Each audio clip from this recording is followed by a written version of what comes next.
public service broadcaster, which is the Ghana Broadcasting Corporation. My name is George Sapo. Now, this exclusive sit-down with the candidate is to get the audience or the electorate to hear their plans and priority areas to govern the country from 2025. My name is Doreen Ampofort, and at some point during the conversation, I'll guide our audience through a question and answer session. And also be reminded of the Electoral Commission's plans and guidelines for a free and fair elections, not forgetting the measures put in place by the GGA to ensure that every reportage and every coverage by the media for this particular election is free, is fair, is also accurate, and there's much objectivity in our reportage too.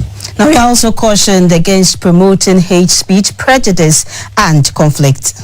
All right, our guest for this evening, if you say you love Ghana, then wait till you hear from our guest. Let's start off with his profile.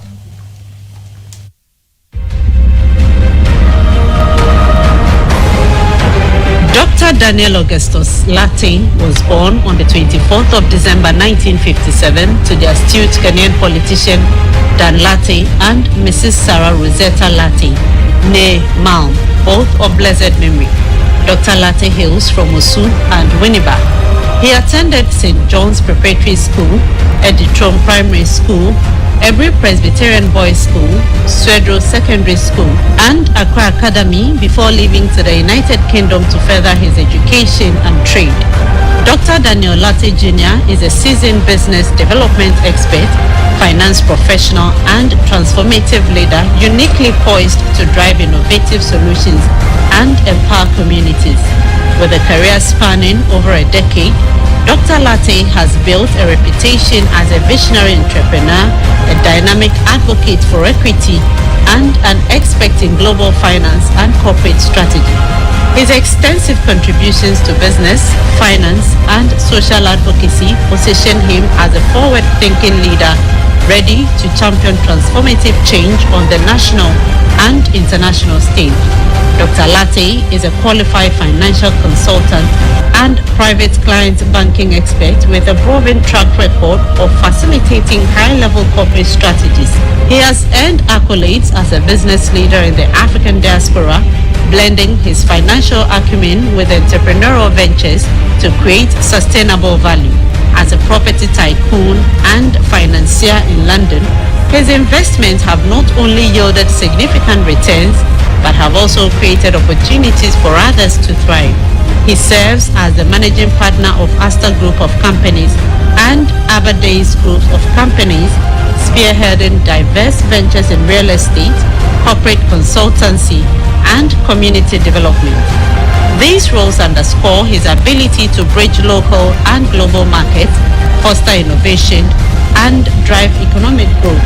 Dr. Lartey has notably, after university, worked with these institutions: Thorn MI, Prudential Assurance UK, Surrey Independent Financial Consultant, Millfield Partnership, Capricorn Asset Management, Lighthouse Square Mile City of London, and still is the Managing Director of Projects at Still British Eco Power Limited and a private banker at Temple Bar International. He is also a member of the CIIU and a member of the Financial Conduct Authority FCA. Dr. Lartey is deeply passionate about farming and the domestication of sustainable agricultural practices, particularly among the youth. Recognizing agriculture as a cornerstone of national development, he actively mentored young people, guiding them to embrace farming as a viable career path and a tool for economic empowerment. Through his initiatives, he aims to modernize agriculture, integrate innovative farming techniques, and encourage entrepreneurial ventures in the agricultural sector. Dr. Lartey believes that engaging the youth in agriculture is not only a solution to unemployment, but also a critical strategy for ensuring food security and fostering self-reliance in Ghana and beyond. Championing equality and inclusion, Dr. Lartey's co-funding of UK BAME, Black, Asian and Minority Ethnic, is a testament to his unwavering commitment to social equity. Established in October 2012 during Black History Month, the UK BAME networking platform was built on a foundation laid in 2005 within transport for London, where Dr. Lartey pioneered the TfL Bain Staff Network Group. This initiative has since evolved into a robust platform advocating for racial equity, economic empowerment, and professional development for underrepresented groups across the UK. Through memberships with key organizations including Tropical Mass Association, Greenwich Ghana Association, and Ski Event, Dr. Lartey has catalyzed a broad coalition to tackle inequality, address systematic racism, and create pathways for opportunity. Global vision and leadership. Dr. Lartey's leadership extends far beyond corporate boardrooms. His expertise in African business has made him a prominent figure and trusted advisor in international economic circles. Recognized for his visionary approach, he is a driving force behind initiatives aimed at fostering trade, investment, and cross-border collaboration.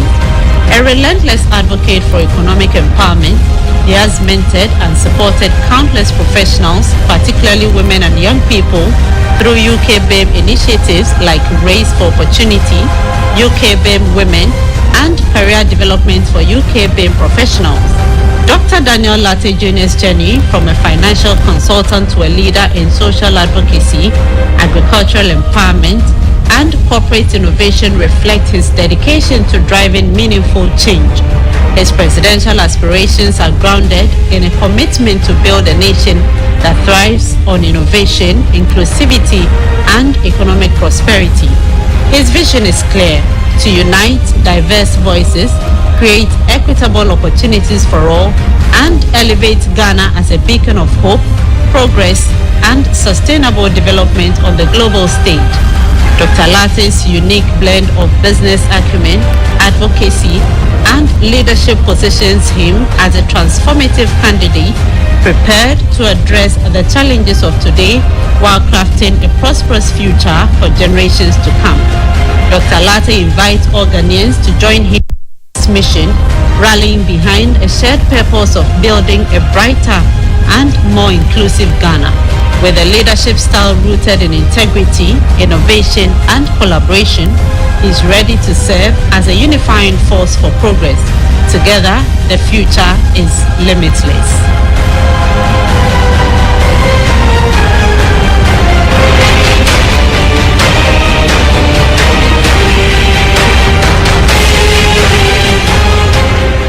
All right, so there we have it. Let's put our hands together to welcome our guest for this evening, Dr. Daniel Augustus Lartey.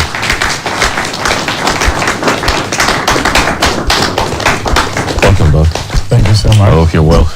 I'm very well, All right, thank you. Just make yourself comfortable. Thank you so much. All right. And thank you for joining us. Pleasure. How's the journey been like for you in terms of campaigning and getting your message across to the electorate? First and foremost, I would like to say thank you to the GBC and the sponsors who have been able to get me here and get everybody here to listen to what one has to say and how we want to, and how one wants to move the country forward. Campaign has been very interesting. Okay. I used to see my father go on campaigns, and I thought it was just one of those things. But yeah, it's tiring. Okay. It takes a lot out of you. Okay. But then again, you tend to meet people that otherwise you would not have met, and they also tend to tell you things that bothers them, worries them, and so they want also to know your take and how you feel and how you're going to control things should you be in power. Okay. All right. So yeah, so it's been good. That's good to know. I mean, you're in GBC here, and you will want to be the president of Ghana, obviously. Of course, yeah. Yes, obviously, GBC will be part of your concerns if and when you become the president. What plans and thoughts do you have for GBC in case you become the president of Ghana? Come again? What plans do you have for GBC? What plans would I have for GBC? The GBC? You become, yes, the public service broadcaster. Well, I think with GBC always wins. I like that. So it's got that Ghana wins. So we all win. But I mean, from what I've seen so far, the GBC is doing quite well. But I think we need for the GBC to have a little bit of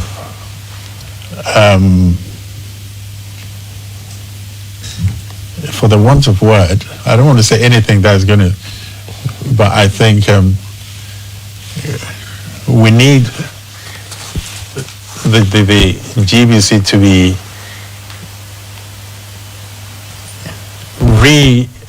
I want to say the buildings have to be taken care of. Okay. You get what I mean? And everything. I think the GBC has been for quite a long time, and it's had these buildings for a very long time. We're actually turning 90 next year. Just look at that. We're turning 90 next year. That's a big one. And also, I think that the GBC have been sidelined also. They have been sidelined, and so you can tell when you look at the buildings, because if you compare it to other establishments that I have been and I've seen, they need to be not restructured, but the buildings need to be taken care of. The offices need to be taken care of. I went to the ministries the other day, and some of them, the transformation is vast, and I think the GBC needs that also, because that's the flag bearer of Ghana's TV, Ghana's news. If you want the main news, then you come to GBC. It's like the BBC. Yeah. So the GBC, BBC, same line. Okay. So I think that, when I get into power, I think I'll do a lot of touching up. Okay. Yeah. All right. So if you're just joining us, this is GBC's presidential encounter, where we provide opportunity to presidential candidates contesting for the 2024 general election. They tell us about their plans and their visions. We've been on this for the past 2 weeks, and we are in our third week starting today. And today our guest is the presidential candidate for the GCPP, that's the Great Consolidated People's Party. That's Dr. Daniel Augustus Lartey Jr. We are live on GBC News. We are live on Obonu TV. We are live on Unique FM. We are live across the 16 regions of this country on various regional FM stations, 18 radio stations for that matter. On the internet is gbcghanaonline.com. On Facebook is Ghana Broadcasting Corporation, and then GTV Ghana. We are same also on X and on YouTube too. So we're scattered across all the platforms that you can catch us this evening. What we do is that we provide you 20 minutes to talk to Ghanaians, after which I'll quiz you on some of the things you've talked about, and then our audience will have the opportunity to also ask you some questions. So your 20 minutes actually starts from now. That's your camera. So you actually be panning between your camera and my face here. Thank you so much for having me, Ghanaians. I do love Ghana, and I think we all love Ghana. I am bringing the new style of politics, the politics where we do not accuse any party. I think it's an inclusive party where I'm coming from. And my point is that we all come together, build this country, and let's enjoy it. Because currently, if I walk around, I drive around, and I look at people, I can't tell that people are happy at present. The population is not happy. And why is this so? And that's why I think that if I get the mantle, I will definitely change how Ghanaians feel. Because Ghanaians are lovely people. And when you see someone so sad, you tend to say, wow, now what's going wrong? And one thing that I've also noticed since I've been in Ghana for the past 8 years is that we like apportioning blames and don't find solutions to it. And I want to change that. We have issues, we all have issues. But when you have issues, you have to find ways of solving it. Because if you don't solve the issue, you're not going to move to the next stage. So that's where I come in. And I bring a positive look to what we're going through now. I have a 10-point serious manifesto that I'd like to go through it with you if time permits. I'd like to just go into one or two things here.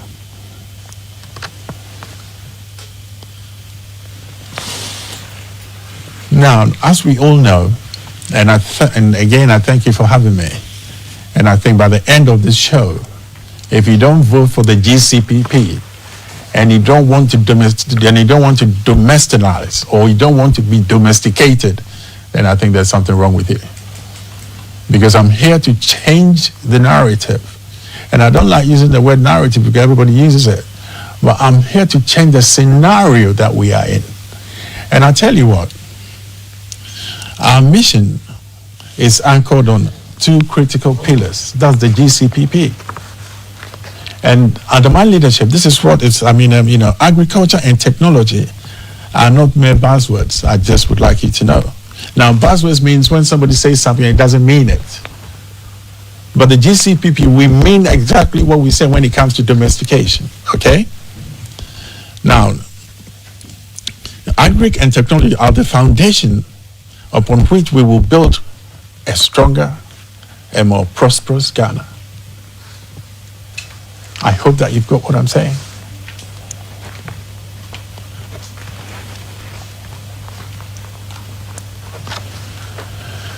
Now, agriculture is the backbone of this country. And it's not only this country, but the backbone of Africa. And I think that our independence has been meaningless, or is meaningless unless it's linked to agriculture, and it's linked to farming, and it's linked to self-reliance. Because if you have independence and you have no you're not self-reliant, then why have independence? So the agriculture is linked to independence. And like Kwame Nkrumah said, the independence of Ghana is meaningless unless it's linked to the total liberation of the African continent. Today I'm saying that the independence of Ghana is meaningless if we don't go back to basics, if we don't go back to farming. Because we import everything. We import tomato, we import onions. How can a country so arable? We got the land, we got everything, and we're not doing what we have to do, and we import everything. We're a country of importers. How can African country be importing, tomato, be importing onions, be import everything that comes to this country? Majority of it is imported. So, for too long that we've neglected the potential of this sector. Under the leadership, the GCPP will usher a new era of agricultural reforms centers, and that's domestication. And I'll tell you where this domestication came from. Those who know of the late Lartey, when he first came out with the terminology domestication, I believe that most people did not understand it, and most people did not understand the concept. But his domestication meant that you grow Ghana and you eat Ghana. Because without growing Ghana, you can't eat Ghana. Without growing Ghana, you can't export Ghana. And Ghana is loved all over the place. I've traveled in most parts of the world. And when you mention Ghana, they see Ghana as the beacon of Africa. And so now the beacon of Africa, we can't feed ourselves. I think it's a shame. But this is going to change. And I've already told you that I don't take problems, I solve problems. I'm a problem solver. So we've got ways of solving these problems for Ghana, and we will do it. That takes me on to my next stage. We will encourage every household to grow what they eat and eat what they grow. Even if you have no land, we will incentivize you that you grow a bit of what you eat in your house, and what you cannot consume, you can sell. And under my leadership, if you cannot sell, my government will buy the produce from you.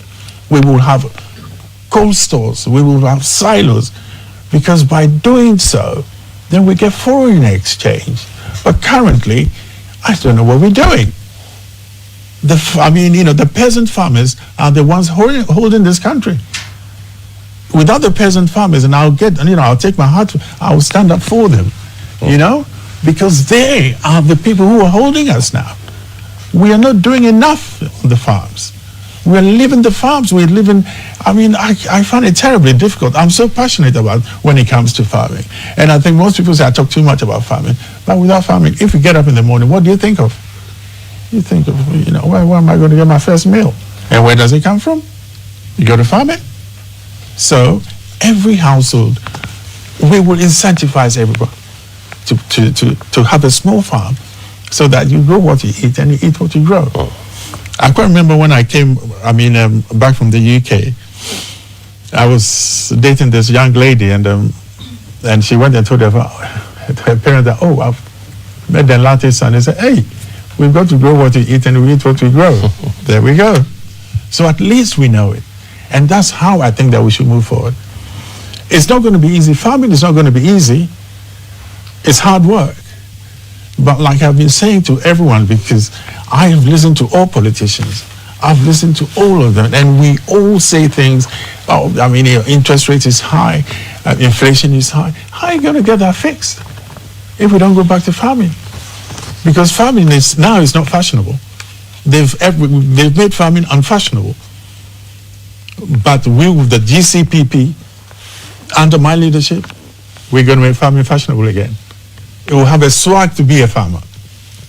And the farmers will have the swag. I remember when we were kids, when in cocoa farmer, you know that this man has money.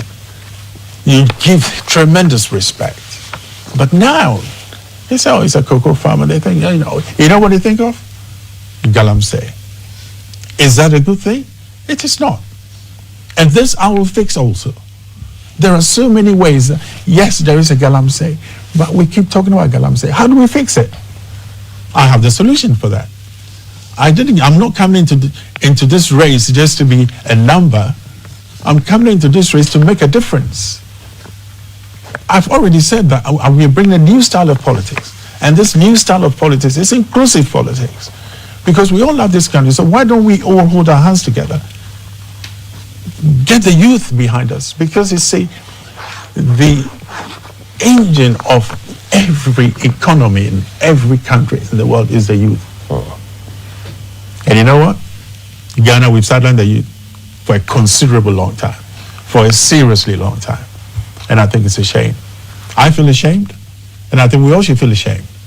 We have to harness the youth, because it's the energy of the youth that we need on the farms. It doesn't mean that all the youth should go farming, but farming also brings other jobs on the line. So why have we sidelined the youth? And I was talking to my general secretary, this afternoon, and I said, you know what really makes me sick? Because whoever changed the Ghana school system has caused great disservice to farming. Because when we were growing up, every school had a farm. Every school had a farm. The military had a farm. Now nobody has a farm. And if in Nkrumah's time, I probably wasn't born, or I was just very little. But in Nkrumah's time, they had state farms. Do we have state farms now? No. Why don't we have state farms? Because we've sidelined this. And when you sideline this, it affects the economy. These days, when you plant, it comes so quickly, it germinates, you get fruit so quickly. Can you believe that about 5 years ago? Because I was talking to the CEO of Cocoa Board. And I got to know that. Some time ago, cocoa will fruit in about 5 years, 4 years. Now, do you know how long it takes cocoa to fruit? 2 years. So why can't we turn our economy around? We are so laid back now. I'm not saying Guineans are lazy. We are laid back in the sense that we think everything comes easy. Nothing comes easy. Let's hold our hands. Let's get our hands dirty, because without farming, we cannot go forward. I'm sorry. I keep pounding on this. I need the youth. The GCP is going to get the youth to come with us. And then we get into proper domestication, because the domestication does not mean only farming. We're taking care of the fishermen. We're taking care of, poultry, house boundary. There's so much that comes out of agriculture that we have really, it's been sidelined. And today I can tell you that when we get into power, I tell you, the military will start farming again.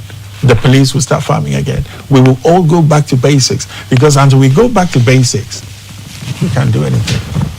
You know, and if someone can correct me, we are on IMF program. How do we pay for it? How do we pay for the IMF program? Everybody say, oh yeah, we're on IMF for this. How do we pay for the IMF project? If we don't feed ourselves, grow what we eat, and, you know, export some to get revenue to pay for that. We have to be self-reliant. Until we're self-reliant, it will be difficult to do things that we want to, because I hear, you know, most politicians, when I come, I'll do this. You know,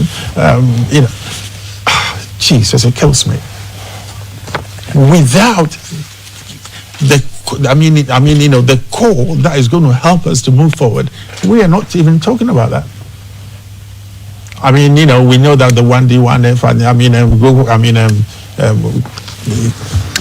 most of the two parties, you know, they have this agricultural thing that they talk about, but they're not doing it properly. They're not focusing properly. We need the youth on that, because without their strength, we can't do anything. You say today, I'm standing upright. Give me 20 years, I'll be bent over like this. And who is going to take care of us? It's the youth, and we're sidelining them. We're not parenting them.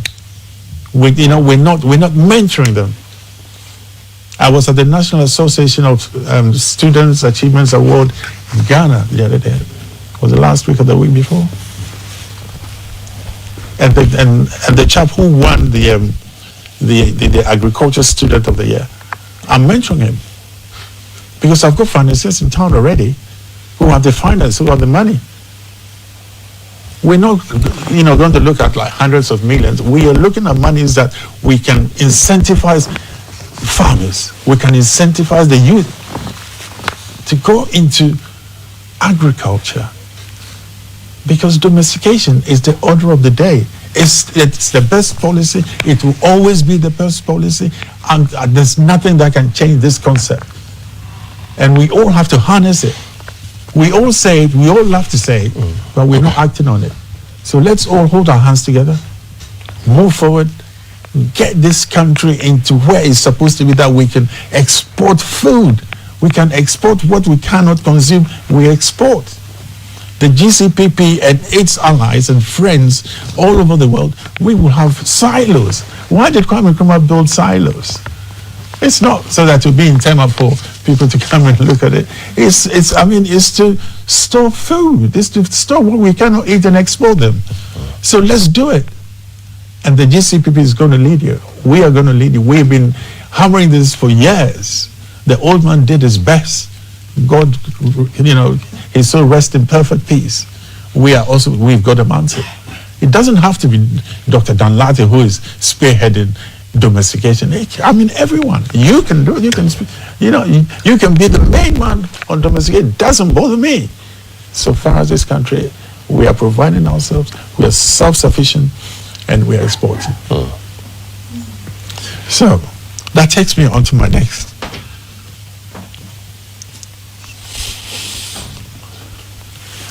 Now, you know, like I said, we're going to provide the farmers, and now this is what we're going to do, and it's in practical terms. We'll provide our farmers with tools, resources, and access to credit that they need to thrive, whilst promoting sustainable practices that promote our environment and ensure food security.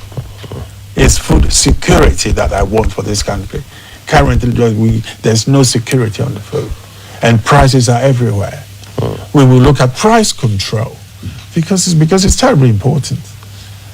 You know, I mean, it makes my blood boil sometimes that Africa has been blessed. Africa, let's forget Ghana. Africa has been blessed, so is Ghana.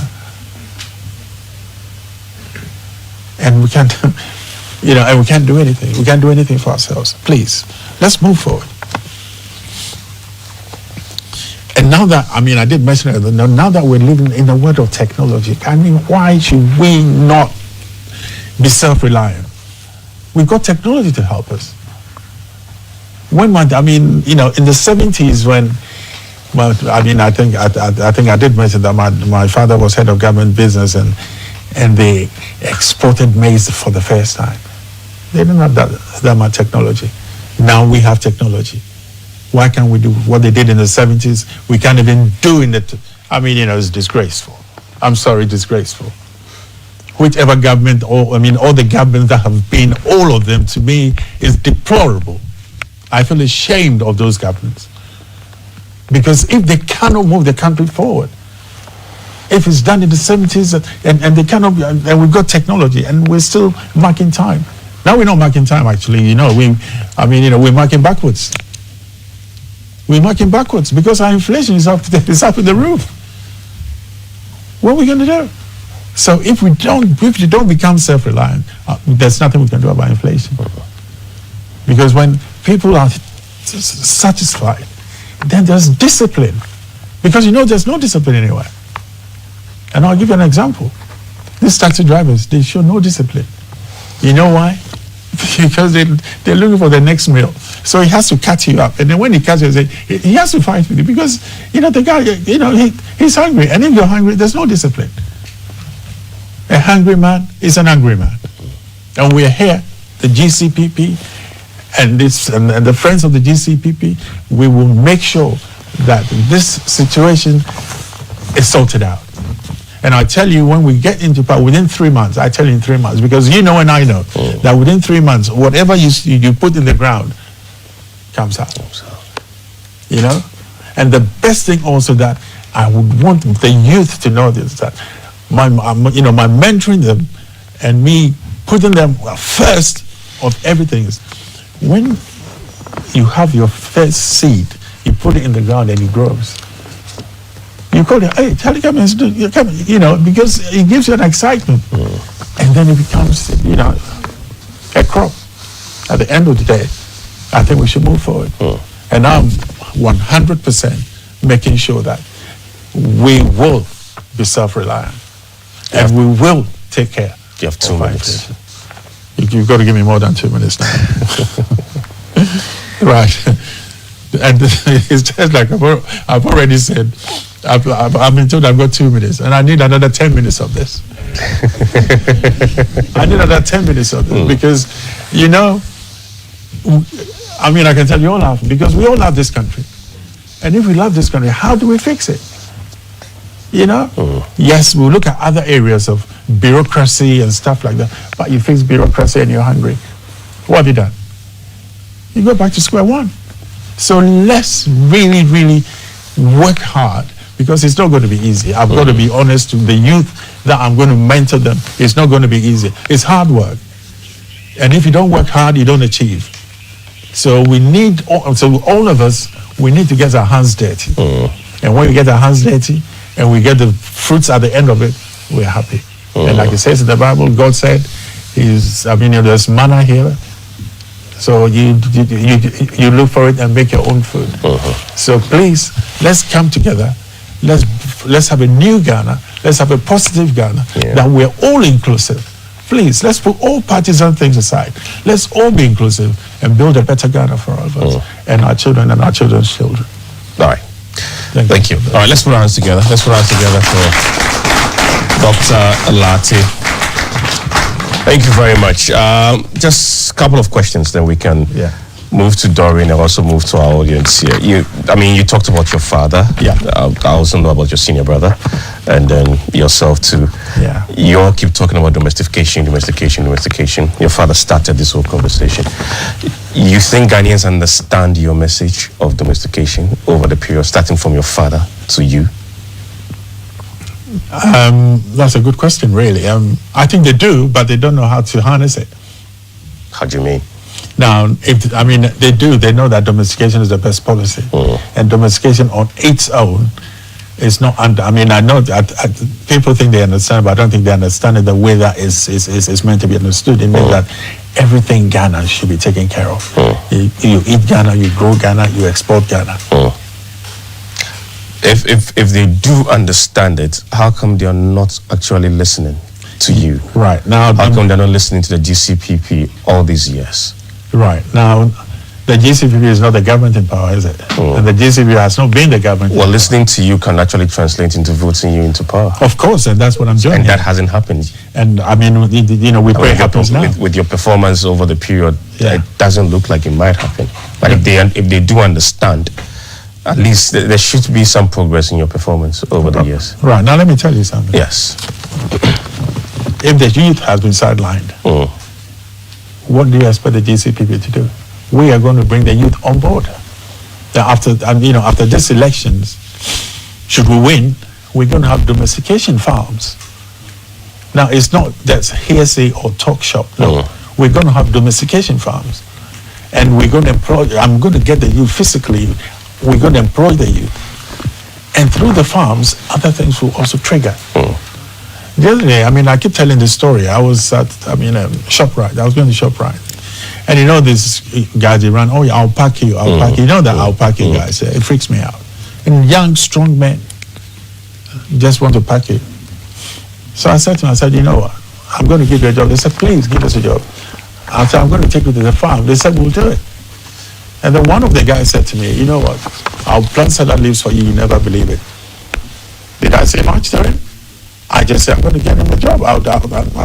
So these guys, the youths are seriously being sidelined as agriculture has been sidelined. And so until we get the youth in and let them know that, yes, you can do agriculture, you can do other bits on the line, all these bad things that some people are encouraging the youth to do, they would know better. We haven't parented the youth properly. Okay. We haven't mentored them properly. And I will say this till the cows come home. Until we get the youth working with us, our country cannot be self-reliant. Who's responsible to do that, to get the youth to work with us? All of us. It's you, it's me. But more important is society. It's society, it's government. You see, I'm not going to point the fingers, but that's why I said, whoever changed the country's education system, ruined the farmings. Because the school farms, they did subsidize the school budget. And then what they couldn't, they sold. I went to boarding school when I was 4 years old. And I was at Ebri Boys when I was about 6. I went to secondary school when I was 10 years old. And so, I've seen things. I can weed when you see me think, but if you and I were, you can't come near me. I can weed. I would, everybody, we had farms, and all the students in the school, you also had your farm. You see, so that education system that changed messed everything up. So we didn't have school farms anymore. And then other governments also who have to continue with, state farms. How? We thought that, if you're a farmer, it's not bad. It's the farmers who are feeding us. In Europe, we all say, I want to go to Europe. Oh, yeah, it's nice to go to Europe. Why do you think it's nice to go to Europe? Why do you think it's nice there? You think that, all the big buildings you see, it's farming. From small scale to medium scale to mechanized, then to, plantation. So they've got enough food. They can talk rubbish. We can't say that because we are hungry. So that's how I look at it. Let's build our country. No, if I had the option, I would let everyone go to Europe for 6 months. Oh, really? Your attitude will change. You let everyone go to Europe for 6 months? Let's go for 6 months and come back. Oh, okay. It's exposure. You think we'll come back? You will definitely come back. When you know what's here, you come back. Why do you think I'm back? No, you tell me, why do you think I'm back? Why do you think I'm back? To contest, of course, to become president of Ghana. Not necessarily. But why are you back then? I'm back because I want to make an impact. Okay. From what I've learned over there, I have to bring it back. And let all of us know that this is what we have to do to be self-reliant. You keep talking about agriculture, which happens to be the foundation of almost all your policies and what you're going to do. Yes. Let's start from identifying exactly what the problem is when it comes to agri here in Ghana, and how we can solve that problem, or how you are going to solve that problem. So what exactly is the problem when it comes to financing? Financing. Okay. Financing. The banks are not very cooperative. The banks are not cooperative at all.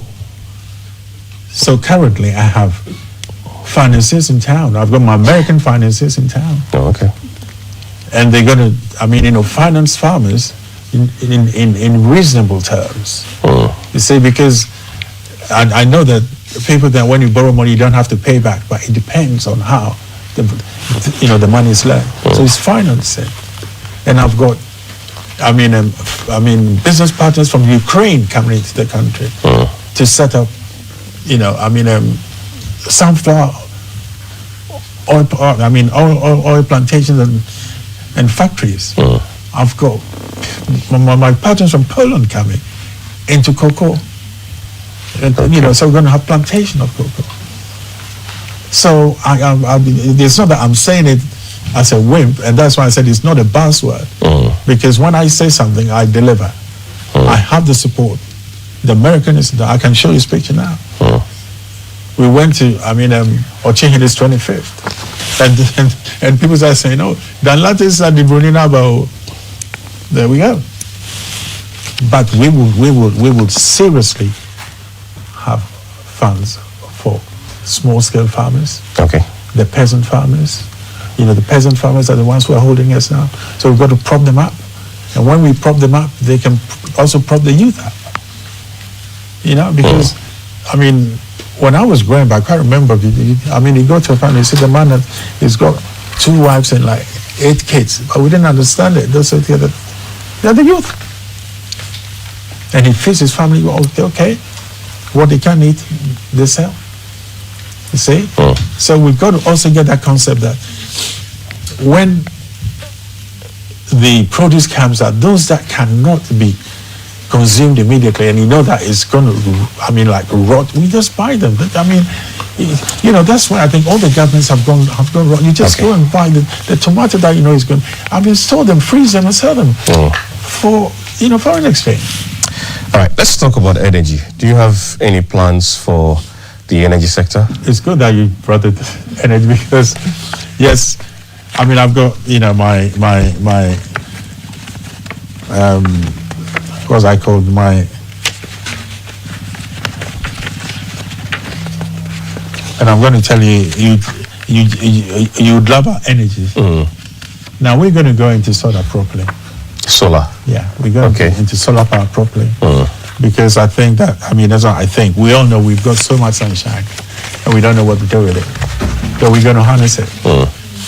And in my manifesto, it tells you that, the solar energy, we're going to do that now. And have it exported. Europe will buy it from us easily. So we've got to put our minds to it. As we're doing the farming, we're channeling some into solar. Because we cannot just do the farming because as you're doing your planning also. So solar is one of our major plans. And we are targeting the north because there's a lot more sunshine in the north than there is everywhere else. All right. Where exactly are you going to fix solar? Looking around, the northern program, because then you give employment. Right. So which sector of the population is actually going to use the solar, or which sector of the economy is going to use the solar? Whole country will use the whole country is going to use solar. Export the solar also. And then what happens to our hydro? What happens to the thermal too that we're also doing? Because then that brings our local prices down. So we have more energy to sell. So that way we have more foreign currency. That way then we bring the inflation down. That way then the IMF that we owe, we can pay them. And in future we'll not take IMF anymore. So that's how I'm looking at it. And that's how I believe that it should be looked at. There's an argument that solar is expensive. So, it depends on how you look at it. If you got the sunshine and everything is expensive. If you're going to look at it that way, you can say that the hydro is expensive. The hydro is the cheapest. Yeah, but you can say thermal is even the cheap. Well, but then again, comparatively, it's not. Comparatively, yes. But the bigger the solar is, to me, I think we should look at the positives rather than the negatives of it. Okay, because if it's going to cost us more to generate, that means that it's going to also, we need to get the money back through selling it. And whether if the entire population is going to use solar, are they prepared to pay that much for what's been generated? Right. Now, our aim is to export the solar really. Okay, so not for the entire population So to use it. ours is to export solar to Europe.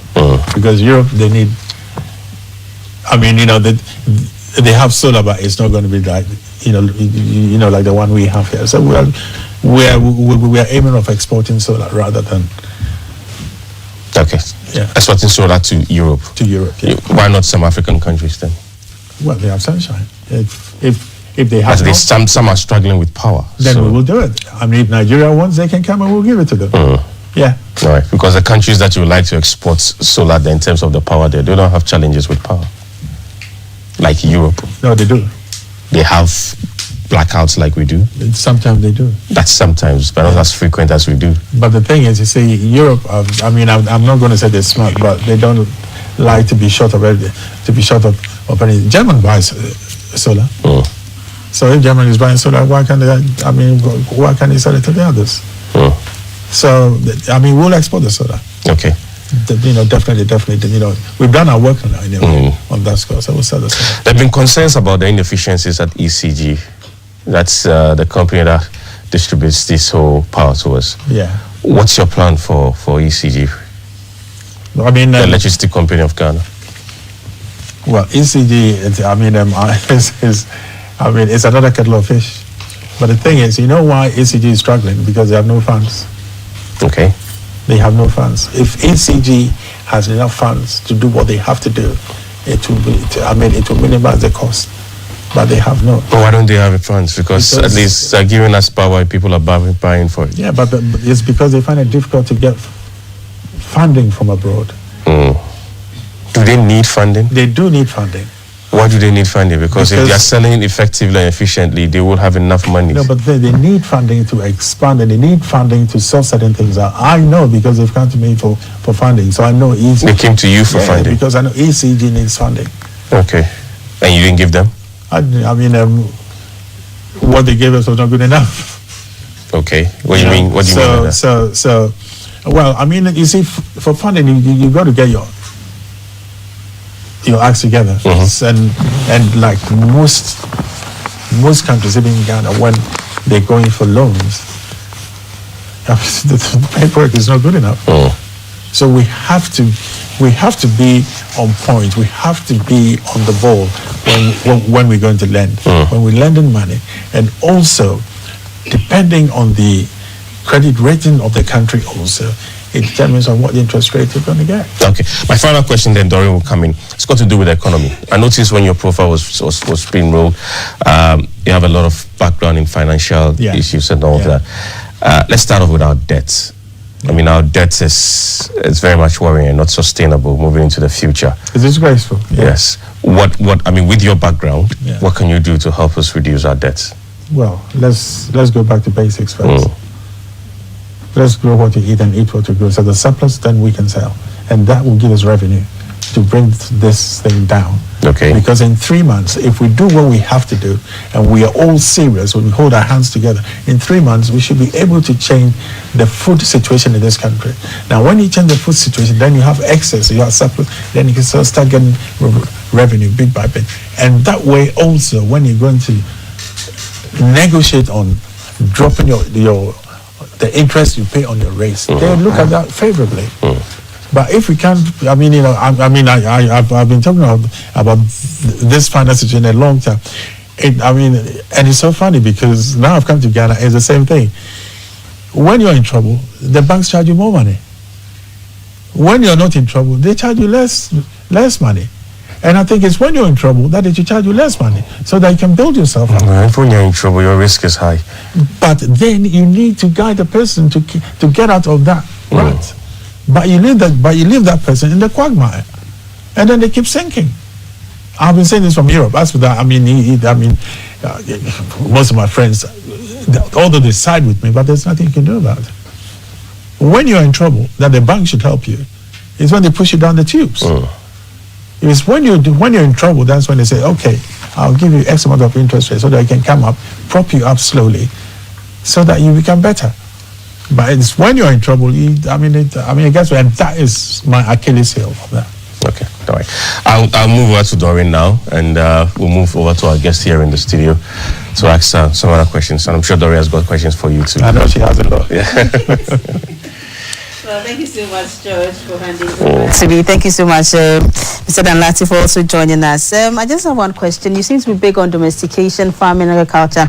What is the difference between what you term as domestication and the planting for food and jobs from government? I will come to you to answer that, but let me take a few questions from our audience. As usual, Okay. would have you raise up your hand, you signal me, I come to you, mention your name, where you're coming from, and then you go ahead with your question. So we start from here. Okay, thank you very much. Ms. Doreen. Mr. Lartey, Yeah. I noticed that from your profile, Yeah. in the 10-point domestication plan that you read, you are so passionate about agricultural and domestication. So my question is, if you change Ghanaians and we go into agriculture, how are you, in terms of implementation, how are you going to ensure that jobs created from renewable energy keeps on to become successful? And then secondly, what are the plans you have for youth in terms of unemployment? Yeah. Okay, thank you so much for that. We'll take one here and then we'll go to Mr. Lartey to answer that set of questions. Thank you. My name is Nade Anokwafo from Greater Accra Market Association. Please, what is your plans for Gan Adangme youth? For Adame youth. The single parents, Yeah. the elderly men, women, children, grandchildren on the streets nationwide begging for their daily bread. And also the Ghanaian market women. Thank you, Atafio. Thank you so much for your question. All right. Please, you can go ahead. Before you respond to the questions, let's just go for a quick break. When Okay. we return, then Yeah. you can respond to the questions. So stay with us.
welcome back. And GBC's presidential encounter here on GBC News, also live on Unique 95.7 megahertz, live across the 16 regions of this country on our various regional FM stations. On the internet is gbcghanaonline.com, and on Facebook is Ghana Broadcasting Corporation. Our guest for today's edition of the presidential encounter is the presidential candidate for the Great Consolidated People's Party, Dr. Daniel Augustus Lartey Jr. And he's been talking to us for some time now about his plans and his policies for Mother Ghana if elected as the president of this beautiful country of ours. We were actually in our questioning session before we went for that break.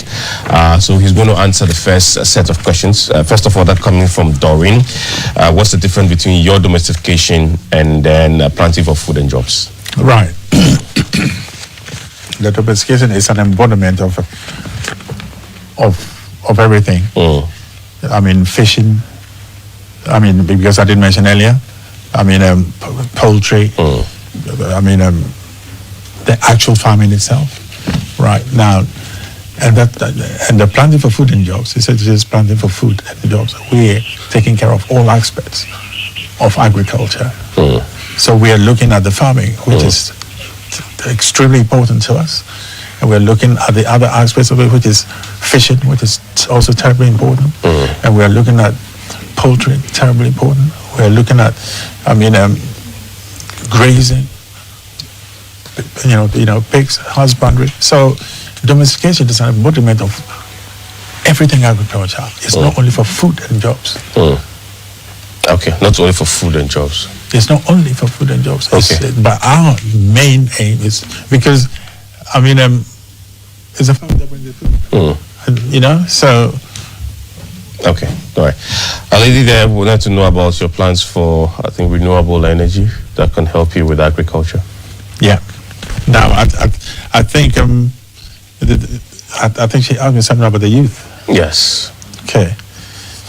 Now, the reason why the food and jobs is not doing what it's supposed to do is because the youth are not included in it. They've been seriously sidelined. And if you want to really achieve, you've got to include the youth. You've got to empower the youth. You've got to enhance the youth. You've got to drag them in. And I don't think the youth understand that. They think that, there's something that they can do quickly and get some small money. But you've got to let them know that it's a long-term thing. You have to educate them. And that's why I think the food and jobs is lacking. Okay, all right. And concerning, again, employment for the youth. Yes. So that leads me on to employment. And it's not only the farming side that's going to bring, because there are other things that makes farming work. So there's technology that will bring it in to get the youth engaged. Because most of the youth now are very much interested in technology. But then again, you let them know the good side and the bad side.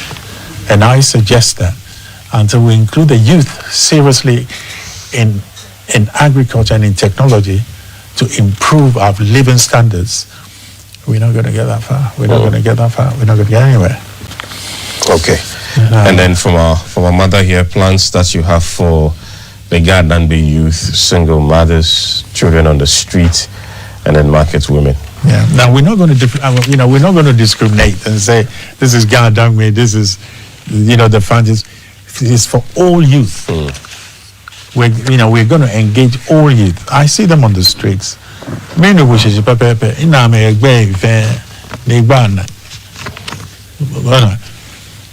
Mama can Francis Van Camo. Momo Kwamo. Papa na Ebenen.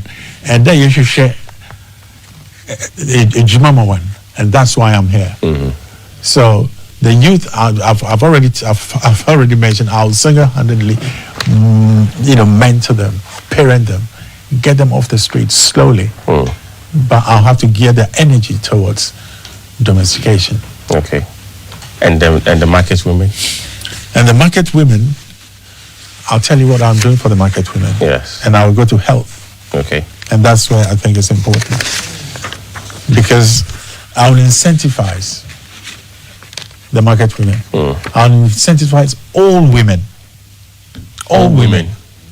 All women. All women will be incentivized. Especially when they have kids. Okay. Because those who are in employment, the market women who employed, people who work for them, we will incentivize them, because, when a woman has a child, it's not easy, and it takes a lot of people to take care of them. So that way, usually when they have children, they stop going to work or they become unemployable. We will incentivize women to be taken back to work. The government will incentivize, and those who will also do it will have tax breaks. So that's one of them. And the men, I have to bring the men in, so they will take probably a month before or after that. So that's what I have planned for the women. All right. Larry, let's take the next set. Before we take the next set, I think I just want to follow up on her response he gave. He said he was going to incentivize the women. What specific incentives? I don't know if the tax break is just what you call incentive, because you've heard the LPG come here say that it's going to pay children below 18 years 500 cedis every month. Those beyond 18, around 700 cedis every month. So I want you to be specific about the incentives you intend to give to women. Right. Now, I'm not in power, so how much? How can I say I'm going to pay somebody 500 cedis and pay somebody 700 cedis? That's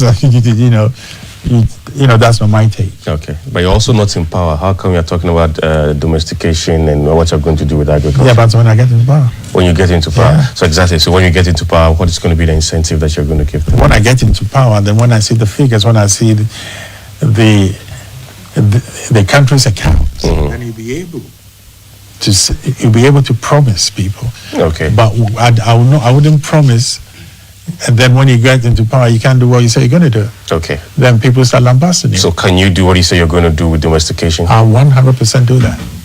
That's a promise, right? I'm telling you, it's more than a promise. But you're not in power. You don't know, I will be in power. Okay. So you're actually selecting for incentives and how much you're going to give. Yeah. You wait till you're in power. As for that, you can't, because. But for domestication, that one you don't whether care whether you're in power or not. You can do something. I will definitely do it. Okay. That I'm telling you, and that I can guarantee you. Your promises are based on convenience. No, it's based on facts. Facts. Yeah. Which facts? The fact is that if it's done in the 70s, we can do it in the 20s. Okay. I mean in the 20s. I refer to her question on the exact incentive you're giving to women. Well, I will give incentive to women, and I'll give incentives to companies because some of the companies will set up crashes and stuff like that. So you look at those aspects, but I just can't stand up now and say, I'm going to give them 10% tax break. No, then you're being frivolous. Okay. And I can't be frivolous here. Okay. If you want figures, there are figures at the Ghana Statistical Service, the Ministry of Finance, that should be able to guide you and give you an idea of what exactly you intend to provide. Even if you're not specific about the amount, it should give you an idea of what you want to do for them. No, but then I can understand what you're saying. But then again, if I give you a figure and then I come into power and I can't do it, you will lambast me. And the thing is, you, the same journalist who will say, you're on GBC and you said you would do this. Did you not say that? And then I'll be now, looking at my shoes. I don't want to do that. I want to sit in front of you. And then he said to me, I told you I could do it. Okay. So that's where I stand. Okay. All right. So let's move on to our next set of questions. So we have one from Clement Hammond, General Secretary of the Ghana National Association of the Deaf. He says he wants to know about the disability policies, your policies for Disability Act of 2006. He says that has not been fully complied with in Ghana. He wants to know what you would do about it to ensure its approval when you get into government. You would take that one, you take note of that one, and I'll take two more questions. We'll come to you for a response. Okay. Okay, please hold on. Hello, good evening. Please, my name is Victoria Gabion from More Hope for Disabled Foundation. Please, the 3% district common fund for disabled was meant to support businesses of disabled, but over the years only few persons with benefit from this because of insufficient fund to benefit all. What would you differently? What will you do differently to ensure all disabled benefits from the fund? Thank you. Okay, thank you so much for that question. Okay, so we'll take one more from here and then we'll go to that side. My name is Joseph Mensah from More Hope for Disabled Foundation. Hello, Joseph. Mr. Lartey. Yes, I'm here. Please, the stigmatization against persons with disability, discrimination, and neglect is what make disabled people feel they are not part and parcel of society. What will you do different for all disabled people to enjoy life as well as able bodies? Thank you. Thank you for that question. So we'll take a response. And so we'll make do with the three. So Clement, Victoria, and then Joseph. I'm sure it's all within got to do with disability. So let's start with Clement, the disability policy and then implementation of the Act 2. What's your plan? Right. I mean, it's just like I said. I said earlier. She said, "Oh, the figures are the statistical that evening."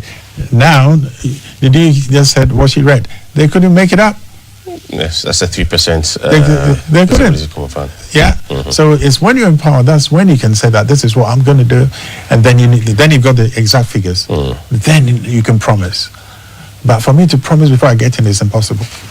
Right now, I wouldn't call it disabled. I'll call it abled. Abled persons empowerment. And this is what we'll do. The GCPP, and we'll create an inclusive society that empowers different abled individuals to live dignified, independent lives by providing equal opportunities in education, employment, and social participation. Okay, so we will put you. What you said is touched me though, but then again, there's so much technology now. There's so much technology. So you or us, getting part of society is so seamless. You will be on the farms using the drones, planting seeds, then they put this, so please don't worry about it. We will take care of it. The GCPP, we are aware of disability. We are aware that there are places where there is no access for disability. We will then slowly change the scenario on those, and so that you must and will feel part of society. I understand and I feel sorry, but something has to be done. And as far as I know, nothing has been done. Nothing has been done for a terribly long time. But we will grasp that because, you eat, you breathe, you eat, you sleep. Like any one of us. So why should we deprive someone because of disability? So that will be taken care of by the GCPP. We will get you into employment. We will give you technology. We will give you drones to use. When we go into war, we'll take you use drones to fight other people. I'm joking though. But yes, you are very, very close to what I want to do. All right. Seriously, what I want to do, because I see, some of them are, the traffic lights, and they're able, they can use their hands, they can use that. So why don't we find ways of getting them to be part of society? So that's where I'm coming from. That's what I see. What would you do? What exactly would you do? Well, yes, there's an act, but unfortunately, it's not working. It's not working because you're having challenges with implementation. Yeah. What will you do differently to ensure that the provisions in that particular act works for those that are supposed to work for? You see, the bottom line is education. So we have to educate everyone, especially the able-bodied one, because they're the ones who look down on other people. So with education, with enough education, I'm very, very certain that we'll move that goalpost forward. Because in Europe it's done. It's not 100%, but it's done to some extent, and it gives relief, and I think we can do the same. Okay. Victoria talked about a 3% common fund, that's the disability fund. Yeah. That it's not everybody that's actually enjoying the funds in there. What's going to be your plan for everyone in there to have access to this fund? Well, I mean, And obviously 3% is not enough. it's not enough. But then again, we are getting them back into employment. You see, so when they're back into employment, this 2% will not be even relevant. But then again, we need to have a cushion for them. And so when we get into power, we will look at that act. We will look at how much money goes in there, and we will look at how feasibly we can make them a lot more comfortable. Okay. All right. And then Joseph, issues concerning stigmatization and discrimination. Yeah. And that is sad. But we have to find ways and means. I think we must have a law to I don't want to be too hard, but to punish anyone who looks down on a disabled person. Because in Europe, it happens that discrimination is very high on the road. If somebody goes to tell the police he called him a nigger, you get arrested. And if you don't know and you call someone a chinky, you get arrested straight away. So we'll do the same. If a disabled person comes to the police and is investigating, and it's true that you've sidelined them and you've disrespected them, we'll have to take action with it. The laws will deal with it. Not me, but the laws of the land will deal with it. Okay. All right. I think we're done. Let's move to our next set. Yes. The next set of questions, mother from the markets would... Go ahead with the question, and then we'll take two others. If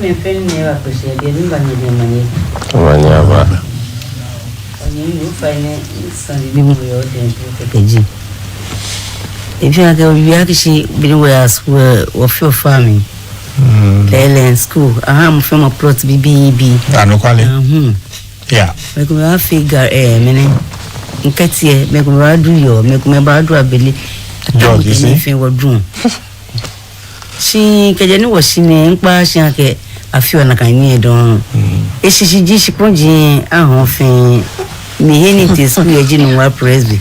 No me Becajam of Jubang ni a new a drum ni Tamobondo ye. She be an echo benakai don.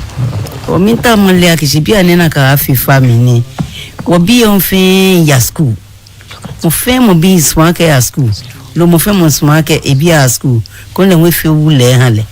Obi ane gbege bi ba kloa ni ba kan ba hu don te ba fete ni baba bi ane ko te akloa ngwe kukupo na ke ba amadan ba bi ana madan ba fiu duade ahio ya kloa dan ayo abili na kan min kloa na kan o min bi akeniki ake machines ba dun ni lo ba hu na ke dun ni lo alo te wa feletin agbene hu e ko be hu ji wo lei Ameonka mete uwe na kanu na lo keba.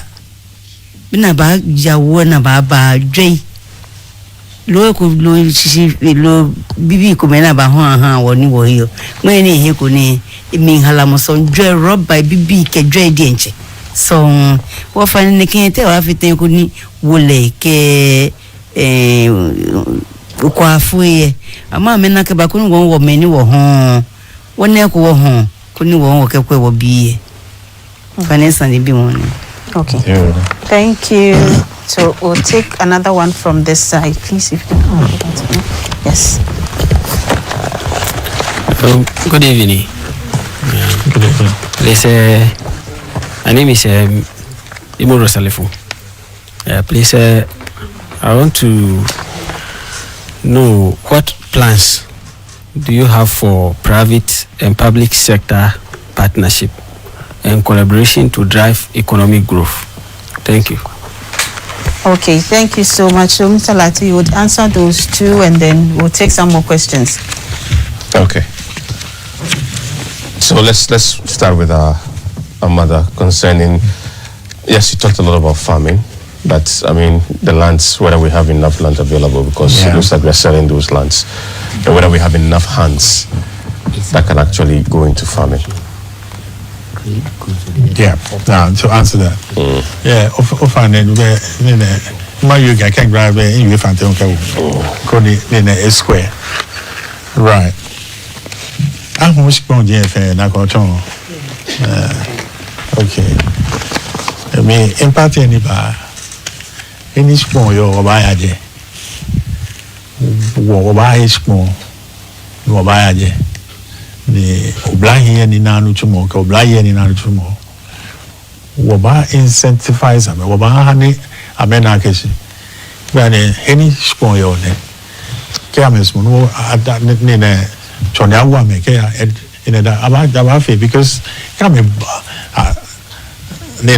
a boy need do more now shika baba na mo about pay e wo generally mbesho ni mbesho akeshi I mean it's an egbona so she like egbona she can wo ba wa chaki ni e ba e jageshi ashin oblahin ko oblahin na me fe no na mesmo nesani wo kwa me no wo nesani wo ka ma ke ena feel le papa ena feel le ke no feel ehin she to mo ni enwie earlier mo ni chaki Ghana school system some time ago egba wona because na time school ni o no was secondary me farm time secondary school me farm bia ne mo in farm ko ba ko because that chaki system and it affect no fiano ni youth who ni bakweni asama akwaya me wa me nyeke ekuma fe galamse ona ina galamse ni ebeno ko fe mo e wala kala na ya fe ona bonicho she ke won hana me na ke o chi another way na ba fe amba kwe je gbe ke bi fe je gbe ke bi fonji e wo na kan me ma fe le wo no chmole ma fe ma wo imbo po chema me ba me ma mi sika pipi bi o anyo kefa kuna akechu ni fisherman na sane no wi na kan wo ban incentivize am kama nto sika na me kai album moto kana kan me kuna menya me ya to na me amobi ina iwa o wa fe wa me ni na photo ko in America be in a touch all the so can be not Jay and show me fair. He won't make a scam, but not Gina can be a fair and show. Oh, why to get the why she can get them? What serve them fair? They were coming by me, Joe, in Bami Joe, or Baffy. Mamma kind of there. Yen youth, Yasada no nature. Into my GCPP and there. You be harness one energies. Mam also assassin in Krana. What we need ban. No, what we do it's ban. And you walk outside your cop assassin. GCPP. Every morning we'll bring the bus here for one and you walk Juma. Because we know we're going to get revenue. Into one now. That one brand so that we can enhance the youth. So you enhance the youth now. Anymore, motormark can be on ye. So we have to be with the youth, and the youth have to be with us, and we have to mentor them. Okay. And any moral on private and public sector partnership? Oh yeah. I mean, I've got something very, very elaborate on that.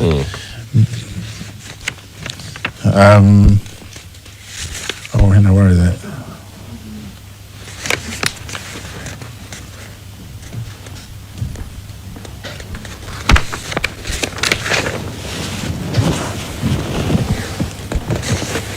Found it yet? So that we can actually go for the next set of questions while you look for it. Yeah.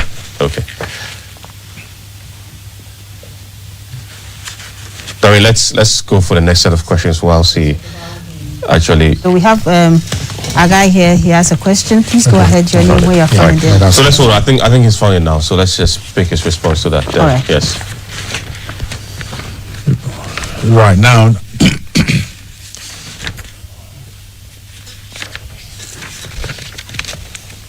No, I think you should go for the thing. All right. Sorry, let's go for it. Okay, please go ahead. Hello, sir. Good evening. My name is Espo Hamadome, a student at INMAC IG and a campus coordinator for Youth and Rec. It seems your governance revolves around agriculture. But when you're talking, you didn't talk about climate and you didn't talk about LI 2462. We know we can't farm if the LI 2462 is still working because our forest and everything is being taken over because the legislative instruments gave the president the power to give people the go-ahead to go and farm in the forest.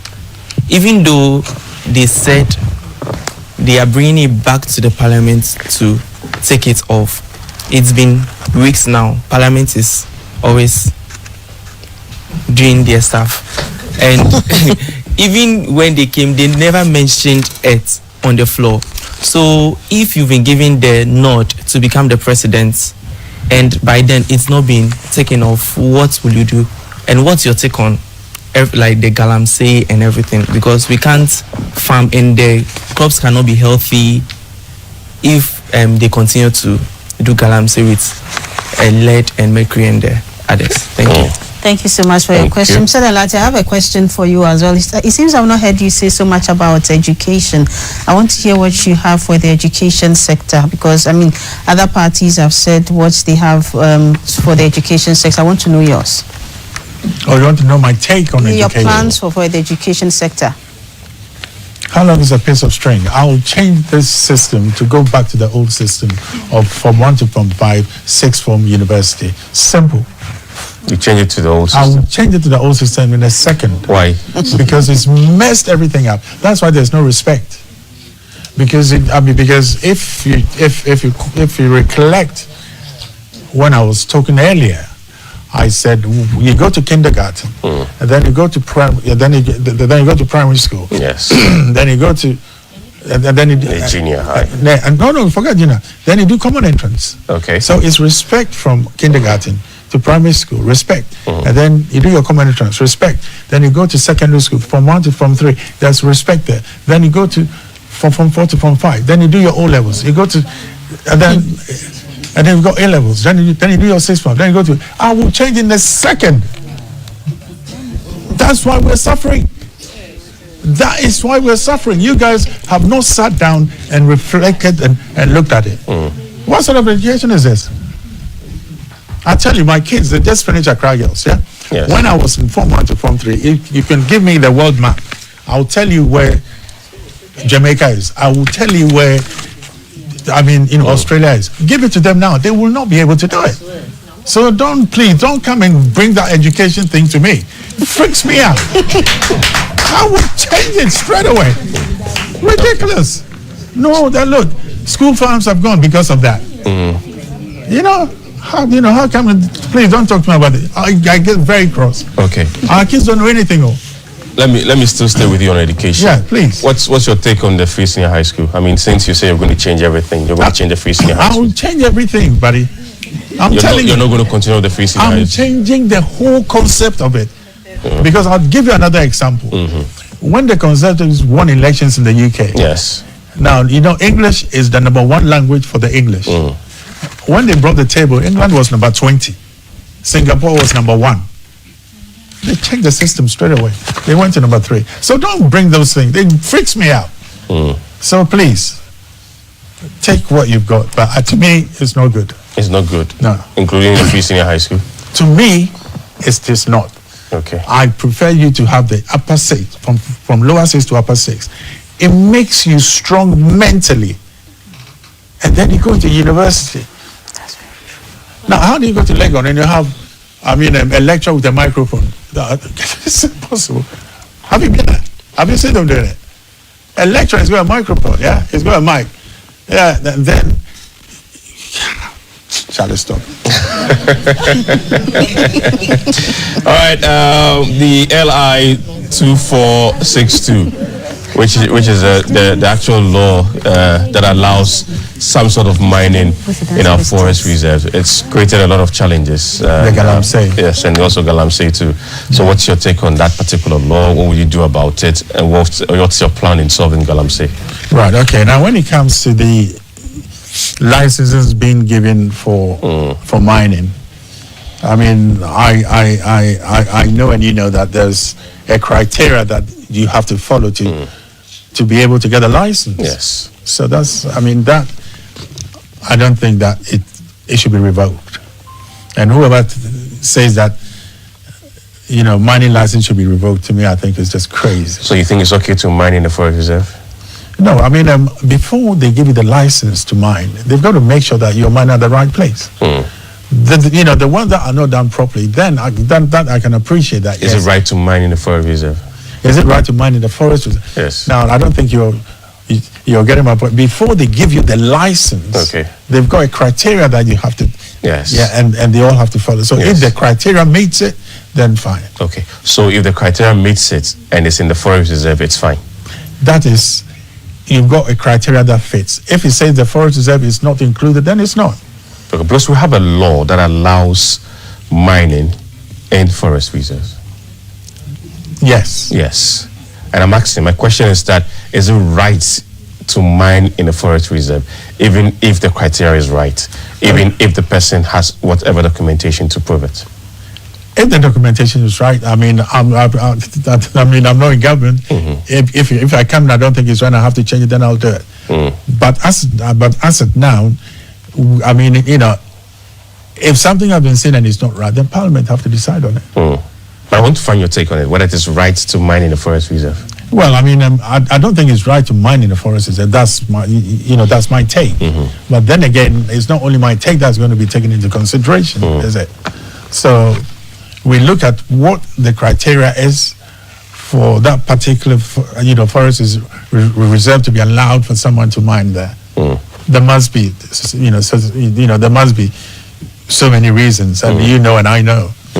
And anyway, but okay. What about Galamsey? Dangerous, disgraceful, very, very disgraceful, terribly disgraceful. And you want me to blame somebody? No, tell us how you're going to solve it. How are you going to solve it? Now, when I came to Ghana, initially, because I only came to Ghana for 2 years, and now I'm here 8 years to do a project. Now, the project that I brought to Ghana was, the item is like the size of the phone, yeah? And it's got a translucent tube that comes out, okay? Now, if you have any contaminated water, the water can be contaminated with anything. You drop that instrument into it, and it gives you clean water instantly. Within 2 minutes, you get fantastic clean water. And it's a nanotechnology product. Okay? I presented it to the government then. And I'll tell you on authority. John Mahama said to me, I have done boreholes. And if this your instrument is a nanotechnology instrument, I will take it in addition to the boreholes. Okay. So I gave him that instrument. He tested it. And he came for another one. So he gave him 2 and he tested it. And he passed it. And then he was out of government. And then that's what happens. Okay. And then? He was out of government. You didn't follow up with a new... I followed up, but nothing happens. Well, you can't beat the dead horse, can you? The horse is dead. You can't beat it. If they're not going to listen to you, what are you going to do? That's why I know that the Galamsey problem, I will solve it single-handedly. By using that technology? That technology is a nanotechnology. Fact of life. I can tell you 100%. And the rivers that have been contaminated, I've got companies in Europe that will turn it around in a year. It can be done. So I don't know why people are sitting around. It can be done. The waters have been seriously contaminated. It can be cleared. I'm telling you, I know what one thing about me, I don't talk by whims and caprices. I know what I'm talking about. As a blind man says, if he's going to stone you, he knows what his leg, what his foot is on. So that I'll tell you for nothing. Okay. What about those involved in that act? Now, the young people involved in that act. Now, young people involved in that act, they've been lured into it. Okay. They've been lured into it. And it's the chiefs I'll blame also. Because the chiefs are those who gave the land to those who bring bad people to come and contaminate the land. And we sit and we keep quiet. Because the damn chiefs, I'll deal with them. If I'm not joking, if I become the president, all those chiefs, I'll knock them into line. You knock them into line? I will knock. If I have to whip them, I'll whip them. I'm telling you, you say this is no joke. You see, because they've contaminated so much and they have abused our youth to the extent that the youth think that if they do that, that is the best way to do business. No. I'll wean them off slowly to farming. But I will deal with them. Those chiefs should be dealt with. And the Chinese. You know that I know. You see, so you shouldn't be nodding. You should say, yes, what you're saying is true. About ripping them into line. And the Chinese also, they are, they're the people contaminating our youth. You know and I know. So you're the journalist. About ripping the chiefs into line. I'll whip them into line. Our own traditional I'll tell you, I'll speak from Mogwa one day. Sure. Because look, I feel sorry for women have kids and they have no arms. I mean, are you right? If I was a military man, I'll give them firing squad though. But that's... If I was a military man. That would be an extreme way. It's an extreme so that you fear. Because there are laws in place and I don't think that's too extreme. That's, I said, military. Okay. If you're a military man. If I was a military man. Okay. All right. So there we go. Okay. So please don't go there because that's what those chiefs I've meant to them, Papa. Hey. Sure. I think we've addressed all the questions. That was it. Yes. Okay. Yes, please. My name is Sylvester. My question is, what strategies will you implement to leverage the creative art industry creative art. That's as a tool for economic development? Okay. Thank you so much, Sylvester. Everything on creative art. Amani also has a question. Okay, evening. Thank you for the opportunity. My name is Michael Abwaji. So I want to know your take on sports, since creative art has been mentioned. Your take on sports. Yeah, thank you. Okay, thank you. So, Mr. Lartey, I have one question here. I see that you're also big on technology. Apart from domestication and agriculture, you're big on technology. You just mentioned the nanotechnology you brought in. I want to know, apart from that, what other technological policies on technology you have for the country should you become president? Okay, so let's start with Sylvester, creative arts.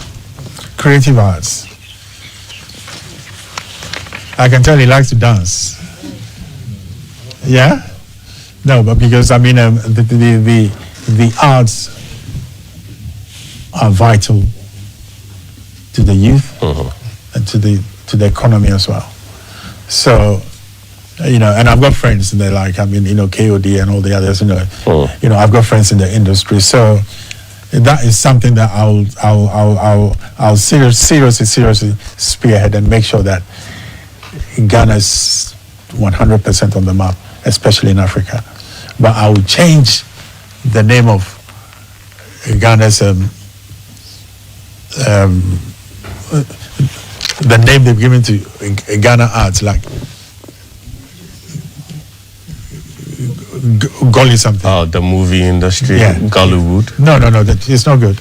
The Gollywood is not good. It's not good. Okay. What's Ghana Arts? Ghana Arts. I think Ghana Arts will be very good. There's Black Star Films. Sorry? Black Star Films. Black Star Films. Yeah, I think that would be good. But you know why? Tell us. Now, that Golly is derogatory in a sense that in Europe and in the white, when they say Golly, it's a black man with big eyes, and then Ghana goes and write Gollywood because Nigeria is saying Bollywood, and India is saying, I mean, let's, when you're doing something, find out the history of it. Gollywood. How do you, so it's a derogatory word that we've taken and put on our film industry. To me, I think they should change it from today immediately and say Ghana Arts or Ghana Film Industry. Even the Ghana Film Industry is better. Why say Gollywood? And then your eyes are big and stuff. I can Google it and show you. Okay. You would not like it. That's fair enough. Your plans for sports? Well, you're Ghana Black Stars. Our Ghana Black Stars. Our Ghana Black Stars. Our Ghana Black Stars. Yes. God. Our Ghana Black Stars. I think I don't know where to start with Black Stars really. And I think that we've got to take sports more seriously in schools. You see, and then I'll be going back to who changed the school system. You know, whoever changed that thing has caused a lot of trouble. Our school system. Yeah, because we had this, before someone from Form 1 to Form 5, and that you go to intercolleges and who runs well, there's someone at Achimota School, and that there's someone at Prempeh College, and then so we can't have proper people who are supposed to be good athletes. All they're doing is now they're on their phones. Then they're doing things that they shouldn't do on the phones. They're on their laptops doing things that they shouldn't do on the laptops. So, and the Ghana football, I don't know. That's for football. I don't know what to say, but we just have to pray that I can find a solution for them. I haven't got a solution. You don't have a solution for football? No, Ghana football. I haven't got why? That one is. You know what? Tell us. Ghana football is like being the president of a country and being sacked. Ghana football. So that but boxing, I think that is an arena. But football fans will not be happy with you if you don't have any plans for football. Oh no, but I'm being honest with them. Would they, rather like me to lie to them and say, "Oh, I'm going to do this, I'm going to do that." We all have to find a solution for football, and I think it will be a national thing that we all come together, have various meetings in various places, all over the 16 regions. Okay. So that we can find, because you see, Ghana, everyone is a coach. Yeah. During talks about technology, your specific policy on technology, aside from the nanotechnology you talked about, what other policies do you have on technology? Well, let me go into my technology bit for you. My technology is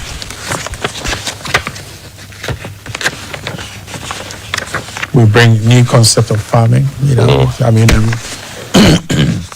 We're going to put serious technology into farming. We're going to bring the drones into farming. Okay. We're going to bring new scientific ways of planting crops so that they fruit quickly. We can just like cocoa board has been able to come to the point that cocoa fruits in 2 years, so we can get tomato to probably fruit in a month or rather than 3 months. So yes, so we looked at all those aspects, and I have the men. I'm not saying it but I have the men who can do the job. Okay. And my inclusiveness, and I think I've been on various shows. And my inclusiveness are people who really love Ghana. Someone like Kennedy Japan. If I become the president, he's not my party, but he will have a ministerial post. Oh. Ibrahim Mahama, he's not a party. He will have a ministerial, because these people love Ghana, and you should see how hard they work for Ghana, and you see how hard they work with the youth. You've got someone like Brandon Champon, that Greek minister? No, not him. That's another. The one from the voter from Kewu. Okay. We've got the men. You see, Ghana's situation is not a hard situation to solve. I'll have ministers, but I'll have 10 disciplines. And these 10 disciplines, I'll use individual experts to deal with the 10 disciplines. Which are these 10 gold disciplines? Will be one. Okay. Cocoa will be one. Okay. Bauxite will be one. Okay. Diamonds will be one. Okay. So all the main minerals that we have, all the main cash crops that we have, the country will change. Okay. Finally, let me just find your take on how to fight corruption. Corruption makes my blood boil. It makes my blood boil. Because it makes all the work that people do becomes, I should say, silly. And when I'm in power, I'll tell you for nothing, corruption, I will suspend you immediately. You haven't gone to court, you haven't gone anywhere, but there is no smoke without fire. So as soon as there's smoke, there must be fire. So you'll be suspended, you'll be investigated, and if you're found to have done wrong, the laws will take their turn. But if you're found to be, but if you're exonerated, then you come into the fold. But corruption makes my blood boil. I've been asked this question once, but I mean, and I was thinking of it, I thought, you know what, I just didn't want to, but it makes my blood boil. Corruption. It's, I mean, you know, because why should, you know, a farmer grow what they've grown, and then he's selling it, then he, no. You have to be. I will take care of that. Okay, all right. Let's put our hands together for our guest for this evening. We'd like to thank Star Ghana for supporting this particular engagement that we've been having here on Ghana Television. That's on GBC News, which is GBC's presidential encounter, which is also live on radio across the various regions of this country. Look, you have the final words now to our viewers and listeners too, that we can wrap up. Just a minute or two. Finally, we can just let go. Now to the EC, I'll say the EC is an independent entity. And we all expect to have a peaceful elections. And I, for one, expect them to do what's right, make sure that our democracy is maintained, our integrity is in full flow, and we give regard to everyone so that we have a peaceful elections. We don't want our country to be turned into something else. So to the EC, I say, I know you're working hard. Make sure that the job is done properly, and let the best man, well, that's going to be me, win. All right. Thank you very much. Thank you very much. Follow us on all our social media handles. We'll get to know exactly who our next guest is going to be for her presidential encounters as we get ready and get closer to the day itself, which is going to be on December 7th, which is on Saturday. And just as the Electoral Commission issued a statement, everything is going to happen on one particular day. That's December 7th. And let's just get ready for that day so that we'll go out there to elect a president and parliamentary or members of parliament for the various constituencies that we have. On behalf of the entire production crew, I say thanks a lot for your time and have a good evening. We'll see you again when we see you again. Good night.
We spent some time at the Western Regional Command and also the Tema Regional Fire Station in Greater Accra to tell the story of these brave men who got injured while battling heroically in the line of duty. In the service, they are known as the bravest men who survived horrific blizzards and lived to tell the account, but with lifelong scars.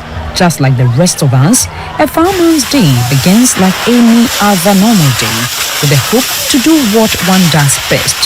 Without knowing when an emergency call may come through, our firemen and their buddies get ready for a possible rescue mission.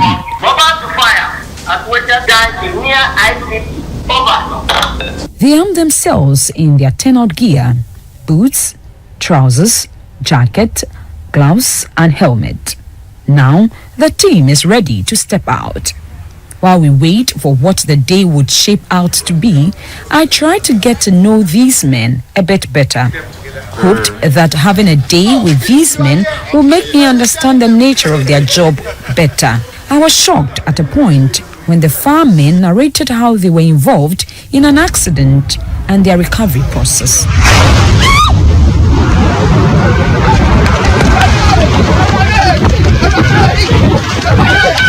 The firemen also recounted a gas explosion at the Ghana Household Utensils Manufacturing Company, GUMCO, a household utilities manufacturing company popularly known as Chinese at Sekondi Takoradi in the Western region on May 9, 2017 that left more than 100 people injured. The explosion, which occurred at about 7 a.m. on Tuesday, led to a 4-hour traffic jam in the Twin City. The tanker carrying 30,000 tons of liquefied petroleum gas was offloading into 2 giant LPG receptacles in the yard when it started leaking profusely. This led to a fire which caused the tanker to break into 2. The firemen told the crew they came to work hoping to close peacefully and return to their families.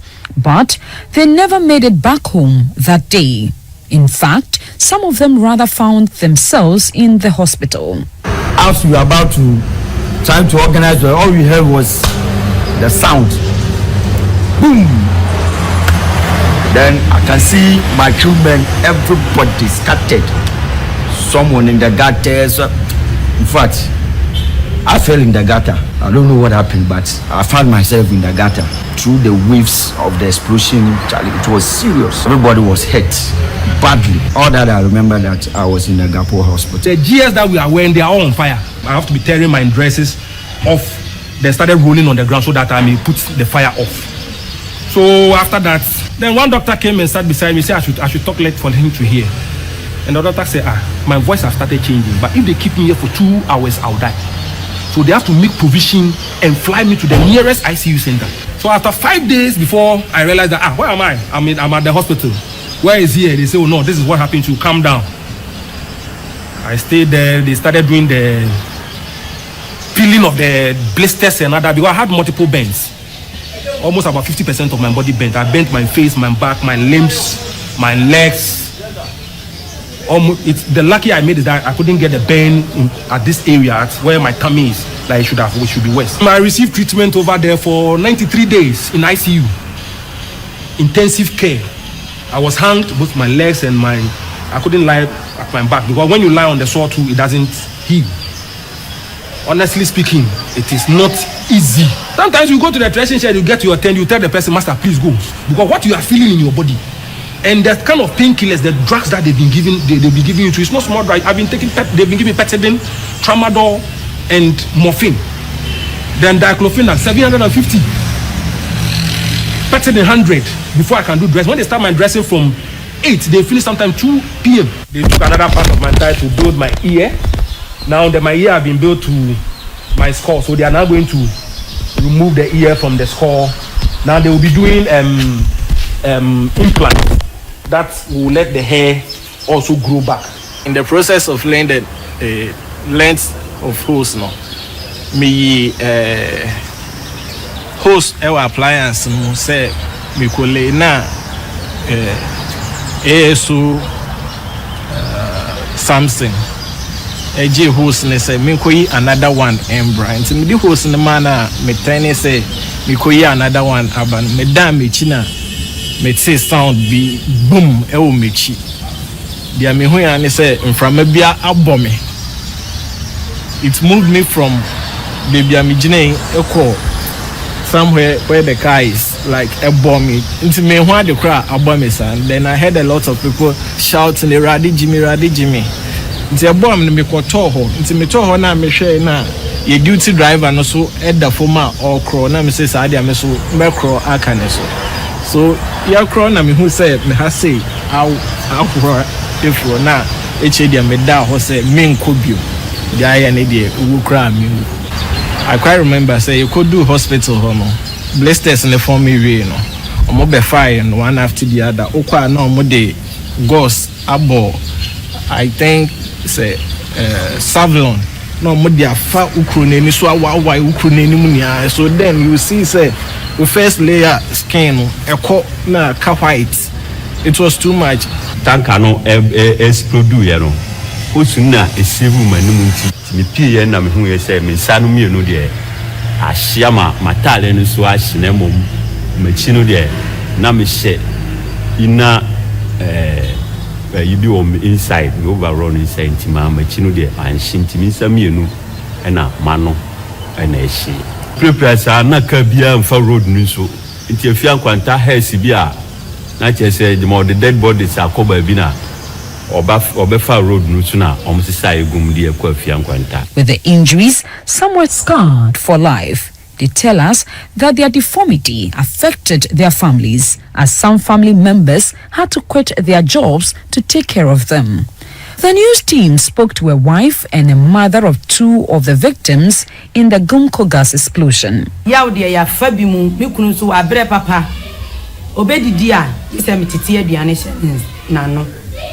Obenu munsu ajo ofrene en tini panis anonso omo kire say 3 days bia wo se ba hospital ne be dress ikuru no ti ampara 3 days ni eko 3 days ni eko dress ikuru no no wo mu wia so obesu je so komane so kakra no di napi nti yawo de efa bi mu mi kura kire ne nsa 6 months mi dwale ne 6 months mi manaduani di 6 months chese bibia obeye bia jesemia ti mami jama adwuma ne to na me hwe na naja nti ne nsa no ekọ no mu yi ba na gina ne nsa ha no ni ntin no nyina asosore agina nti wo mu kan se wo mu de ne bekọ kwalebu akoye ni surgery empanifo ne so ne tembia no wo mu ba ha wo ba besra no wo be se de ne wotie enuro ni ya chiro nure ma ya hospital anya ketwa si bra beto na wo se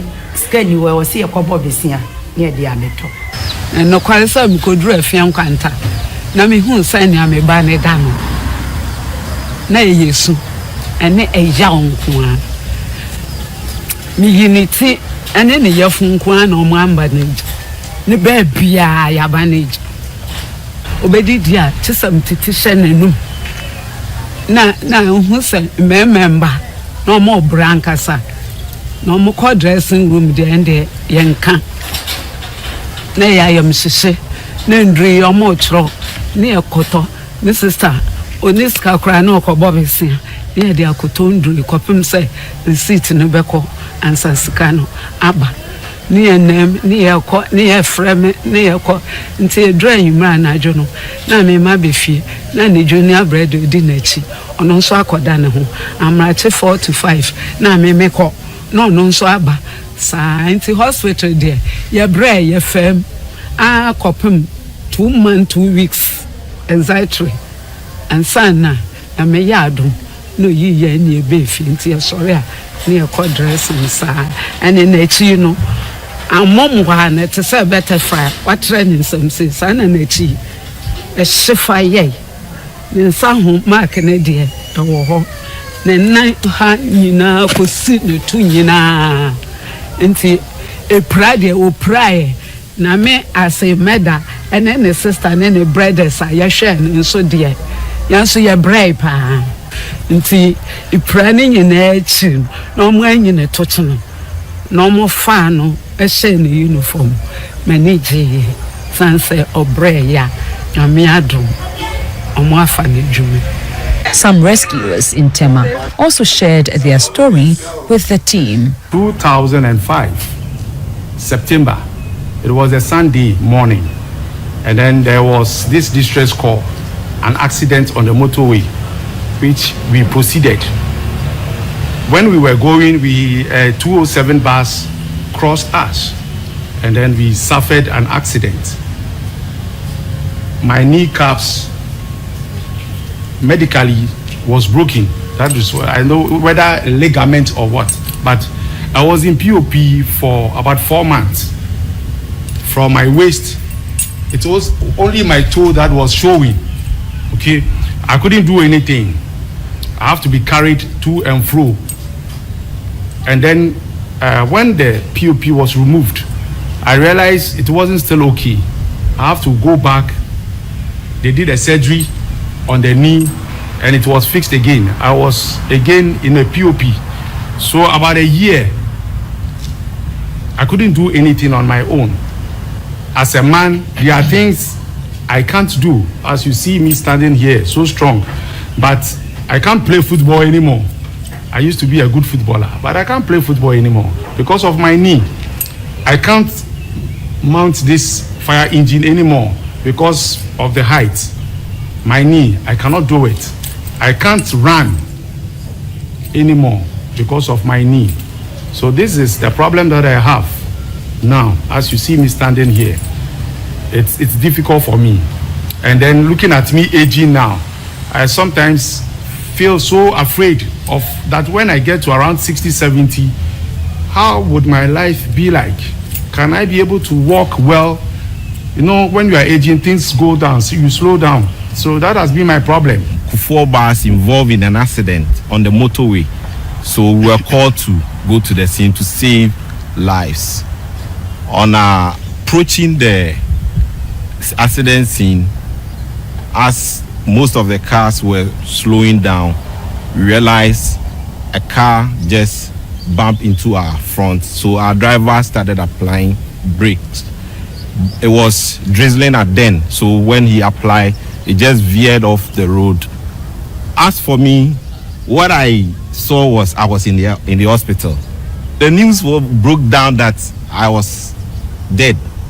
So what I realized, what I can talk about when I was in a wheelchair in the general hospital, but realized that the pain was still coming when you take in the painkillers and all that. My injury was on my waist because I fell and then my coccyx hit on the floor.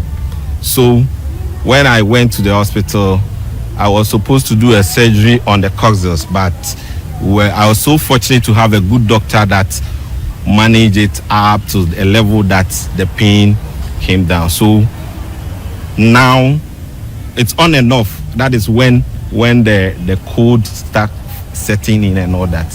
So it was my causes. My auntie as a nurse knew what was going on, so she thought I was losing my manhood, seriously. So at a point she comes in and asks, how are you feeling? Do you feel a man? And then I told her for that one, unless I tested before. So then I laughed over it, and then we all laughed over it. And seriously, by then I was only 25 years, where I'd not married and all that. So a young man going through this, you know the trauma that you go through. Now I can't sit on the bicycle again because when I sit, it hits on the coccyx. There was a petrol tanker fire at Prince Lord Yard. We were fighting the fire. Actually, we suppressed the fire, almost done. But later, because of the petrol was spilling, the situation escalated. Then the fire engulfed some of us. My people were able to run away. They were able to escape from the fire. But 2 of us, myself and Eswa Javon, were trapped by the fire. I went out. I didn't know what happened again. Before I would see myself, I was at the General Hospital. Then we got bent. It wasn't easy. It was an experience I would never forget in my life, because it was an incident. I saw that I'm dead. I saw myself in the fire. Later, I didn't see anything again. And I thought this is the end of my life as a firefighter. There was a fire at Sakumono, and it involved plastic. They manufacture plastic, rubber bags and stuffs. And during the process, firefighting, you know, when plastic melts, it turns into water. It's very liquid. You will not see. So we were there, and I was like in a pool of melted plastic, and in the process of we were breaking doors and stuff. So we were trying to enter. I slipped and fell into it, and my body was covered in melted rubber. The way I was screaming, and my team stopped fighting the fire, and like they were cooling me with the water because my body, it was like I was in hell because every part of my body was just burning. I was screaming, and I remember I passed out. I passed out of the scene, and when I opened my eyes, I was at the hospital. Despite the hazards that come with being a smoke jumper, personnel also have to contend with other challenges. Inadequate personal protection equipment, PPE, is a major one. We are told that many personnel do not have personal PPE, and so sharing is common. You will see that there's a lot of diseases and sicknesses among. We have a lot of sicknesses, but the PPE that we wore, when I wore and I go home, the same person will take over from me, wore the same PPE, including the boot and everything, the face mask and everything. I will change over to somebody and the person will come over. Even when I send it to fire and the thing is wet, when you count, there's none. The same thing you have to maneuver, or you have to look for anything of your own and done and one and go and fight the fire. At least everybody should have his own face mask because I breathe into it. Incidents here for me, I was in overall. Now, me senior overall MLT, the state overall MLT do here now. Me who say it's not proper. Like say we call food, akoye juma with overall. Into no yenya PPE sir. Okay, be boy. PPEs, personal protective equipment, say yeah the air woman. You do time bia, because you see no yare bebre na ba. It is obi she jackets. Na say or no the be yeah juma night. No, you go on answer, oh, Baba Shan morning. You say, ye won't pull much now with him, I won't say, or whom put your fine. Coming into direct contact with smoke, which contains carbon monoxide and other toxic gases from burning substances, has always been a part of a fire scene. Most of these firemen go to the field without the necessary breathing apparatus, BA, and face mask. I want to see the fire service hospital. It's long overdue. The police has hospital, the army have theirs. Fire, no. And not even a yearly checkups. We don't have it. I want to see that coming up now. If we have this hospital established, we come in, detoxify ourselves. We know we move in our uniforms and whatever. We will realize that we are so much bathed with toxics and stuff. We go in anyhow, we infest people in our vehicles going in and there. But if we have these detoxification centers at all the stations, we come back there, you don't detoxify yourself, get your appropriate clothing, quickly you move on. It is something I would love to see happening. Having now been educated on some of the challenges of the job, I inquired from them whether there is a special fire emergency fund to cater for them when they suffer injuries in the line of duty. According to them, the Ghana National Fire Service refunds all the monies spent during hospitalization, and they also get a workman's compensation where applicable. But there is no special fire emergency fund to cater for them after an injury. There is also no comprehensive insurance for firemen in the country. They also say even where a refund is applied for, the paperwork takes a while and they sometimes have to borrow to cover their bills before money is spent is refunded. As for the medical bills, if you don't have money, it will be a problem. You pay later, then you submit your receipt to the management and the service will refund whatever you have lost. We went to labor office to pick a form for workman compensation, and it took us about almost 2 years before they were able to give us the workman's compensation. Yes, I know my hoche back. Tina Bisiana mebo, welfare mbeje besia me call other companies me call je besia na me dey hwɛ me because da bia no me ne oba no na efoka na aba hospital me ne no ya san afo akọ si hia se bibia agise odi mechi ntitem bia ma transportation ne koye 2222 be bia be ko bia agise obi di mechi ntimi fa me san so bibia ntimi nye bibia se foda kra agise me ti ono obi di akọ rounds na wakoye no abefre me say sorry na yenko ntimi a fire service for so omo emergency no obi nya problem a obampo a omo ntimi nhwe no na bia e was service ni team na bibia service no ejan wo say nipa no ondwane ana bibi ska no e betimi atua ya cost no. With this information, we asked some more questions. How long does it take for monies to be refunded? And what is the process for a refund and workman compensation? We do not have a hospital to ourselves. So you go to a hospital, you are treated, and then you submit the bill for us to pay. The payment is made under our goods and services. So as and when we receive money for goods and services, we also make the payment to personnel. And sometimes the goods and services do not come on time. And that is why normally there are delays with regard to the payment of the medical refund. Per the PNDC law 187 of 1987, when somebody gets injured, let's say in fire service, on operational front, the person is taken to the hospital, and then when it's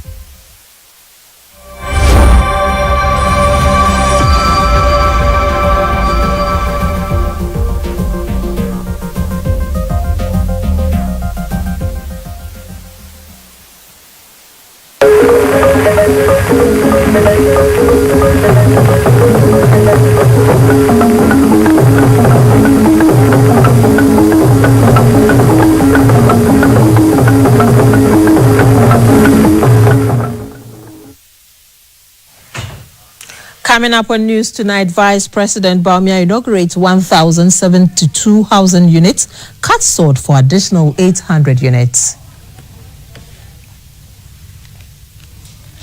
Electoral Commission to deploy ballot papers to all regions across the country by the end of today, November 26th.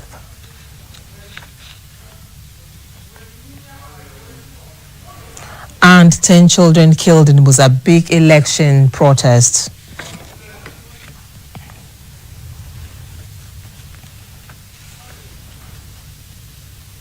Hello, good evening. Welcome to News Tonight here on GBC News, the News and Governance Channel and GTV. I am Rahmatu Mahmoud Jawando. Thanks for joining us once again. The Vice President, Dr. Mahmoud Bawumia, has inaugurated the Tema Development Company, TDC Affordable Housing Phase 1 to 3 in Kpong. The Vice President also cut the sword for the construction of Phase 4, which is expected to offer 800 housing units. The affordable housing project was envisioned and birthed by former President J. Kufuor. Work started in 2006 to deliver 1,526 housing units to meet the demands of low and middle income earning Ghanaians, both in the public and private sectors. The project started with full funding from central government. Some 1,072 housing units and infrastructure such as roads, drainage system, extension of electricity and water have been completed so far under the phases 1 to 3 of the project. The Vice President, Dr. Mahmoud Bawumia, was at Kpong in the Greater Accra region to inaugurate the completed project and also cut the sword for works to begin on phase 4 of the project. The phase 4 is designed for 800 units of 2-bedroom apartments and will be completed in 18 months.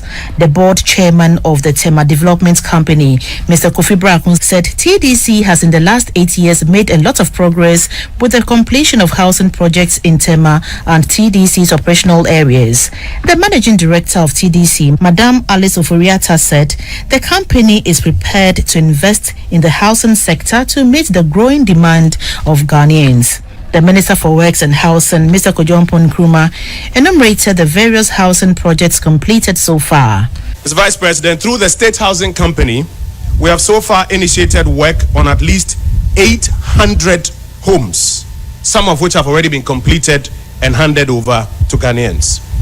And through the National Home Ownership Fund, as I mentioned, we would have delivered 534 additional homes by the time phase 3, which you inspect today, is done. Through our land swaps, redevelopment and infilling programs, we have also worked towards completing 600 homes for public servants. And very soon our public servants across the Greater Accra region will have some more access to housing so that it can serve the Republic better. Vice President Dr. Muhammadu Bawumia said government is determined to provide affordable accommodation to all Ghanaians, and considering the huge employment created in the housing sector, government would continue to invest in the sector. We also understand that not everyone can own a home. For this reason, government launched the Rent Assistance Scheme in 2023. Under this program, the government provides rent advances through a service provider, allowing tenants to pay monthly without the burden of upfront costs. So far, this scheme has supported 2,400 beneficiaries with a 100% recovery rate.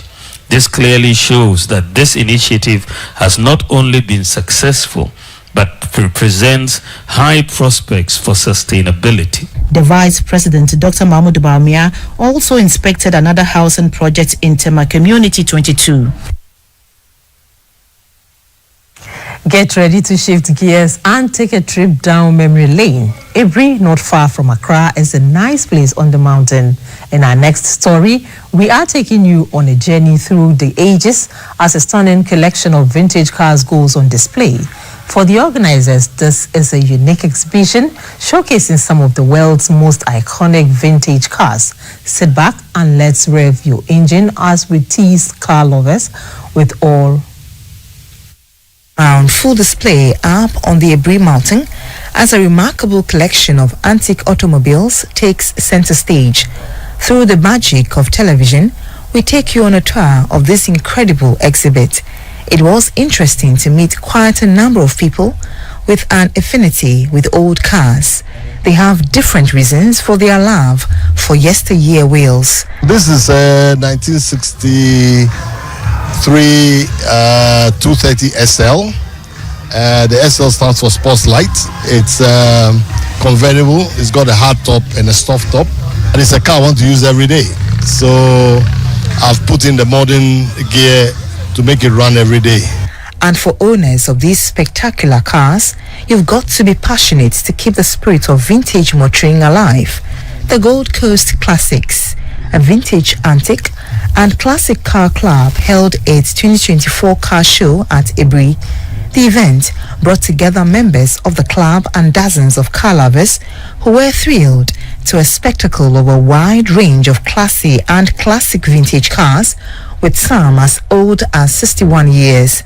Some of the vehicles showcased at the event were Mercedes-Benz MSL, Lincoln Continental, VW Beetle 1300, among several others.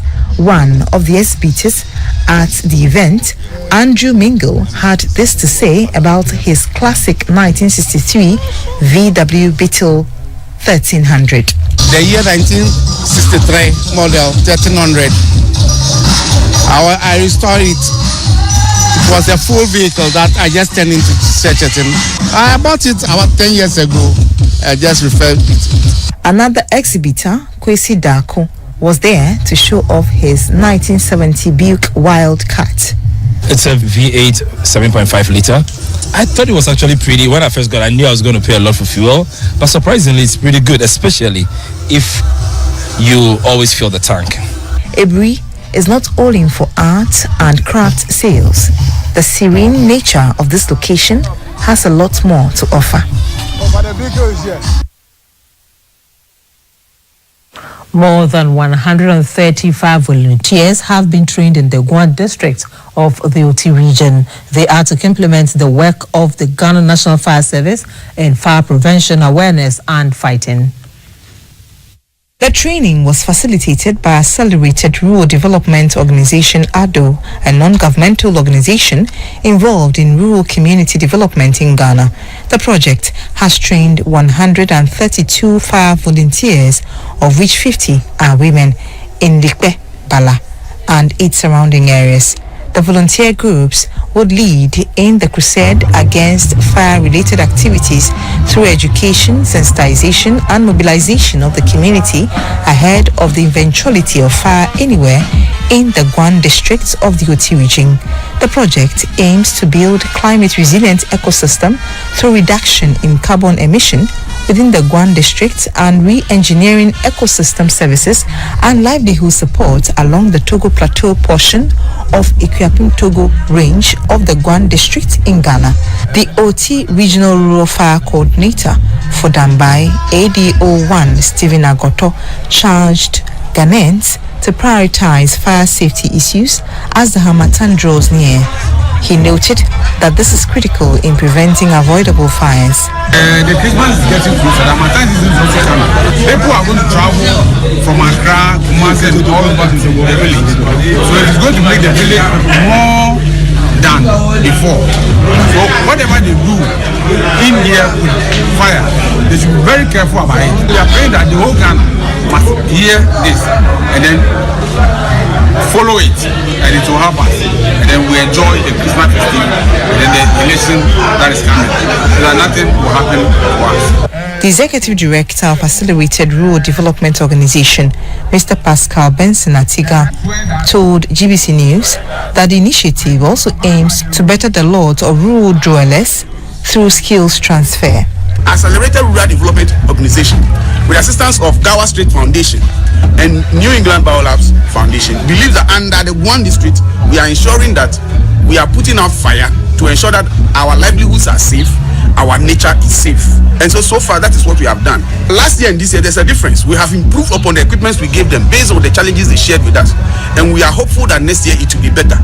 And by the 5 years, we would have planted 100,000 indigenous tree seedlings within the landscape to ensure that fire is removed and forever Gower Street, New England Biolabs, and other partners that are yet to come on board will be remembered for the good work that we'll be doing in this Guan district and beyond. The Adonte Hini of Lulubi Ashambi traditional area, Nana Akotia, was grateful for the sponsorship deal and the collaboration between the stakeholders for the gesture.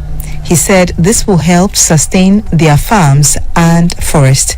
2 kiln machines for sustainable charcoal making, which was constructed at Swame Magazine in the Ashanti region at the cost of 40,000 Ghana cedis, was donated to the group.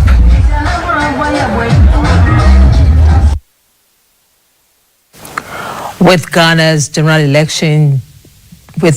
2024 general election just a hard better way, the Media Foundation for West Africa has convened a pivotal media forum in Accra, bringing together key stakeholders to pledge their commitment to promoting peaceful and responsible communication. The forum's primary objective is to ensure that the media plays a constructive role in maintaining peace and stability throughout the electoral process. The National Election Security Task Force is made up of the Ghana Police Service, Immigration, the Army, Prisons, and the National Fire Service. The meeting with the Electoral Commission was led by the Inspector General of Police, Dr. George Ekufudampare. The meeting was to give update on activities so far to ensure smooth and incident-free election. The EC Chair, Mrs. Jean Mensah, said ballots to all the regions with the exception of the Northern, Bono and Bono East regions have been dispatched to the police armories across the country. She said with the protection and support of the security services, the EC is confident of a free, peaceful and fair election on December 7th. We believe that peace is a process, and I'm confident that right from the start of this electoral process, our calendar, we have demonstrated in our actions that we are committed to peace, and we've done so by bringing on board the citizenry, opening up our processes, all aspects of our processes to the citizenry, and working with them along the way. We've also, as you may be aware, worked within the remit of the law, not going out of the mandates that we have been given by the Constitution and by our laws. The EC chair also spoke about the special voting scheduled for December 2nd. I believe that you are aware that the special voting is restricted to members of the security, members of the media, and some of the EC's own electoral officials who applied for special voting. And it is limited to those who applied. The Inspector General of Police, Dr. George Ikufudampare, commended the EC for the efforts so far. In terms of our preparation for the benefit of the public and the generality of Ghanaians, we want to also assure them that, in fact, we are over ready as the security agencies in support of the excellent job that you are doing. And we'll do all what it takes, and I repeat, all what it takes to ensure that this country continues to be at peace with herself. The EC and the Security Task Force have assured the public of a secured electoral process.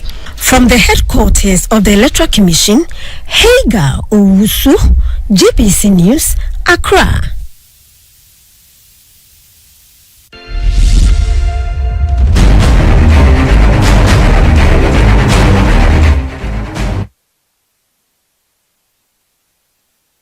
On the campaign trail, the presidential candidate of the NPP, Dr. Mahmoud Bawumia, says the flat rate tax system, flat rate import duty regime, tax amnesty and Women's Trade Empowerment Fund have been designed to support traders to grow their businesses.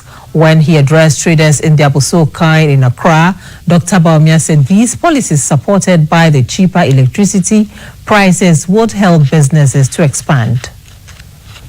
Candidate of the NPP, Dr. Mahmoud Bawumia, started his tour of some selected constituencies in the Greater Accra region with a meet and greet feature of his 2024 campaign at the Malamata Market in the Ayawaso Central constituency. Enthusiastic crowd welcomed Dr. Bawumia to the market.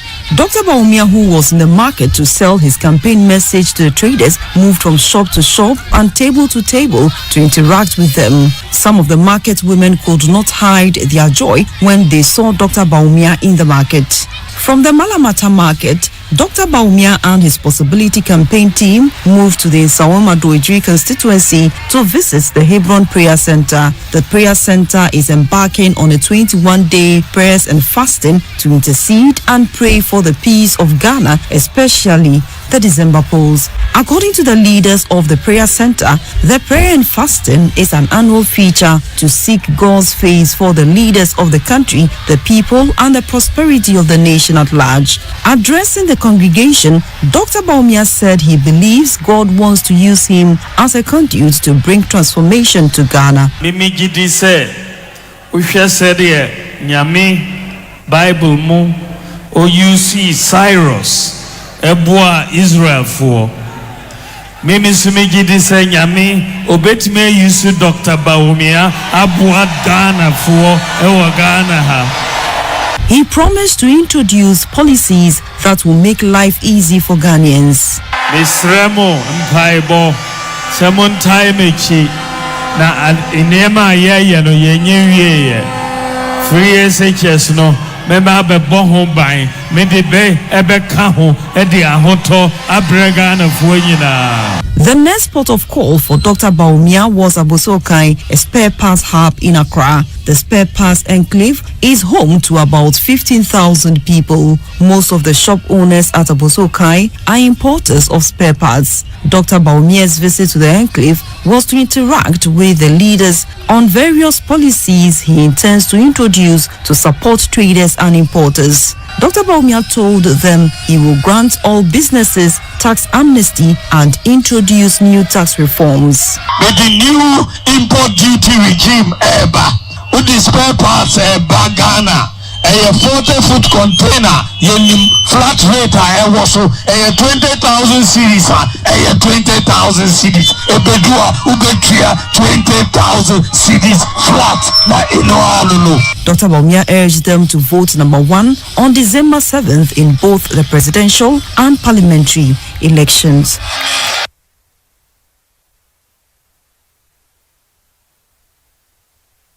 The people of Pankrono in the Ashanti region say they are relieved following the inauguration of a brand new police station in their area. This new facility promises to bring enhanced safety and security, community-focused policing, improved living standards and support for local events. The police station was officially opened by Dr. Matthew Opoku-Prempeh as part of his campaign tour of the Old Tafo constituency.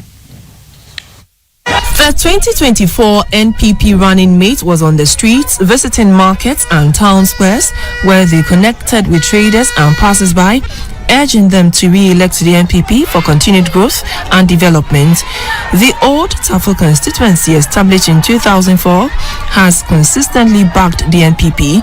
In the 2020 elections, the NPP's parliamentary candidate, Vincent Asefua, secured a decisive victory, garnering 42,616 votes against his NDC opponent's 14,405 votes. Building on this momentum, Dr. Matthew Opoku-Prempeh rallied the crowd to expand this margin, aiming to reach the NPP's ambitious 85% target in this year's elections. There were scores of party folks lined up along the streets to welcome the 2024 NPP running mate to Pankrono.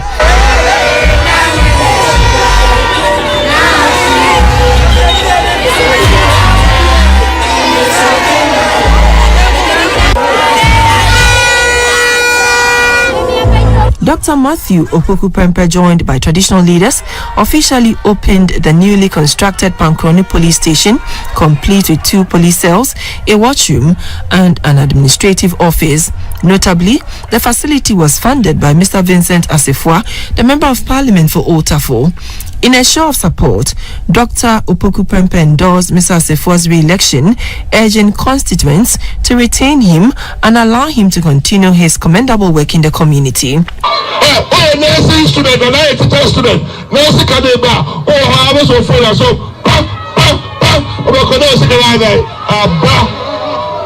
and then every this year, Coco, every this year, the mobile car is a check Coco if you are Friday.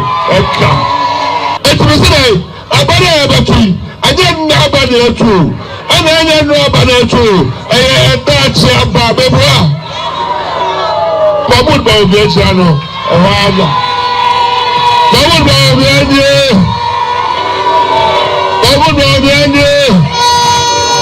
Dr. Matthew Opoku-Prempeh wrapped up his tour of Old Tafo with a community engagement where he was joined by key figures including Municipal Chief Executive Lord Inusansa and the Old Tafo NPP constituency chairman. Together, they rallied the electorate to actively support the NPP's bid to break the 8-year presidential term cycle, urging them to be part of history in the making.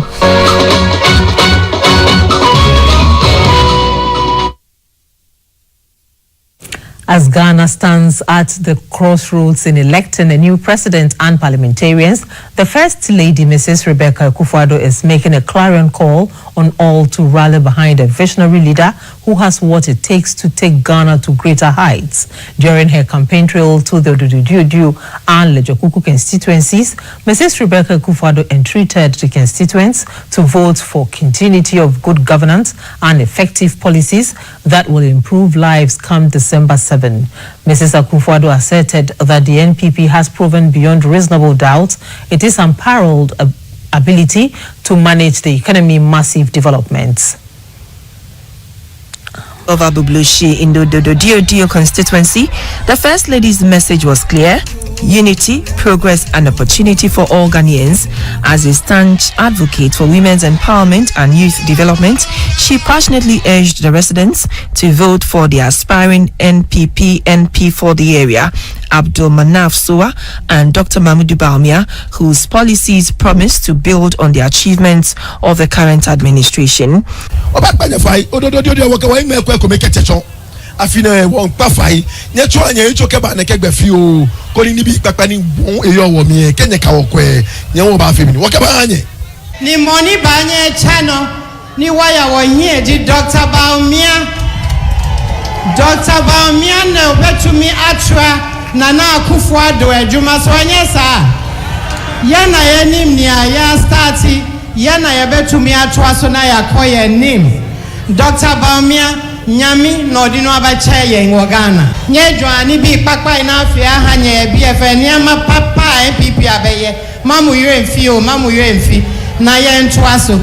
As Lejekuku, Dr. Bernard Okoboy, who is staging a comeback after he lost the seat to the NDC's Benjamin Aiku in 2020, promised to pay for the fees of all students in the constituency who qualify to the university. Apart from education fund, traders fund, yesadi sika ebetuo aye friend welfare fund. Ahuchile sika. Se asem tu prekupe Utrani ebetua sika we a sika anu to 2 billion yebe yibi dia support to e wo teshia mo kwanye fai mo kwa akalaka wo mo bia ndada yen sai system ye toa so akoye nim Dr. Baumia ba taking even further than Akufo-Addo beye no. Mrs. Rebecca Akufo-Addo says together Ododo Diodio and Lejekuku can help secure the future Ghana deserves and make history together.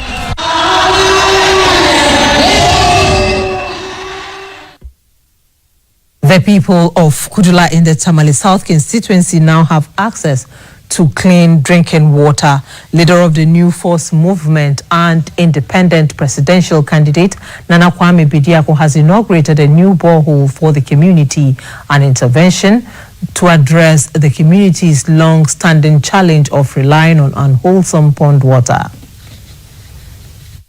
276 constituency tour of the regions, leader of the New Force movement and independent presidential candidate Nana Kwame Bediako addressed critical needs in various communities as part of his developmental agenda. At Kodola in the Tamale South constituency, access to clean water was a pressing issue, with residents dependent on a polluted pond as their source of water. As a response to the plight, Nana Kwame Bediako inaugurated a borehole to ensure access to safe and clean water. He emphasized that water is life and a fundamental right of everyone. This cannot be right. But I am so sorry. From now, tell him to stop fetching this water. Now I have water there. There's a borehole. He can go and have that water. And I promise that I will be bringing any other water that I can help, just to lay a pipe here so you guys can have real water to drink.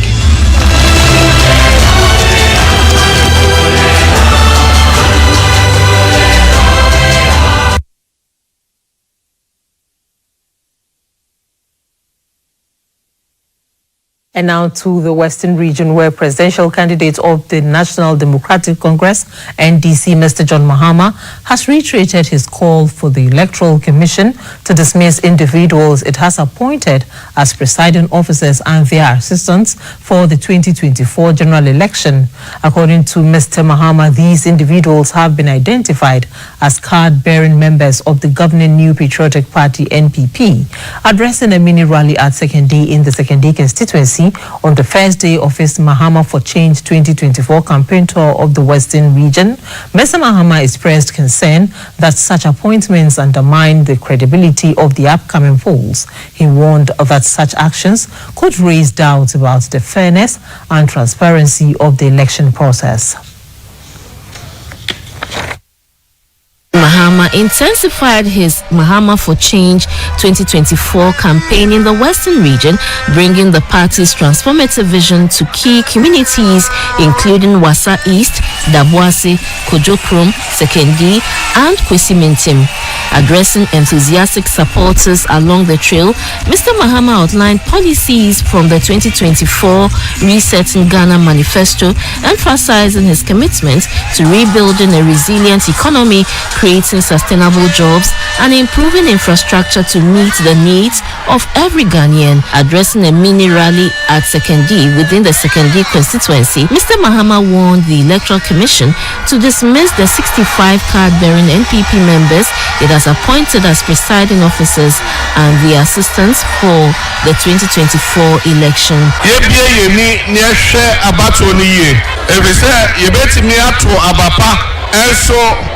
Na akrofobi area abano.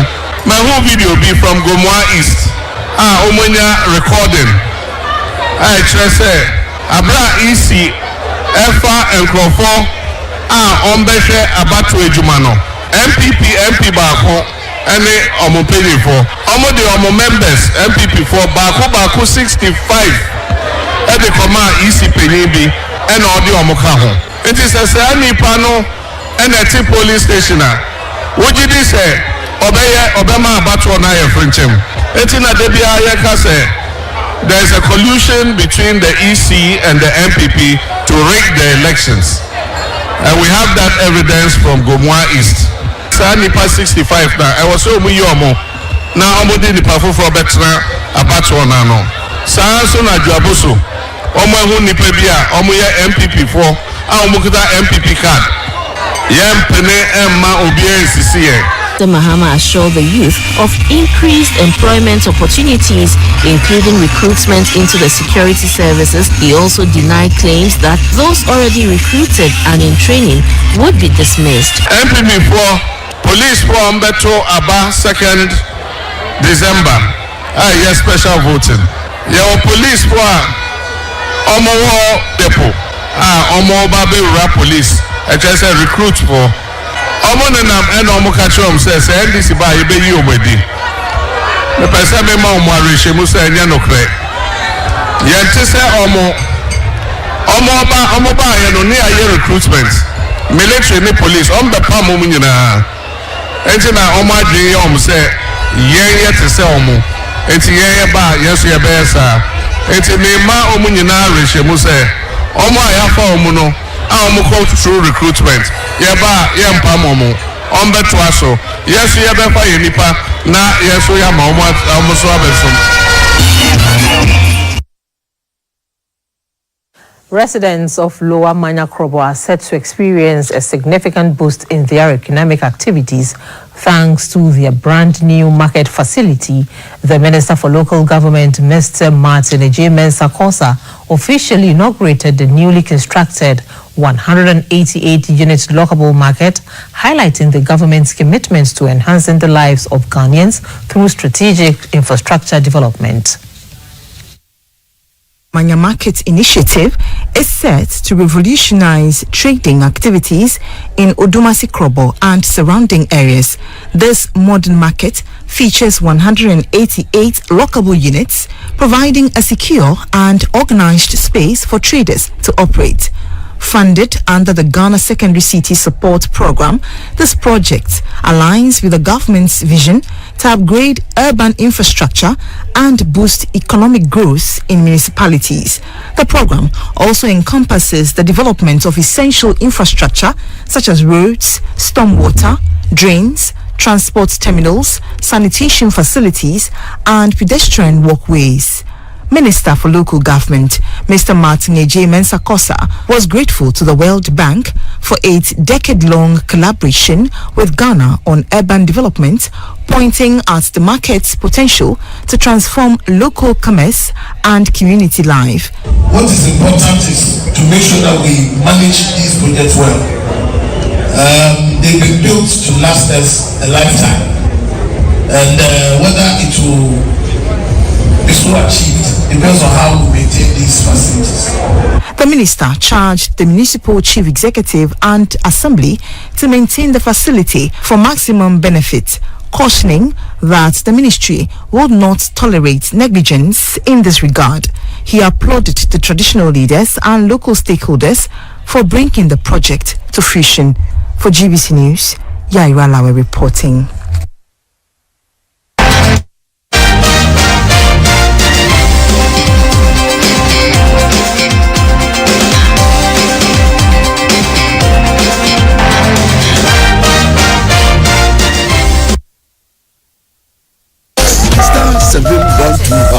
Now welcome to the Luckies.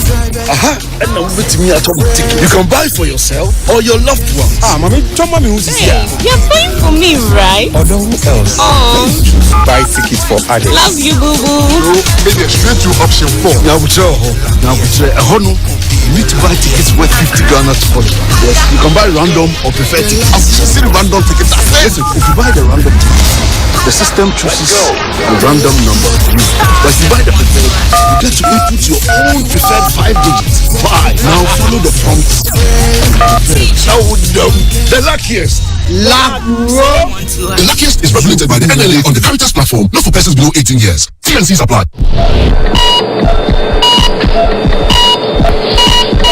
Remember the dark days of Dumso under Mahama's administration? Vital surgeries halted. Dumso killed many people and will kill many more if we do not vote wisely. Dumso destroyed many businesses and will destroy more if we do not vote wisely. Businesses suffered irreparable losses. Dumso disrupted family life and will do more if we do not vote wisely. Student studies disrupted.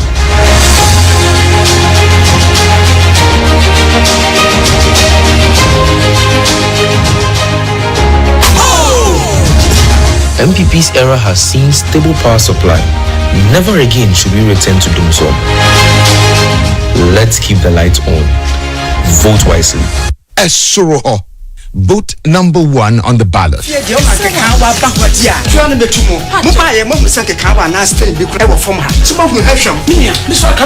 Buying 20 disinfectant, buying stain remover, and so on. You were buying liquid soap, buying zone power bleach. And the hospitals, schools, canteens, warehouse, factories, and new beer. It was so useful. 0243 10 48 83 and then 0541 80 96. FDRG didn't crash yet. It's everywhere. 8K. Hey, wait. You can put it on his tab. This is my man. Good luck. Google Radio. We are star 712. I'm on dialing the magic numbers. Star 712. Now welcome to the luckiest. And now with me at ticket. You can buy for yourself or your loved one. Mommy, who's here? You're buying for me, right? Or who else? Buy tickets for others. Love you, boo boo. Maybe straight to option 4. Now we try. You need to buy tickets worth 50 Ghana to follow. Yes, you can buy random or preferred tickets. See the random tickets. Listen, if you buy the random ticket, the system chooses a random number for you. But if you buy the preferred, you get to input your own preferred 5 digits. Buy. Now follow the prompts. The luckiest. The luckiest is regulated by the NLA on the Caritas platform, not for persons below 18 years.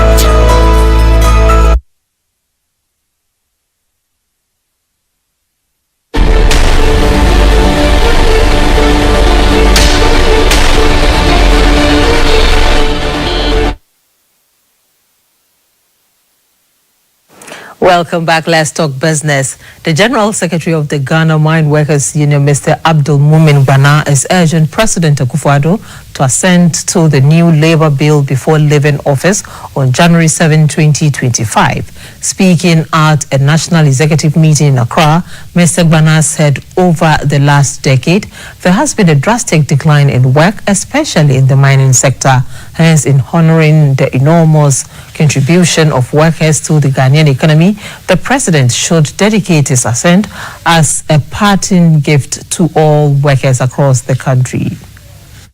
Where does some work have been done? Because the Ghana Mine Workers Union and by extension the TUC have participated in the process right from the outset of the review of the Labour Act and have been very hopeful that the revised law or the new Labour Bill will be passed into law to provide Ghanaian workers some decent protection before the current president brings his leadership to an end on January 7th, 2025. Unfortunately, as of today, the 26th of November 2024, absolutely nothing has been heard. We are therefore calling on the President of the Republic to cause the passage of the new Labour Bill into law. Like I said before, he leaves the office on the 7th of January 2025. I believe this would be a parting gift to the working people of this country. And so we call on the President to do the needful to ensure that workers are fully protected.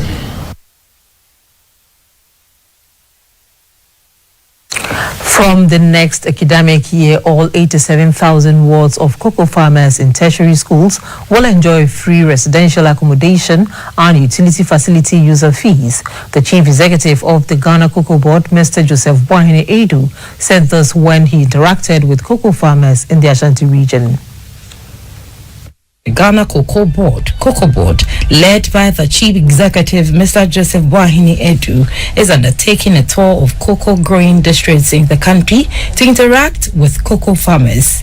In the Ashanti region, one of the major cocoa producing administrative regions, Cocoa Board management began the working tour with a courtesy call on the new Paramount Chief of Offenso, Nanari Afiakenting II. Nanari Afiakenting, himself a cocoa farmer, testified about the importance of the cocoa rehabilitation program, which is a beneficiary. At a deba with cocoa farmers from various parts of the Offenso municipality were members of the various cooperatives as well as agricultural extension officers.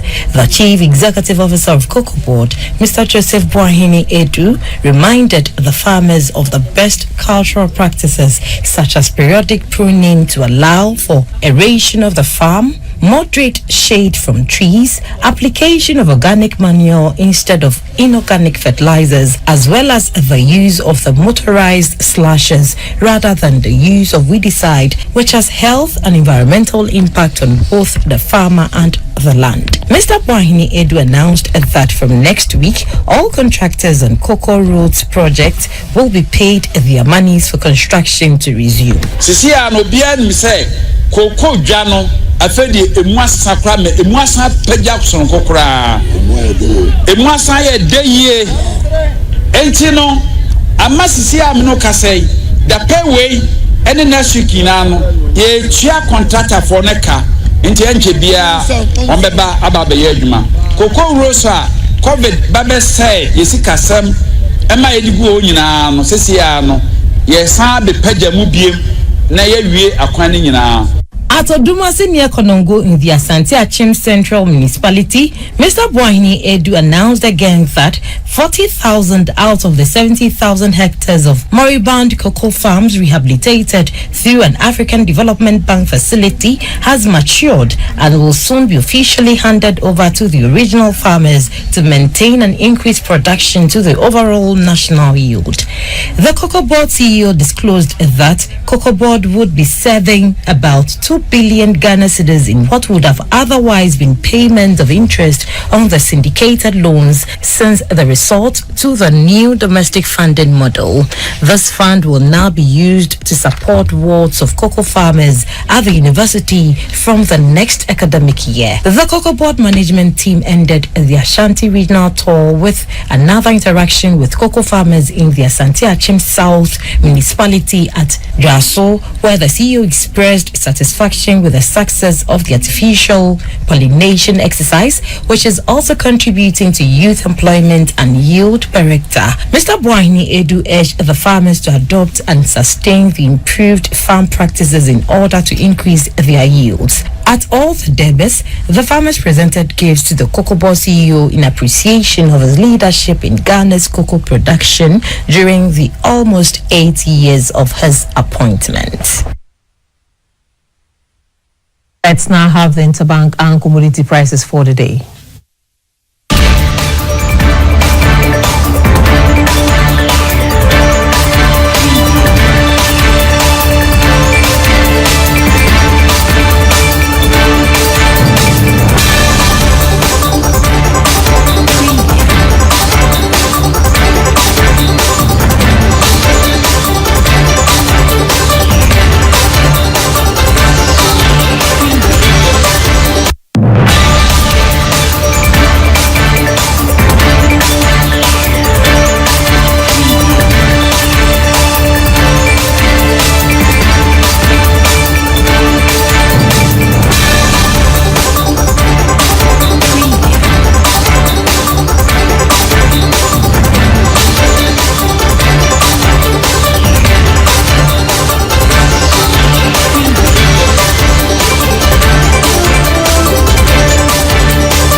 this time. This is my man. Good luck. Okay, radio. We are star 712. It's much more phone. I'm on dialing the magic numbers. Star 712. Now welcome to the Luckies. And now with me at home ticket. You can buy for yourself or your loved ones. Mommy, tell mommy who's here. You're paying for me, right? Or who else? Buy tickets for others. Love you, boo boo. Maybe straight to option 4. Now we try. You need to buy tickets worth 50 Ghana to follow. Yes, you can buy random or preferred tickets. See the random tickets. Listen, if you buy the random ticket, the system chooses a random number for you. But if you buy the preferred, you get to input your own preferred 5 digits. Buy. Now follow the prompts. Now the luckiest. The luckiest is regulated by the NLA on the Caritas platform, not for persons below 18 years. TNCs apply. Hello, my name is Ganaba. I am 21 years old and voting on Saturday, December 7th. And I have a few questions for former President John Mahama, who is standing again. Dr. Baumia, as Vice President, gave Ghana the mobile interoperability we are enjoying today, but for only $4.5 million. Why did you award the same contract to your friend, Roland Agambri, for $1.2 billion in 2016? Why in December 2016, after you lost the election, you gave to your brother almost all of Ghana's bauxite resources, estimated to be over $10 billion? Why did your boss, the late President Atamos, place you under investigation when you were his vice president? Why did you accept a fraud expedition bribe from a Burkina Faso contractor? Why did American, French and British police and investigators identify you as government official 1 in the $5 million Airbus purchase bribery scandal involving another of your brothers? Why is it that when you were asked in a BBC interview whether you had ever taken bribes, you answered, as a human being, why have you been identified by international investigators as the NDC presidential candidate who was paid $80 million in 2016 for selling 65% of a Tema oil refinery assets to a Southern African company before you left office? The kidney files you spent millions to buy all flew away to Burkina Faso. What will happen to the Nkoko Kitinkiti you are promising this time? If you did not care about accountability when you knew you would go for a second term in 2016, how much more now when there will be no second term after 2028? Character matters. Integrity matters. Do not vote for a leader who, when he had his chance, he blew it. On December 7th, let's vote number 1. Let's vote for Dr. Baumia. Estroho. Hey, 8K. Hey, wait. You gonna put it on this time. This is my man. Good luck. Okay, radio. We are star 712. It's much more phone. I'm on dialing the magic numbers. Star 712. Now welcome to the Luckies. And now with me at home ticket. You can buy for yourself or your loved ones. Mommy, tell mommy who's here. You're paying for me, right? Or who else? Buy tickets for others. Love you, boo boo. Maybe straight to option 4. Now we try. You need to buy tickets worth 50 Ghana to follow. Yes, you can buy random or preferred tickets. See the random tickets. Listen, if you buy the random ticket, the system chooses a random number for you. But if you buy the preferred, you get to input your own preferred 5 digits. Buy. Now follow the prompts. Now the luckiest. The luckiest is regulated by the NLA on the Caritas platform, not for persons below 18 years.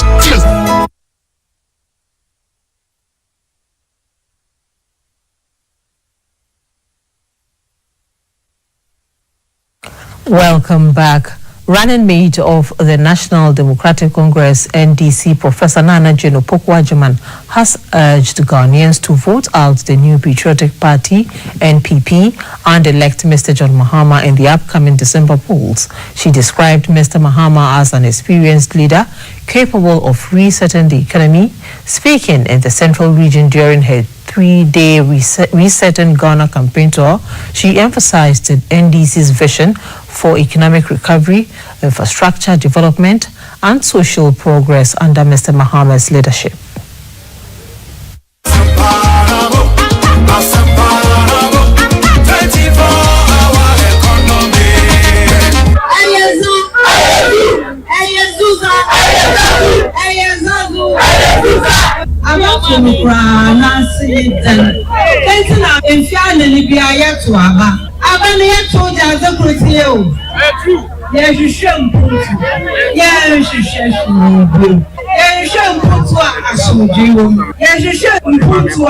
Also, piano do. When I say I saw the Arabic, I'm going to sit here. And I'm a boy. Yes, one pro, one. Mommy, you're the man of the and this office and here by no piano, so piano. Yeah, I'm going to piano. In the school about Obiana Bankoma.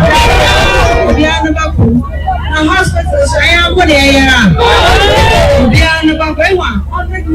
And man will be. And you may disagree with the answer better. I bet you time and coffee. The name Lisa. So, I'm going because one of you over your opinion. Over your panel.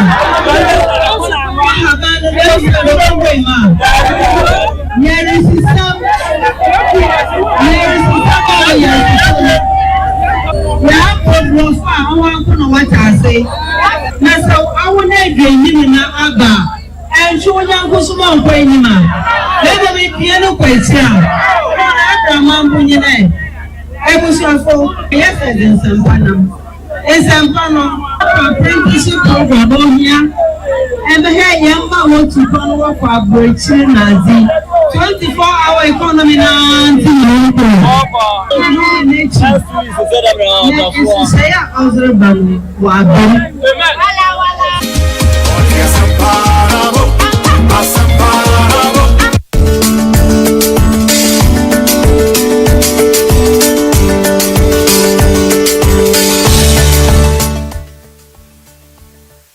The Pediatric Intensive Care Unit of the Korle Bu Teaching Hospital, established by the Rebecca Akufo-Addo Foundation, has celebrated its 5th year. The milestone was observed with the creation of a Child Critical Care Foundation to, among other things, raise funds to cater for critically ill children within the first 48 hours after birth. Sarah Fori has more in this report. Pediatric Intensive Care and High Dependency Units of the Korle Bu Teaching Hospital came into being. Critically ill children often died needlessly due to the absence of essential services and specialists who were not readily available to these children. We've seen over 1,000 children since this place came in, and these are seriously sick children that without the interventions we had here, chances are that we probably will have lost most of them. Responding to the distress call from the management of the hospital, the First Lady, Mrs. Rebecca Akufo-Addo, through her foundation, constructed the Pediatric Intensive Care Unit to render pediatric specialist care. Since then, the unit has become a beacon of hope for several families. There's something about a sick child that tears at one's heart, and there's nothing as disheartening as knowing what to do for a sick child or feeling inadequate to do so. So this project is a source of joy to me. My hope is that this facility will be well maintained and regularly upgraded to serve generations yet unborn. Commemorating the 5th anniversary, the staff were applauded for their unwavering dedication and passion in running the unit efficiently. Mortality rate has reduced from 9% to 3% from 2017 to 2023. The Department of Child Health is the largest referral facility for children in Ghana, and we receive about 6,000 critically ill children per year. Several years ago, this was placing a burden on our healthcare delivery and mortality and morbidity statistics. PICU is beginning to stare death in the face. The PICU has catered for over 1,000 children within the period. 6 out of 10 children are said to survive, including those on life support. Some survivors of the unit shared their fond memories. The management of PICU unveiled the Child Critical Care Foundation, synonymous with the theme, making a difference, one little life at a time. We, the health care professionals, are going to take care of the critically ill children in a serene environment, providing stability for the parents who often come with unwavering emotions. We want to venture into new areas and incorporate newer technologies in our patient care. The Achempemhene of Kwewutafo, Nana Yeboah Samoa Sompa, pledged 10,000 cedis on behalf of the Omahene of Kwewutafo, Nana Kwesi Opoku-Mintah, as his contribution to the foundation. Sarah for GBC News, Accra.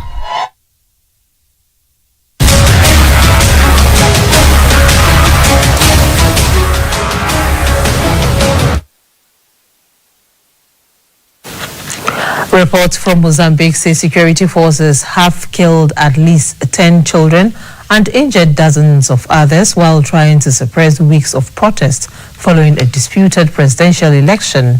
According to Human Rights Watch, a human rights protection organization, security forces detained hundreds of other minors, some of them for days in violation of international law, since election results were announced a month ago. Has been beset by unrest after the ruling party's candidate was declared the winner of the October 9 election despite the opposition's claim of fraud and international observers' criticism of the vote, including a team from the European Union. Mozambican authorities have not given out details of how many people have been killed or detained in the protest, but said some of the demonstrations turned violent and had to be quelled by security forces. Daniel Chapo was announced the election winner on October 24, extending the front for the liberation of Mozambique party's unbroken half-century rule since independence from Portugal in 1975. Chapo is set to succeed President Felipe Nyusi, who has served the maximum 2 terms.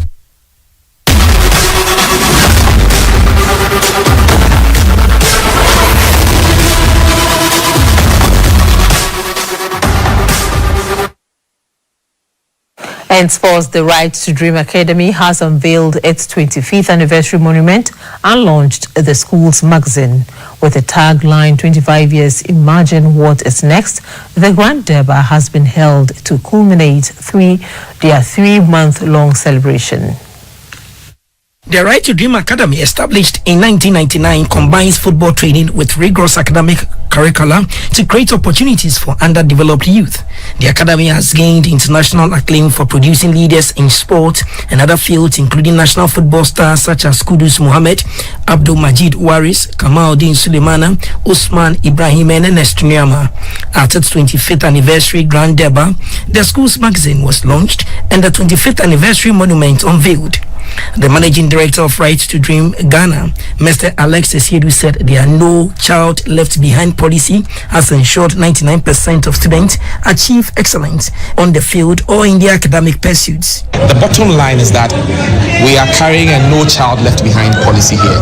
Once you enter our walls, you are almost guaranteed 99% to do something really well on the field, that is football, and or off the field, that is your career.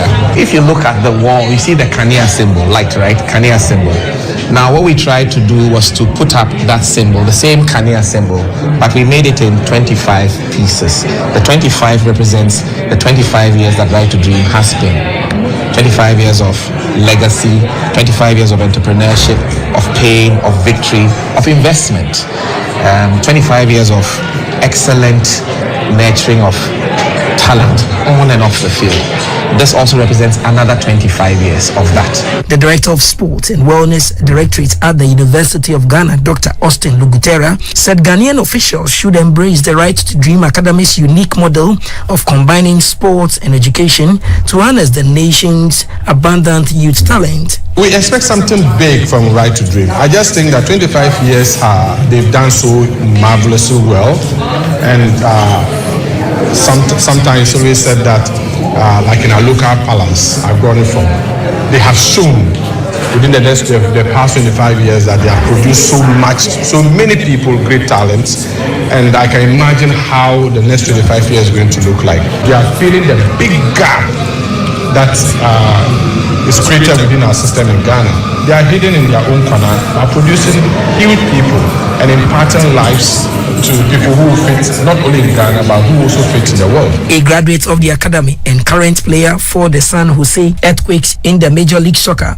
Hosseini Bauda, who joined the academy in 2012 attributed his success to Right to Dream. Right to Dream has really changed my life a lot. You know, I came here as a young boy, small and everything, and then over the past 10 years, I've been able to get a degree from Stanford University, and then now I play in the MLS. So obviously, this is the roots, and this is where everything started. So of course, I'm forever grateful to Right to Dream for helping me start this journey. Right to Dream plans to expand its facilities and increase its current 95 student capacity to at least 150% over the next 24 months, solidifying its status as a hub for nurturing talent and excellence in Africa.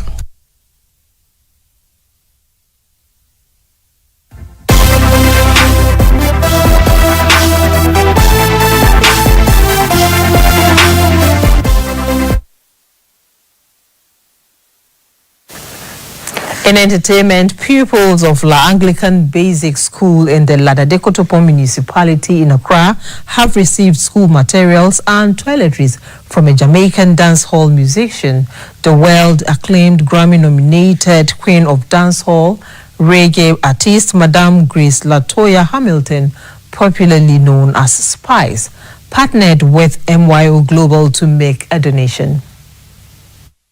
Of La Anglican Basic School receive shoes, school uniform, material, snacks, whiteboard, and toiletries. A cash donation was made to support the schools. The benefactor, Madame Grace Latoya Hamilton, popularly known as Spice, noted the art of philanthropy, especially for children in schools, is something she does in countries all over the world. Sharing her life story with the people, she said she lacked basic school materials when growing up because she came from a humble beginning in Old Britain, Jamaica, to achieve international acclaim. The schools, though located in the heart of the city of Accra, face significant challenges, and the donation provided much needed relief for students and teachers alike. The headmistress of the school's kindergarten and primary, Madam Sarah Marty, thanked Spice and MYO Global for their timely donation. She said many of the peoples were in dire need of these uniforms and shoes. This charitable act was undertaken in collaboration with the MYO Global Foundation as part of Spice tour in Ghana. The contribution shows both organizations' commitment to fostering educational development in underserved communities. Where we draw the curtains. Thanks for your time. Good night.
wedding bells ring and the dust settles, it is the hope of every couple to have a child.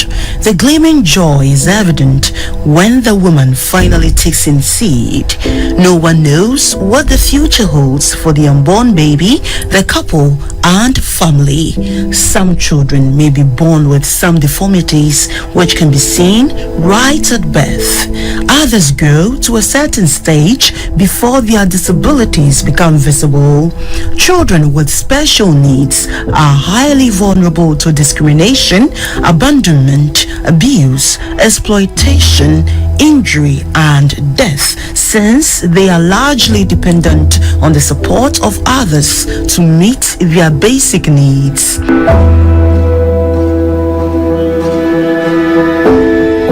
According to the Convention of the Rights of Persons with Disabilities, nearly 240 million children in the world today have some form of disability.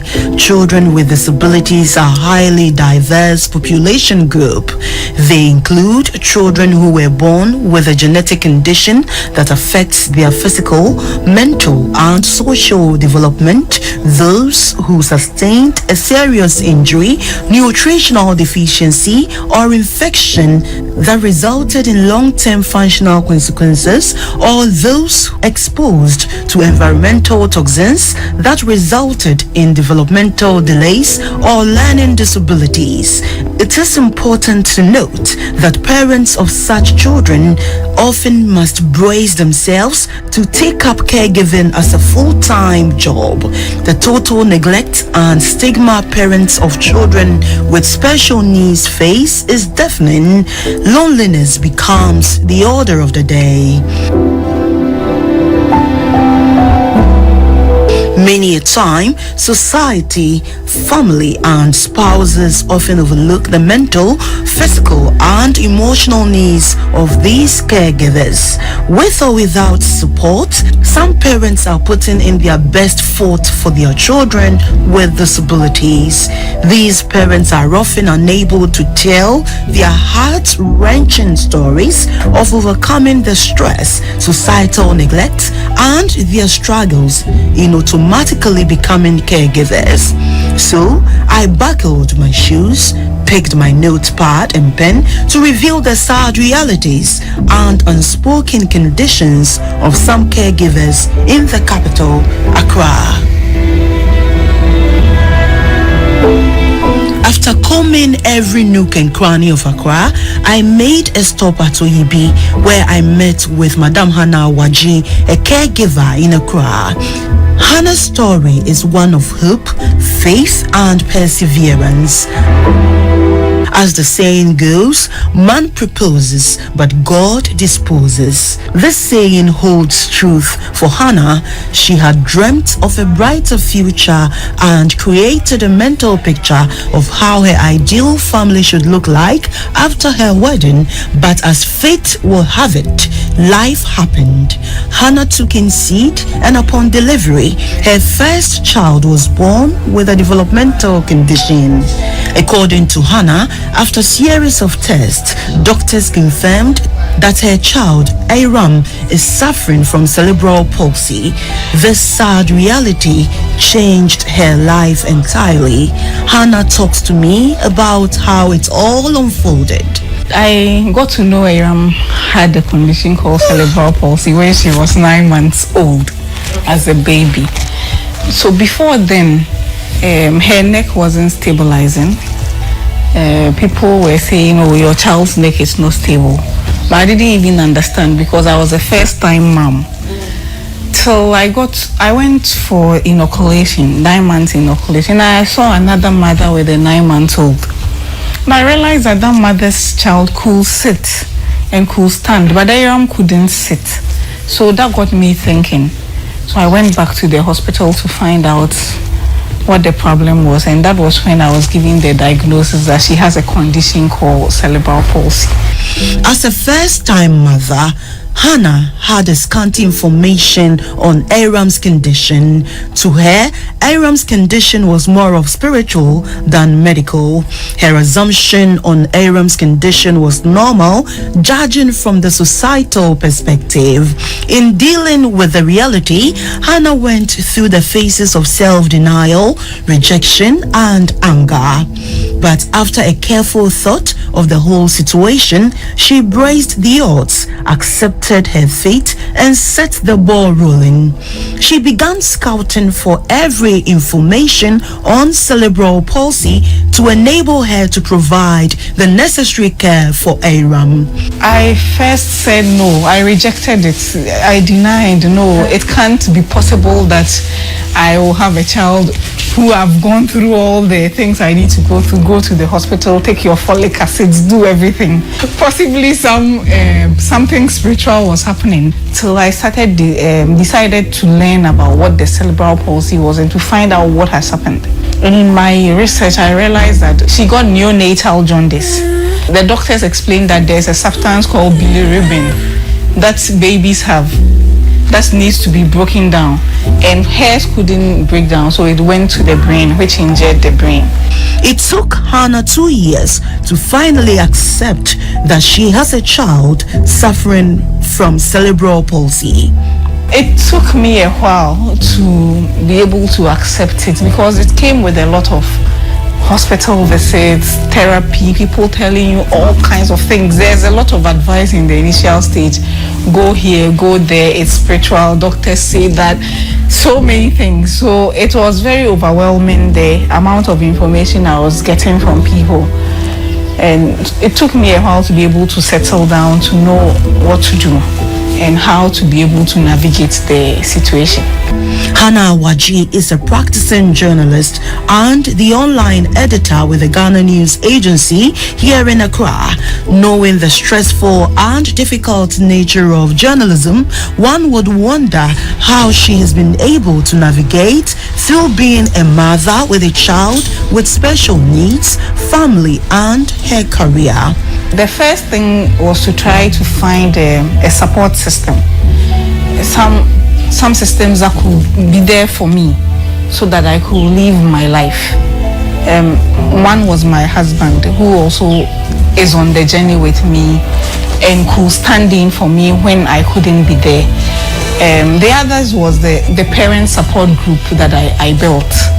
I looked for parents who had children with cerebral palsy like myself, somewhere ahead of me in the journey, somewhere younger, and we shared a lot of information together. So if I needed something, I could just call a parent.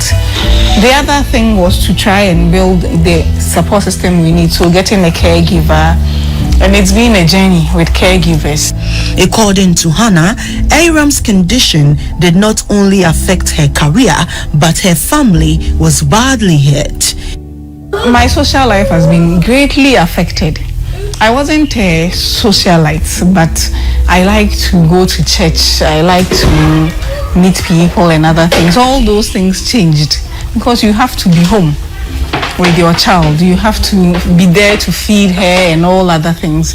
With family life, yes, if you don't conscientize your mind that this has become part of your life, it brings a lot of problems between you and your husband and other family members who all have opinions, and they share it because they feel that they have a stake in the child.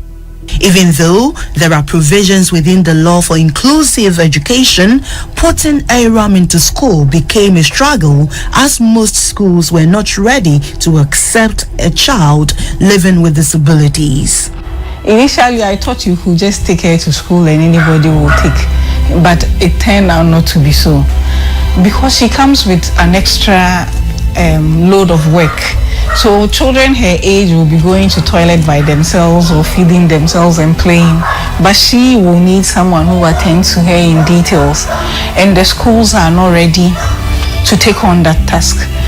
One way they do is to pass on extra bills to you, the parents. So for a condition like Aram's one, cerebral palsy, she is intelligent, she understands, and she can hear what you are saying. So if you put her in children who are intellectually disabled, you'll be worrying her.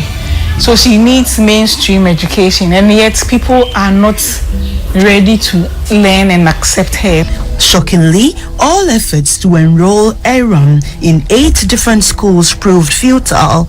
They all denied her access, and so I followed her to the 9th school, where she has been accepted and fully integrated. I interacted with the headmistress of the school, Madame Letitia Otutua. When I do records, I put their name there. I have 2 special children. So I was happy that Aram too was. Sometimes I ask myself, hey, you see the parents are good. So why would they bring Aram here?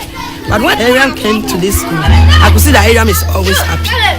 How to feed her was a problem, but by God's grace, we can now feed her. When she wants to be, we should do a sign and put her on the pot.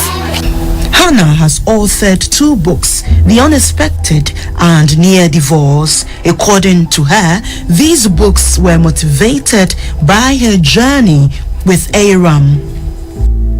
I first had the book called Unexpected, which was my journey with Aram. And then I had Near Divorce, which wasn't directly related to Aram, but was related to my family life. There were a lot of things come to play. You have to take a lot of decisions with your husband concerning your children, including Aram. And sometimes there's so much misunderstanding. Let's do this, let's go here, let's not do it. So those things bring a lot of conflict at home. So near divorce, yes, I was near divorce because we were going through, it's not even related with Aram, but then a lot of issues that you needed to unpack as a couple, which you hadn't done. And it's compounded by having a child with disability, the stress that it comes with and everything. Hannah touched on how she has dealt with stigma from society. I have been a very stubborn person who doesn't listen to people. So I could be maybe in a public transport with my daughter and I see that someone is really looking. What I'll do is to even say to the person, oh, hold there for me, let me do something, so that I get the person involved. How I fought stigma is to try and create awareness. Let people know that she exists and that there's a need to learn about her or about her condition. But then, yes, stigma exists. Hannah Awaji says, though Aram is differently abled, she has been a blessing to her. She talks about her high and low moments. For her to grow to age 10 means that there's hope. They're still alive. There's something she can achieve. She's improving. Because she couldn't sit at all. She couldn't crawl. She couldn't move on the chair. At first, if you put her on the chair the way you push, she'll fall off. So for her to get to this level means that she's developing, and it gives me hope for the future. The low moments are the lack of support systems. There are no support systems for you as a parent. So because of children like Aram, a lot of families, otherwise beautiful families, break up because there's too much issues to deal with, too much stress, which they are not able to handle.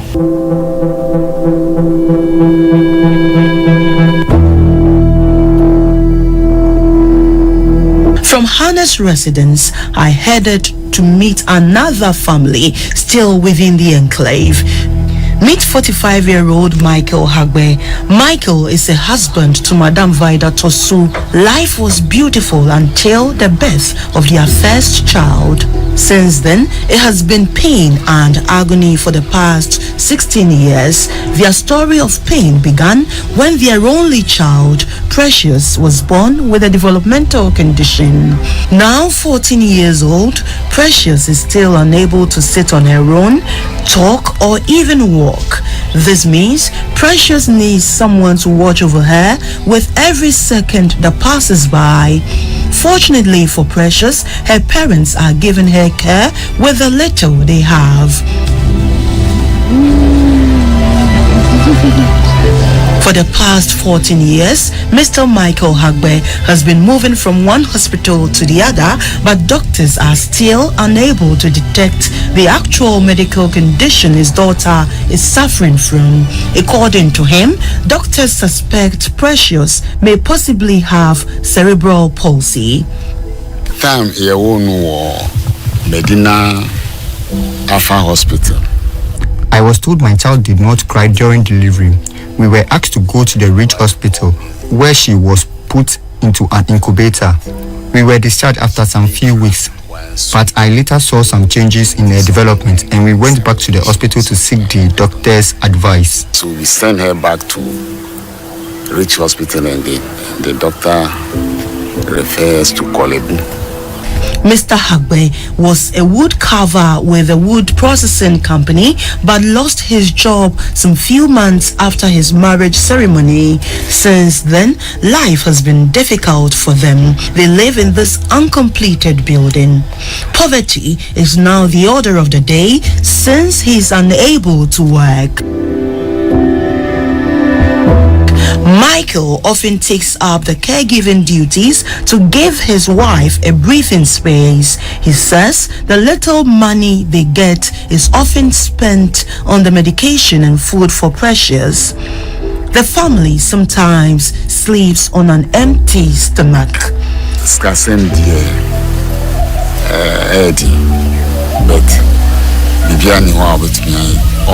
Financially, we are struggling. How to feed my daughter is a challenge. Her diet is different from ours, which makes it difficult to sometimes provide for her.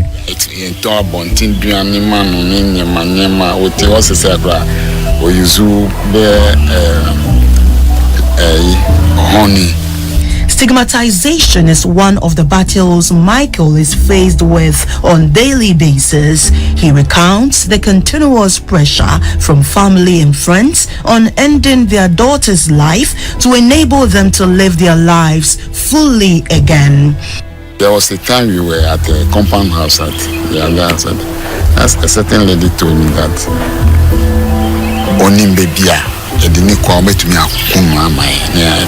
no. I was told of a place where we can take my child to be killed, but I refuse because I really love my daughter.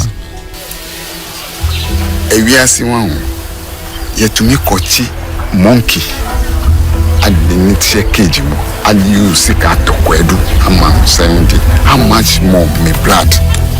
Michael's show of love towards his daughter, even with her condition, is worth emulating. Though life has been draining over the years, he is not ready to throw in the towel. He is, however, hopeful that things will change for the better with time. The only thing me it's not easy, Mom. I do everything for my child, even though it hasn't been easy. I remember when my neighbors told me my child cannot call me daddy. That statement alone hurts me. There was a time we were in the compound house. A tenant can insult you. Want me for daddy? You do. Mr. Hagbe's lowest moment has been the numerous times his wife has contemplated suicide due to pressure from society and hardship at home. One day I could remember, a friend me and that time I made the homo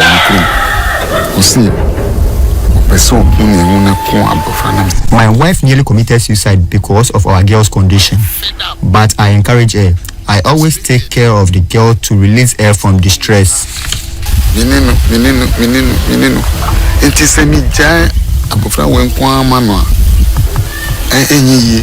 His only prayer is to get a decent job to do to support his family. By now, small car taxi up and down. I wish I have a taxi to work to enable me to take care of her well. Getting a job has been difficult.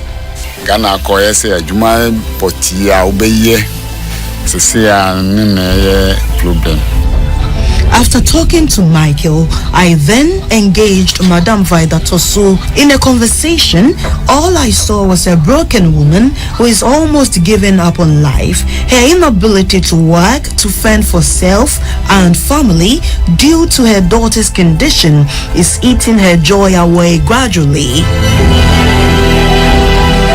Vida reveals her daily struggles in getting a vehicle to send her daughter for their routine medical checks. She said this single act can be frustrating, depressing, and financially draining.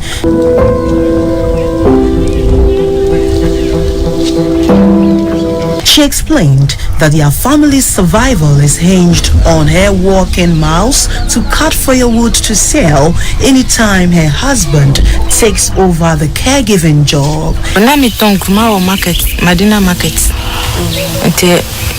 was an okra seller at Medina Market, but now I am jobless because of my daughter.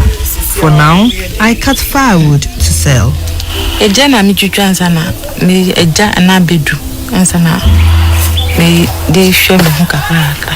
According to her, becoming strong is no longer on the table for discussion. Her lowest moment is seeing Precious's condition getting worse by day. She draws tears.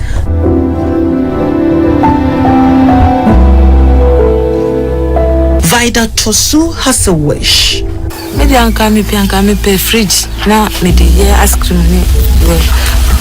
I need a refrigerator to enable me sell water and drinks at home. This will help me cater for Precious.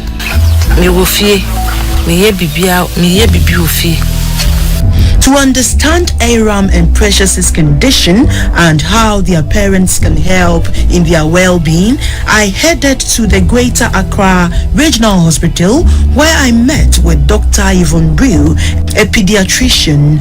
Cerebral palsy is injury to the developing brain. So it means that, and then you see the sequelae later on. So the injury occurs maybe during pregnancy or during birth or within the first 2 to 3 years of life. The brain gets injured, and that can be caused by an infection, that can be caused by lack of oxygen, bleeding, malformations in the brain or genetic conditions, what came in preterm, prematurity. Once there's an injury to developing brain, and then we start to see the effect as the child is growing, then we term cerebral palsy. She educated me on how some developmental illnesses in children begin. A human being is a very complex being, and so when we are having a child, there are a lot of factors coming in to make one child, and so depending on which one is stronger or which one is weaker, we can have issues developing right from where the egg and the sperm meet. And then it goes on from that first week of pregnancy to even the 6 weeks. If the mother gets an illness, the mother doesn't take her folic acid or has some conditions. So right from that stage, developmentally, a child can have issues, and that can continue throughout pregnancy. Dr. Brew explained that therapy is the mainstay for managing and caring for children with disabilities. She touched on the various therapies a child with developmental issues must go through. Therapy is the mainstay of management of children, in fact, with all developmental disorders, and especially cerebral palsy. And so that is not done by the doctor. So it's important to know that cerebral palsy is managed by a big team. And a very important part of that team is we need physiotherapists. So right at a very early age, few weeks of life, we send them to see the physiotherapist. The physiotherapist helps them develop their muscle tone properly. And then we have the occupational therapist who helps the child learn how to put the hand in the mouth, play with the hand, use the hand, hold objects, and things like that. According to Dr. Brew, the cost of these therapies is very expensive and not covered by the National Health Insurance Scheme, hence leaving huge financial burden on caregivers. She explained that the financial burden often lead to parents skipping routine medical reviews, which can have dire consequences on the child. The child needs therapy. therapy is not covered under national health insurance in any form if you have cerebral palsy. It's not covered.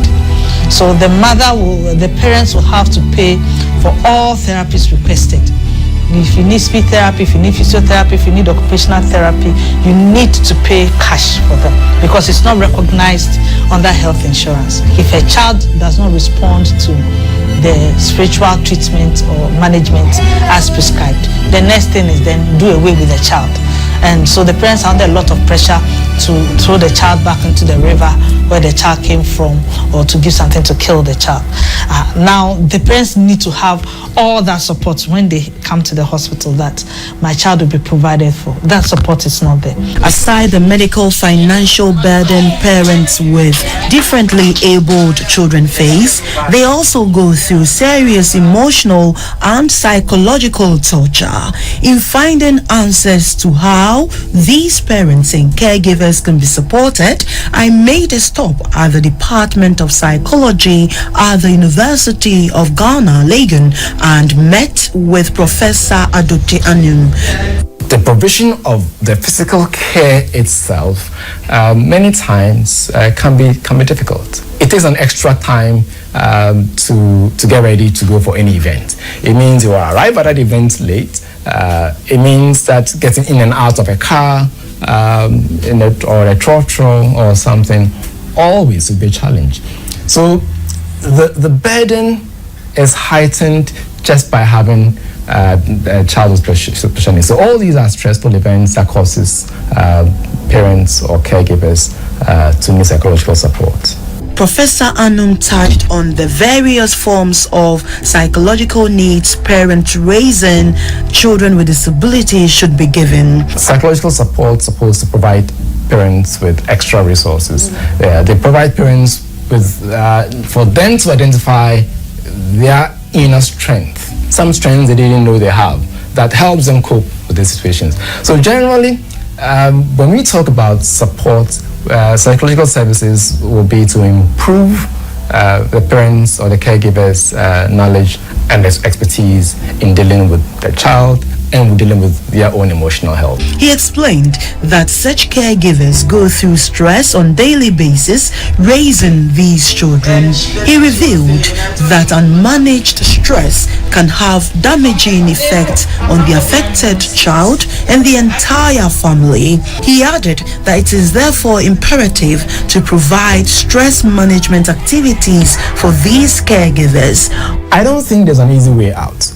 But I think it's important for parents or caregivers to look for the right resources, look for the right support. Most parents with children with disabilities often are unable to work because of their dedication to providing the needed care for their children. Parents like Hannah Awaji and Michael Hagbe are of the view that having proper educational systems integrating children with special needs will go a long way to ease their burden. I spoke with Madame Marian Baba Halaji, an educationist and the co-director of Abofra World School. To have an inclusive school, the environment counts one. Let's say if the child is physically challenged, let's say in a wheelchair and all that, the child will need accessibility. We also need so many other things in the environment, from the audiovisuals to the physical things, the facilities, washrooms, even the space. Just for the fact that you have children with different needs means that you have to provide an environment, a system with different opportunities to every child.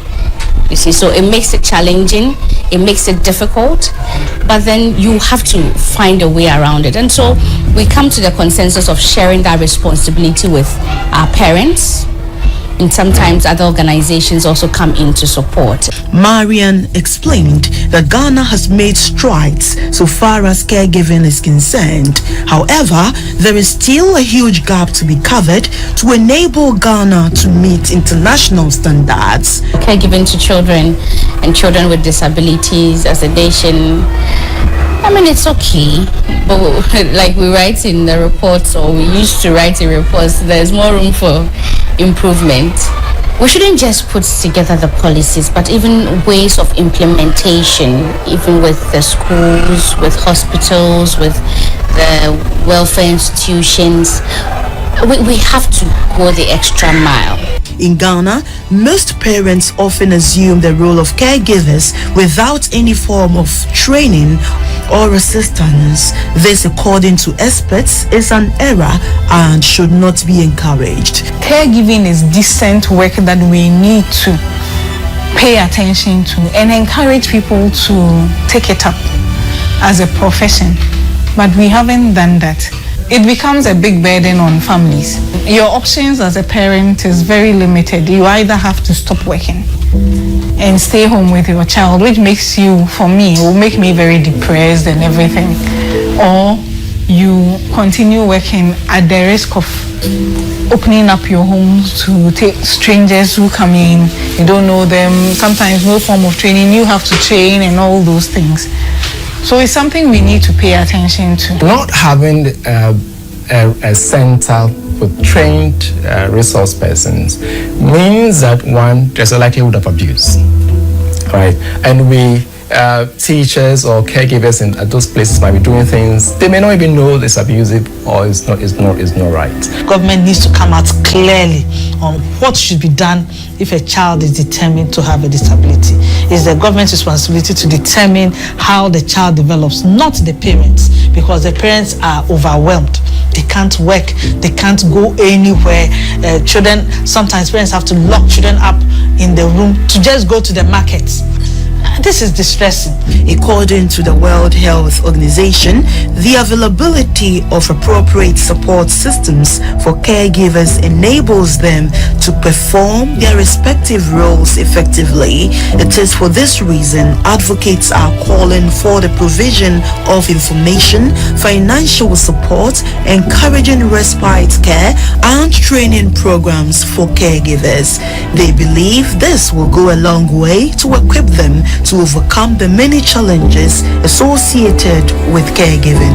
You have a child with special needs. It goes beyond the health sector. You need the social services. So in best practices, you'll be assigned a social worker who coordinates all these services for you and make sure you get the appropriate counseling. Every once in a while, we get our patients, mother calls and says, "Oh, doctor, your child is gone." No, it means they've seen the child off. And it's so common and it's sad because we need children who are different to make the world go. You learn a lot of patience if you are dealing with children with disability. In our environment, you often hear that someone says, "Oh, I have this child with this condition," but you say, "Oh, you have to relocate, or if you go to another country, your child will become an expert in this," and because there are opportunities. If you have a disability, it doesn't mean you can't work. If you have a disability, it doesn't mean you will not be able to go to school. And they have been able to get so many experts with different intellects and high intellectuals from giving them kids with disabilities the opportunity to learn and to be the best version of themselves. Disability advocates say social support is an important approach to improve the psychological health status and promote positive coping for caregivers of children with special needs. Elsewhere, they have programs in place. So they have what they call day programs, they have boarding programs and stuff like that. That takes care of you in totality as a parent. So you could put your child, like if I want to go to work, I can just put my child in a facility. I know the child is taken care of. She gets a full complement of all the rehabilitation things she needs. And I come back and pick my child, even if it's for a fee. But we haven't done that as a country. If you are in the social services, what is your role if a child is born with disability? If you are in the education sector, if you're in the health sector, it should be very clear. Then the parent is not overwhelmed. In other places, and it is practiced worldwide, if the parents are overwhelmed, they bring the child to government. Government keeps the child for a few weeks, pays for the parents to go for a holiday so that the parents can be relieved. You know, it's very important to support the parents. So what can Ghana do differently? One of the things we need to do is to create awareness. Awareness in terms of how disabilities come about. Awareness in terms of the nature of disability, that there are different types, the different levels of abilities. We need to let people understand that given the proper care, some children will do okay. Then they will not learn and behave just like other children, but they will do okay given the proper care. I believe we're all aware that in countries like Canada, in the United States of America, in the UK, some families are entitled to stipends to even help keep the children well. They are given the opportunities to take them to certain institutions to receive therapies here and there and all that. I don't even think these countries necessarily have a solution to their problem, but at least they've made life a little easier or relieved made the burden a little lighter for families and for the children. We can also start from somewhere, but we need to have the conversation. Experts believe early family intervention improves perceived spousal emotional support for caregivers of children with disabilities. They say interventions for caregivers at an early stage also have positive implications for promoting adaptation, reducing threats, increasing confidence, reducing emotional distress, anxiety, and depression. Health experts believe that capturing the treatment for children with special needs under the NHIS will also be an important step in the provision of quality health for children with disabilities in Ghana. Also, there are calls for government to make available the necessary technology or tools in various health facilities for easy access to caregivers in the country.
Ambaye anawaambia Wakenya na kivunja usikie, kwa sababu mimi siongei juu ya watu wa Nyanza province. I am not talking about a community. I am not talking about laws. I am talking about a specific man by the name of Raila Amolo Odinga who does not want peace for this nation. And that is not hate speech. I am describing a person. Hata nikimwita Kimondo, Nation leo mumesema is a bully. That is what the man is, a bully. Kila siku akienda, ule mtu anataka kufurahisha, hata mbele afurahishe Mwafrika, anataka kufurahisha mzungu. Oh, you see, we do not have the capacity. We want foreign judges to come and do our business for us. Oh, you know, we don't have the investigative capacity. We want foreign investigators to come and do it for us. If we don't have the capacity, build the capacity, Mr. Odinga. Don't import capacity. We don't need imported capacity. Na mimi sitachoka kumwambia hivyo. Sitachoka. Nikiwaambia yale mtongo hiyo yake imetoa juu yangu kutoka mwaka wa 2002. vile amesema yangu kwa ile mkutano yote ameenda, na sijawahi kuona hawa watu wa magazeti wakisema wakati huo ya kwamba ameongea vibaya. Lakini wakati mimi nimesema nimechoka na lazima nitamjibu, sasa inasemekana mimi naendelea kueneza hate against a man. Say what you may, I must do what I must. Asanteni sana. Leo mereye kurago wakaheti wakaire neguo nato tirago ago. Uhuru Kenyatta was born on October 26, 1961 in Nairobi, Kenya. He is a Kenyan businessman and politician who held several government posts before serving as president of Kenya from 2013 to 2022. It is my distinct honor and privilege now to invite the Chief Registrar of the Judiciary, Mrs. Gladys Bosch-Chalet, to take her position at the inauguration arena to administer the oaths of allegiance and of the due execution of duties. Article 141 of the Constitution provides that the President-elect assumes office by taking and subscribing to the oath of allegiance and the oath of execution of the functions of office. The aforementioned laws require that the swearing in of the President-elect be conducted in a public ceremony held in the capital city on a date and place gazetted by the assumption of the office of the President Committee. I now call upon the Chief Justice of the Republic of Kenya. I, William Mutunga, the Chief Justice of the Republic of Kenya and the President of the Supreme Court, I wish now to confirm that the President-elect is Honorable Uhuru Kenyatta, and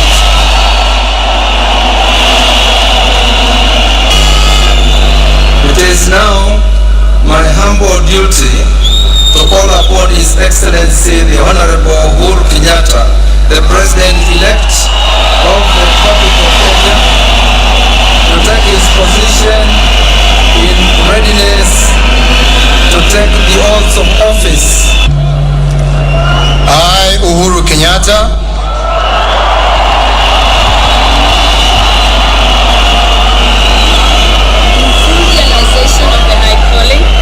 In full realization of the high calling, I assume as President of the Republic of Kenya, I assume as President of the Republic of Kenya,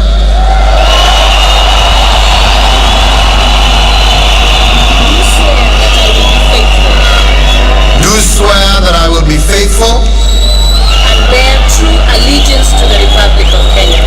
and bear true allegiance to the Republic of Kenya. So help me God. So help me God.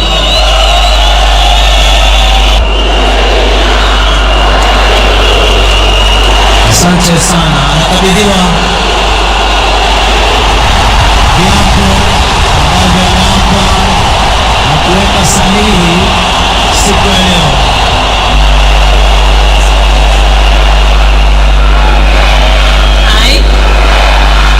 I, William Samoei Ruto, do swear that I will do justice to all without fear, favor, affection or ill will. So help me God.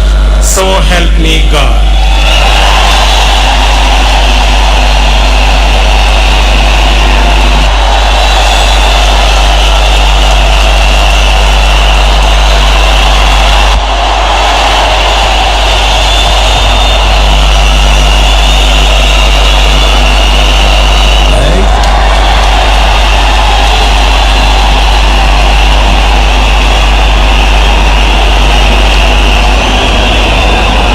Upanga, hiyo ishara ya kwamba amekuwa amiri jeshi mkuu wa majeshi yote ya ulinzi ya Kenya.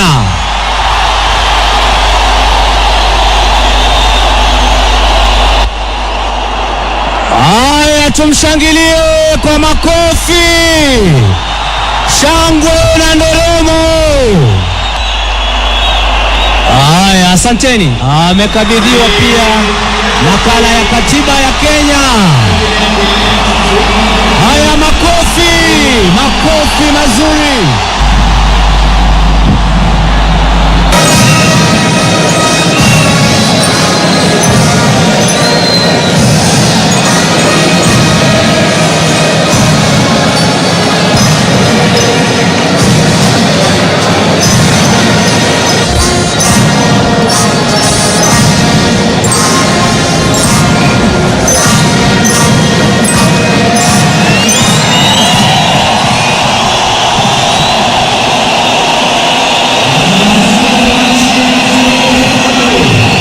Kutakuwa na kipindi cha salute ya mizinga 24.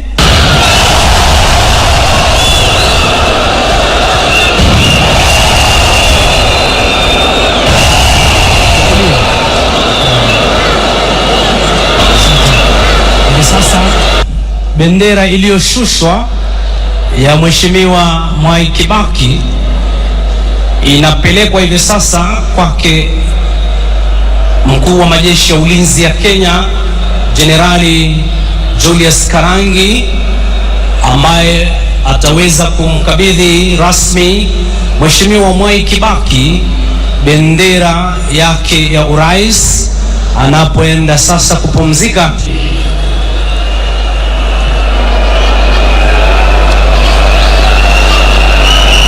Anapokea bendera hiyo. Tumshangilie kwa makofi Mheshimiwa Mwai Kibaki kwa kuweza kuipokea hiyo bendera. Request His Excellency for a brief prayer. We want to pray, Heavenly Father, for their families. We pray for those who they are going to work together with in the cabinet and other arms of government. We pray that your favor will rest upon this land, that will know great love and mercy now and forevermore. In the name of the Father, and of the Son, and of the Holy Spirit. Amen. Amen.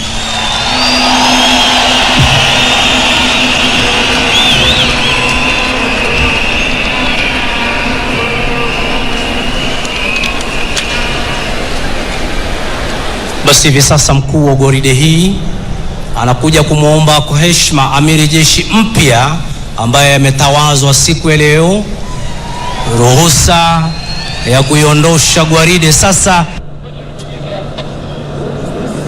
kumbuka ni ruhusa ya kwanza anatoa kama amiri jeshi mkuu.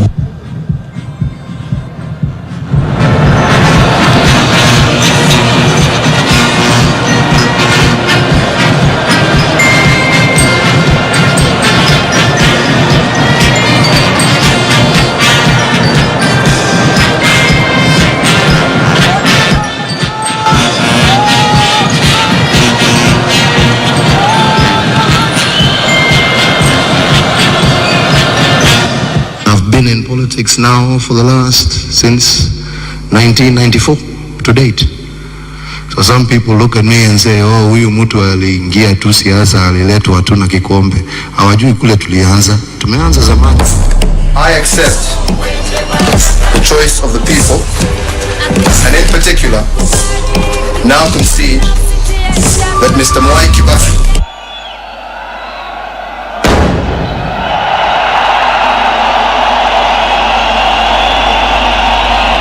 Haya, tutulie tafadhali wananchi. Sawa.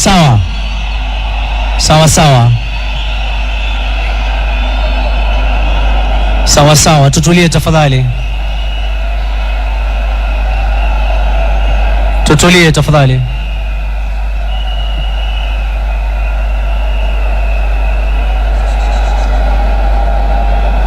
Tutulie tafadhali. Asante. Hivi sasa bendera iliyoshushwa ya Mheshimiwa Mwai Kibaki inapelekwa hivi sasa kwake Mkuu wa majeshi ya ulinzi ya Kenya Generali Julius Karangi, ambaye ataweza kumkabidhi rasmi Mheshimiwa Mwai Kibaki bendera yake ya urais anapoenda sasa kupumzika baada ya kuitumikia nchi ya Kenya kama amiri jeshi mkuu na rais wa jamhuri yetu ya Kenya kwa muda wa miaka 10.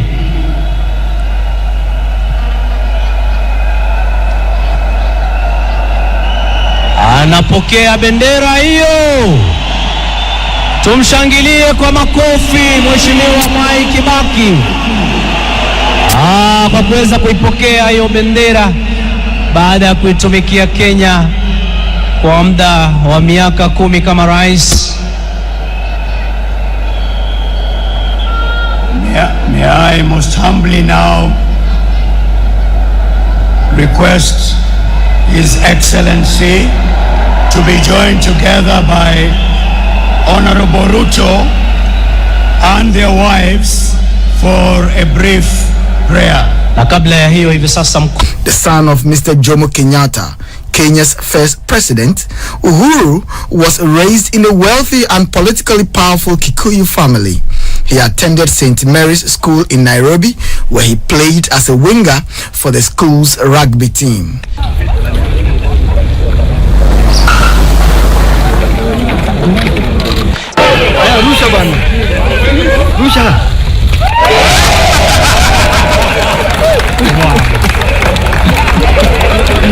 This winning team shall receive the players, the coaches, the whole team will receive 10 million shillings from the government. And we shall also ensure that all their arrears, all their dues, even from some of our parastatals who have been supporting them, who wamelegalega kidogo ile tulikuwa tunaambiwa. Mr. Kenyatta then went on to study political science and economics at Amherst College in Massachusetts. After his return to Kenya, he started a horticultural business that became quite successful. He also assumed some responsibility for managing his family's extensive business holdings. Mr. Kenyatta became politically active in the 1990s. In 1997, he was chair of a local branch of the Kenyan African National Union, KANU, the long-time ruling party that his father had once led, and later that year ran unsuccessfully for a parliamentary seat. In spite of his loss, KANU leader and the then Kenyan President Daniel Arap Moi seemed fixated on grooming him for a greater role in public service. He appointed Mr. Uhuru Kenyatta to chair the Kenyan Tourist Board in 1999, and the following year, Mr. Kenyatta was given the additional task of chairing the Disaster Emergency Response Committee. Kenyatta's political profile rose considerably in October 2001 when he was nominated by President Moi to fill a parliamentary seat. Moi then elevated him to the cabinet as Minister for Local Government a month later. In 2002, Kenyatta was elected as one of 4 vice chairs of KANU. Also that year, he was named the KANU candidate for the presidency, a controversial move engineered by outgoing President Moi, who was ineligible to stand for another term and wanted someone of his own choosing to succeed him. Chama cha KANU ni chama cha wenyewe. Na nyinyi ndio mtaleta taabu hii kwa sababu ya kuingia vyama ndogo ndogo, 5 ngapi, 6. You see this high table? This is the future. If you're not here, you're not the future. Na KANU haitalala tena kwa sababu kutoka leo jogoo imewika na itawika mpaka turudi ndani ya serikali. Sisi zote tutaungana vijana wa taifa hii, and 2012 is make or break. It is going to be the day we are going to change the generation of leadership in this country because we must. Mimi siwezi kutingisika. Nasema mara moja tunaendelea mbele, haturudi nyuma. Sawa sawa? Sasa unasikia wengine wanabweka hapo na pale, na bweka huko na pale. haya yote ni kama ile ngurumo ya chura. Many feared that Moi would continue to rule through Kenyatta if the younger man were elected.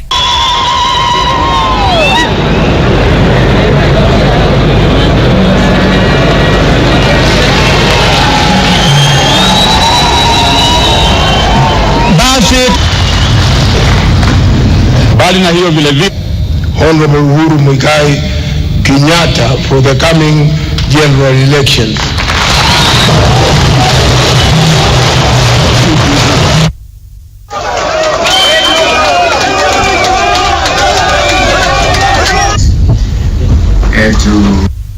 Meeting, we are going to formally be launching the Liberal Democratic Party.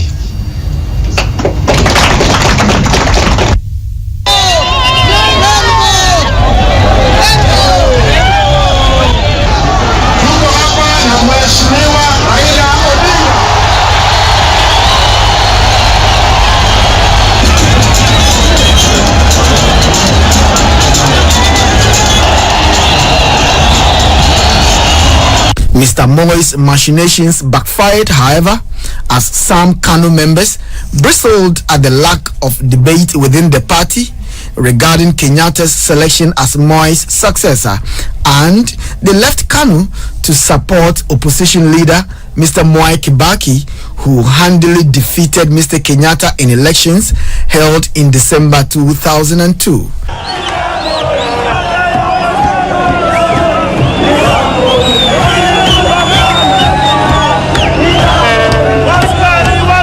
Go back to the office, we'll find changes again. These provisional figures do give indication that Honorable Mwai Kibaki is ahead of the next presidential candidate, that is Honorable Uhuru Kenyatta, by a very wide margin. It is not likely that the margin can be eliminated. That means, on the aggregate, Honorable Mwai Kibaki has majority votes. He has also scored over 25% votes of the registered voters in 7 out of the 8 provinces.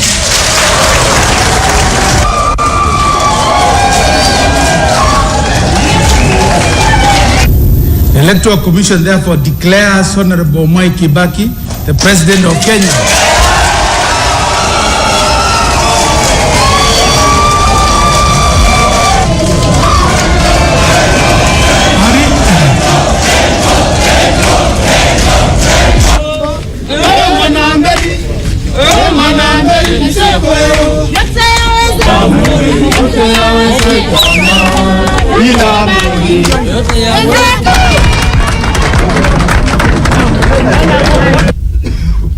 I accept the choice of the people, and in particular, now concede that Mr. Mwai Kibaki will be the 3rd president of the Republic of Kenya.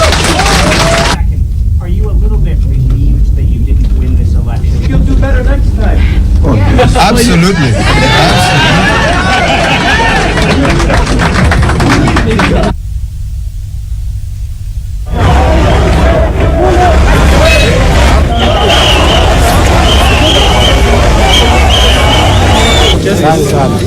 Thank you very much. Thank you very much. Members of the press, ladies and gentlemen, this is the President's Day, so it's my pleasure to give you the new President of the Republic of Kenya. For me, it's a great joy. It is also a very humbling occasion, because it means in effect that Kenyans have given me a challenge to go ahead and fulfill all those things that I personally have been promising and our party has been promising. Pigania haki hii ambayo tumekuwekwa hapo mbele. Na vilevile, I want to assure you, the government that we are going to form in the next few days will be a government of national unity. Kwa kufuatia wale walikuwa waharibu nchi yetu. As soon as Parliament reconvenes, bring the law, we should establish the Anti-Corruption Act and give that authority, the anti-corruption authority, powers to prosecute whoever should be prosecuted.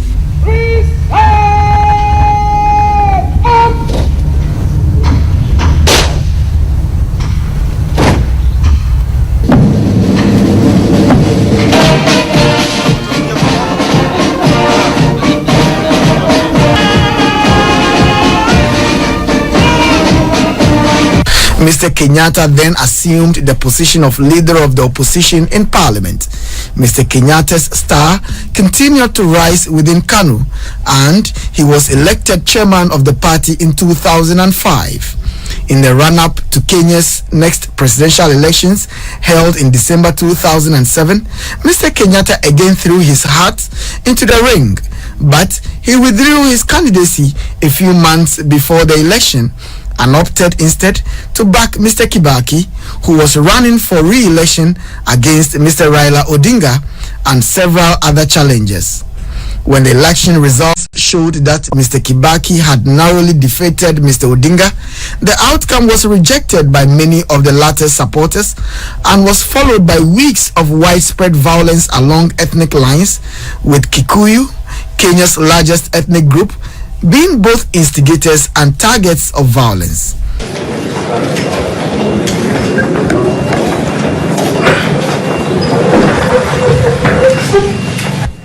Fellow Kenyans, we have in the last 2 days witnessed tensions running high in our nation. Kenyans are deeply disturbed and angered by the attempt of this government to steal this election through a process that was fraudulent at every step of the way. The people know that they voted to reject the incumbent and put in place a president and a government they will have faith in. That is why they have elected me as the president.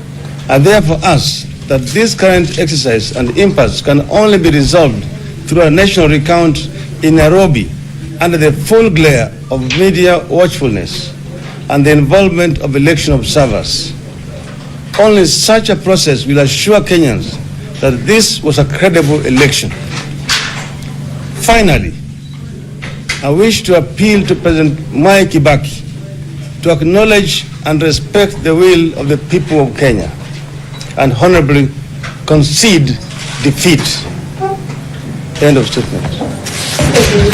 Mr. Kibaki initially named Mr. Kenyatta as Minister of Local Government in January 2008, but in a coalition government formed in April, Mr. Kenyatta was appointed Deputy Prime Minister and Minister of Trade.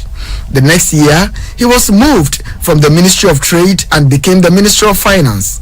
Meanwhile, the International Criminal Court, ICC, had started an investigation into the violence that followed the December 2007 polls. In late 2010, Mr. Kenyatta was named by the ICC as being one of 6 suspects thought to be most responsible for instigating the post-election violence, which he immediately disputed and proclaimed his innocence.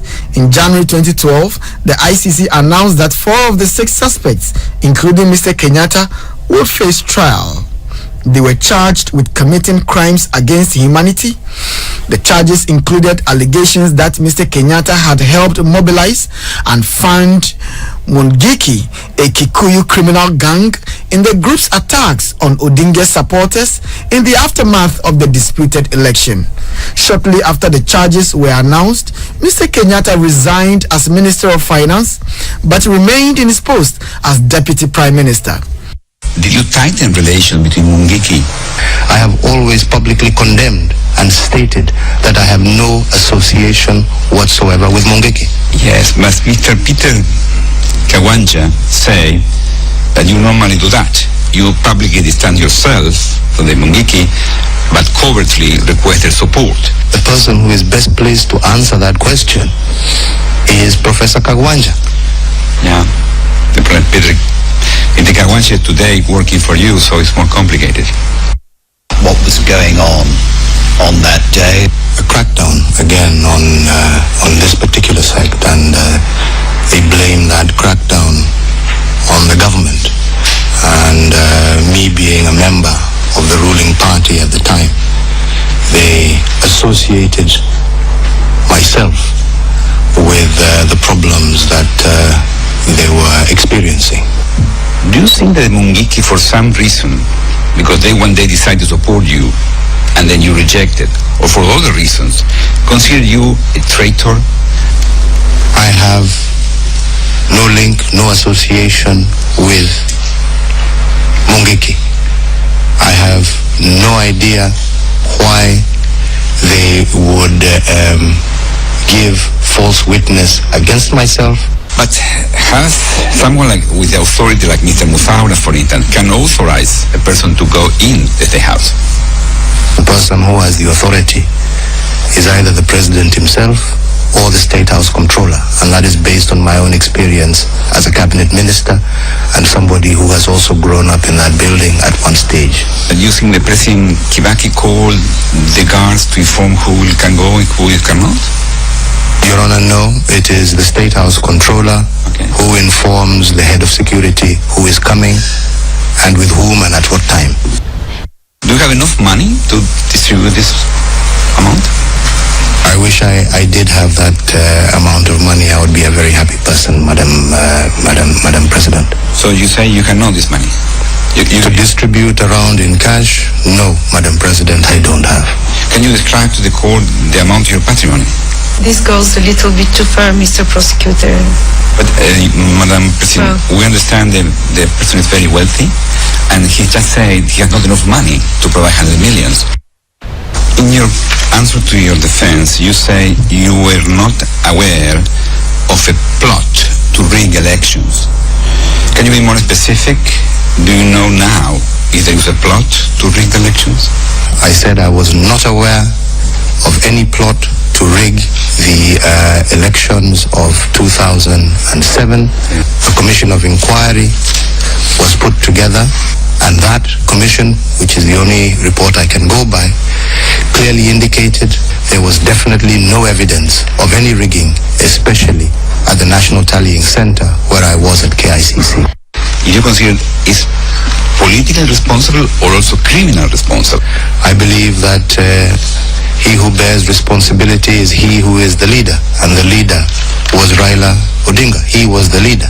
The ICC charges did not dissuade Mr. Kenyatta from once again pursuing his aspirations for the presidency. Mr. Kenyatta and Kanu parted ways in April 2012, and the next month, Mr. Kenyatta launched a new party, the National Alliance, TNA. Later that year, he and TNA became part of a multi-party alliance known as the Jubilee Coalition, which also included one of the other ICC suspects, Mr. William Ruto and his United Republican Party. Mr. Kenyatta and Mr. Ruto campaigned together for the post of president and deputy president, respectively. Truly, truly, truly, today is a wonderful and the beginning of a wonderful new beginning for this country. Ladies and gentlemen, today, as we launch the National Alliance, the alliance of believers, a vessel in which Kenya will sail to the shores of unity, peace, and prosperity. A foundation on which future generations will look back and agree that this was a turning point when Kenya left behind the wars of puberty and came to age politically. When that which divides us as a nation was abandoned in the interest of nationhood. There are no two ways, ladies and gentlemen, to this noble cause. Our ship has set sail today, and past the storm, we shall sail to the promised land. This, ladies and gentlemen, is not Uhuru's alliance. This, ladies and gentlemen, is your alliance. I take this opportunity to first and foremost thank God Almighty for giving us the sanity to dream of a world of possibilities. I want to also take this opportunity for the first time publicly to thank my loving wife Margaret, who is here, and indeed my whole family for agreeing to let me share myself, my views and my visions with all Kenyans. Ladies and gentlemen, these people add color to my life, to my visions, and to my aspirations for Kenya. Ladies and gentlemen, I'm also indebted to the architects of this wonderful establishment that we now call the National Alliance. Men and women of humble means who had nothing but great aspirations for this nation and asked only the little things that they could do for this great nation. The network of volunteers spread out in every county and village with only one singular message at heart, that this great republic deserves better. In light of the ICC proceedings, the eligibility of the two men to stand in the election was called into question by some, but in February 2013, the High Court of Kenya dismissed a case that sought to bar them from standing. Mr. Kenyatta went on to win the presidential election in the first round of voting, held on March 4, 2013, squeaking by with 50.07% of the vote. His nearest challenger was Mr. Odinga, who garnered 43.31%. Mr. Odinga did not at first concede, citing what he deemed irregularities with the election. He filed a challenge to the results with Kenya's Supreme Court. The court later upheld the election results and Mr. Odinga conceded. It's taken a little longer because this is now a different statement. But I have a statement that I'm going to read on the judgment of the Supreme Court, which has just been delivered some minutes ago. You will recall that on 9th of March this year, I issued a statement on the conduct of the election which had just been concluded. I expressed my deep gratitude to all Kenyans who had turned out massively to exercise their democratic rights to vote and elect their leaders.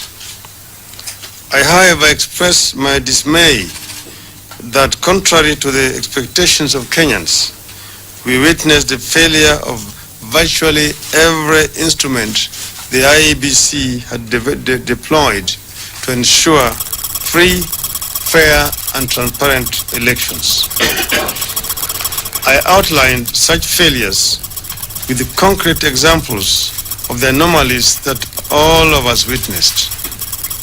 It was clear that the constitutionally sanctioned process of electing new leaders had been thwarted again by another tainted election. Democracy was on trial in Kenya. But that has not dented my commitment to constitutionalism and the rule of law. Enforcing the spirit and letter of the Constitution remains the only sure way to peace and prosperity for our young democracy. My decision to file a petition in the Supreme Court to challenge the validity of the election was a testament of my faith in the independence of our judiciary. We did so for the sake of our democracy and for the sake of all Kenyans who wanted to exercise their constitutional right to elect their leaders through free and fair elections. We were joined in this endeavor by AFRICOG, which separately filed a petition seeking to nullify the 4th of March presidential election. This proves that Our petition had nothing to do with personal grudge as contended by the IEBC, the Honorable Uhuru Kenyatta, and Honorable William Ruto. In the petition, I express our belief that the court would uphold the letter and spirit of our Constitution. I pledge to abide by the court decision. We prosecuted the case to the best of our ability. Our legal team, led by Senior Counsel George Oraro, compiled a formidable and logical evidence showing that massive malpractices occurred during the election. We unearthed evidence of technology failure that required a full audit, inappropriate conduct on the part of IBC staff, irregular and unethical arrangements such as the sharing of servers by IBC with a competitor and unmarked registers. We regret that the court disallowed evidence on the grounds that it was either filed late or the court did not have time to inquire into these discrepancies. In the end, Kenyans lost their right to know what indeed happened. Ladies and gentlemen, the court has now spoken. Article 140 of our Constitution states that the Supreme Court shall hear and determine the petition, and its decision is final.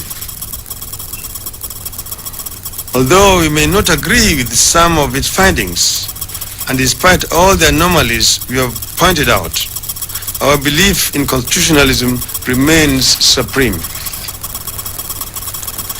Casting doubt on the judgment of the court could lead to higher political and economic uncertainty and make it more difficult for our country to move forward. We must soldier on in our resolve to reform our politics and institutions. Respect for the supremacy of the Constitution in resolving disputes between fellow citizens is the surest foundation of our democratic society. And the courts should always act within the evolving constitutional culture. I and my brother and running mate, Honorable Stephen Kalonzo Musyoka, have no regrets for taking our case to. I, Uhuru Kenyatta,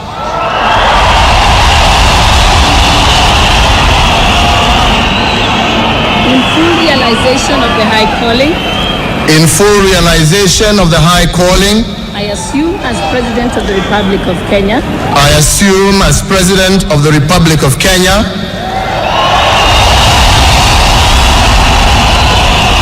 do swear that I will be faithful do swear that I will be faithful and bear true allegiance to the Republic of Kenya. and bear true allegiance to the Republic of Kenya. By the time of the 2013 election, Mr. Kenyatta had an estimated net worth of $500 million, making him one of Kenya's richest citizens. Among his family's considerable business holdings were ventures into the areas of media, banking, tourism, insurance, and dairy. He and his family also own more than 500,000 acres of land in Kenya, much of which had been acquired by his father during a post-colonial land transfer program.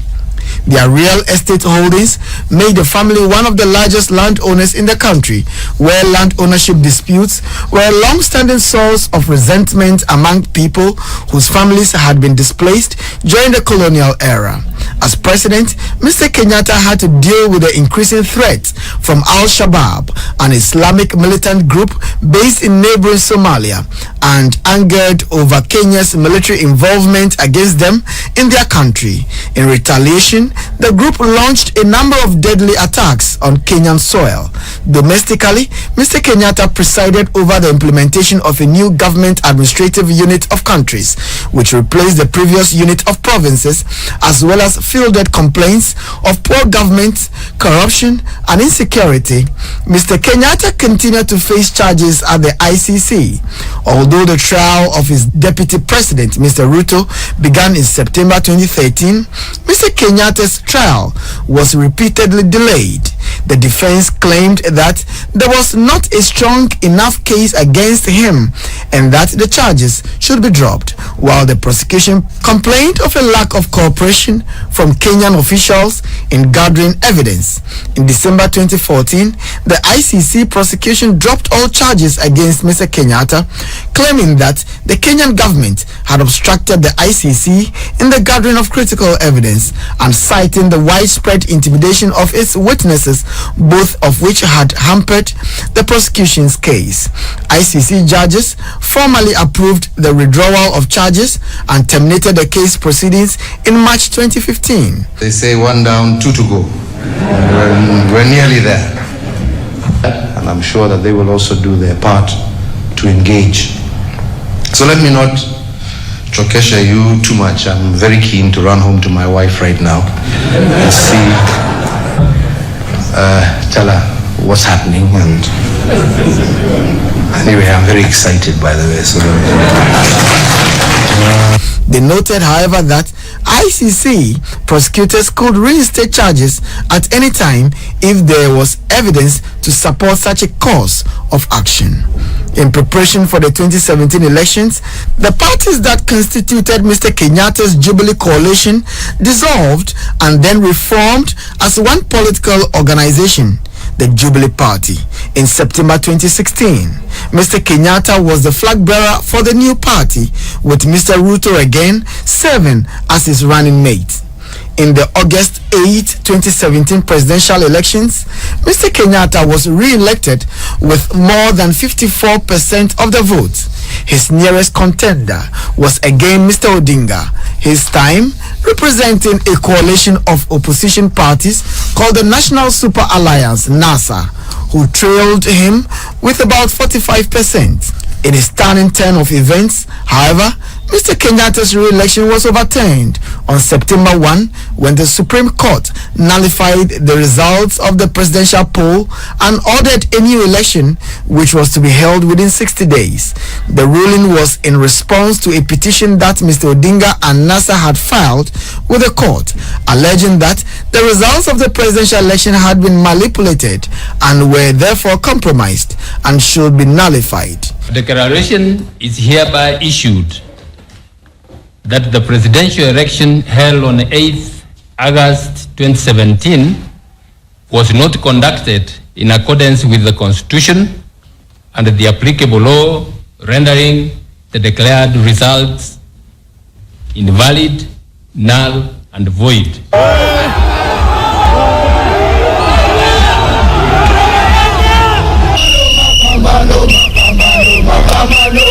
Kenyatta, although initially saying that he disagreed with the ruling but would respect it, soon had harsh words for the judges involved in the decision, calling them crooks and referring to them as problem that he would fix after his re-election. I personally disagree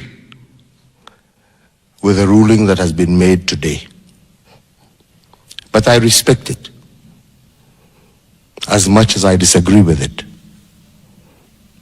I respect it. I disagree with it because, as I have said, millions of Kenyans queued, made their choice, and 6 people have decided that they will go against the will of the people, despite the fact that you as Kenyans have decided and elected a majority of Jubilee governors, a majority of Jubilee senators, a majority of Jubilee women representatives, a majority of Jubilee National Assembly members, a majority of Jubilee members of county representatives, MCAs. But the court has made its decision. We respect it. We don't agree with it. And again, fellow Kenyans, I say peace. Because the fault is not yours. The fault is not yours. Your neighbor remains your neighbor. And that is the person that is most important to you. We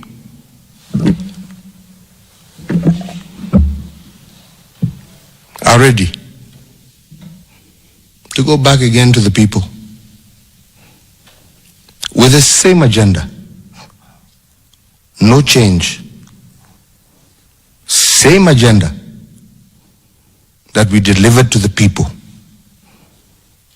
An agenda of unifying our country, an agenda of building a national party, an agenda to develop this nation.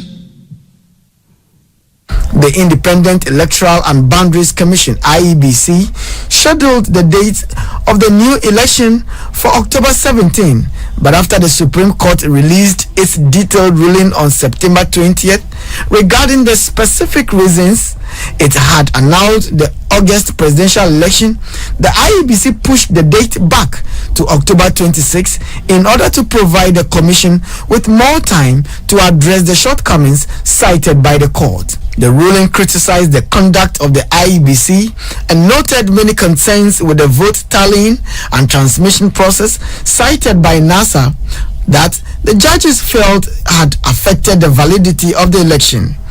As the October 26 poll date grew closer, tensions rose in the country. Kenyatta and Ruto campaigned for the upcoming election, while NASA and Odinga pressed the IEBC to make what they deemed necessary changes to ensure that a credible election could be conducted. They also held regular demonstrations to show support for making the aforementioned changes. The IEBC said that some of the requested changes had occurred, but that others were not possible given the time constraints and other limitations affecting the commission's work. Meanwhile, Kenyatta's Jubilee Party quickly passed a bill with two controversial election-related amendments in the National Assembly and sent it to Kenyatta to sign into law. The amendments, which were criticized by NASA and others, including measures such as limiting the judiciary's ability to void an election and allowing a candidate to automatically be declared the winner of a contested post if the other candidate withdrew from an election. Although Kenyatta never signed the amendments bill, it automatically became law in November. Uncertainty regarding the upcoming presidential poll spiked on October 10 when Mr. Odinga withdrew from it.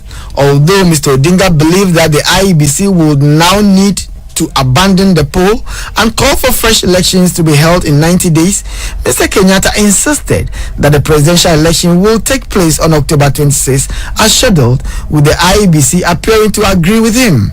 The future of the election grew more uncertain when a week later an IEBC member fled the country and resigned from the commission after receiving threats to her life. She claimed that there was no way for the IEBC to provide a credible election under the current circumstances, as assessment with which the head of the IEBC later agreed. A last-minute petition to the Supreme Court attempting to hold the poll failed when not enough of the court's justices showed up for the hearing. Nonetheless, the election proceeded on October 26 as planned. Mr. Kenyatta won handily, taking about 98% of the vote. His victory, however, was clouded by the circumstances surrounding the election.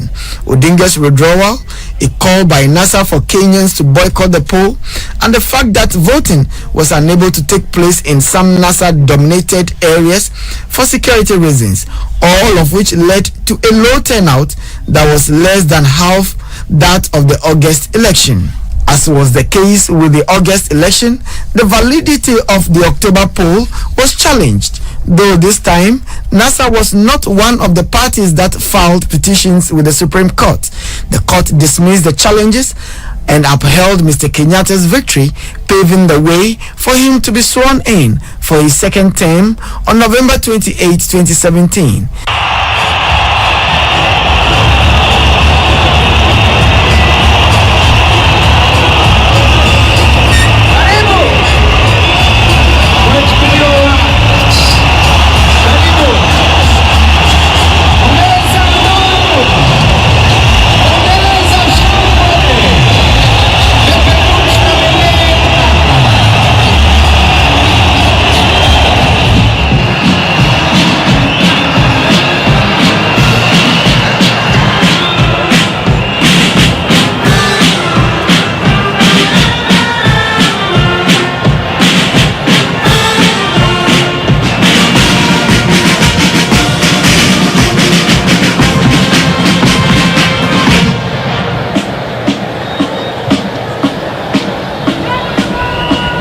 Anatoka kwa haraka kabisa kwa muda mfupi sana aliopewa. I, Uhuru Kenyatta,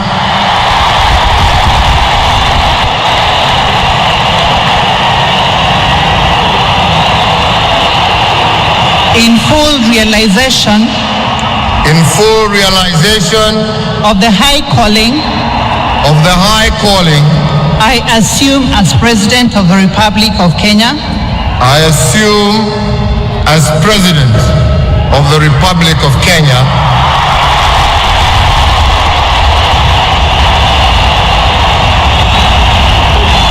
do swear that I will be faithful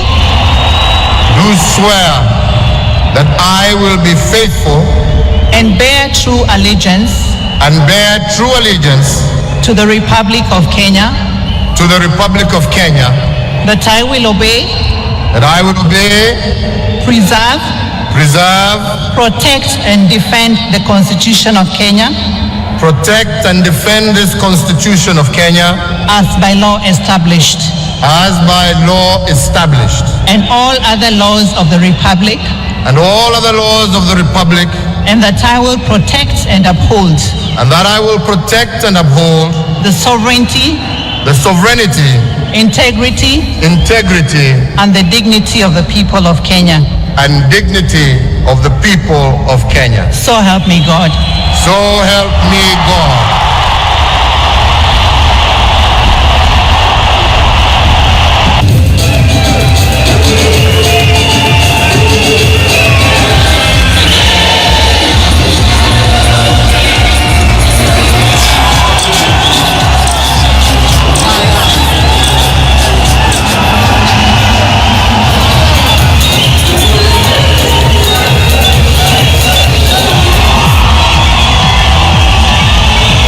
In an unexpected turn of events, Mr. Kenyatta and Mr. Odinga appeared together in March 2018, shaking hands and apparently having reconciled.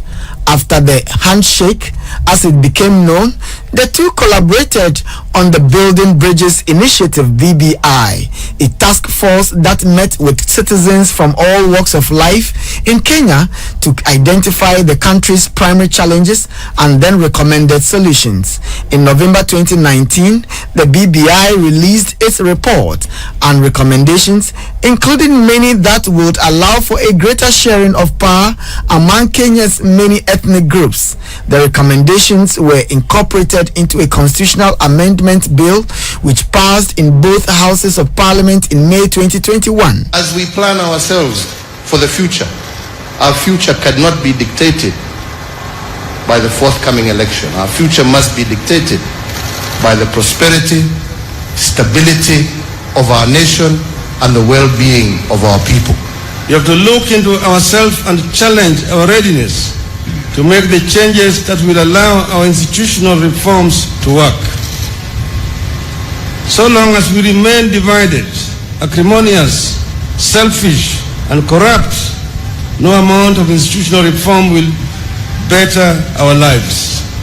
Before it could be put to a public referendum, however, the constitutionality of the amendment bill was challenged in courts. The bill critics, of whom Kenyatta's Deputy President Ruto was one, had several complaints about the BBI process and resulting amendment bill, such as that it would be too expensive to implement, was nothing more than a political power play and violated the constitution.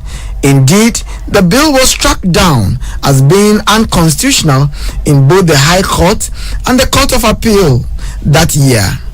A key reason being Kenyatta's involvement in the process. He had used a constitutional provision for initiating amendments that was designated for ordinary citizens, not an executive leader like himself. The case made its way to the Supreme Court, which in March 2022 also ruled that the amendment bill was unconstitutional for the same reason, thus halting the efforts to implement the BBI recommendations by changing the constitution. The court's ruling was a blow to Mr. Kenyatta. Meanwhile, the country prepared for the August 2022 general election. Mr. Kenyatta was constitutionally obligated to step down after 72 terms. He would not be able to stand in the presidential poll. His relationship with his deputy president and previous heir apparent, Mr. Ruto, had deteriorated during his second term, so much so that months before the election, he declared Mr. Ruto to be unfit for the presidency, and instead threw his support to Mr. Odinga, who was running for president as the flag bearer of the Azimio la Umoja alliance that included Mr. Kenyatta's Jubilee Party. Undaunted, Mr. Ruto stood as the presidential candidate for the United Democratic Alliance Party, part of the broader Kenya Kwanza Alliance, and was elected by a narrow margin. Mr. Kenyatta stepped down at the end of his term on September 13, 2022.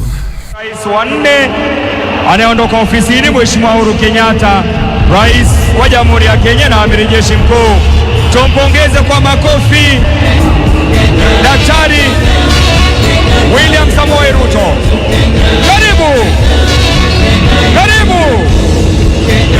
Afrika Mashariki na wananchi, naomba tujumuike na bendi za majeshi ya ulinzi na hali kadhalika kwaya kuweza kuimba wimbo wa taifa na wimbo wa Jumuiya ya Afrika Mashariki. Tutulie tafadhali.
Right from creation, the Holy Book clearly states that everything the Lord made was good and beautiful. This means everything created by God is unique and for a divine purpose. Nothing is wasted, irrespective of the form and shape of that creation. Unfortunately, not many agree with the saying due to the situation they find themselves in.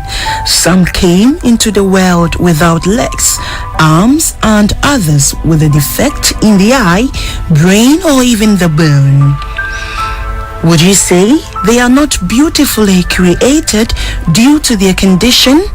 This is the question that begs for answers anytime disability is mentioned or raised. Sadly, children born with such deformities are considered bad omen for the family and society at large. In some parts of Ghana, children born with physical and mental disabilities, including hearing and visual impairment, are believed to be spirit children, known in the Akan language as Insuba. These children are often abandoned at the riverbanks in the middle of the night to die. It is believed that the gods of the river will come for their children. Parents to these special children who fully do not understand disability-related issues usually curse the day they were born due to total neglect by family, society, and even spouses. The stigma associated with disability has resulted in many disabled children being abandoned to suffer on the streets or die. The few parents who become enlightened and master the courage to accept these children are often confronted with the physical, emotional, and mental struggles of raising children with special needs all by themselves. Some of these parents see beyond the disabilities of their children to offer the necessary support to them like any individual.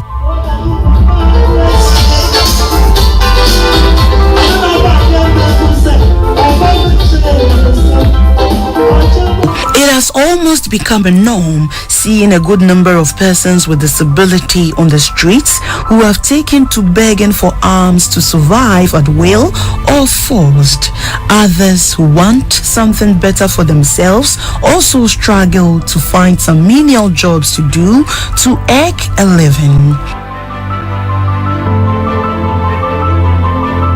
With majority of persons with disability often seen as beggars, there are still some who have worked over the years to prove to all that disability is not inability. These individuals put in extra work to become shining examples for others to emulate.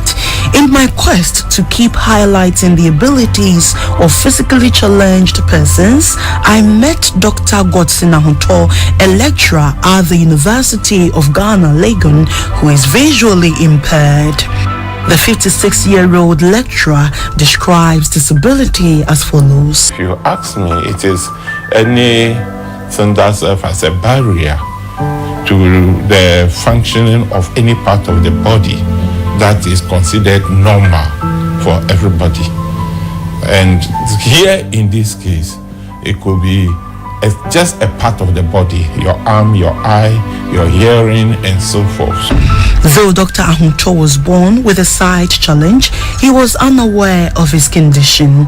He thought every individual was like him until in 1982 when he realized he was born different. When I went to secondary school, then the Wenchi Secondary School, which is an integrated school, that's the blind and then the sighted together in the school, that the resource person for persons with disabilities there, and that was generally the visually impaired, suggested that no, looking at me, I would need to go for special examination. I was taken to Agogo in 1982, and it was there that the declaration was that by the standard, I am blind.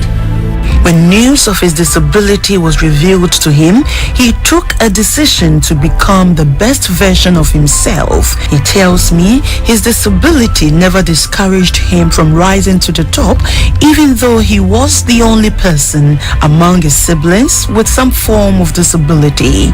Even with his high hopes, he disclosed the many sad moments when thoughts of being born different got the greater part of him. It didn't make such a difference in my life, no. Yes. But the difference, however, is when maybe, because it was detected that I have ulcer on both eyes and sensitive to sunlight, at times it can be terrible, most painful, and it is that agony that could make you regret certain conditions. He recounts experiences of total neglect by some family members, siblings, and even colleagues at school playing on his mind. Dr. Ahunto explained how songs of his side challenge were composed by some family members back in the days just to make mockery of him, and tells me more about his darkest days. Kintampo is a place where there are a lot of mangoes. So traders from Tamale or north and even outside the country come to buy, and it has been the source of income for the youth and children, because that season you could go and then pluck a lot and then you sell. But when I go with my own brothers, I come with empty baskets. So it was on one occasion, coincidentally, our father returned from work to meet, and they were selling just in front of his house. That's where the people were buying. So he asked, so what is yours? So I sold this. Then they asked me, so how much did you get? I said, oh, nothing. I said, what? I said, he's getting angry. I said, oh, it is true. I did not get any mango. Where did you go? As I went with my brothers. So he was mad at them and called them, asked them. So if each of them had given me 10 pieces of mango, wouldn't I have sold something? And he asked a question. Do they know whether in life I will make it to the top and they will depend on me? Regardless of Dr. Ahunto's visual impairment and its associated challenges, he was determined to change the narrative. Growing up and so forth in my school, I still have the feeling that if my condition was better than someone's else, that was my thinking all the time. I can do it. Well, I could also read to colleagues who are totally blind. Yet they were more brilliant, and I learned a lot from them. So it had not been an impediment to me. Yes, one unfortunate thing is that a lot of interpretations are given from home, that it is a spiritual cause, it is that. Well, I'm a student of religion. I will not rule out that possibility.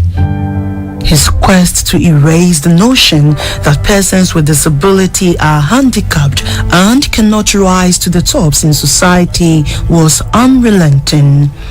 With the support of his late father, he defied all odds to become one of the best lecturers at the University of Ghana. Looking at my own situation, I felt famine, which is very common in our hometown and elsewhere. I could not manage it. So if I could continue and be a teacher, then the idea of the sun or sound getting into my eye will not be a problem. So all along I've been reading, and I was one person who has read our father's books. It is not that I'm disappointed or something, that I know that I'm a teacher. I will not change my teaching profession. Dr. Ahunto holds a PhD in religion studies. According to him, imparting knowledge on others, irrespective of his condition, gives him fulfillment. I had advised that then I should stop teaching, but I thought I could still teach it because I don't need to read anything in lecture room for students or whatever I teach. But God been so good during the just after the lockdown. I went to the eye clinic, Crystal Eye Clinic at the Genta. They noticed, well, I've been going there all along, that there's something on the eye that needs to be scrubbed. I agree. They did it, and God been so good. Since then, I've never experienced any pain on the eye. His passion for teaching influenced his decision to turn down other equally important and more rewarding jobs. But how does he go about the teaching business? The teaching side is not a big deal. It's easy to explain it to anybody that yes, you can teach and so forth, impart knowledge and so forth. But the issue that people ask is, how do you mark? I mark my own scripts. The difference in my case is that I will not mark it outside or be reading things outside, but in my office like this, I can read everything on my own. And now that also students are to do assignments, most of them coming in soft copies, it makes the marking even more easier. He disagreed to the notion that persons with disability cannot compete with others in their quest to occupy leadership roles in society. There may be occasions where others are motivated by getting money so quick. So they will feel that begging, I'll get my daily bread. So if that is the case, why should I study? Why should I go to school? Why should I do that? It has been the case of many people. Even some of them, they go up to secondary school and quickly say that, oh, I'm going to join a band. Forgetting that the higher you go in the education ladder, the wider the opportunities appear in front of you. So they should set a target that this is what I will do. From Legon, I was told of a 32-year-old gentleman with a mobility challenge doing amazing things at Brigade, a suburb of Nungwa in Accra. Walking through his vicinity, I realized a huge problem which has to do with mobility. Though I have not met my host to see the severity of his challenge yet, I was alarmed, and thoughts of how he commutes within the neighborhood in his wheelchair filled my thoughts. Alas, I finally arrived at my destination and walked in straight to meet with my host, Christopher Agbega. Knock. Hey. Hi. You're welcome. Welcome to Press Gate Studios. Thank you. How are you doing? Hey, how is it? Let me grab a seat. Okay, so what's happening here? So I produced this beat just on Saturday. Okay. It's just layered, so everything you're seeing now is like how the beat is layered. Christopher's mobility challenge was not by birth. According to him, he received a shock of his life one morning when he woke up from bed and suddenly realized he couldn't move his legs anymore. The whole episode was like a dream to him, but reality is, since then, he has never been able to walk again. The genesis of his condition began when he was only 15 years old. He fills me in on how it all unfolded. My dad actually had the condition. When I was growing up, I thought he had an accident. But then later on, when I started experiencing the symptoms, this was somewhere in 2006. Then I began to ask questions, and that was when I knew that, okay, it was more than what I thought it was. But I mean, that was very challenging because here is a young boy who is very energetic, almost all over the place, now entering into, that adulthood, trying to find your ground and understand what it is that your future is going to look like. And then you're now faced with the unexpected. His quest to get the right diagnosis for his condition became very difficult due to financial constraints, which eventually had a toll on his education.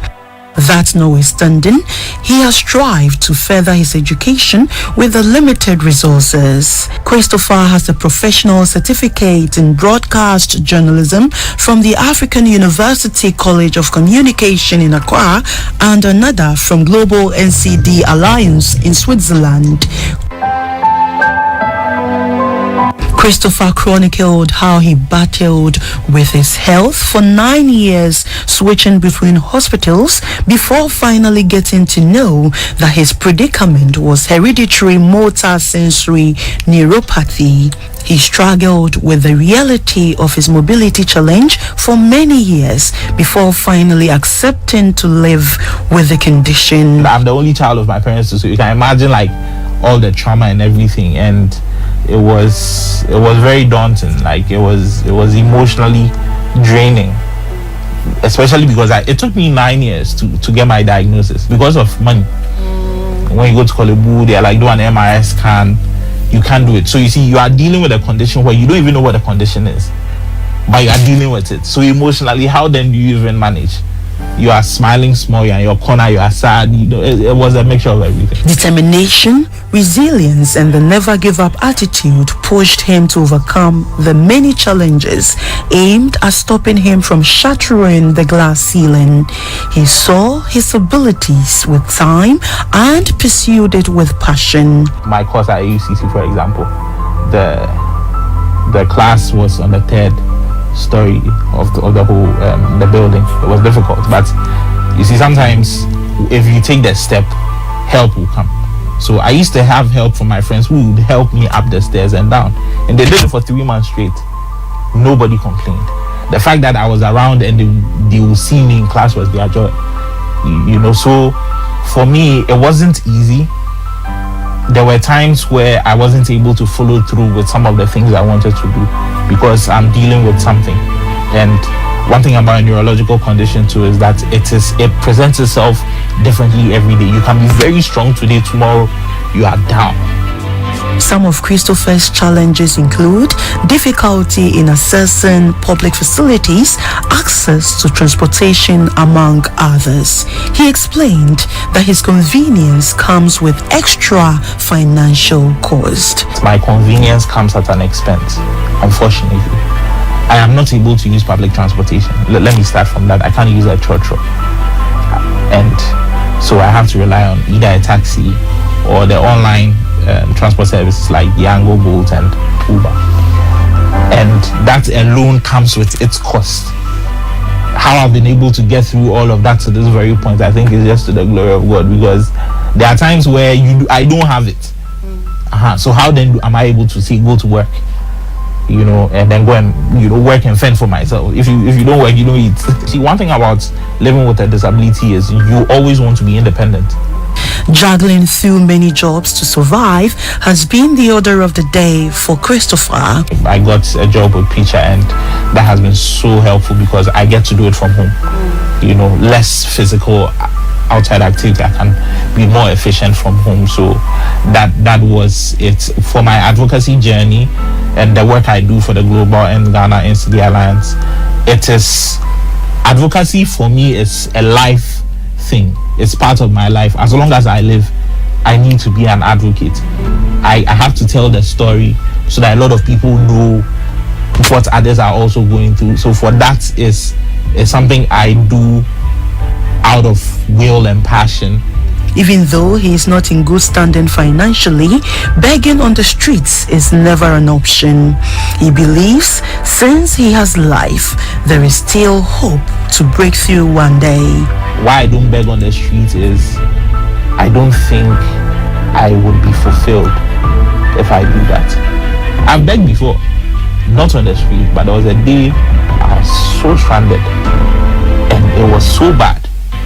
And that day I really had to let ego and everything out of the way, and the person didn't even help me. But every time I look back at that, I'm like, hey, it really had to get to that point. And when I'm in a car, normally my wheelchair was by my side, and there was this guy who was begging, and he came by the window to beg, but then he saw me and he saw my wheelchair and he got confused. He got confused and he walked away. And the rest of the journey was just me thinking about what had just happened. Why did he walk away? Did what he see hit him that if he is not on the streets like us begging, and he's rather looking well dressed, going wherever it is that he's going to, what then am I doing on the street? Aside being an advocate and an institutional scout for Picha, Christopher Agbega is also a hip-hop artist with the stage name Chris K. Now it's a 3 a.m. town cruise in a Yango, a day low. Many things for mind, I know if you let go. Just a little tick and man go explode. Make you know pass fire on this petrol. And ya eke, mezibe masa gome, omeka young po, be odibe no bi atanye. Walk on TV, G, onya nukunu, amegata ya mwa wunam. Mela nudu with the brick, yeah, I build that wall from the other side. Do you hear that call at the other right? I don't get pick up points, now I'm locked and I'm lost inside. Currently, Chris K has produced an album with 9 tracks which touches on love, life and everything about humanity. This is how his music career began. I did radio for a year in 2015 and there was a studio. There was like a studio B to like the radio studio, and there's an engineer there. He was actually in charge of the radio, like technicalities and all of that, but he was also a sound engineer, and we did some few songs together, and the feedback people were giving me was like, wow. Now before then I was also in a church choir, I was playing keyboard, you see, so when I reflect, it goes back and back to show that indeed I've always had something to do with music, but I just didn't take it as serious as I do now.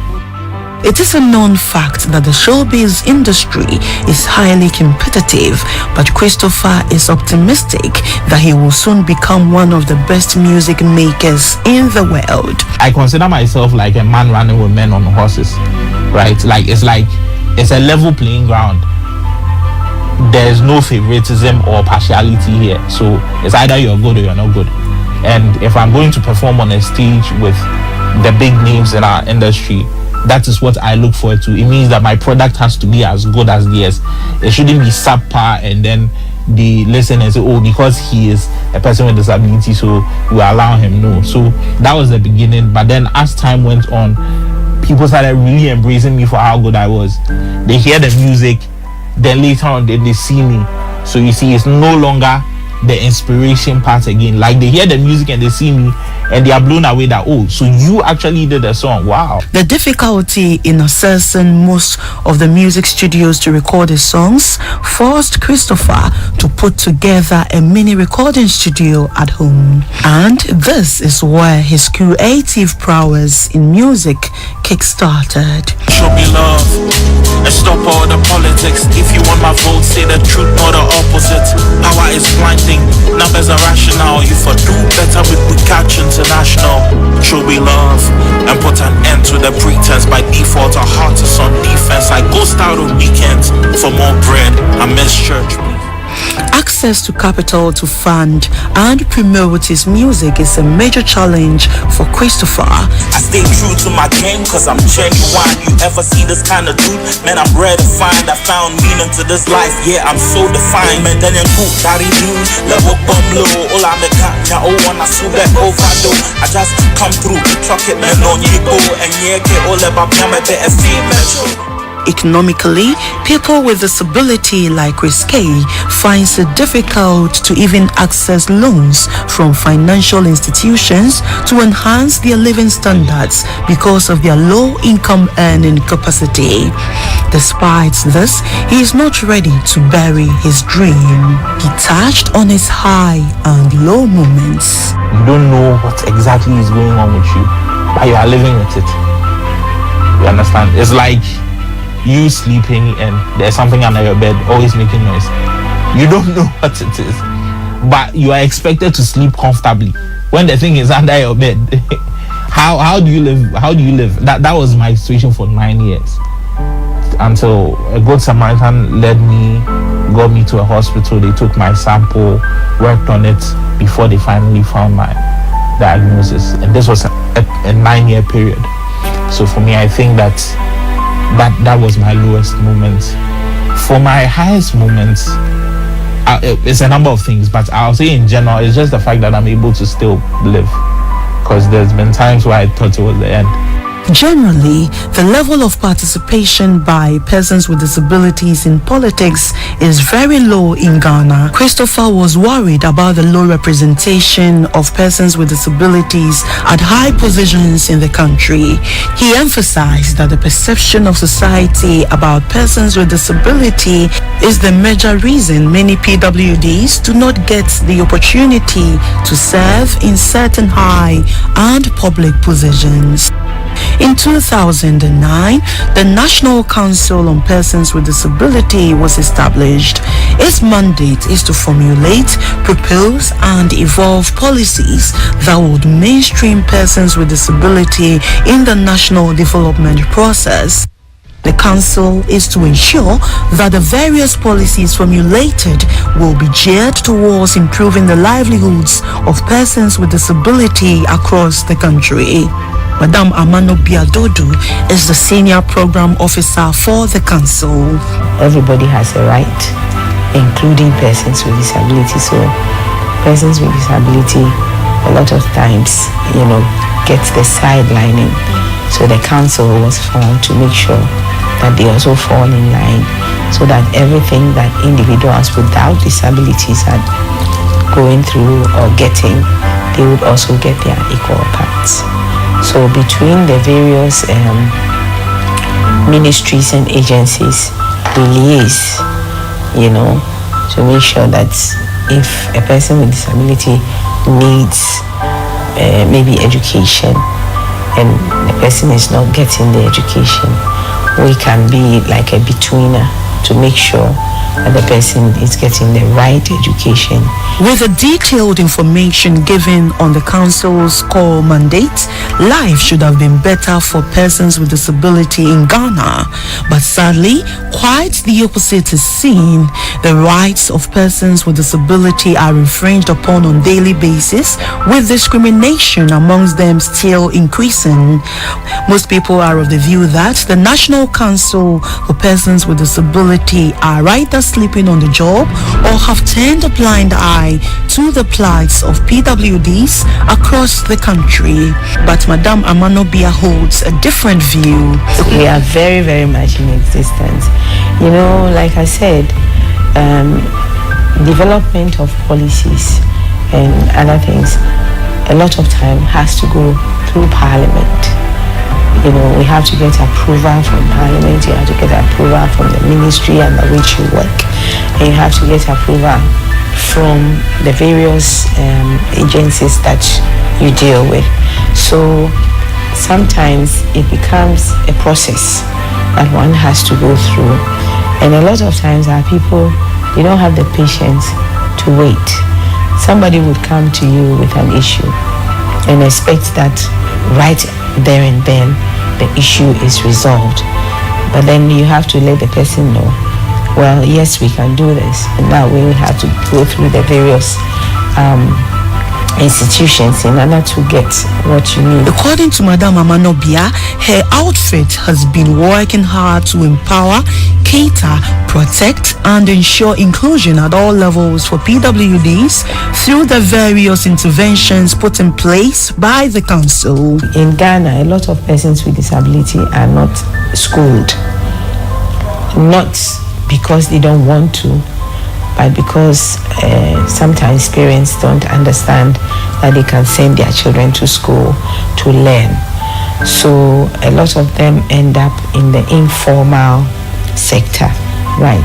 So the Common Fund helps them to set up their own businesses so that they can take care of themselves. Those who need assistive devices and all that also comes from the Common Fund that they get. Those who have to go to school, sometimes they don't have school fees, and we get to pay their school fees from the District Assembly Common Fund. Other people need to go to hospital. They bring their hospital bills. It's paid from the Common Fund.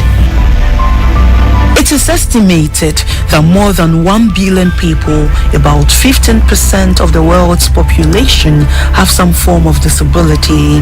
This increasing trend, according to the World Health Organization, can be attributed to aging population and increase in chronic health conditions, among other causes. In the 2021 population and housing census, persons with disability constitutes 8% of Ghana's population. The percentage represents about 2,098,138 individuals living with disability. With this huge number of persons with disability, only a few have been able to fight their way through to leadership positions. The rest have either given up or are oppressed by their caregivers. Disability advocates have strongly argued that persons with disability are equally intelligent, have the right skill set, and can occupy any highest positions available if given the opportunity to serve. It is therefore unacceptable to cut them off due to their condition. I know of persons with disability with university first degrees, masters and what have you, and they don't have jobs because nobody will employ them because they have a disability. They need to be employed because they are very intelligent. Go to the universities, you will see them, and it's not just about teaching. They can do other things. Why? You can sit in a wheelchair and be a hairdresser. You can be a lawyer in a wheelchair. We had the Honorable Dasa, the Minister for Chieftaincy and Cultural Affairs. He was blind, but was he not a minister? Was he not doing his work? Why can't persons with disability with the right skills and the qualifications be employed or even be represented in Parliament? That is another thing, because when you don't have representation, your voice is not heard. The Persons with Disability Act 2006, Act 715, was passed by Parliament in 2006 to usher disability rights in Ghana into a new dawn. Under the law, the state is supposed to provide rights such as unrestricted access to public places and buildings, free health care, employment, education, transportation, among others. With all these laws in place, PWDs in Ghana still suffer discrimination in accessing education and employment opportunities. I'm extremely disappointed in the government, in the legislature and the judiciary, the arms of government that should ensure that when there is a right, it should be fulfilled. Any right that is not fulfilled is not right. The rights, signing these conventions, ratifying them, is just paper talk. The reality on the ground is that persons with disability are in a very, very deplorable condition. They are deprived, they are marginalized, they are stigmatized, they are not in school. Some cannot even eat.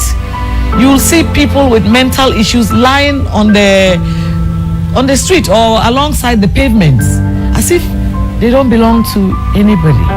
Everybody in Ghana is a citizen, a child of Ghana, and the system must take care of each person.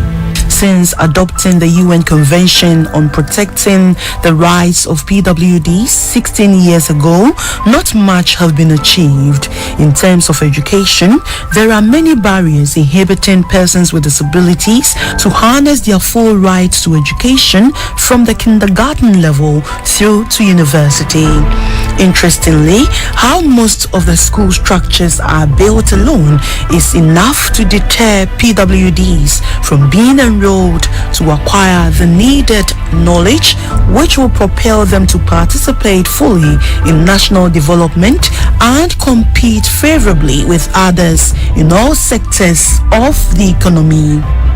Ghana agreed that we will make our structures and public places disability friendly. The moratorium expired in 2016. We are in 2022. 8 years on. That means 16 years. We have failed as a nation collectively. Where are the architects? Before you build something, you are given a permit, isn't it? And within that permit, there should be a rule, and it is there, that structure must be disability friendly. That road must be disability friendly. We should not see any new building without it being disability friendly. The schools, for some reason, they always make the veranda very high. How do you climb it if you have problems with your legs? According to the United Nations, about 80 to 90% of PWDs of working age in developing countries, including Ghana, are unemployed. Only a handful of persons with disability are given employment opportunities in both public and private sectors across the country. Apart from inaccessible public structures, unfriendly working environment, among others, are some of the major barriers for PWDs. The nature of the Ghanaian society,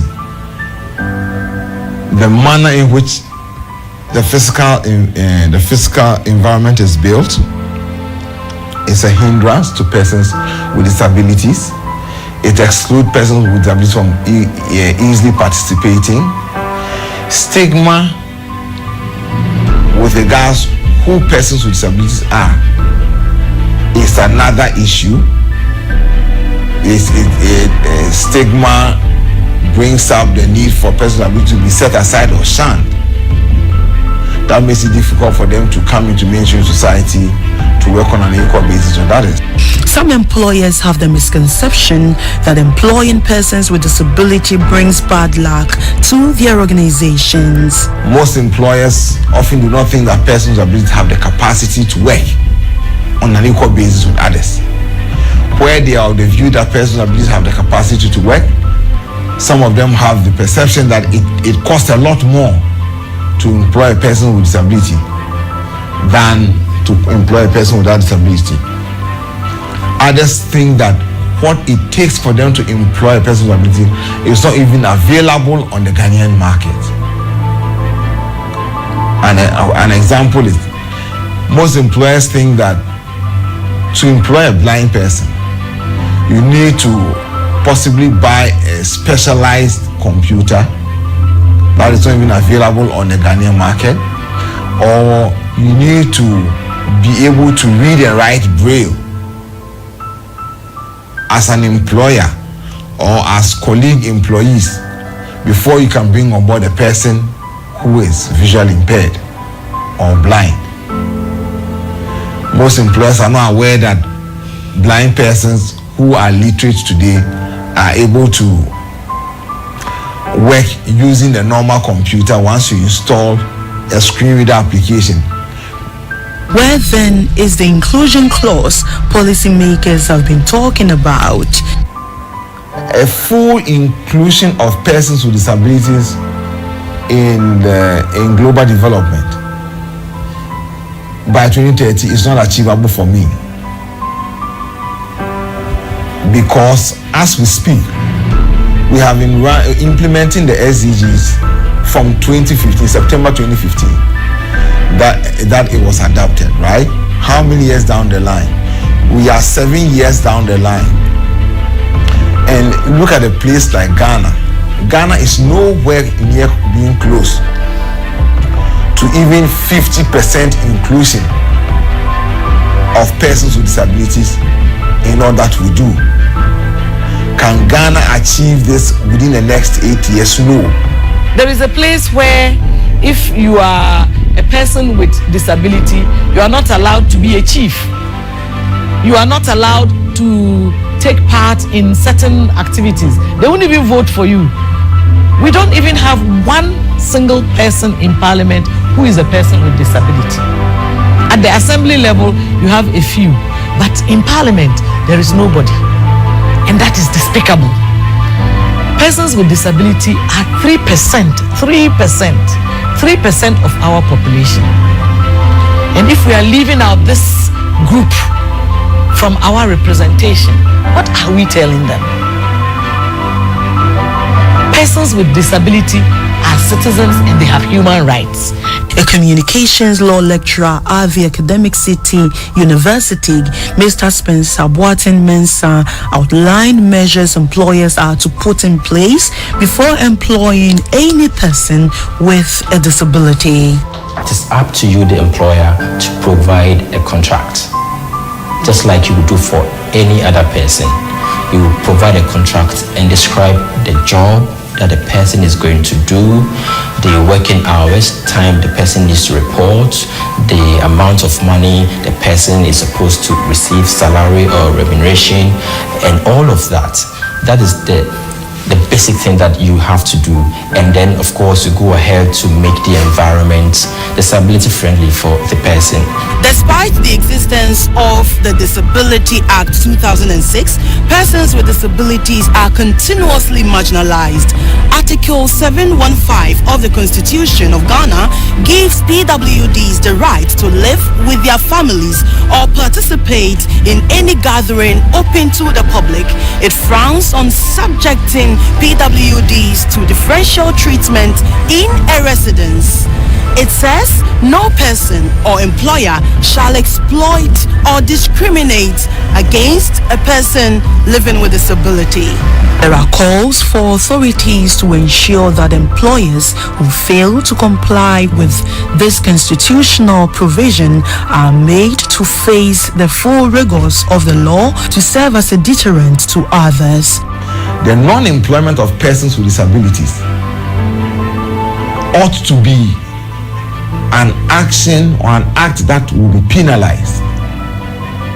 And this can be done if Ghana develops an employment equity policy and grows that policy into an employment equity law that makes it some punishable if you refuse to employ a person with disability. The Disability Act requires that the state sets up rehabilitation centers across all the 16 regions of the country to train disabled people and facilitate their employment. But sadly, these provisions are yet to see the light of day.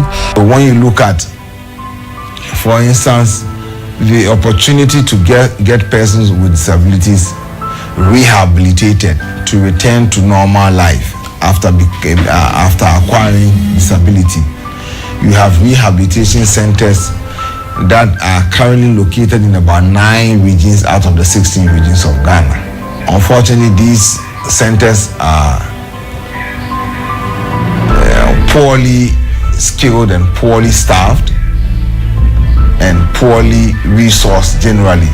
Disability advocates have been working over the years to erase deep-seated myths, erroneous belief systems, traditional cultural practices about disability in all its forms. They believe these serve as barriers to persons with disability venturing into the corridors of power. As for the deep-seated myths, they are all wrong. All of them, none of them should be tolerated. We must remove them, cancel them, erase them from our minds. That this is a condition that has happened to a human being. Your mother who gave birth to you, she gets a stroke or some illness and she cannot walk. Are you going to throw her away? Are you going to say that she should be disrespected? We must change our attitudes to break the myths. Nobody in this world is a curse. Every human being is a blessing from God. If we have to change these myths, then we have to change people's attitude. And by changing their attitude, we have to first change beliefs, these negative beliefs, change people's feelings about them and even their intentions. And how can we do that? Of course, advocacy. Of course, in the media, talking about some of these things, demystifying some of these myths is one way of ensuring that at least we change the beliefs, because it is the belief that informs our affection or feelings towards them or even our intention. So we need to change some of these beliefs.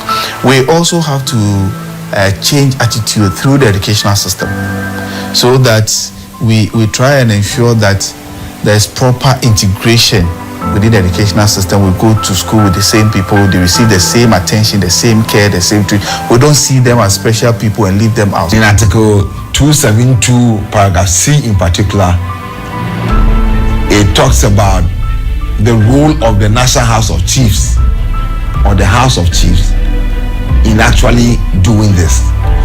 So what Ghana ought to do is roll out specific measures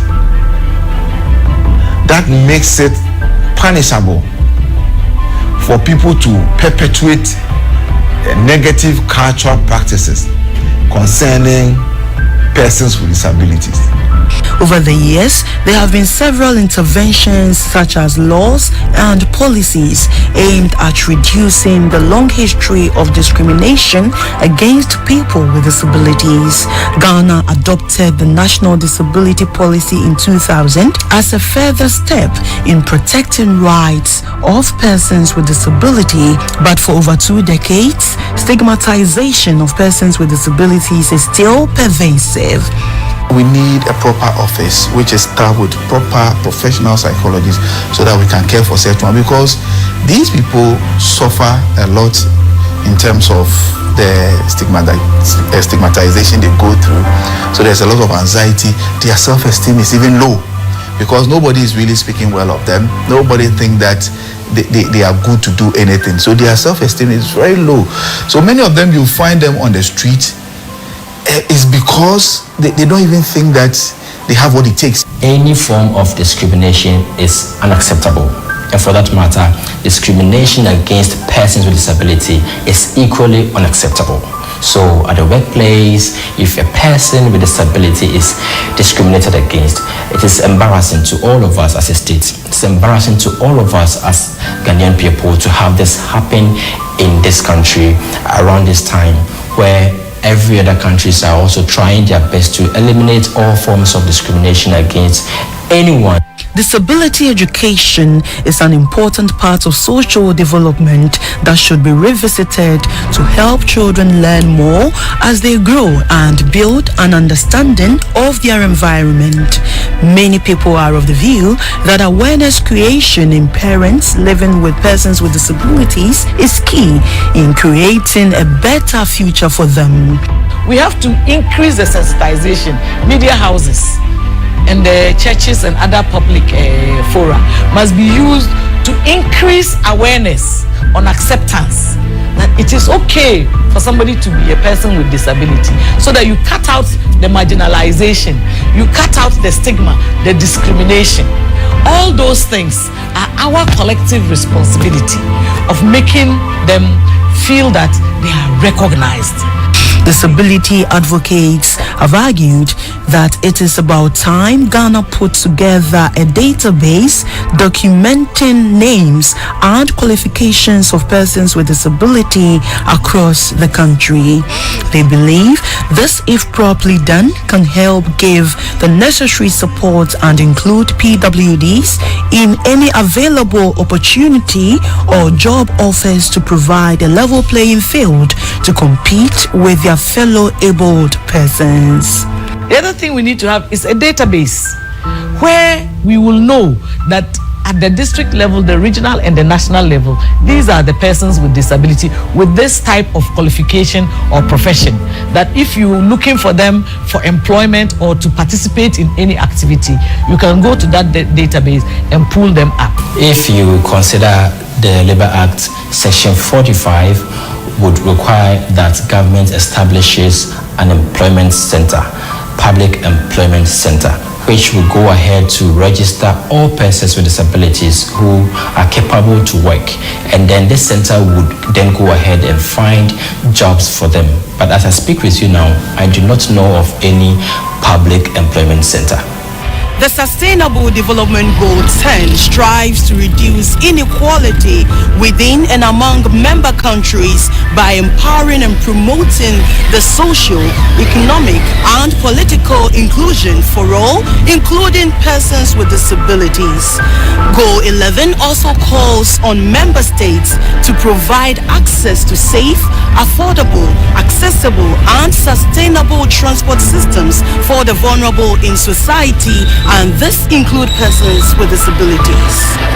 Though many believe Ghana has chalked up successes in some of the SDGs, she still has a long way to go in realizing goals targeting PWDs before 2030. Where there is a will, there is a way. But the will is not there in Ghana. You and I, we are suffering. So you can imagine persons with disability, their frustrations, their unhappiness at how we mistreat them. SDGs, we are supposed to account for them by 2030. Tell me, how many persons with disability are in school? That SDG, that talks about education for all. What is Ghana going to say about persons with disability when we are hiding them in rooms and tying them in churches and other places? And so, unless we change our attitudes and let the will of the people embrace persons with disability, then we will be able to achieve these sustainable development goals, talking about no poverty, zero poverty, equality. They are beautiful things, but life is not that beautiful. The reality is pain. It is a collective responsibility for all citizens to support efforts at ridding the streets of persons with disabilities by provision of alternative sources of income. Government and non-governmental organizations are expected to consciously build the capacity of persons living with disabilities on the legal framework on local governance, disability, inclusion, and human rights to empower them to contribute their quota in nation building. Dr. Godson Ahuto and Christopher Agbega are calling on the powers that be to give special attention to PWDs in terms of job placements, scholarships, and other incentives to encourage them to give off their best. So don't look at a person with disability and say, oh, because it's a person with disability, they are not fit for my job. No, you're actually missing out on people who are actually skilled to bring you a lot of, productivity.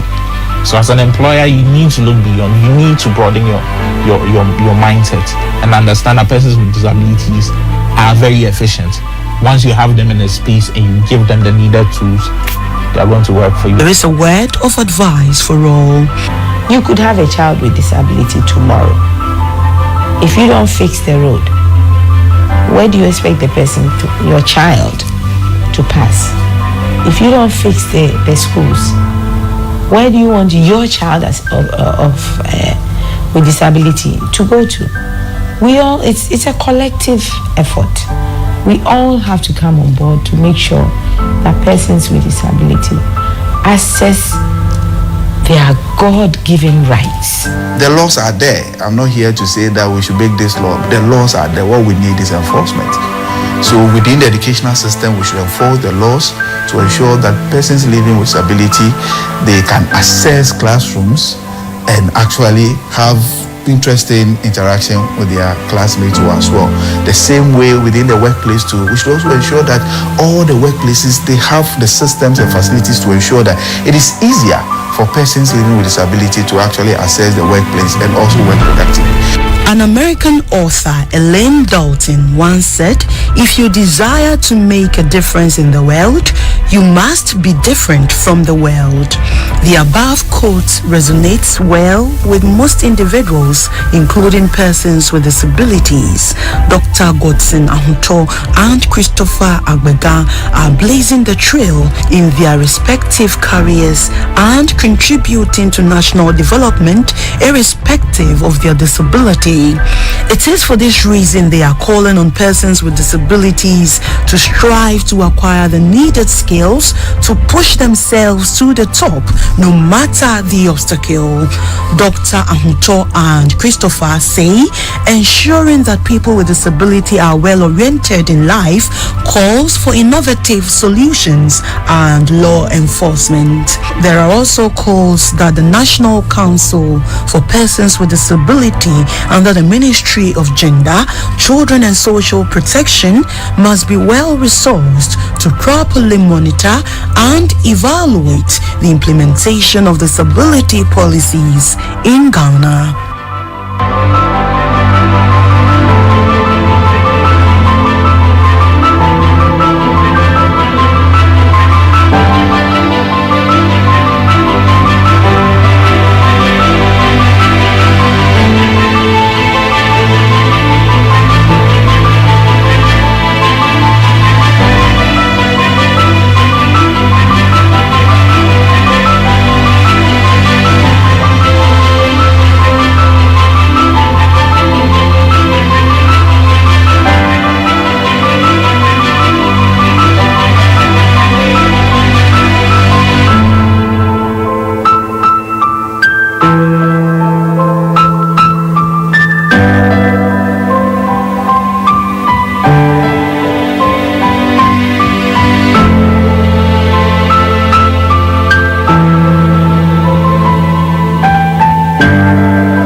Dear great people of our nation, I greet and felicitate with you all as we enter the new year today.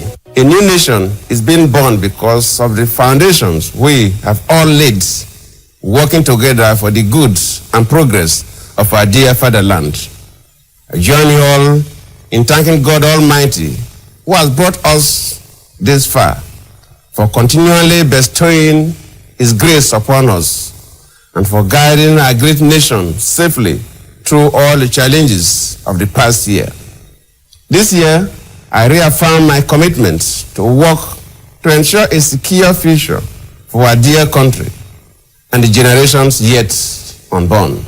The year brought us further progress, challenges, and fresh opportunities. We have contended with the normal challenges of nation building and the unusual challenges of terrorism.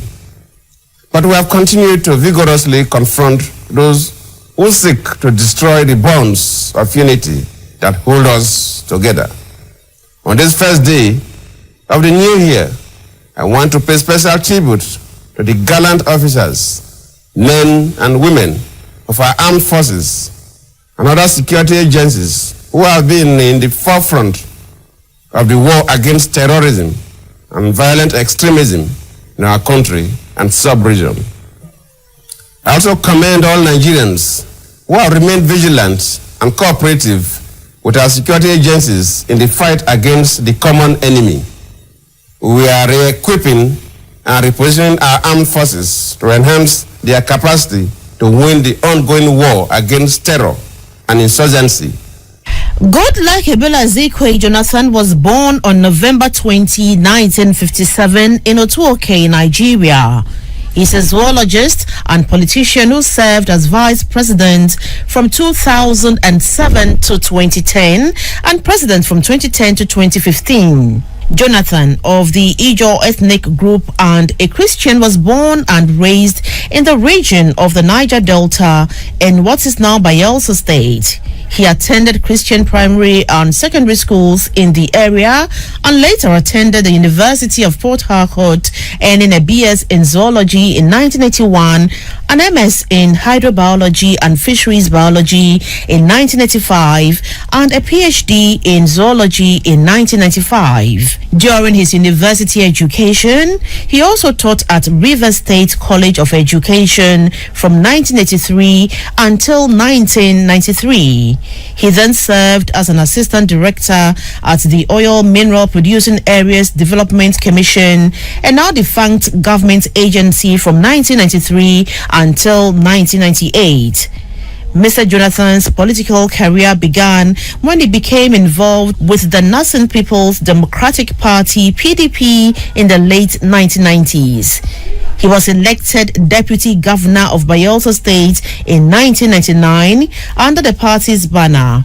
He served in that position until 2005, when he was elevated to the governorship after the incumbent was charged with corruption and impeached.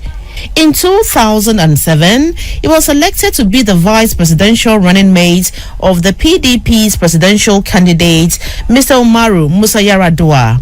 He and Yar'Adua were elected in April and inaugurated in May.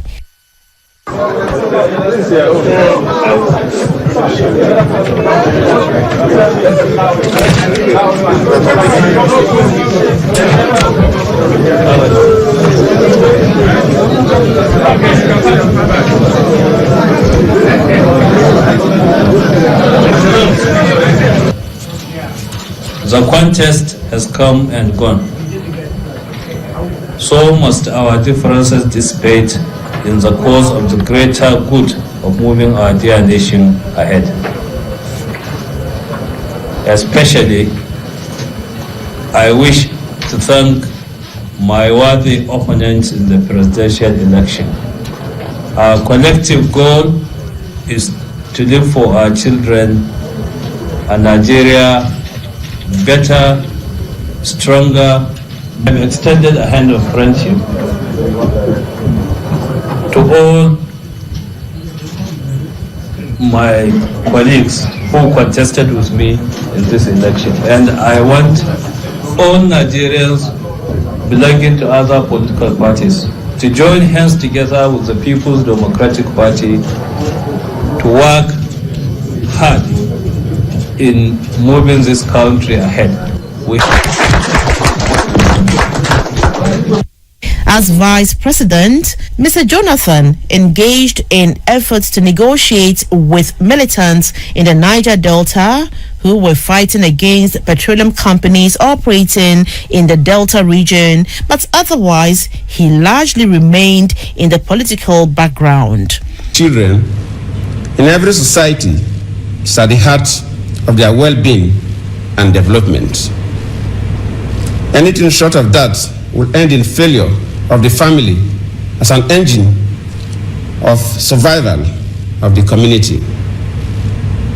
It is in recognition of the sad condition of the health of women and children that I consider it imperative to accept to serve as co-chair of the new Commission on Vital Health Supplies for Women and Children. Records indicate that 358,000 women die during pregnancy and childbirth every year. An estimated 7.6 million children under the age of 5 die yearly. The majority of these deaths are caused by preventable and treatable conditions. It is of particular importance to us in Africa, where most of these deaths occur. Some of them have been traceable to excessive bleeding of women after childbirth, elevation of blood pressure during pregnancy, which if left untreated could lead to seizures, kidney and liver damage, and death. Others include HIV/AIDS and malaria. There is no doubt that lives can be saved by increasing access to affordable, effective medicines and health supplies like zinc for diarrhea, antibiotics for pneumonia, and oxytocin for preventing maternal hemorrhage after childbirth. It is therefore pleasing to know that new vaccines, medicines for HIV, AIDS, and bed nets to prevent malaria are now reaching people in the poorest and most remote areas of the world. I stand ready, together with the Prime Minister of Norway, Mr. Jens Stoltenberg, to join the advocacy at the highest levels for increased availability, affordability, and accessibility of essential but underutilized supplies for maternal and child health. We'll work closely with the UN Secretary General, Mr. Ban Ki-moon, as well as the executive directors of UNFPA and UNICEF, who are co-vice chairs of this initiative. We must all make a difference, and the time is now. I thank you. His profile rose considerably in early 2010 when Mr. Yaradua's extended absence from the country for medical treatment made many Nigerians anxious and generated calls for Mr. Yaradua to formally transfer power to Mr. Jonathan. As concerns mounted and there was no word from Yaradua on the request to transfer power to his vice president, members of Nigeria's National Assembly took matters into their own hands and on February 9, 2010 voted to have Mr. Jonathan assume full power and serve as acting president until Mr. Yaradua was able to resume his duties. Mr. Jonathan agreed and assumed power later that day, but it was unclear whether the assumption of power was constitutional. When Mr. Yaradua returned to Nigeria on February 24, 2010, it was announced that Mr. Jonathan would remain as acting president while Mr. Yaradua continued to recuperate. There are certain things that we can achieve even for the next 6 months. Certain things that are quite disturbing to the country, especially the issues of conducting elections that are always questionable. These are human issues You don't need more than a year to solve it. So I've promised Nigerians and the rest of the world that 2011 elections in Nigeria will be credible. People in the world must live in peace. We don't believe that a group of people or one individual, a group of individuals should be a terror to the rest of the human society. The next month, Mr. Jonathan asserted his power by replacing Mr. Yaradua's cabinet. Today, the acting president of the Federal Republic of Nigeria, Dr. Ebele Goodluck Jonathan, dissolved the Federal Executive Council. Mr. Yaradua, who never fully recovered, died on May 5, 2010, and Mr. Jonathan was sworn in as president the following day.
Now the inauguration proper begins with the oath of allegiance and subsequently the oath of office.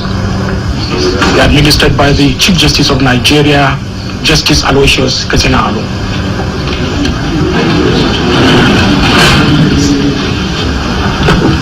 I, Goodluck Ebele Jonathan, do solemnly swear and affirm that I will be faithful and bear true allegiance to the Federal Republic of Nigeria, and that I will preserve, protect, and defend the Constitution of the Federal Republic of Nigeria. So help me God. I, Goodluck Ebele Jonathan, do solemnly swear that I will be faithful and bear true allegiance to the Federal Republic of Nigeria, that as President of the Federal Republic of Nigeria, I will discharge my duties to the best of my ability, faithfully in accordance with the Constitution of the Federal Republic of Nigeria and the law, and always in the interest of the sovereignty, integrity, solidarity, well-being and prosperity of the Federal Republic of Nigeria, that I will strive to preserve the fundamental objectives and directive principles of state policy contained in the Constitution of the Federal Republic of Nigeria, that I will not allow my personal interest to influence my official conduct or my official decisions, that I will, to the best of my ability, preserve, protect and defend the Constitution of the Federal Republic of Nigeria, that I will abide by the code of conduct contained in the fifth schedule to the Constitution of the Federal Republic of Nigeria, that in all circumstances I will do right to all manner of people according to law, without fear or favor, effective or ill-will, that I will not directly or indirectly communicate or reveal to any person any matter which shall be brought under my consideration or shall become known to me as President of the Federal Republic of Nigeria, except as may be required for the due discharge of my duties as President, and that I will devote myself to the service and well-being of the people of Nigeria. So help me God.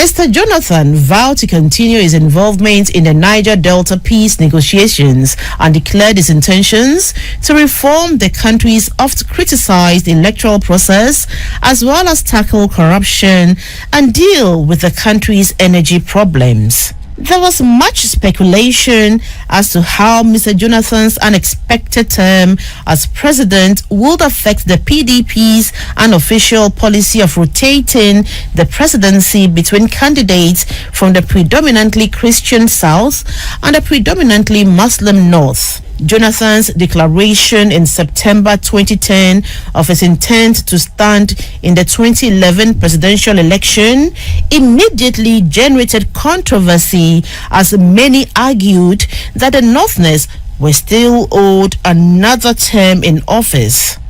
The late President Yaradua and I shared great dreams for our country.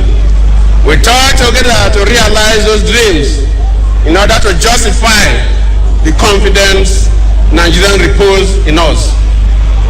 Together we swore to execute a joint mandate, and today I come before you to make a pronouncement based on that undertaking. If I will make it, you can make it. If I, from my humble background, can get here, you can get here. I, good luck, Ebele, Azikiwe, Jonathan, have decided to humbly offer myself as a candidate in the presidential primaries of our great party, the PDP. In the PDP's January 2011 primaries, Mr. Jonathan was elected to be the party's candidate for the presidency. His overwhelming victory showed that his candidacy had considerable support in the North as well as the South, even though it was a departure from the unofficial North-South rotation policy. Your Excellencies, great leaders of our party, distinguished members of the diplomatic corps, and friends of Nigeria, lovers of democracy, who have come from within the country and from outside the country to witness this occasion, members of the press, ladies and gentlemen. Pursuant to the provisions of the electoral guidelines for primary elections 2010 of the People's Democratic Party, and in accordance with Section 9A, which requires that I, as the Chief Returning Officer of this primary election, shall, after the counting of the votes, announce the result of the election to the hearing of all present. It is my honor, pleasure, and privilege to announce the final tally of the votes to be as follows. Total votes cast 3,507. Voided votes 61. There are 3 candidates. The third place is taken by Dr. Mrs. Jibril, who scored 1 vote.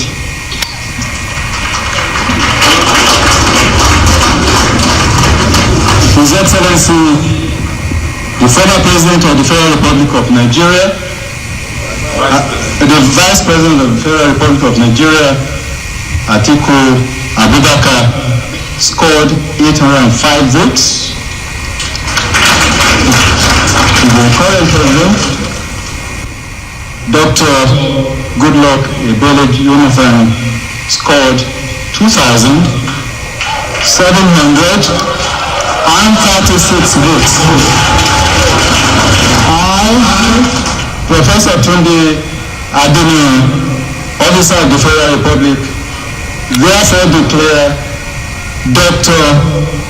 Jonathan, Goodluck Ebele Jonathan, to be the winner of this presidential primary election of the People's Democratic Party, Youngly, the Federal Republic of Nigeria. We thank you all, and I hand over to the Secretariat of the party, who will now take over from here. Thank you very much. And on behalf of the members of the electoral panel for this occasion, I wish to thank the party leadership for giving us this wonderful opportunity to serve our country through service to our party. We also want to thank all members who cooperated with us, the members of the Convention Planning Committee, the members of the various subcommittees, members of the press, and of course the anchormen of this program who have done wonderfully well. Of course, while we also thank God Almighty, we would like to use this opportunity to thank the teeming masses of our great party who have made this occasion a very memorable one, very peaceful, very fruitful. Thank you all.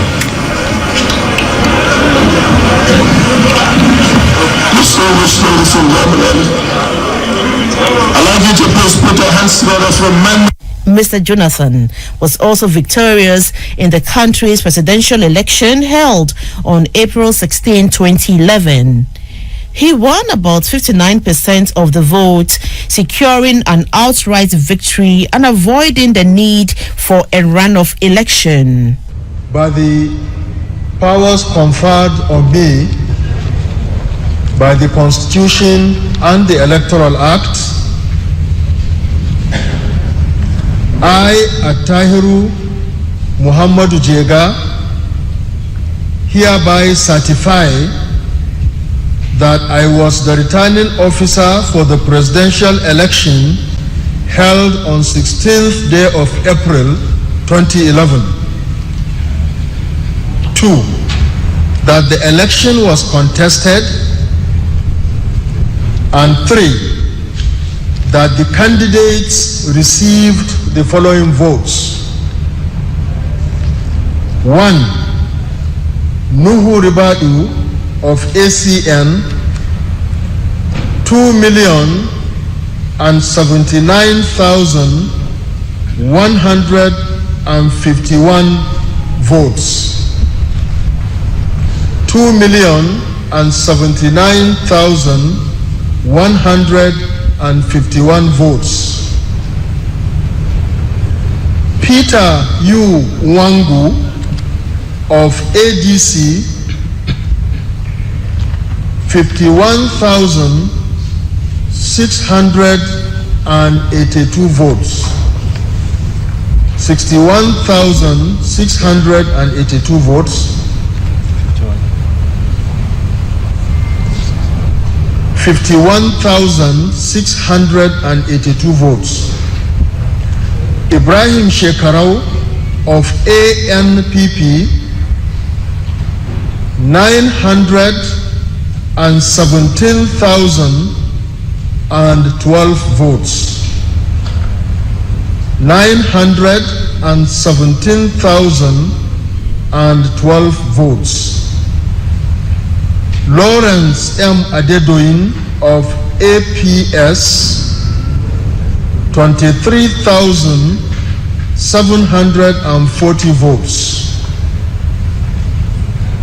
23,740 votes. Yahaya E.G.K. Ndu of ARP, 12,264 votes. 12,264 votes. Ifenyi Chukwu G. Naji of BNPP scored 47,2 272 votes. 47,272 votes. Muhammadu Buhari of CPC scored 12,214,853.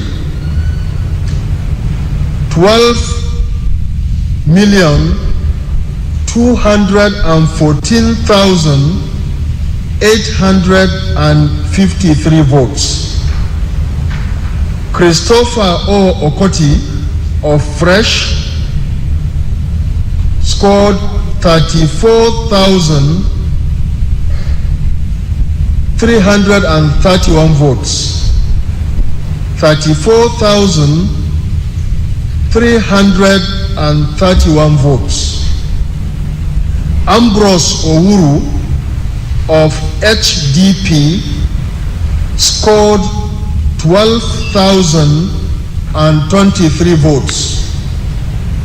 12,023 votes. Christopher C. Nwakobia of LDPN scored 8,472 votes. 8,472 votes. Rashid A. Shitabe of MPPP scored 16,492 votes. 16,492 votes. Dele Momodu of NCP scored 26,376 votes. 26,376 votes. Solomon Akpona of NMDP scored 25,938 votes. 25,938 votes. John Omoni Dara of NTP scored 19,744 votes. 19,744 votes. Mahmoud Mudi Waziri of PDC scored 82,243 votes. 82,243 votes. Goodluck E. Jonathan of PDP scored 22,495,187. 22,495,187 votes. Nwadike B. Chikezie of PMP scored 56,248. 56,248 votes. Lawson I. Aro of PPP scored 54,203 votes. 54,203 votes. Patrick O. Utomi of SDMP scored 11,544. 11,544 votes. Ebiti O. Ndok of UNPD scored 21,203. 21,203 votes. 4. That Goodluck E. Jonathan of PDP, having certified the requirements of the law and scored the highest number of votes, is hereby declared the winner and is returned elected. Signature of returning officer signed by me, dated this 18th day of April 2011. Reforming Nigeria's electoral process had been one of Mr. Jonathan's goals, and international observers praised this election as being largely transparent, free, and fair. Distinguished ladies and gentlemen, who solemnly swear that I will be faithful and that I will preserve, protect, and defend the Constitution.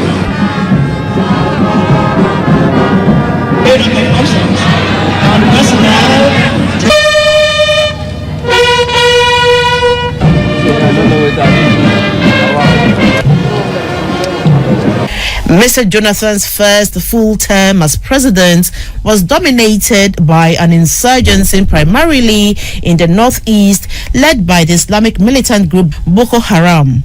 Boko Haram's acts of terror escalated during Mr. Jonathan's administration, and despite the government taking such action as declaring states of emergency in the areas most affected and attempting mediation, the group's violence continued unabated until a regional force was formed and pursued the group in earnest beginning in February 2015. Bayelsa, Taraba, Benue, and Nasarawa states. These unfortunate events have led to needless loss of lives and property of many innocent Nigerians, including members of our security forces. The recent killing of security operatives by a core group in Nasarawa state is particularly condemnable. They have directed that no effort or expense be spared in identifying and bringing to justice all those who had a hand in the killing of the operatives. The activities of insurgents and terrorists have been reprehensible, causing fear among our citizens and a near breakdown of law and order in parts of the country, especially the North. We are taking robust steps to unravel and address the root causes of this crisis, but it would appear that there is a systematic effort by insurgents and terrorists to destabilize the Nigerian state and test our collective resolve. Since I returned to the country after cutting short my visit to South Africa and aborting a planned state visit to Namibia, I have received detailed briefings from our security agencies. These briefings indicate that what we are facing is not just militancy or criminality, but a rebellion and insurgency by terrorist groups which pose a very serious threat to national unity and territorial integrity. Already, some northern parts of Borno State have been taken over by groups whose allegiance is to different flags and ideologies. These terrorists and insurgents seem determined to establish control and authority over parts of our beloved nation and to progressively overwhelm the rest of the country. In many places, They have destroyed the Nigerian flag and all symbols of state authority, and in their place hoisted string flags suggesting the exercise of alternative sovereignty. They have attacked government buildings and facilities. They have murdered innocent citizens and state officials. They have set houses ablaze and have taken women and children as hostages. These actions amount to a declaration of war and a deliberate attempt to undermine the authority of the Nigerian state and threaten the territorial integrity. As a responsible government, we will not tolerate this. Previously, we adopted a multi-track approach to the resolution of these problems through actions which include persuasion, dialogue, and widespread consultation with the political, religious, and community leaders in the affected states. We exercise restraint to allow for all efforts by both state governors and well-meaning Nigerians to stop the repeated cases of mindless violence. Yet, the insurgents and terrorists seek to prevent government from fulfilling its constitutional obligations to the people as they pursue their fanatical agenda of mayhem, mass murder, division, and separatism. While the efforts at persuasion and dialogue will continue, let me reiterate that we have a sacred duty to ensure the security and well-being of all our people and protect the sovereign integrity of our country. Therefore, we shall on no account shy away from doing whatever becomes necessary to provide the fullest possible security for the citizens of this country in any parts of the country they choose to reside. We have a duty to stand firm against those who threaten the sovereign integrity of the Nigerian state. Our will is strong because our faith lies in the indivisibility of Nigeria. Following recent developments in the affected states, it has become necessary for government to take extraordinary measures to restore normalcy. After wide consultations and in exercise of the power conferred on me by the provisions of Section 305, subsection 1 of the Constitution of the Federal Republic of Nigeria 1999 as amended, I hereby declare a state of emergency in Borno, Yobe, and Adamawa states. Accordingly, the Chief of Defense Staff has been directed to immediately deploy more troops to these states for more effective internal security operations. The troops and other security agencies involved in these operations have orders to take all necessary actions within the ambit of their rules of engagement to put an end to the impunity of insurgents and terrorists. Mr. Jonathan's progress in tackling economic issues was mixed. Although the country experienced overall economic growth under his administration, many Nigerians still lived in poverty, with a far greater percentage of the poor living in the north. Under Mr. Jonathan's administration, Nigeria rebased its gross domestic product for the first time in over a decade, becoming the largest economy in Africa by overtaking South Africa and Egypt. The Jonathan administration accrued over $454 billion while in office from oil revenue. If you look at the issues, this started from February. The exchange of correspondence continued from February till now. So it's not as if something just came up now because Sanusi spoke about, $49.8 billion. Everybody was alarmed. We got calls from all over the world. So in Nigeria, amounts of money, more than the total foreign aid coming into Africa, could just disappear in Nigeria. We were all alarmed. Finally, Sanusi said it was 12 billion. Later on, say it is 20 billion. I don't know which to believe anyway, whether it's 49.8 or 12 or 20. But whatever, even if it is $1 or $1 that has disappeared from NNPC, we will find out. That I guarantee it. But while doing that, we must follow the due process. We don't wake up and do things. There are certain things that happen in this country that are not purely conventional, not purely based on the tradition and the way things are done. So if you want to do the correct things, it looks a bit odd. Sometimes you say, oh, maybe we expect the president to just carry a stick and still here, like hitting the heads of people. But no.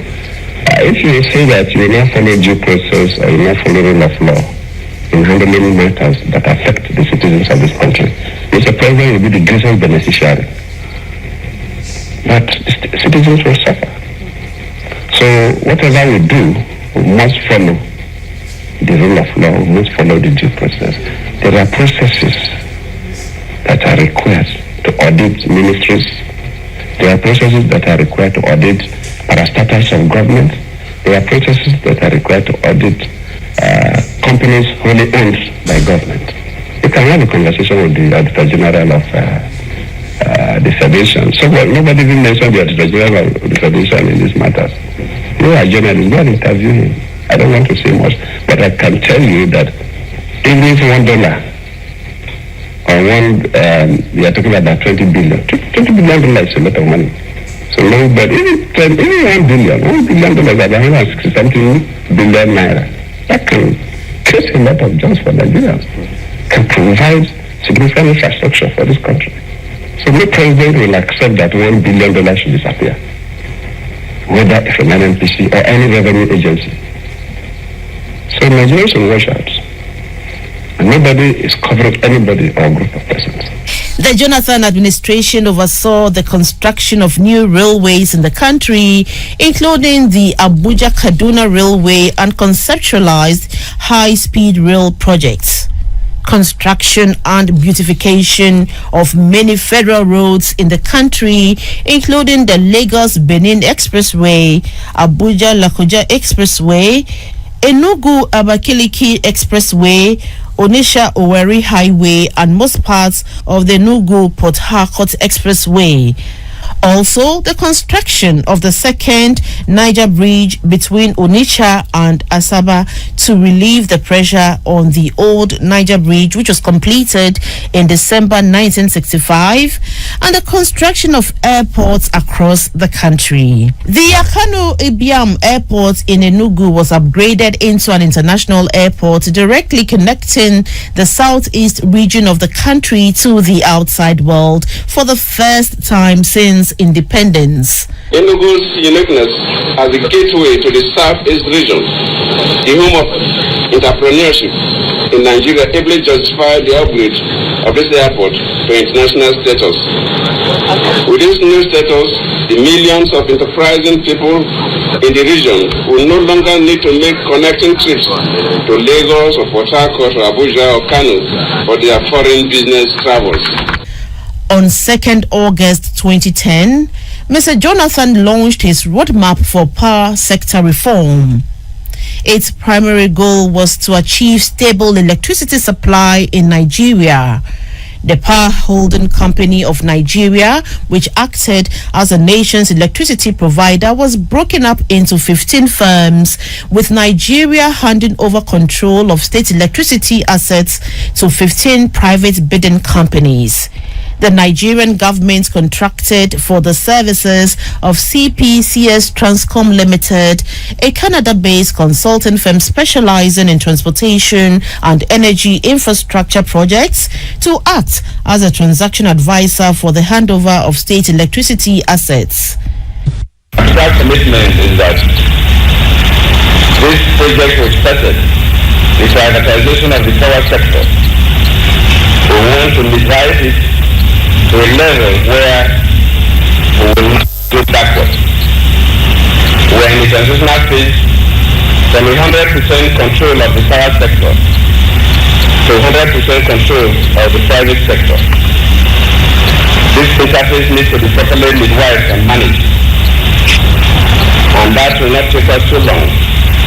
In the next 2 years, the interface will be properly sealed, and Nigerians will take the power sector just like other countries.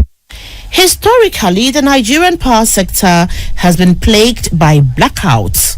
Economists estimate that power cuts have cost Nigeria, Africa's biggest economy, billions of dollars in imported diesel for generator sets and lost output. In a study conducted by the World Bank, a lack of access to financing and electricity were cited as Nigeria's main obstacles to development, surpassing corruption. He also had to deal with disagreements within the PDP, which led to several PDP members defecting to opposition groups. Mr. Jonathan suspended Mr. Sanusi Lamido Sanusi as governor of the Central Bank of Nigeria after a series of public investigations and raising the alarm on the $20 billion NNPC scandal in a leaked letter which revealed that Nigeria National Petroleum Corporation failed to account for $48.9 billion of government oil revenue to the central bank. Mr. Jonathan's government was largely described as corrupt. According to The Economist, corruption flourished under the Jonathan administration, who let politicians and their cronies fill their pockets with impunity. Large sums of money were used improperly multiple times, with 3.98 trillion naira allegedly going missing and 398 billion naira of military funds allegedly dispersed among high-ranking officials. In 2006, reports released by WikiLeaks claimed that Mr. Jonathan's wife, Mrs. Patience Jonathan, was indicted for money laundering by Nigeria's anti-crime agency, the Economic and Financial Crimes Commission, EFCC. In spite of this, Mr. Jonathan was once again elected to be the PDP candidate for the next presidential election scheduled for 2015. Mr. Jonathan's announcement in September about his intention to run in the 2011 presidential election generated much controversy leading into the PDP's presidential primaries held in January 2011.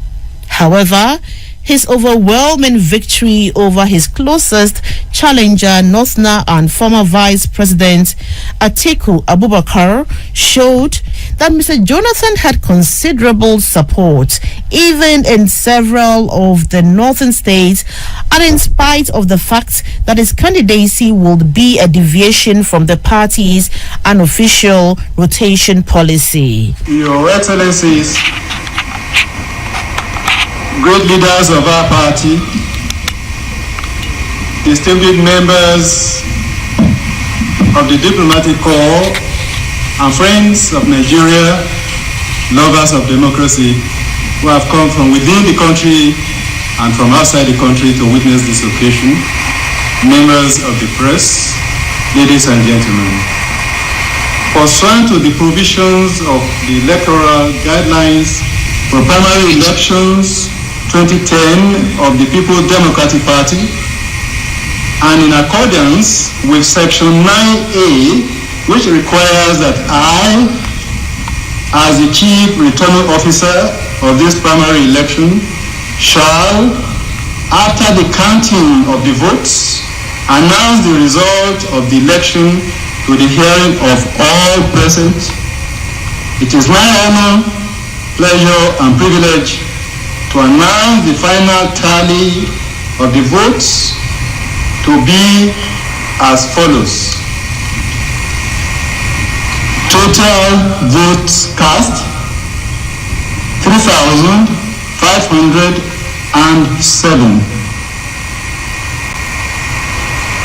Voided votes 61.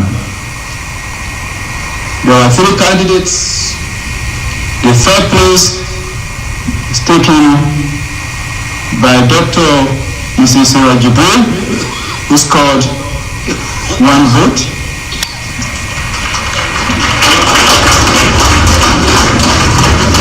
His Excellency, the former President of the Federal Republic of Nigeria, the Vice President of the Federal Republic of Nigeria, Atiku Abubakar, scored 805 votes.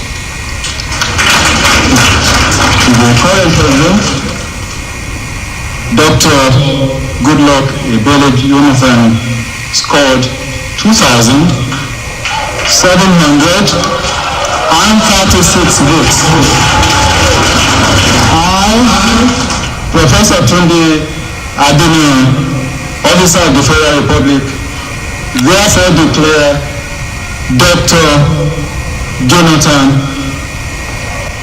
Goodluck Ebele Jonathan to be the winner of this presidential primary election of the People's Democratic Party.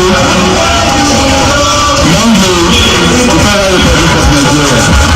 We thank you all, and I hand over to the Secretariat of the party, who will now take over from here.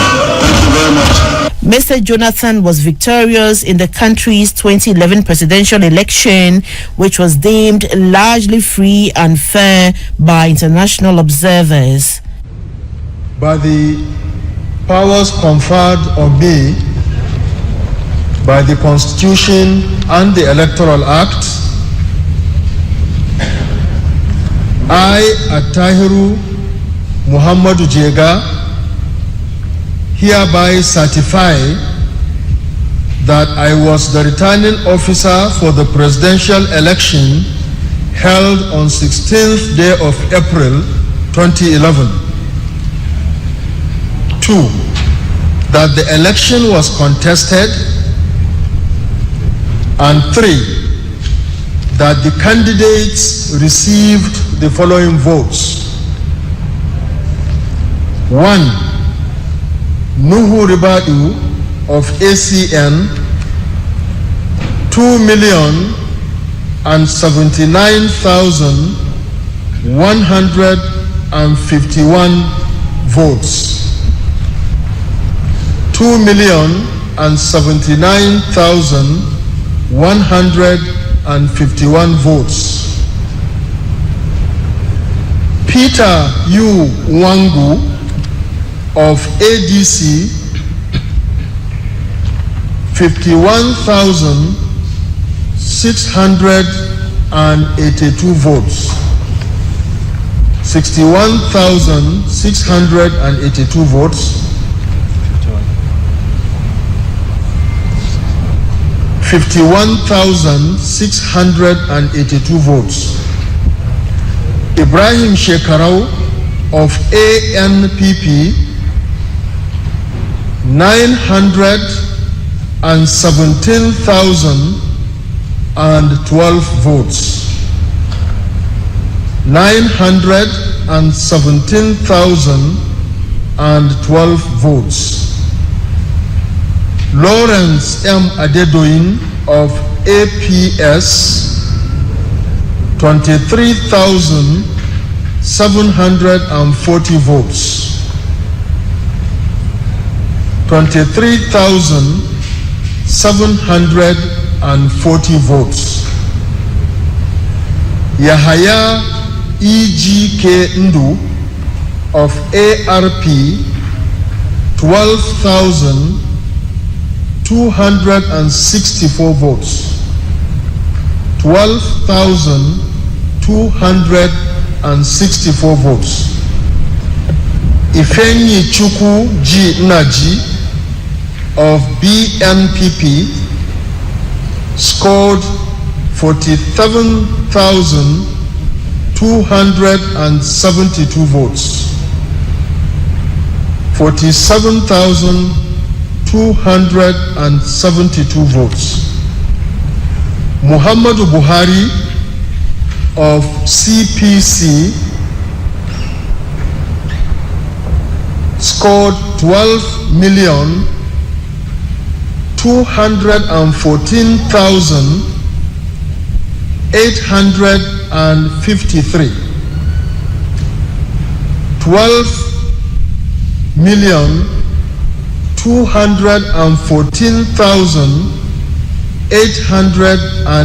12,214,853 votes.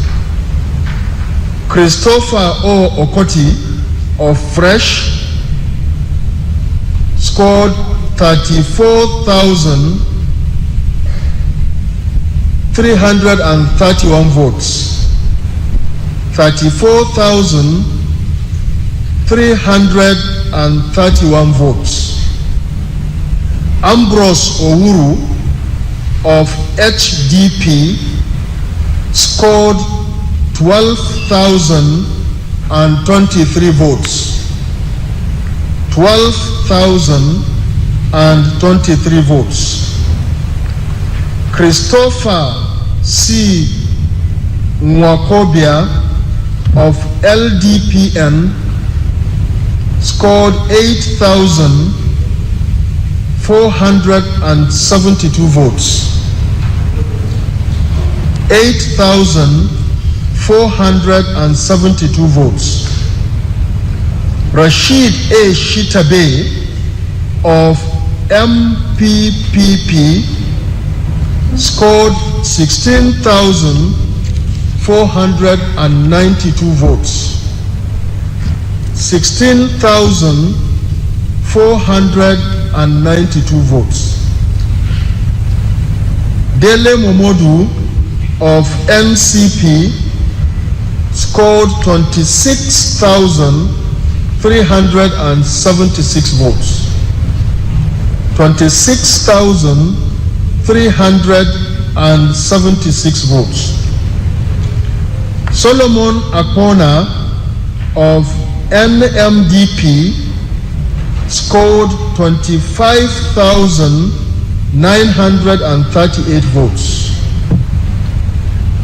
25,938 votes. John Omoni Dara of NTP scored 19,744 votes. 19,744 votes. Mahmoud Mudi Waziri of PDC scored 82,243 votes. 82,243 votes. Goodluck E. Jonathan of PDP scored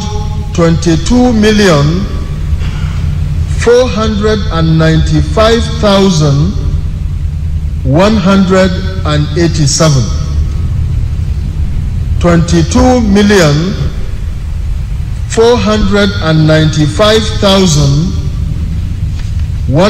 22,495,187 votes.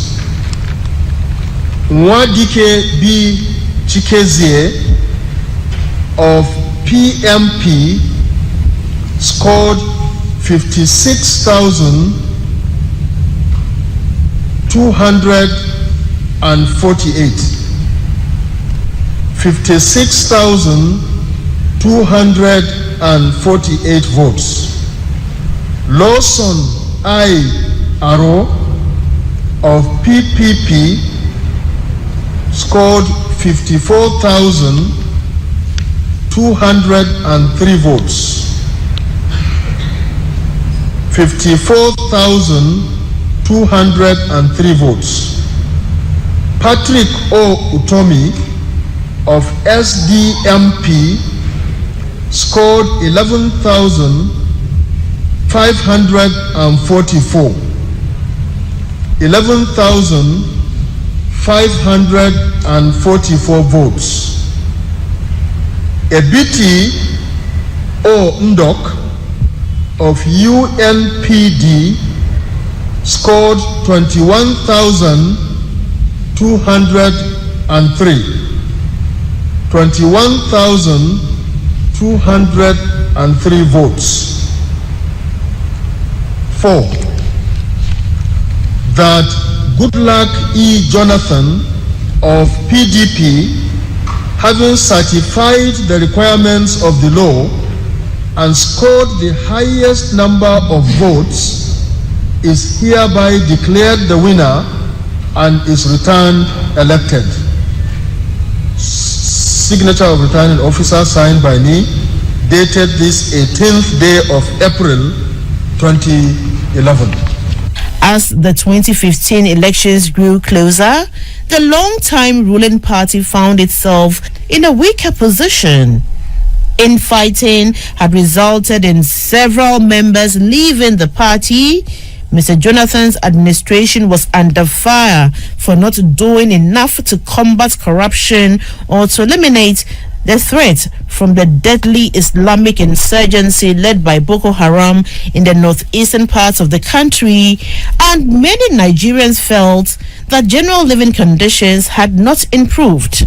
Furthermore, in 2013, much of the perennially fragmented opposition had united to form one party, the All Progressives Congress (APC), and the APC chose a strong candidate, former military head of state Muhammadu Buhari, to face Mr. Jonathan in the 2015 presidential election. Mr. Buhari defeated Mr. Jonathan, signaling an end to the PDP's grip on the presidency, which it had held since 1999. The party also lost its majority in the Senate and the House of Representatives to the APC in the legislative elections. Fellow Nigerians, I thank you all for turning out en masse for the March 28th general elections. I promised the country free and fair elections. I've kept my word. I've also expanded the space for Nigerians to participate in the democratic process. That is one legacy I would like to see endure. Although some people have one nation, one leader, one nation, one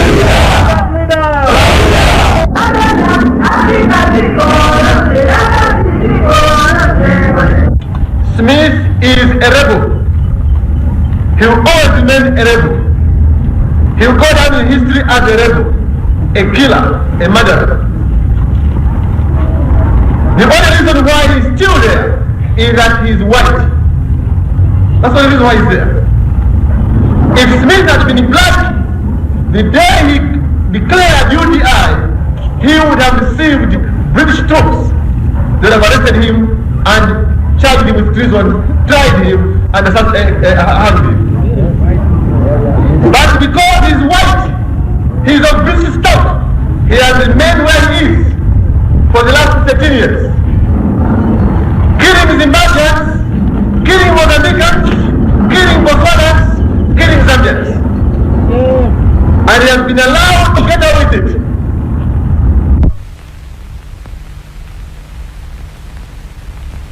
We in Zambia do not accept voters' decision to make Walvis Bay, which is part and parcel of Namibia, as part and parcel of South Africa.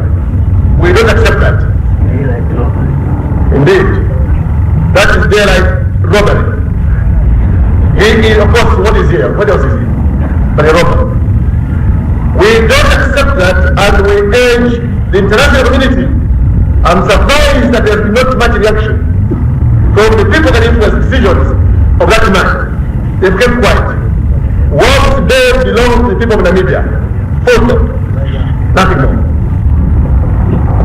Kenneth Kawunda was born on April 28, 1924, in Lubwa near Chinsali, Northern Rhodesia, now Zambia. He led Zambia to independence in 1964 and served as the country's president until 1991. It is important for me to underline what our position is on Geneva. We, like the nationalists, believe that the Geneva Conference on the independence of Zimbabwe is the product of the successful armed struggle against the rebel regime of Ian Smith. Without the successive victories of the nationalist forces on the battlefield, Britain and the United States would not have taken the current vigorous initiative which we witness today in trying to end the war by transferring power from the minority to the majority. Consequently, since majority rule has not yet been achieved, the nationalists must continue the war, and we will continue to support them in their intensified armed struggle. The Geneva Conference is another front in the liberation war, and as part and parcel of the effort to intensify the struggle and to expose the enemy at every step. This is what it is. We must expose Ian Smith for what he is, an ostrich head in the sand before the eyes of the world. We must isolate him and completely strengthen the fighting capacity and effectiveness of the nationalist guerrillas. We are therefore, Mr. Speaker, ready to continue our contribution in Geneva to support the nationalists to achieve their objectives and restore peace and order on the basis of majority rule in Zimbabwe. We are in a completely new era, an era in which, as I have so often declared, African nationalism is sweeping this part of the world like a storm, reducing to rubble the colonial and racist structures in its path. I have therefore Mr. Kaunda's father, who was from Nyasaland, now Malawi, was a school teacher. His mother, also a teacher, was the first African woman to teach in colonial Zambia. Both taught among the Bemba ethnic group in northern Zambia, where young Kaunda received his early education, completing secondary school in the early 1940s. Like the majority of Africans in colonial Zambia who achieved some measure of middle-class status, he also began to teach first in colonial Zambia and in the middle 1940s in Tanganyika, now Tanzania. Mr. Kaunda returned to Zambia in 1949. In that year, he became an interpreter and advisor on African affairs to Sir Stewart Gore Brown, a liberal white settler and a member of the Northern Rhodesian Legislative Council. Mr. Kaunda acquired knowledge of the colonial government as well as political skills, both of which served him well when later that year he joined the African National Congress, ANC, the first major anti-colonial organization in Northern Rhodesia. In the early 1950s, Mr. Kaunda became the ANC Secretary General, functioning as its chief organizing officer, a role that brought him into close contact with the movement's rank and file. Thus, when the leadership of the ANC clashed over strategy in 1958 to 1959, Mr. Kaunda carried a major part of the ANC operating structure into a new organization, the Zambian African National Congress. Mr. Kaunda became president of the new organization and skillfully used it to forge a militant policy against the British plan for a federation of the three Central African colonies, Southern Rhodesia, Northern Rhodesia, and Nyasaland. African leaders opposed and feared any such federation because it will tend to place ultimate power in the hands of a white minority of settlers. Mr. Kaunda employed the Zambia Congress as an instrument for executing what he called positive non-violent action, a form of civil disobedience against the federation policy. His campaign had two major results. First, the British government modified the federation policy and eventually agreed to discard it. Second, the imprisonment of Mr. Kaunda and other militant leaders elevated them to the status of national heroes in the eyes of the people. To strike back at the enemy, because the enemy has been prepared for the last 60, 70 years, South Africa, for the last 54 years, Rhodesia. What's more, centuries behind them coming from the Western countries, vested interests. That is the correct analysis of the problem. And unless you understand it in this way, you will be misled by the enemy. The enemy is bent on destroying your Morero, Zambians.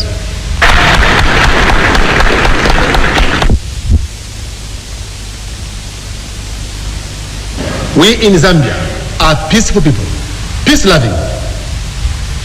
I challenge anyone to say today here that Zambia is a warmongering nation. I met John Foster, the arch-fascist and racist, on the bridge. On the bridge, in search of peace. I failed. I failed. Joshua Nkomo came here and said he was going to make another try. I said, Joshua, don't. This thing is dirty. He said, I must try. I said, you are a free man. He went to Salisbury. For weeks he was there. He failed.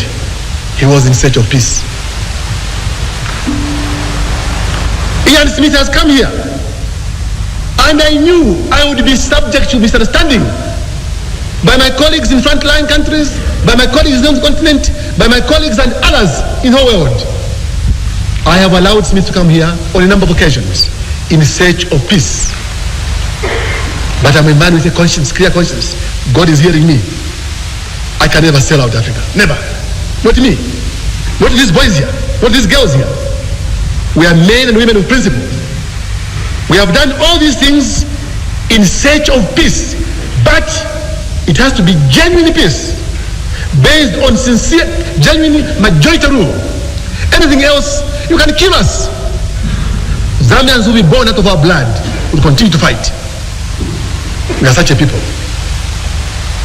Thus, from 1960 on, the nationwide support of Zambia's independence movement was secured, as was too the dominant status of Mr. Kaunda in that movement. Mr. Kaunda was released from prison by the colonial government on January 8, 1960.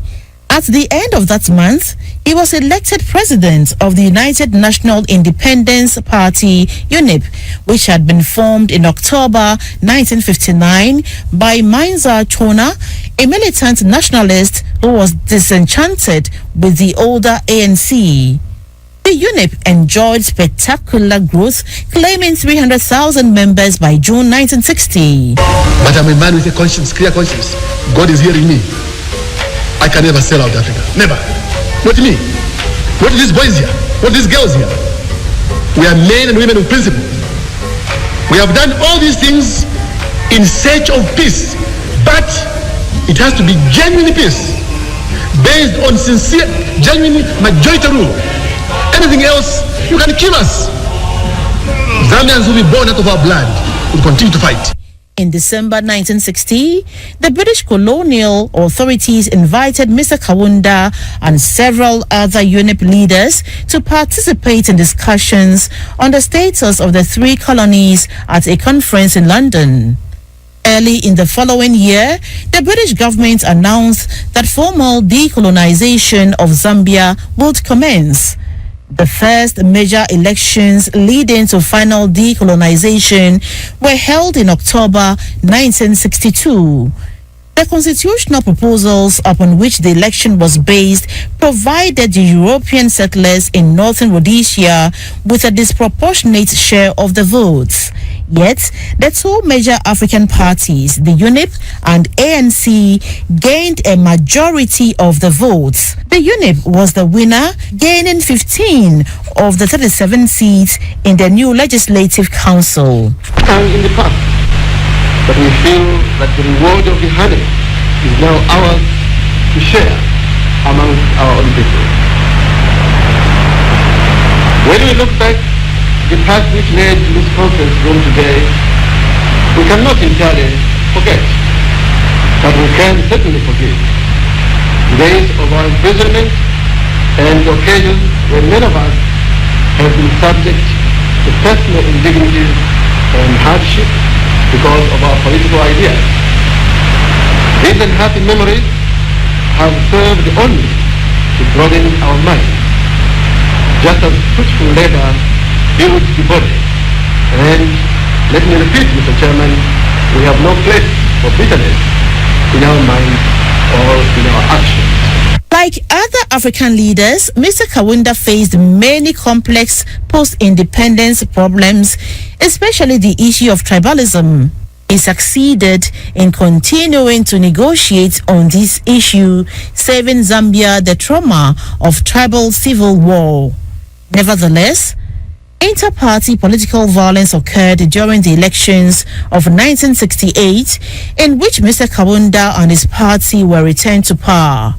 In response, Mr. Kaunda in 1972 imposed one-party rule on Zambia, and in 1973 he introduced a new constitution that ensured his party's uncontested rule.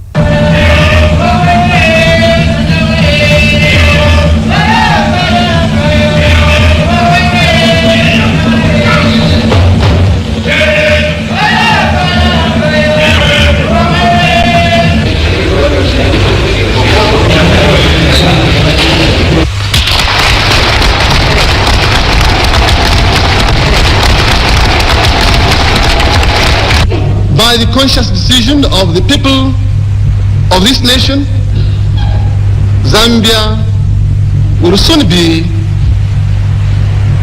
a one-party participatory democracy.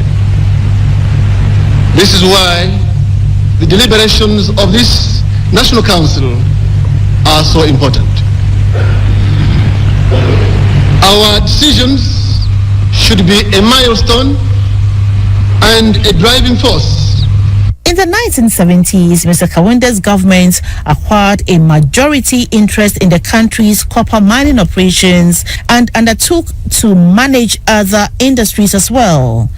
While investing large sums in the mining sector, the government neglected agriculture, while nevertheless having to spend increasing sums on subsidized food for the urban poor. These policies reduced agricultural production and increased Zambia's dependence on exports of copper and on foreign loans and aid. From the 1970s on, the result of these policies was the progressive impoverishment of Zambia.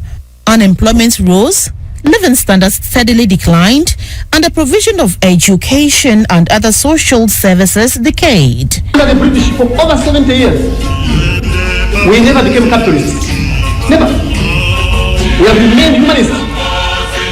Even when we are discriminated against, oppressed, killed, shot at like wild animals, we remain humanists.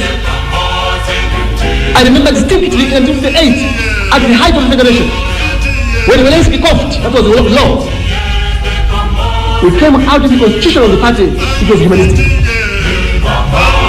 Who is supposed to tell us today? And because our Chinese brothers are building that for us, we're going to go communist. What an idiot.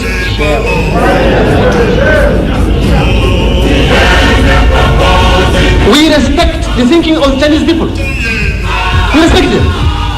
They are our friends. They are building a lot for us. They have assured us that they are here to build a railway.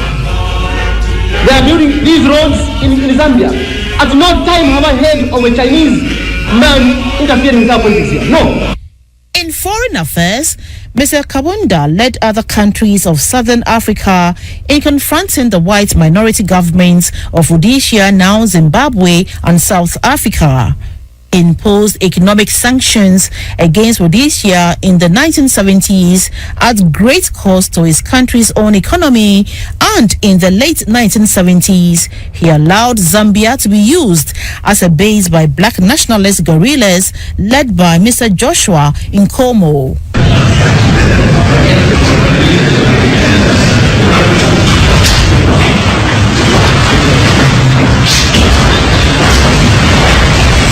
Good morning, comrades.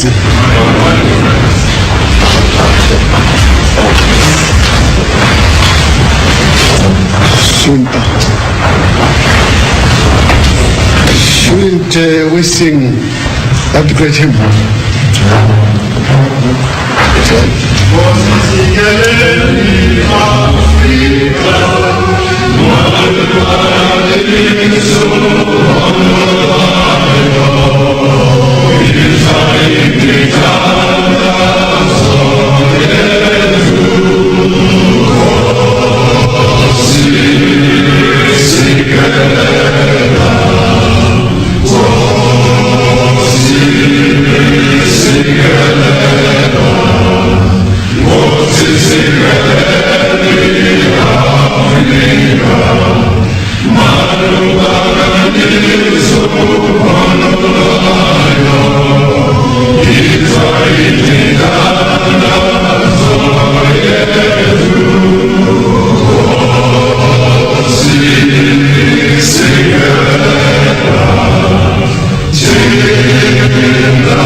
Be seated.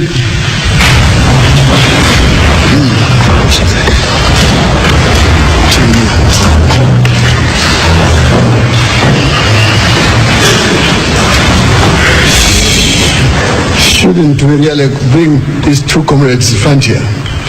In from church.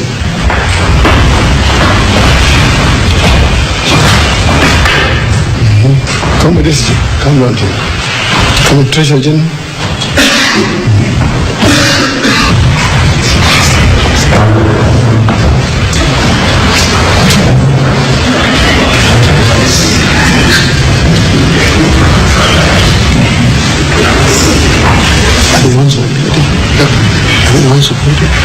He expanded, so first this was needed. Yes. Comrade Secretary General of the African National Congress, comrades of in the struggle from South Africa. My colleagues and I, in the leadership of the party's government in Zambia, take this opportunity to welcome you to Zambia. This is obviously an important get-together because as things stand now in South Africa, we in Zambia believe that these consultations between the African National Congress and various patriotic organizations within South Africa is of paramount importance.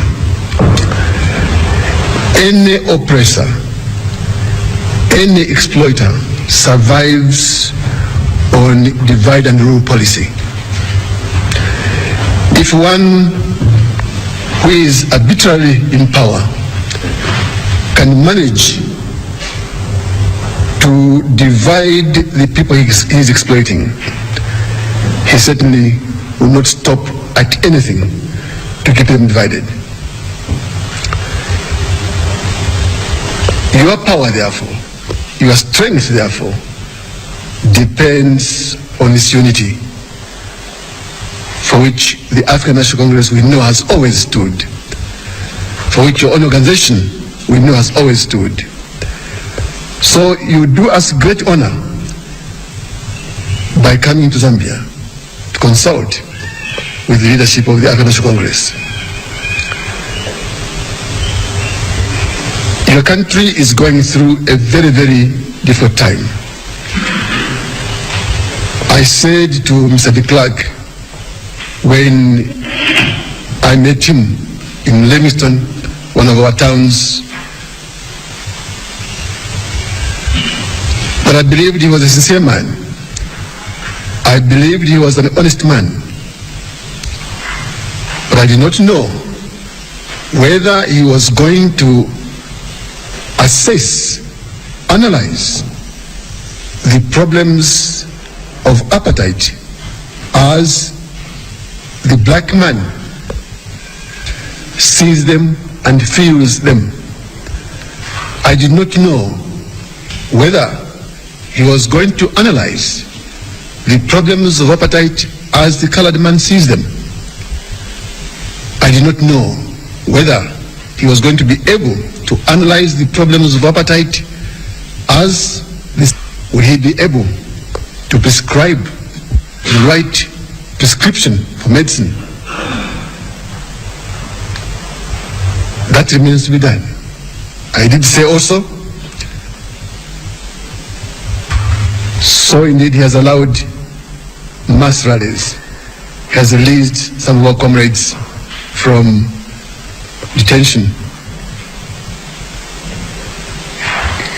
He has said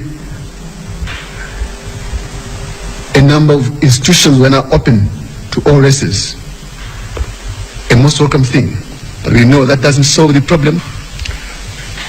Secretary General of the party, the Prime Minister, Head of the Government Administration, Secretary of State for Defense and Security. And my name is Kenneth Kaunda, President of the party.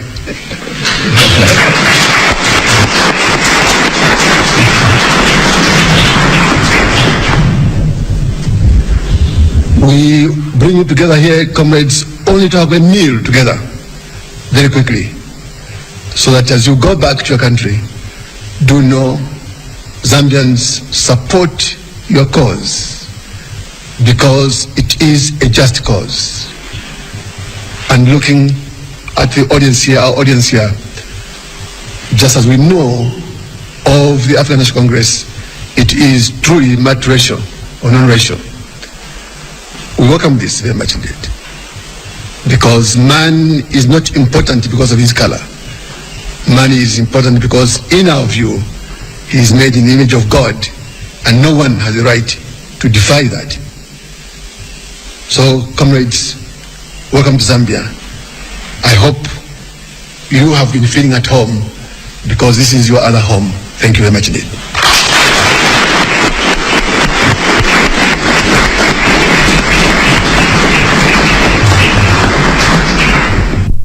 1976, Mr. Kaunda assumed emergency powers and he was re-elected as president in one-candidate elections in 1978 and 1983. Several attempted coups against him in the early 1980s were squelched. The Zambian economy continued to deteriorate owing to a fall in the world price of copper, Zambia's chief export, the rising price of oil, its chief import, the withdrawal of foreign aid and investments by developed countries, and worsening corruption within Mr. Kawunda's government. With public dissatisfaction mounting and a credible political opposition in the process of formation, Mr. Kawunda in 1990 legalized opposition parties and set the stage for free multi-party elections in 1991. In the elections held late that year, Mr. Kawunda and the UNIP were defeated by the Movement for Multi-Party Democracy, MMD, in a landslide. Mr. Kawunda's successor, Mr. Frederick Chiluba, took office on November 2, 1991. As a nation, we now come to your throne of grace, and we humble ourselves and admit our guilt. We repent from all our wicked ways of idolatry, witchcraft, the occult, immorality, injustice and corruption, and all other sins that have violated your righteous laws. We turn away from all this and renounce it all in Jesus' name. Amen. We ask for your forgiveness, dear Father, and cleansing through the blood of Jesus. Amen. Therefore, we thank you that you will heal our land. Amen. We pray that you will send healing, restoration, revival, blessing, and prosperity to Zambia. Amen. In the name of Jesus. Amen. Amen. Amen. On behalf of the nation, I have now entered into a covenant, Lord, with the living God. And therefore, I want to make the following declaration. I declare today that I submit myself as president to the Lordship of Jesus Christ. Hallelujah. I likewise submit the government and the entire nation of Zambia to the Lordship of Jesus Christ. Amen. I further declare that Zambia is a Christian nation.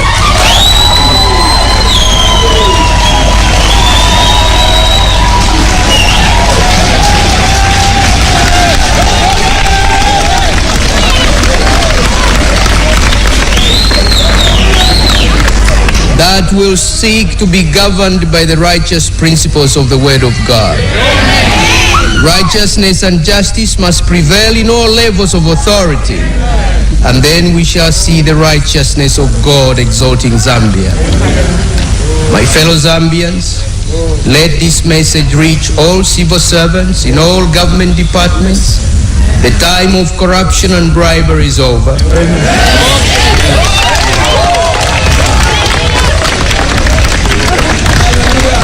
For too long, these wicked practices have been destroying and tearing down the nation. Now the hour has come for our building up. The hour has come for stability. For in Proverbs 29:4 declares that one who is greedy for bribes tears down a nation, but by justice a king or a president gives the country stability. After leaving office, Mr. Kawunda clashed frequently with Mr. Chiluba's government and the MMD. He planned to run against Mr. Chiluba in the 1996 presidential election, but was barred from doing so after constitutional amendments were passed that made him ineligible. On December 25, 1997, Mr. Kawunda was arrested on charges of inciting an attempted coup that had occurred earlier that year in October. He was released 6 days later, but he was placed under house arrest until all charges were withdrawn in June 1998. To governments in the region, we appreciate their concern. We appreciate their concern. about Dr. Kaunda, who was our leader during the liberation time. He led Zambia, and we can't take this away from him, the state of public emergency. And this, and so I listened to my elder statesmen, and they are saying, keep him away from prison. So I called an emergency cabinet meeting last night, and I informed them, and we agreed that we will not keep him in prison. We will move him from there and restrict him in his own house so that the former First Lady doesn't have difficulties in seeing my dear elder brother, Dr. Kaunda. He will consequently be restricted in his own home, but there are conditions on this restriction, and I hope he cooperates, because if he doesn't, we may be compelled to take him back to where he thinks he must stay.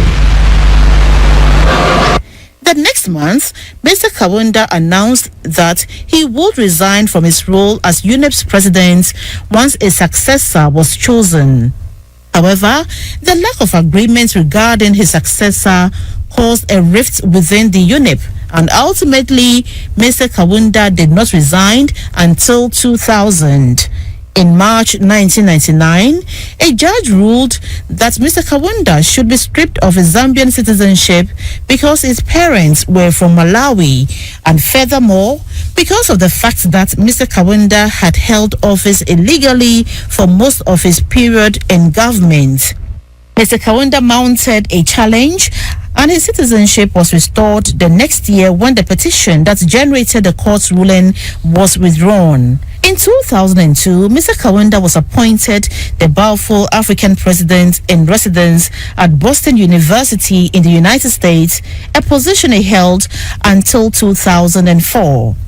In 2003, he was awarded the Grand Order of the Eagle in Zambia by Chilube's successor, President Levi Mwanawasa. Mr. Kenneth Kaunda died on June 17, 2021 in Lusaka, Zambia. He was 97. His death at a military hospital where he was being treated for pneumonia was announced by the President of Zambia, Mr. Edgar Lungu. Zambian authorities declared 21 days of mourning. His aides said he did not have COVID-19.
That we use the law to seek unity among African nations, to seek unity.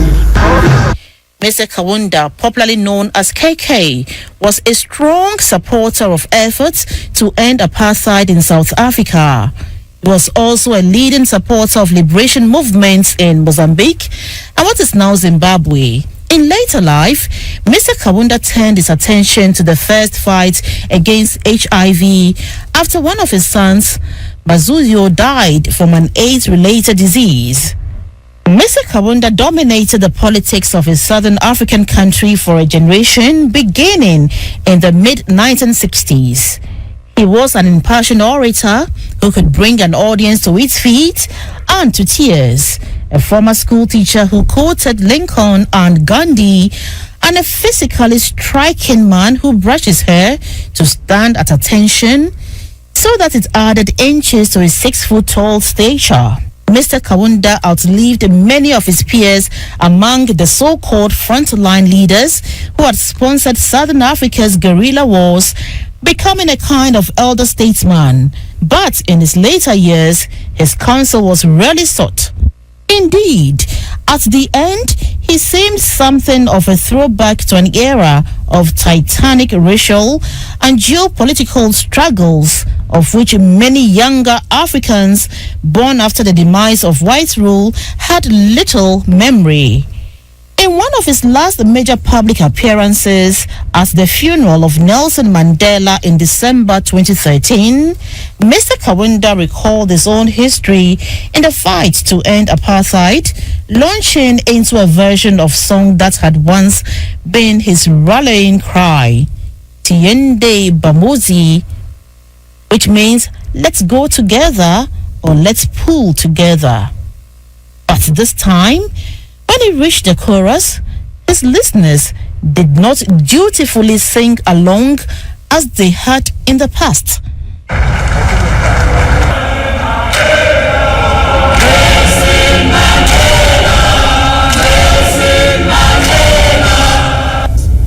President Kaunda, please come forward.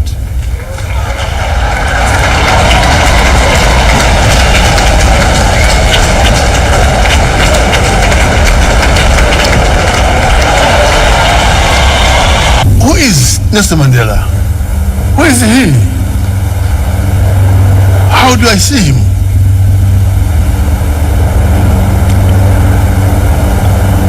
This man is a blessed child of the Lord God Almighty. This great son of the world, not only of South Africa. Madiba showed us the way.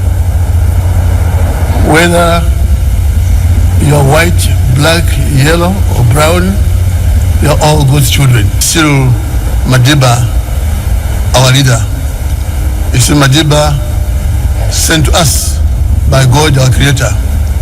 Madiba sent to us to come and teach us how to fight racism to the best of our ability. Let us remember this love he had for us all.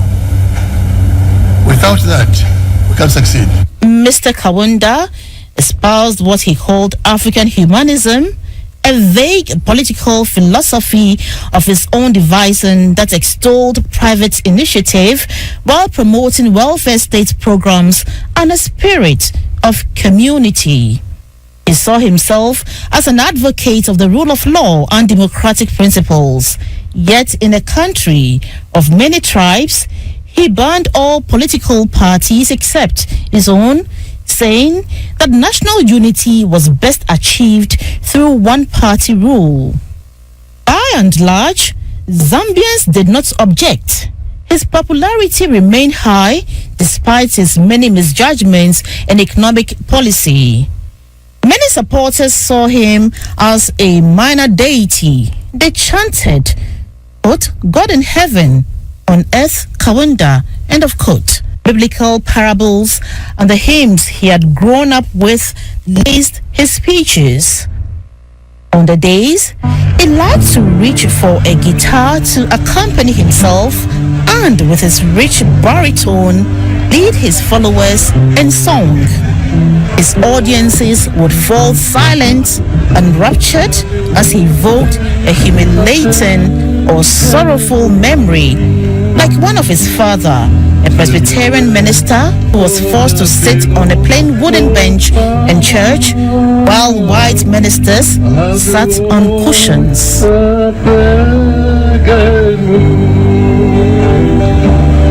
Every kiss was a sweet pagan prayer to your eyes.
Covering an area size of 10,484 kilometers square, the Northeast region shares borders with the Upper East region on the north, to the east with the Togo International border, and on the south by the Northern region, and on the west by the Upper West region.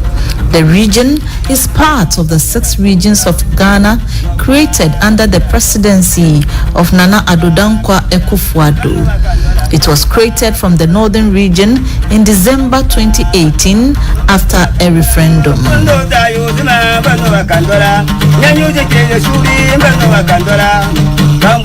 At inception, the region had a population of 549,540, with a projected population of 607,024 by year 2020, of which 50.4% represent females, a figure more than the male percentage of 49.6%. The low population density of the area is partly as a result of geography, climate, and migration.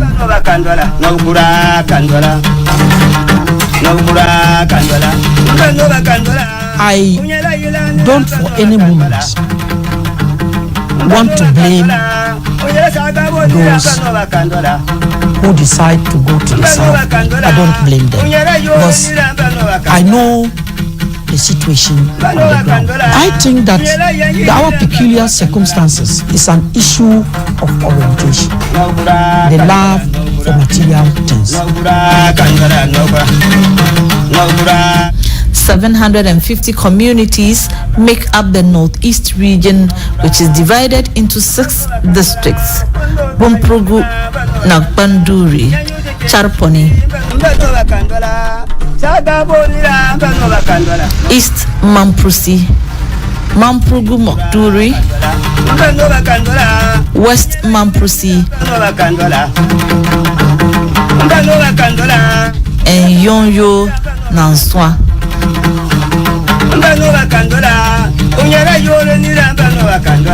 4 out of the 6 are normal districts, with 2 being municipal. Nanlergu in the East Mamprusi municipality is the largest town and the regional capital, and serves as the traditional seat of the Nayiri, the paramount chief of the area. His paramountcy spreads beyond the boundaries of the Northeast region and even the nation. The Nayiri Palace is believed to be the oldest palace in Ghana. As a cosmopolitan region, the Mamprusis are the major ethnic group in the region, with others such as the Bimobes, Bisa, Chokosis, Dagombes, Konkombes, Musis, Talensi, Tampluma, as well as some Hausa settlers. The region is multi-religious, with the dominant religions being Christianity, Islam, and traditional African religion. Traditionally, the people of the region celebrate the Damba and the Bugum or fire festivals annually.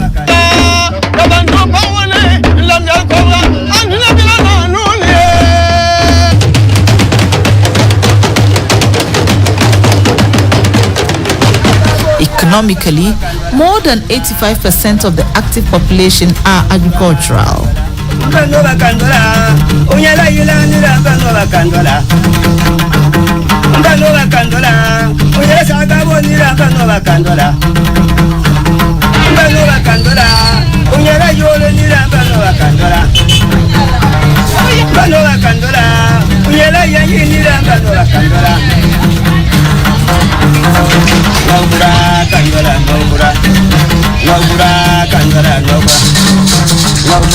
The Northeast region has one of the biggest markets in the northern part of the country. The Bintiri market is patronized by people from across the country.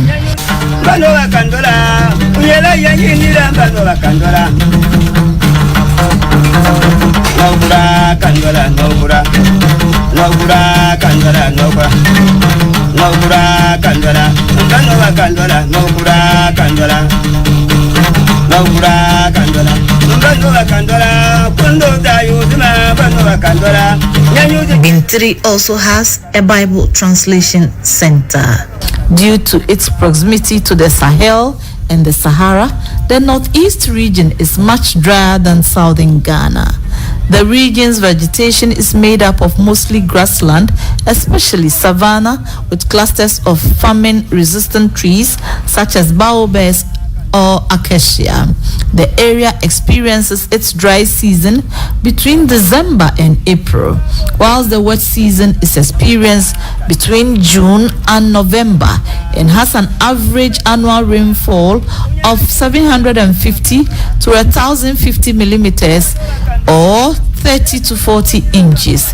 The highest temperatures are reached at the end of the dry season, the lowest in December and January. However, the hot harmattan wind from the Sahara blows frequently between December and the beginning of February. Temperatures can vary between 17 degrees Celsius at night and 47 degrees Celsius during the day.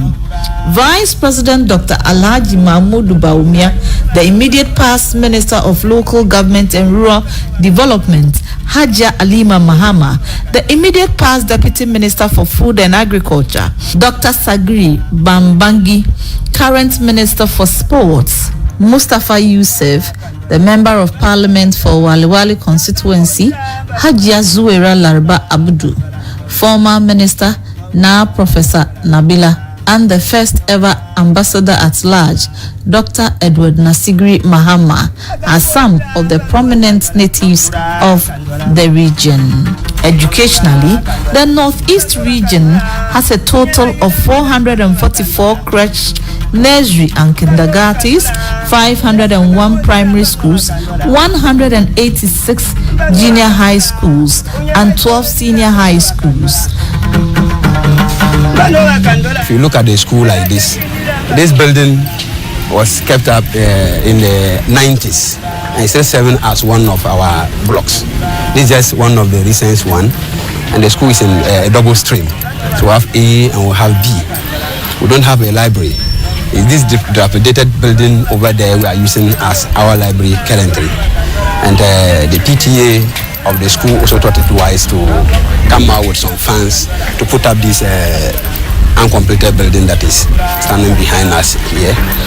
But currently we are exhausted. We have exhausted all our funds, and we appeal to any benevolent organization that can come to our aid to complete it, because it is something that is going to help to uplift the academic standards of the people in the district or the school and country at large.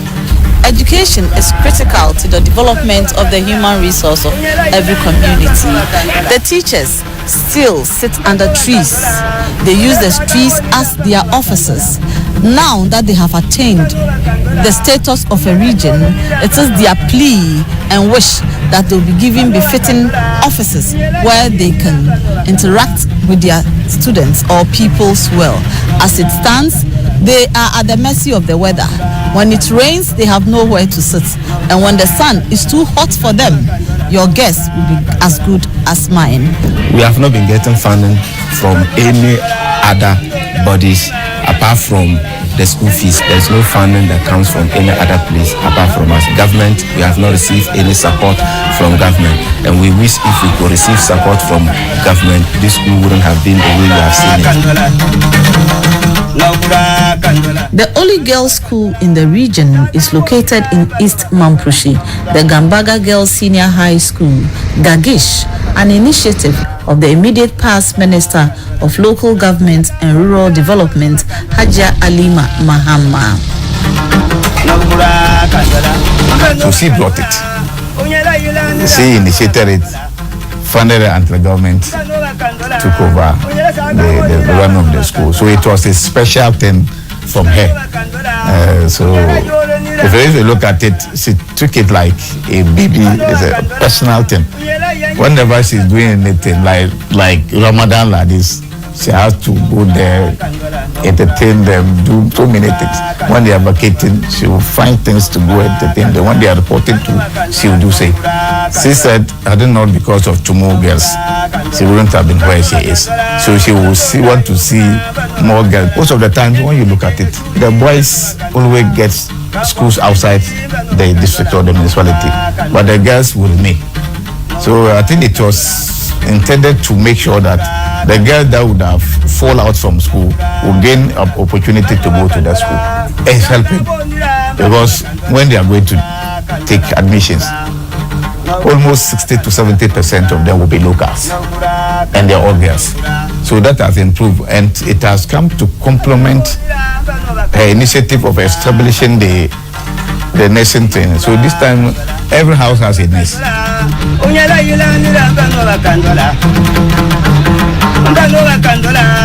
The region also has a technical and vocational institute, as well as a college of education and a nurses and midwifery school. We are currently tooled up for 12 programs. We have some challenges with respect to accommodation for both students and staff. We have challenges in terms of a fence wall, a dining hall, transportation, staffing, both academic and administrative staff, a number of issues that also border on teaching and learning. And so we need teaching and learning materials. There are 5 hospitals, 21 health centers, and 5 clinics in the region. It also has 39 functional chip zones with 154 demarcated chip zones, as well as 39 district health information management systems. There are 3 health private facilities in Bumpurugu Nakbanduri district and 3 in the West Mamprusi municipality. The sector has 1,519 health personnel. 17 are doctors, giving the doctor population ratio as 1 to 54,671, and the nurses stands at 1 is to 495. The challenges that we face is the way doctors don't want to accept postings to this place. We get doctors posted to this area, they come and then they don't stay, they go back. Some they will not even come and see the place at all. The moment they see the old north, they don't know what is here, so people don't prefer taking posting to this place. That is our challenge. Currently, we have only 2 medical doctors who are permanently on post. Other two are on a steady leave. We don't have district health directorate. I have 4 of my officers concentrated here. Others are hiding over there, others here. This office naturally is supposed to be a labor ward. This is supposed to be a labor ward. So 16 years after creation of the district, there's no district health directorate. So if the management don't have a place to sit peacefully and think and then organize themselves to supervise, there's a lot of restrictions that comes with that. One thing is that the CHIPS compound, the design that we came out with some 10 years ago, today is not very relevant today. I think that there is a need for expansion of the structures. I always like giving an example. Is it USAID or System for Health built some model CHIPS compounds when I was in Yendi, and when you put a staff there and the staff settles there, the staff doesn't even want to go to school because if he leaves and come back, you won't get a place. And when they build, they furnish it with TV, cylinders, they will drill borehole, everything you can talk about. And those compounds can take up to 3-4 health staff. But what they are building now, it can't take more than 2 or even more than 1 health staff. That is if the staff want to be comfortable. The doctor is just there for nothing. District Health Center, we realize that most of our members don't go there. The community people don't go there for service because of drugs. They'll go there and they'll write to them that they should go to the drugstores to buy. So they feel like if I'm going to the drugstore to go and buy, it's better than going to the health center. So the people there don't go much. The Baptist Medical Center, popularly known as BMC, is the biggest health facility in the Northeast region.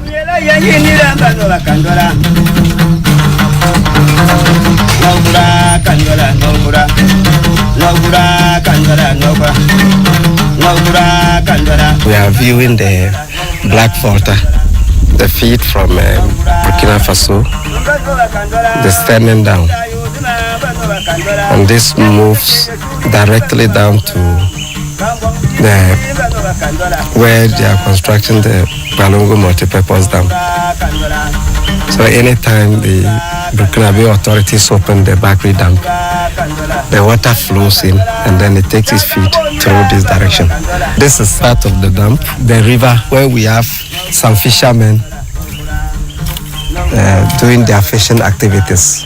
So following it along, you see the dry space. Anytime they open the Bagri Dam, the whole of that area gets flooded. And all what we are seeing are farms. So anytime they farm and the water comes down, the whole place gets flooded. And then they lose all their distance. And this is the scarp. This scarp spans all the way from Makpanduri down to this end. The region is endowed with a number of tourist attractions, among them the Zadantinga caves, where strange writings are found on the walls.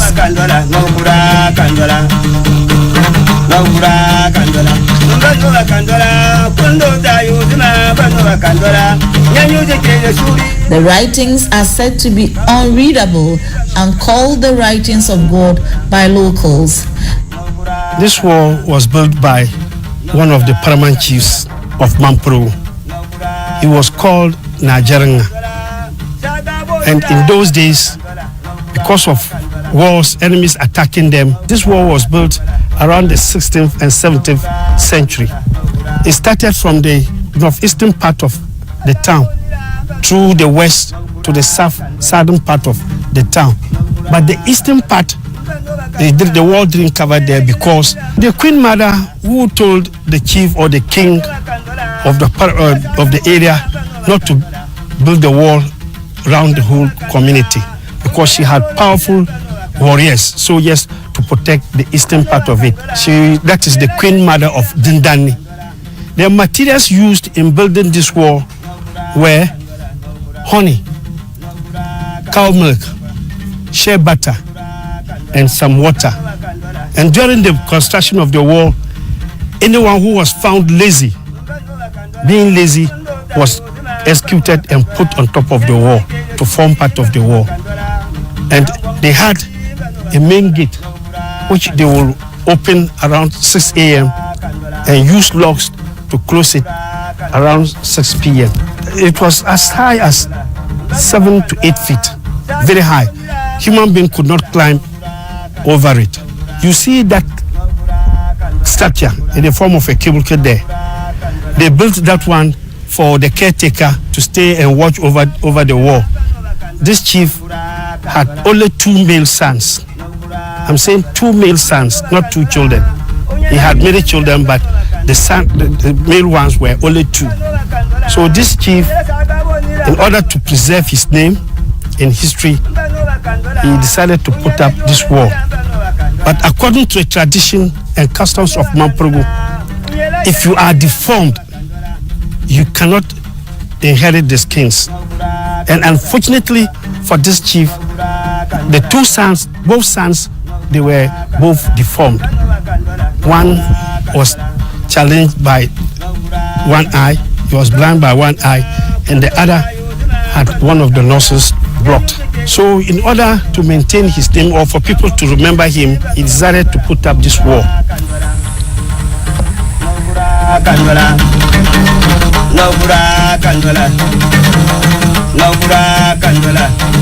The mud they scooped from that place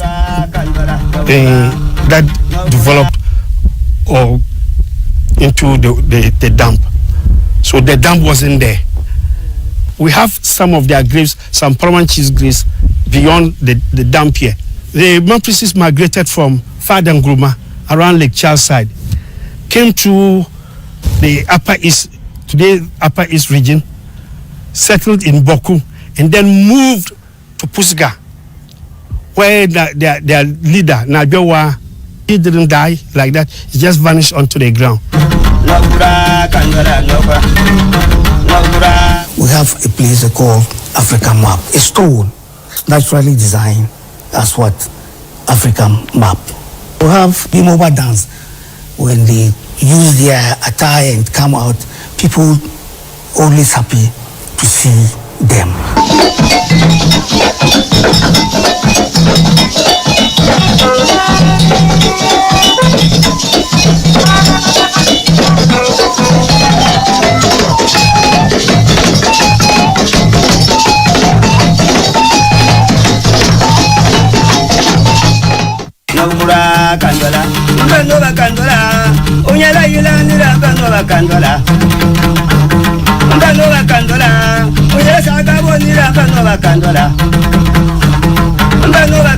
This waterfalls was constructed by Kwame Nkrumah so many years ago. It's called the Scarf Waterfall. That's Napanduri, within the Bunkurugu Napanduri district, falls under the northeast region. You can see that at the moment we don't have water flowing because of the dry season. As soon as the rain starts, the springs will start to spring and then water will start flowing down. Somewhere around May, June, people can swim within the catchment area. Beyond that, when the waters are descending more, people can no longer get down because the place gets full. And you can see how the water has eroded all the place that was constructed. So at that moment, it becomes dangerous for people to get in there and then swim. So we have a lot of water that comes in here. But during this time, because it's dry season, the springs are dried up. And that is why we don't have water descending from the falls. Beyond the stream, there are other streams that flow water from the upper parts that descend. But this time around, we have human activities taking place in some of the streams. That is farming activities and other things, blocking those streams so the water will no longer flow freely to this direction. So that is also causing the dryness that we are seeing at this point. It's not only the dry season, but this has also contributed to the dryness of the place.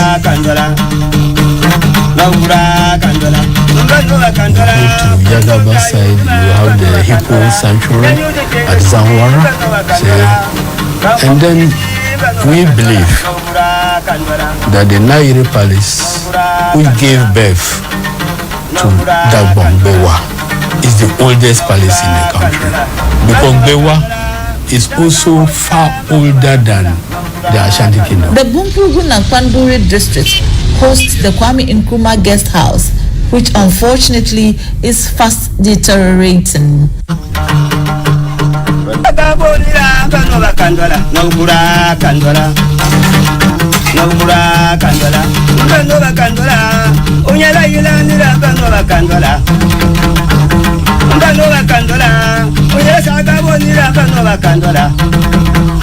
Assembly is here struggling to see what we can do to bring it up, because most of the whites, when they come, they always want to go there and see what the name Kwame Nkrumah Guest House is. In 1969, he had said that he wanted to come and spend some days here and make this his northern retreat. And he first went to Kulungungu, and he was going to come from Kulungungu straight down and then up the scarp to Nakpenduri. But there was an assassination attempt, so they quickly took him to Bolgatanga Hospital. So he never came here. But the people imagined that he came. The original structure was put up by the British contractor who put in the road down the scarp. In the beginning, it was just a bicycle path. But here again, Kwame Nkrumah, he had a plebiscite. Do you people here want to be part of Togo or part of Ghana? So Nkrumah said, look, I'm going to give you a road. I'm going to make a lorry road down the Scarp. And so that was to encourage people to say they wanted to stay in Ghana. So that's one reason why this whole area is Ghana and not Togo, because they voted in this plebiscite. Yeah. No, he didn't build, but when they heard he was coming, the local government, I guess Gambaga district, put up these buildings for his entourage. Yes. Who lives here? Nobody. It's a rest house. People can come and, it's a government rest house. Anyone can walk in here? No, I mean, there's a caretaker and there's, if you want to spend the night, yes. The region has built a disability resource center in the Bumpurugu Nankwanduri district for the coordination of activities of persons with special needs. It will serve as a training center and also stores to improve upon the lives of persons with disability in the area.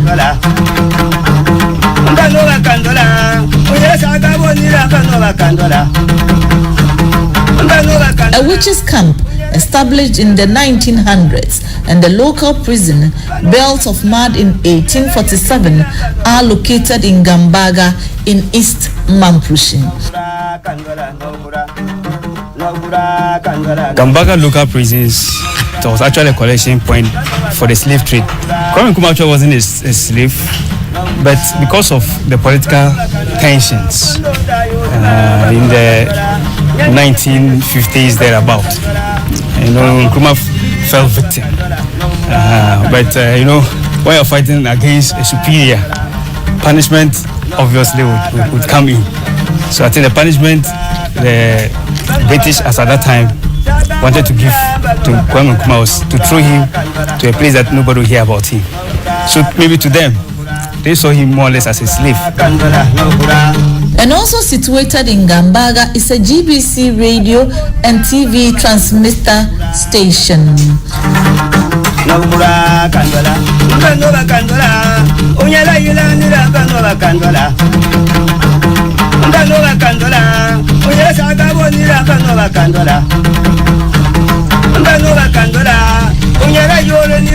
Water and sanitation issues are some of the concerns of residents.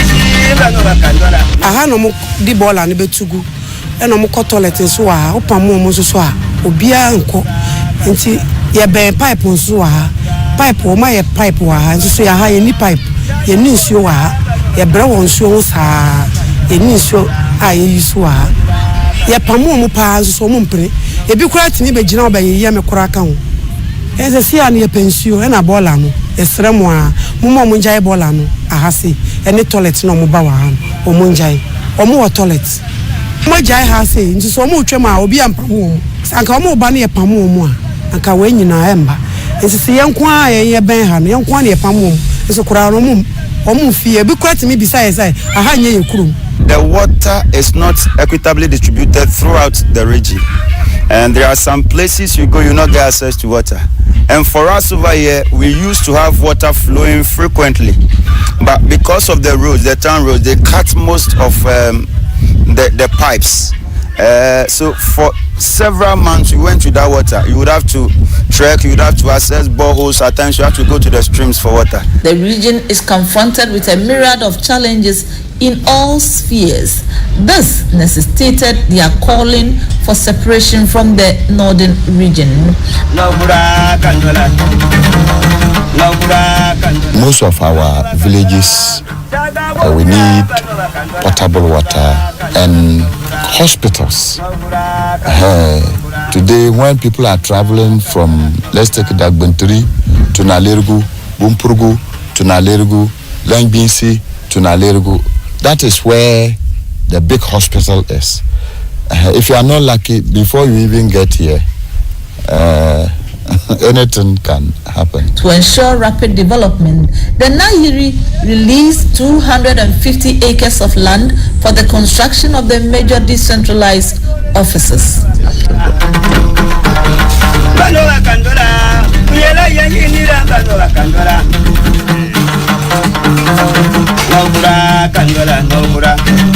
As you can see here, we have the block work, we have the plastering, then we have the roofing. All is on cost. I can say the plastering work is almost completed, both internal and external. Then we have the roofing members. They have already put the roofing members boards on top. And then when you enter inside, you can see that the electrical fittings, they are also there doing their parts, which is also progressing. I hope by the close of this month, the block work and then the plastering work all will be completed, because they have standby workers who are ready to finish the whole work within this month according to their schedule of work. It's been very, very good, because that was the dream of the people and it came to pass. The benefits that have come so far are there for everybody to see.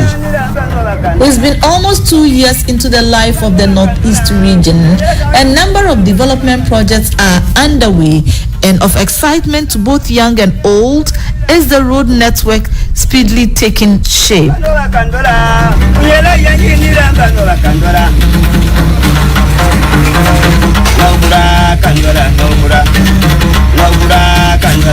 At first, when rain rains in this station, you can't even get a place to stand. Like to walk with legs, you can't get a place to walk. Every place will be water. But for now, we thank God. If rain, if you want to lie down, you can lie down, because the road is so tight and looking nice. The Nalarugu Township roads are being asphalted. Same has been done in Waliwali. And after Nalarugu, they are moving to Gambaga to asphalt the town roads. Nalarugu Bintri Road is currently under construction. The Chilponi Yendi Road is under construction. The Wulugu Passenger Road is under construction. A year ago, it wasn't the same as now, because where we always pick people to, we are now able to move beyond our limit. That's because of the construction of the new roads here. And we also see strangers coming into our place, so we do pick them and get something out of it. That time they were going to talk of the remotest district, they say Bunkurugu. Now Bunkurugu is in the center of the region. Now we have our regional directors for urban roads, highways, and feeder roads, coupled with the President Declaration of 2020 as Year of Roads. We have had tremendous improvement on our road network. All sectors are also receiving some form of change.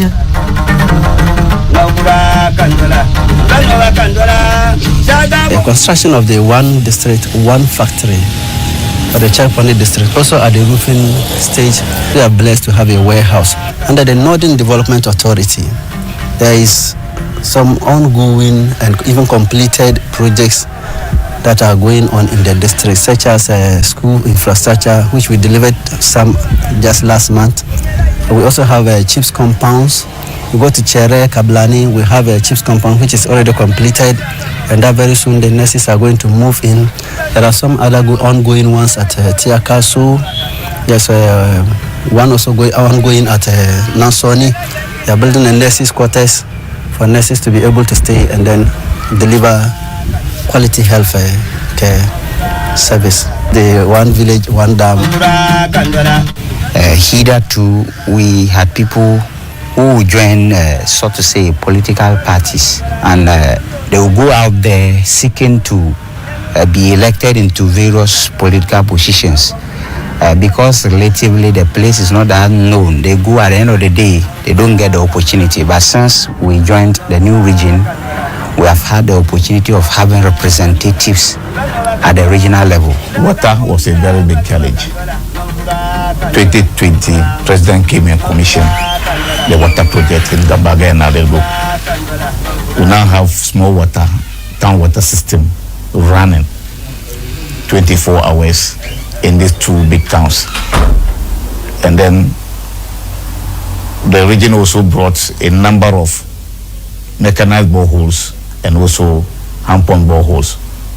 Just between November and December, we constructed about 42 mechanized boreholes in the municipality through the regional coordinating directorate. So in terms of employment, some people also gain employment in the municipality, because I told you that Eastman Place is also in the regional capital. So as a result of that, we had the opportunity to get certain jobs for the youth, and also some women who have no skills. But the region picked them to work as casual laborers.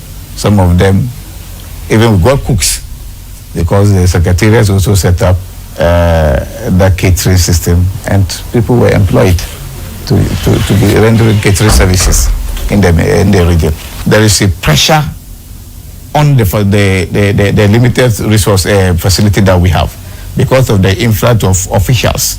So come to Gambaga holds some of them, Nalirgo holds some of them, and yet people are still even struggling. That has given private people opportunity to rent their houses for the region to accommodate some of these people. If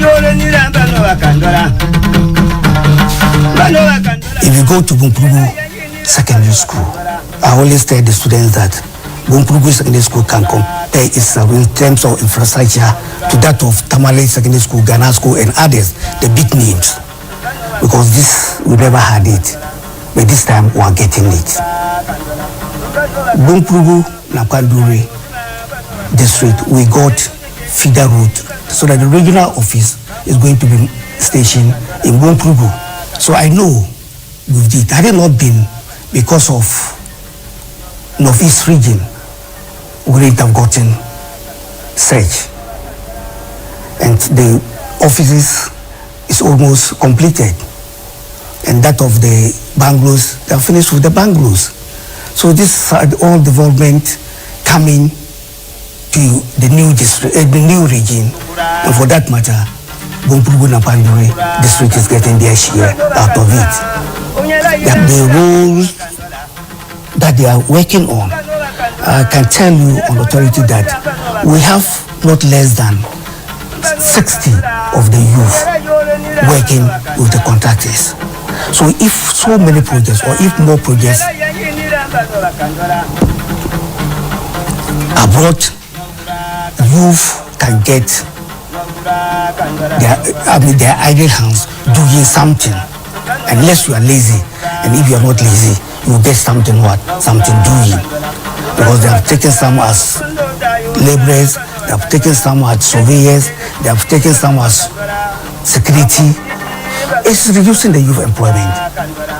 And as I tell you, NABCO alone in this our district, we have about 440. We have 445 NABCO trainees in Bumprugu Nakwanduri district. So it has reduced the youth unemployment situation in the district. If I want to look at it holistically, I would say that I've seen traces of development emerging. Coming the background of community development, if I'm to look at it in terms of community by community, I may say that not much have been witnessed. But maybe going to Nalerugu, seeing town roads being asphalted, seeing other installations coming up and workers coming in, I can see the economy of the region or the people changing gradually. It might not be as fast as we anticipated, but by and large, I can see that things are changing. In those days, we know sometimes there are these ethnic problems, war here and there. Sometimes before even the security from Tamale to this place, they have spoiled a lot of things. But now the security is with us. And so we feel secured. It was something that actually they got elated, got so praised, and they have embraced it because they participate effectively in the planning processes and the developmental activities that we have. The district was there without socioeconomic projects, but now you can see when you are entering, we have street lights. We are not having roads, although we don't even have a third road, but at least we have been able to open up the roads into the various market centers, and the inhabitants are very, very happy about that. Because of the planting for food and jobs, we now have a lot of fertilizer coming in for them to go into their farms and then fertilize their farms, and so there's enough of food. We have bed, which this and some crops, cashew crops, has been given and has been nursed and then distributed to various farmers, huge quantities, and they are on it. And we hope that in some few years this will do and that will help our farmers. We have witnessed some massive improvement as far as the staff posting is concerned. We have had a total of 33 new staff posted to the district from local government service, and that has strengthened the various departments and units. We have had a lot of medical equipment. When you enter, I think you see new beds, delivery beds, and other things. All the chips with compounds have been supplied with beds, delivery beds, and other things. So that has also come to augment some of the challenges we have with equipment. And then in terms of control surveillance, we have received a lot of fridges. Last year, I think they gave my district about 5 cool fridges and cool chain equipment. That is fridges, cool boxes, and vaccine carriers and all that, just to strengthen the EPI activities that we are carrying in this district. With the creation of the region to another area is we have received one brand new pickup, and it has enhanced. That's what we used to use, this old pickup, and with it associated the challenges. And I think we've had about 4 motorbikes. Already, as we speak, 3 to 4, 1 district, 1 factory is almost completed. We have watermelon, rice, and shea butter. We are trying as much as possible to improve upon their infrastructure. However, there's still room for improvement. A few things need to be done.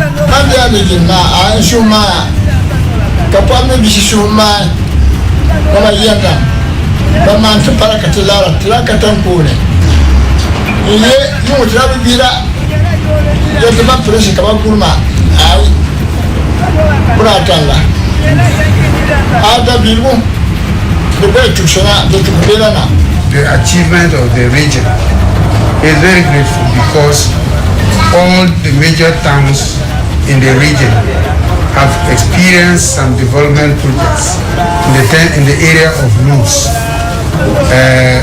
in the area of commercial activities, in the area of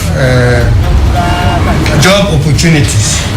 The youth, those who used to hitherto were unemployed, have gained some employment within the region. Let me emphasize that the cost of land in Nairobi within the last 2 years has shot up over 100%.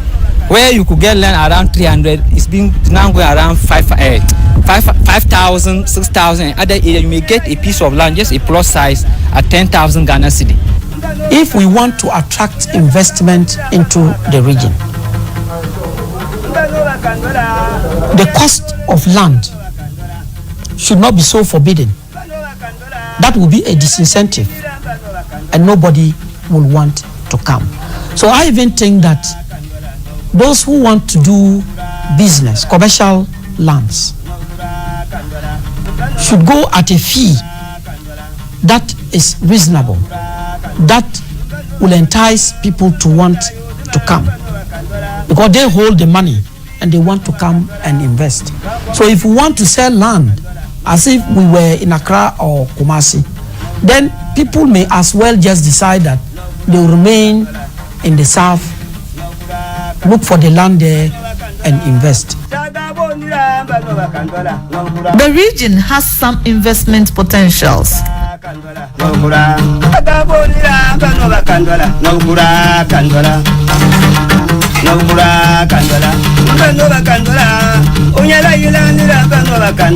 We have our Almighty Nampandori's Cap, which below it we have a very vast land which can be used to produce watermelon.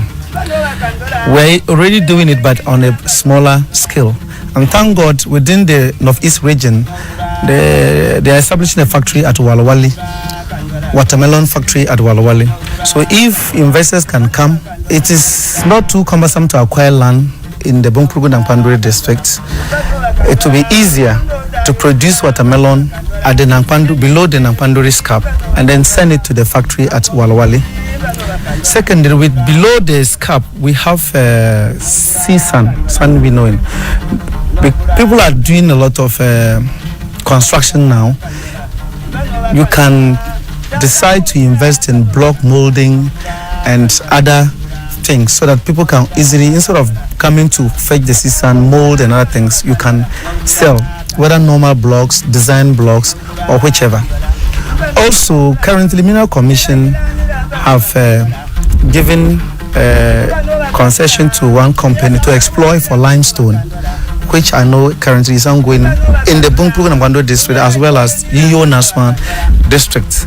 So in a no longer distance, know very well there will be good results out of it. Anytime somebody mentions Bunkrugu, Nampandori, people think of conflict, but now it's very peaceful. I can say for more than 8 years now, there is no any conflict, which I think is a bedrock for people to come in and invest. One Otiaji came to the Nampandori's Cap to see if they could work on it to make it like a what do they call it? Of this land size, only 27% of the arable land is being used. So the potential for investment in agri is huge. The Nayuri is a visionary and forward-looking traditional ruler who is prepared to support people acquire land, most especially those who want to invest, those who want to do business. Is more than prepared to allocate them lands to do business. And let me also say that those who want to invest in the Northeast region, not just in the regional capital, when they come, we are there for them. We will lead them to the right places. We will help them to negotiate and get land at a reasonable cost. That will make them want to come and do business in the north. So they shouldn't be scared by what they hear. More are the expectations of residents in the region.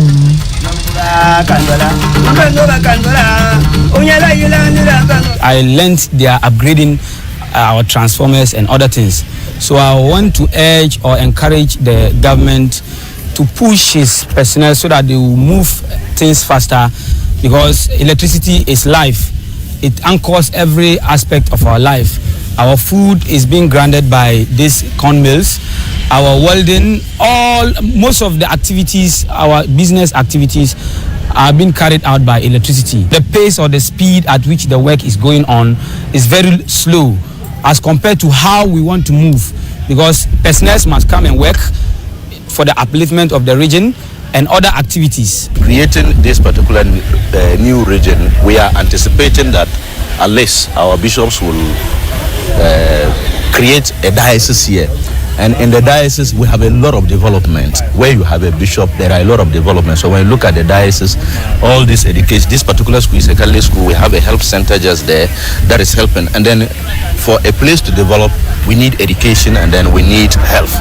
So if this creation is bringing good things to other places, and then here too we are there. We are hoping that when these things come and we have our own bishop, we can also have most of these particular things, because being in the northern region and being part of another region is always difficult. Sometimes whatever will come to you, maybe they will finish the best ones and give you the district. I would rather wish that more districts will be created.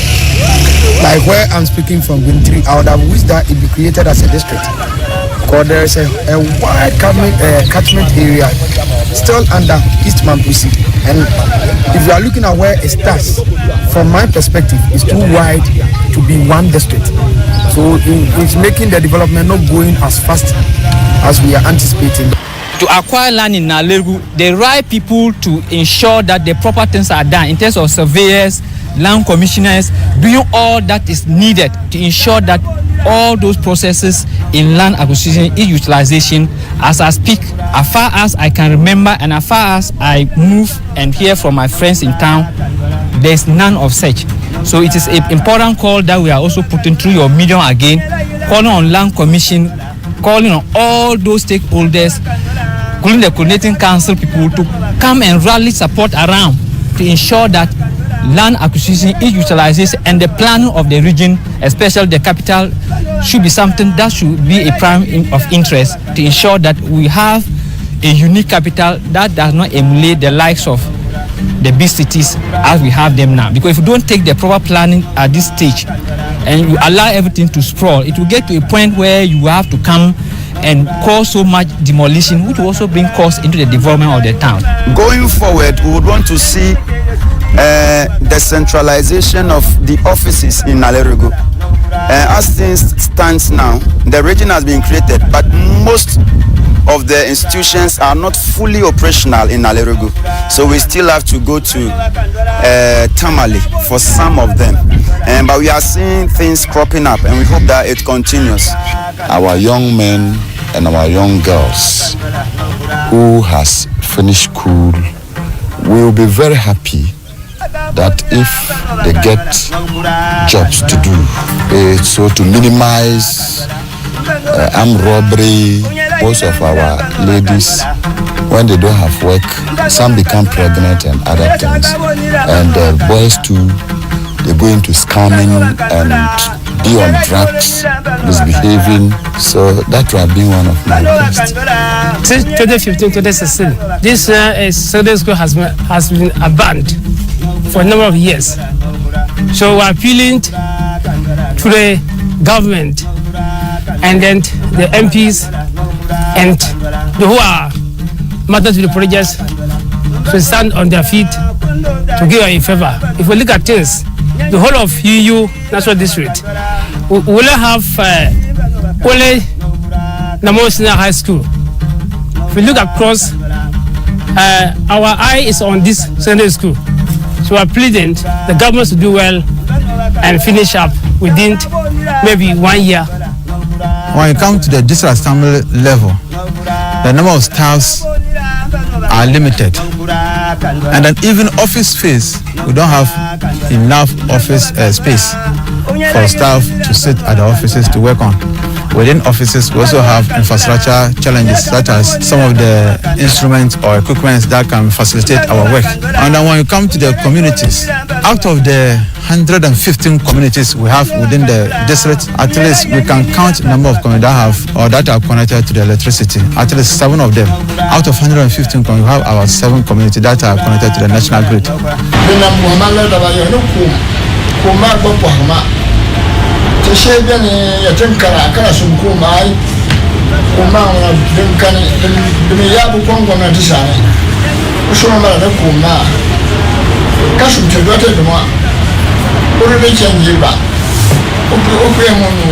says, even though the president came and commissioned the water system, there are some communities that will still need water. So the water supply, the coverage, they are saying that it's not adequate.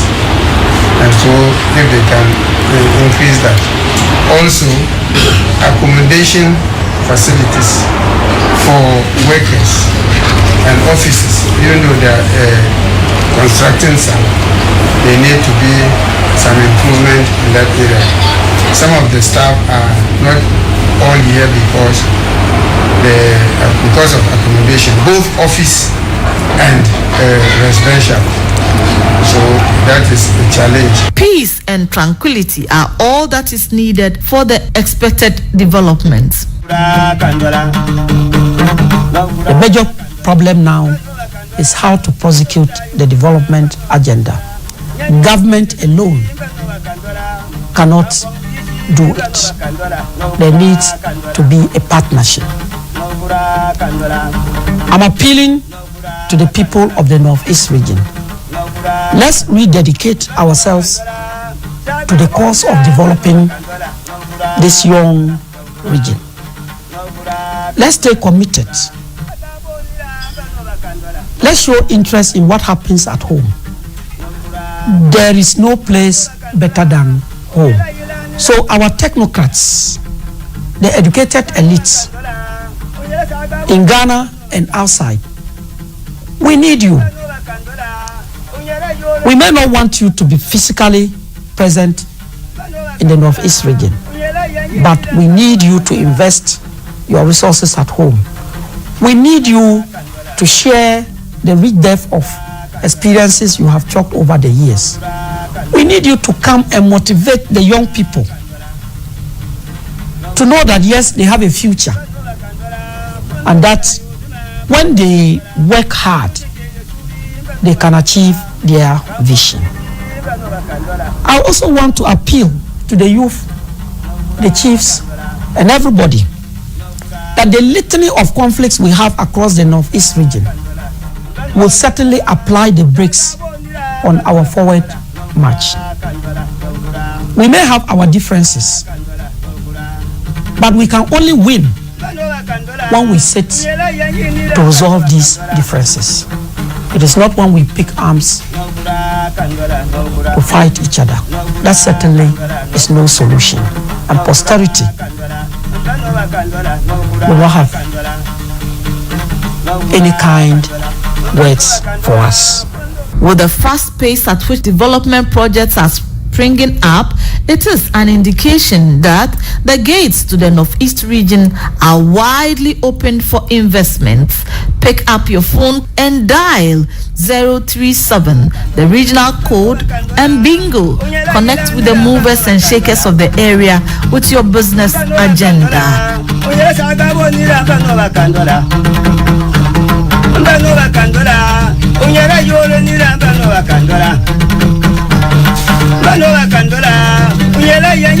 bano bakandola. Nogura kandola, nogura. Nogura kandola, nogura. Nogura kandola, bano bakandola, nogura kandola. Nogura kandola, bano bakandola, kundo dayo dima bano bakandola. Nyanyuje kele suri bano bakandola. Bangwam bishi bano bakandola, nogura kandola. Nogura kandola. Nogura kandola. Nogura kandola. Bano bakandola. Sada bonira bano bakandola. Nogura kandola. Nogura. Nogura kandola. Nogura kandola. Bano bakandola. Unyala yilanira bano bakandola. Bano bakandola. Unyala sada bonira bano bakandola. Bano bakandola. Unyala yolanira bano bakandola. Bano bakandola. So many countries thought as far as they signed the peace agreement or they signed the Declaration of Principles, this is the end of the situation. No, this is the beginning. We have to work hard for the implementation, for raising the standard of the people. Otherwise, the people will be hopeless. They will be turned over with the terrorist groups, and will be a big mistake. If the donors didn't help, which all in all is $2.2 billion, which is nonsense when you compare it with the money being spent on the wars and the explosions here and there, I think My fear is that this part, West Bank and Gaza, may turn over to be another complicated Afghanistan. And terrorism will be tougher there. And not a single country will escape from that. I don't trust him because he didn't tell me anything about what happened in Kuwait. He didn't tell me his intentions, although we were in one organization. And he gave me a promise that he is not going to use force against Iraq when there were concentrations in the border. 1 week before the occupation, I met with him, hours, tete-a-tete. We had long discussions, and he promised me that these forces are being exchanged normally, a routine exchange, but he has no intention to do anything there until we reach the conclusion that he should sit with the Kuwaitis to negotiate the problem. And the first meeting took place in Jeddah. And as soon the night they finished the first meeting, the invasion started. Wait, a couple of days ago. Do you believe they're serious? Recognized on the papers. But they're really true to recognize it practically, that's the point. That's why I'm telling you there's a mistrust between the Iraqis and the Gulf countries. A couple of days ago. Do you believe they're serious? If we are going to speak about the recognition of the Iraqi vis-a-vis the borders of Kuwait, the point is the Gulf countries and most of these countries doesn't trust still in power. I think a solution could be found, but should be studied very well. I cannot say anything against Saddam Hussein now to tell him he should leave or shouldn't leave, but he shouldn't be eliminated by any foreign power. It is the will of the people. If the will of the people that Saddam will stay and keep suffering, this is their will. What you're saying? Hosni Mubarak was born on May 4, 1928 at El Minya, Egypt. He was an Egyptian military officer and politician who served as president of Egypt from October 1981 until February 2011, when popular unrest forced him to step down. Born in the Nile River Delta, Mr. Mubarak graduated from the Egyptian Military Academy at Cairo in 1949 and the Air Academy at Bilbis in 1950, receiving advanced flight and bomber training in the Soviet Union. He held command positions in the Egyptian Air Force and from 1966 to 1969 was director of the Air Academy.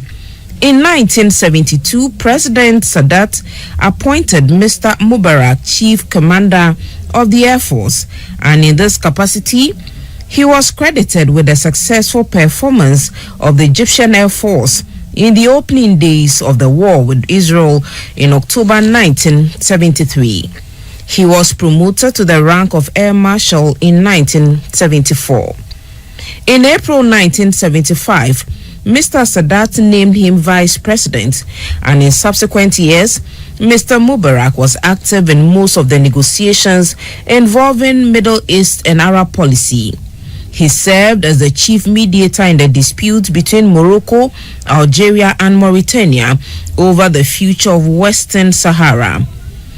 As an Air Force general and hero of the Yom Kippur War, Mr. Mubarak had worked closely with President Sadat since 1973. Mr. Mubarak became president following President Sadat's assassination on October 6, 1981.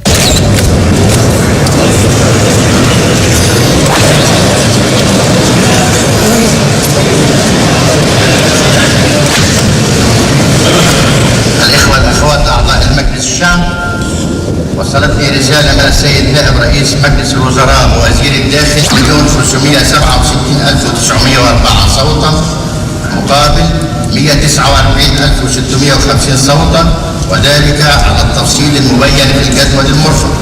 ينشر هذا القرار في الوقائع الرسمية. أما التفصيل فهو على الآتي: نتيجة نتيجة الاستفتاء على رئاسة الجمهورية الذي أجري يوم الثلاثاء الموافق 13 أكتوبر سنة 81 عدد الناخبين المدعوين لإبداء الرأي وهم جملة الأشخاص المقيدة أسمائهم في جداول الانتخاب وتطبيق أحكام القانون 12,462,650. النسبة المئوية لعدد الحاضرين إلى عدد الناخبين 81.3%.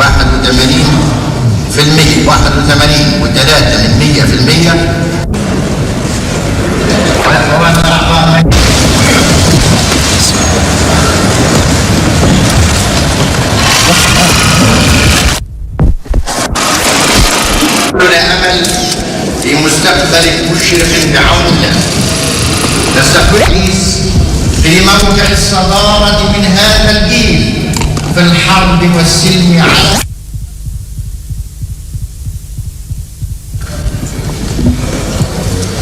أقسم بالله العظيم أن أحافظ مخلصا على النظام الجمهوري وأن أحترم الدستور والقانون وأن أرعى مصالح الشعب رعاية كاملة وأن أحافظ على استقلال الوطن وسلامة أراضيه. نردد جميعا وقوفا تحيا جمهورية مصر العربية. تحيا جمهورية مصر العربية.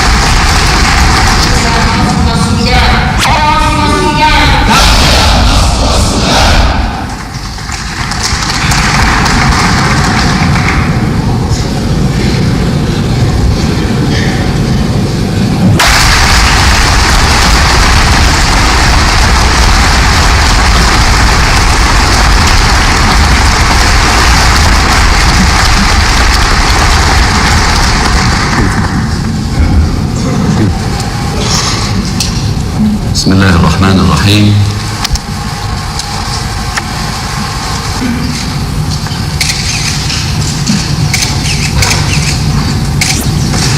إخوتي وأخواتي أعضاء مجلس الشعب، إن قرار الشعب بتكليفي بمسؤوليات رئيس الجمهورية غيبته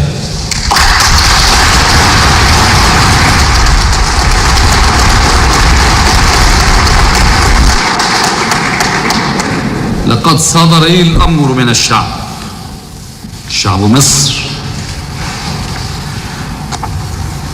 في هذه المسؤولية الضخمة الهائلة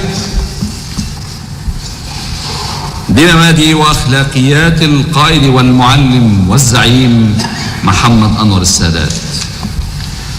وقد كان من أقوى ما يستوي في هذا من منحوني ثقة وقعناه وكل تعهد قطعناه على أنفسنا، كما أننا نطالب الآخرين بالوفاء بالتزاماتهم غير منقوصة، فالعقد شريعة المتعاقدين والحق أحق أن يتبع.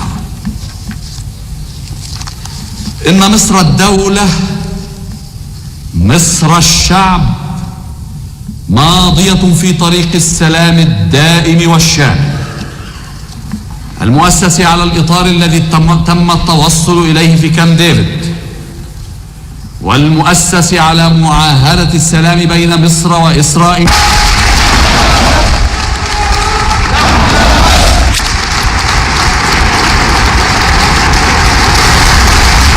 His years in office were marked by an improvement in Egypt's relations with the other Arab countries and by a cooling of relations with Israel, especially following the Israeli invasion of Lebanon in 1982. During his first year as president, Mr. Mubarak struck a moderate note, neither backing away from the peace with Israel or loosening ties with the United Nations. Consider the peace process is a vital the cornerstone of stability in the whole area. I had great hopes since the Prime Minister took office, and we are looking forward, but we have to give him some time to make the reshaping of the situation to come to the very practical situation. I think that he is going to contact with Mr. Arafat, and the negotiation will start. We don't ever think that we are negotiating or replacing Arafat in negotiations. We are helping Arafat, supporting him, or mediating if there is any problem which could arise, as we used to do during Mr. Yitzhak Rabin. I'm glad to be here in Alexandria for the first time in my life. Egypt had a unique role in establishing the peace process in the Middle East under the late President Sadat, and a unique contribution that I'm aware of through working with Rabin, a unique contribution of President Mubarak to the peace process in some of its more delicate moments of negotiations with Chairman Arafat. And I'm confident that we have an opportunity, we have to exploit it to bring a new momentum to the peace process. The new government of Israel have clear guidelines. We are not going to build new settlements, and we are not going to dismantle ones. The whole thing of settlement should be decided during the final settlement agreements. By pursuing that steady course, he was able to prevent any delay in the return of the occupied Sinai Peninsula to Egyptian sovereignty in April 1982. At the same time, Mr. Mubarak tried to contain the disaffections that had surfaced in the last year of Mr. Sadat's era. He announced the end of the reign of the privileged minority that had dominated the invigorated private sector during Mr. Sadat's years. He also released Mr. Sadat's political prisoners while prosecuting vigorously the Islamic militant who had plotted the late president's assassination. Unfortunately, Egypt's worsening economic problems could not be solved immediately. But in his very first speeches, Mr. Mubarak did frankly and perceptively identify Egypt's economic shortcomings. We are arresting them. We are not arresting politicians at all. It's only for this crime. Those who belongs to the Takfir and Hijra, and those who had any slight participation in this last event. We are going to be very firm with them, and we are not going to let anybody escape from punishment at all. It has been said by some people that President Sadat virtually signed his own death warrant by making close relations with the Israelis and the Americans, by bringing Egypt out of the Arab world in a certain sense. How do you feel about that? Somebody has to sacrifice. Believe me, not all the Arab world are against the peace process. I know very well, and don't ask me any further questions about that. Not a single country has any other alternative. We are not throwing ourselves in the hands of Americans or any other country all over the world. But sir, if there is to be a successful conclusion to this peace process, you as president surely are now going to have to negotiate further concessions from the Israelis, or do you think that they will say Egypt is too unstable, we can't give away anymore? They know very well the stability in Egypt. The transition of leadership in Egypt went so smooth, which never happened in any area in the Middle East. I think this is a very good sign for stability. Such an event like Takfir Hijra could happen in any place else, not only in Egypt. But the point is, how are we going to contain this? Or any country, if such an event takes place in it, how is it going to contain it? We are doing this very firmly and very strictly. He reaffirmed Egypt's peace treaty with Israel in 1979 under the Camp David Accord, however, and cultivated good relations with the United States, which remained Egypt's principal aid donor. In 1987, Mr. Mubarak was elected to a second 6-year term as president. During the Persian Gulf crisis and war following Iraq's invasion of Kuwait in 1990 to 91, Mr. Mubarak led other Arab states in supporting the Saudi decision to invite the aid of a U.S.-led military coalition to recover Kuwait. He also played an important role in mediating the bilateral agreement between Israel and the Palestine Liberation Organization that was signed in 1993. We had very good discussions, very good meeting. Some of the issues are very promising, the solutions very promising. Other issues, they are going to continue discussions from now or from today, maybe in the place where they are meeting. And by next week, we hope that they could conclude and they would come here to meet the target date of the 25th of July. No doubt it was very positive talks, and I have to thank Mr. Perez for his positive reaction with all of us also. And we hope to continue in this direction to achieve accurately to what had been agreed upon before, and in the same time which we had mentioned, 25th of this month. On the West Bank, we have agreed that all roads will be open to all civilian people, whether Israelis or Palestinians or otherwise. We are not going to put checkpoints, we are not going to put blocks. So the movement in the West Bank will be free. I think in Gaza too, there is already a great improvement about the coming in and going out of Gaza. Many checkpoints were really did become more efficient. And I think today life is returning to normalcy. Also the number of workers was increased. Look, we are building with the hope to have peace, not with the hope to have violence and terror. Re-elected president in 1993, Mr. Mubarak faced a rise in guerrilla violence and growing unrest among opposition parties, which pressed for democratic electoral reforms. The last free elections in Egypt had been held in 1950. He launched a campaign against Islamic fundamentalists, especially the Islamic group, which was responsible for a 1997 attack at Luxor that saw some 60 foreign tourists dead. In 1995, he escaped an assassination attempt in Ethiopia, and in 1999 was slightly wounded after being attacked by a knife-wielding assailant.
أنا بشكركم على الشعور الطيب اللي أنا بتوقعه من أبنائنا وإخواننا المواطنين، ولكن أنا عاوز أقول حاجة.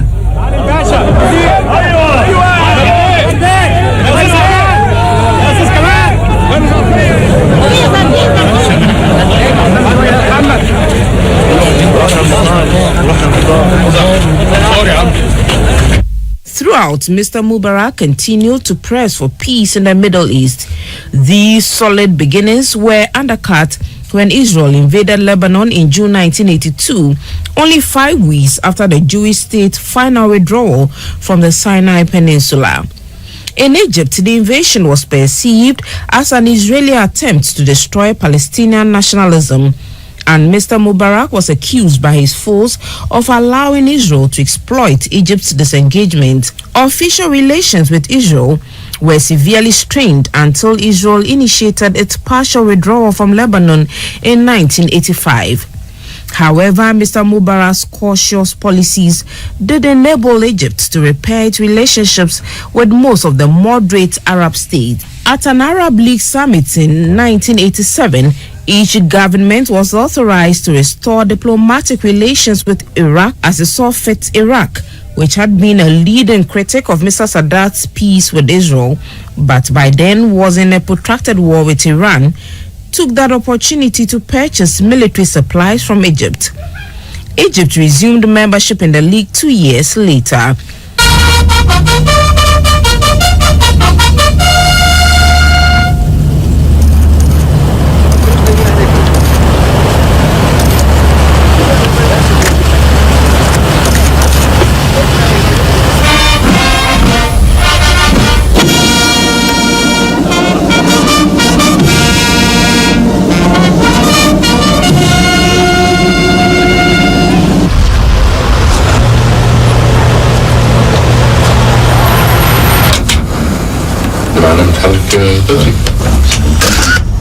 هي ساعة ونص تقريبا كده غازي جنب طبعا ساعتين نعم بتعرف اللي شوفنا انا التاني انا والله ما انا عارف انا طلعونا مين في بسأل مين بقول عبد الله فانا طالب قال لي مش عارف الثالث ولا الخامس ما امين عبد الله ظني العقيد قال انا عاوز الدور الارض تحت وصل 9 10 الساعة 2 صباحا شوف العقيد عاوز اوصل 9 الطويلة هذه كلها الحمد لله بارك فيك وسلم يا حال يا هلا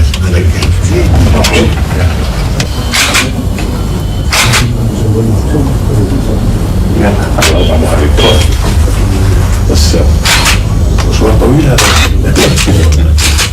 20 ساعة ما هيك شيء طيران لا أقل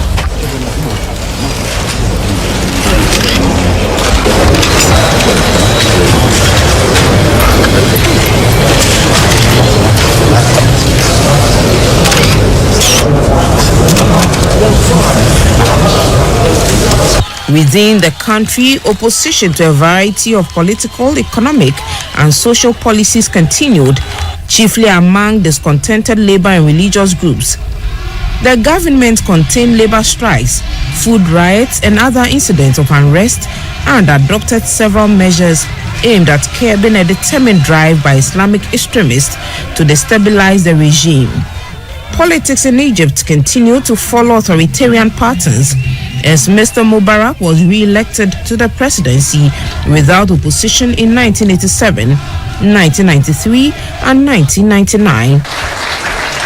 قررت اللجنة بإجماع الآراء إعلان أن مرشح الحزب الوطني الديمقراطي محمد حسني السيد مبارك هو رئيس جمهورية مصر العربية للولاية التالية التي تبدأ من اليوم التالي لانتهاء ولاية رئيس الجمهورية الحالية. طلبنا انهم يسلمونا محاضر اللجان الفرعيه. رئيس اللجنه القضائيه رفض. طعنا في الانتخابات، طلبنا الاعاده وان يكون من حق كل مصري انتخاب طالما هو بلغ سن 18 سنه ينتخب بالبطاقه.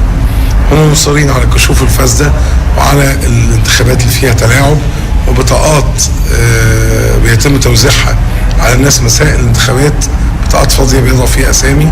هذا كلام في غايه الخطوره ونحن لا نثق في هذه النتيجه بكافه اشكالها.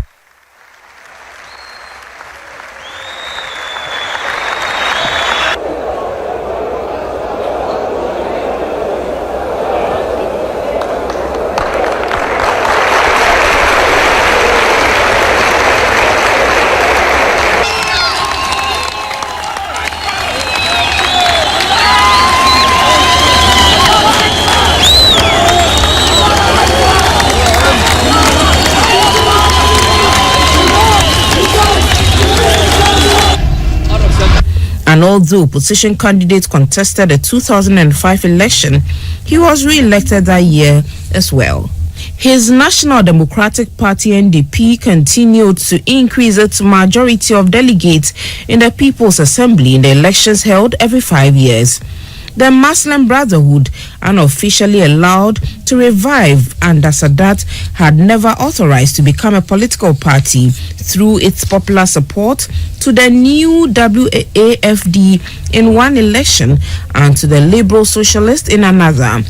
It was widely believed that voting results were rigged to ensure that Mr. Mubarak's supporters would win. In 2005, Mr. Mubarak easily won Egypt's first multi-candidate presidential election, which was marred by low voter turnout and allegations of irregularities. In January 2011, thousands of protesters angered by repression, corruption, and poverty in Egypt took to the streets, calling for Mr. Mubarak to step down as president.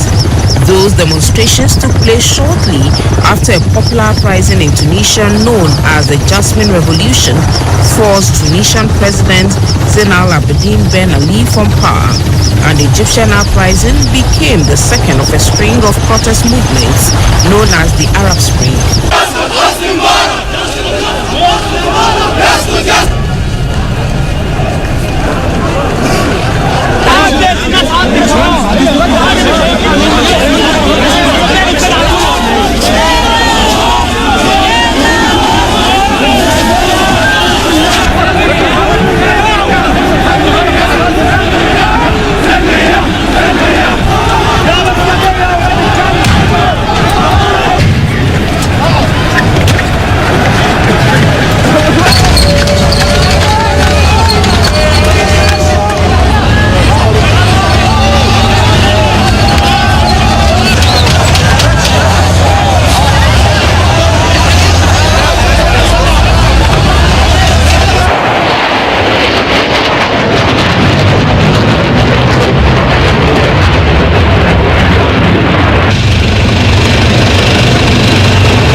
في مختلف المحافظات نرفض هذا.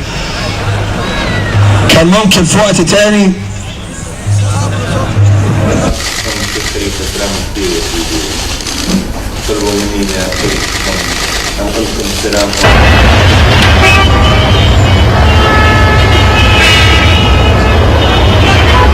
قد حكم العسكر يسقط حكم العسكر لا مبارك ولا سليمان لا مبارك ولا سليمان.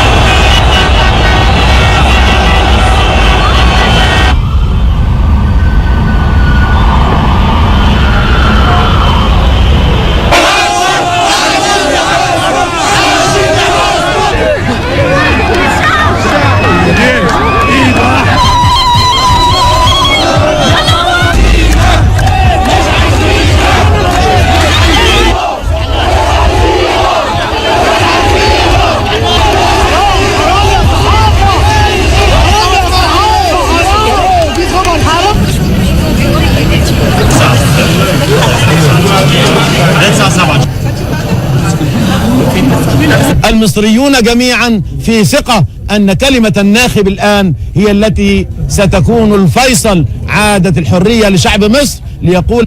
Mr. Mubarak made no public appearances until January 28, the fourth day of clashes between protesters and police, when he gave a speech on Egyptian state television indicating that he intended to remain in office.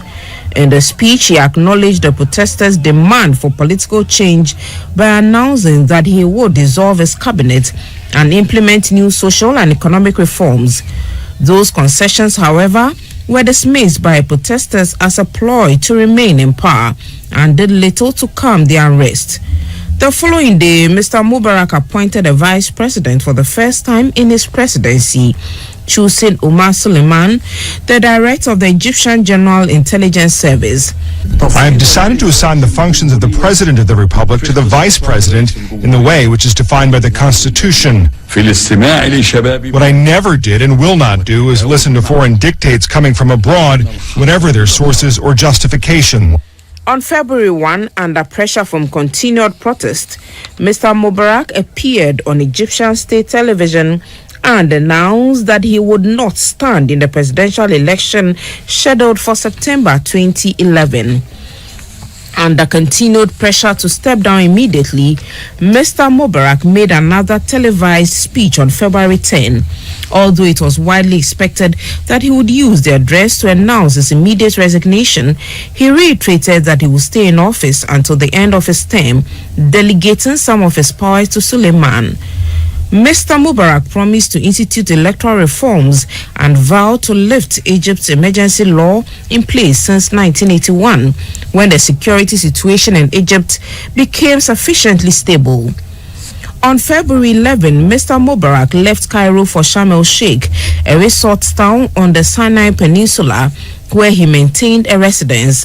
Hours later, Suleiman appeared on Egyptian television to announce that Mr. Mubarak had stepped down as president, leaving the Supreme Council of the Armed Forces, a group of senior military officers, to govern the country. Bismillah ar-Rahman ar-Rahim. أيها المواطنون، في هذه الظروف العصيبة التي تمر بها البلاد،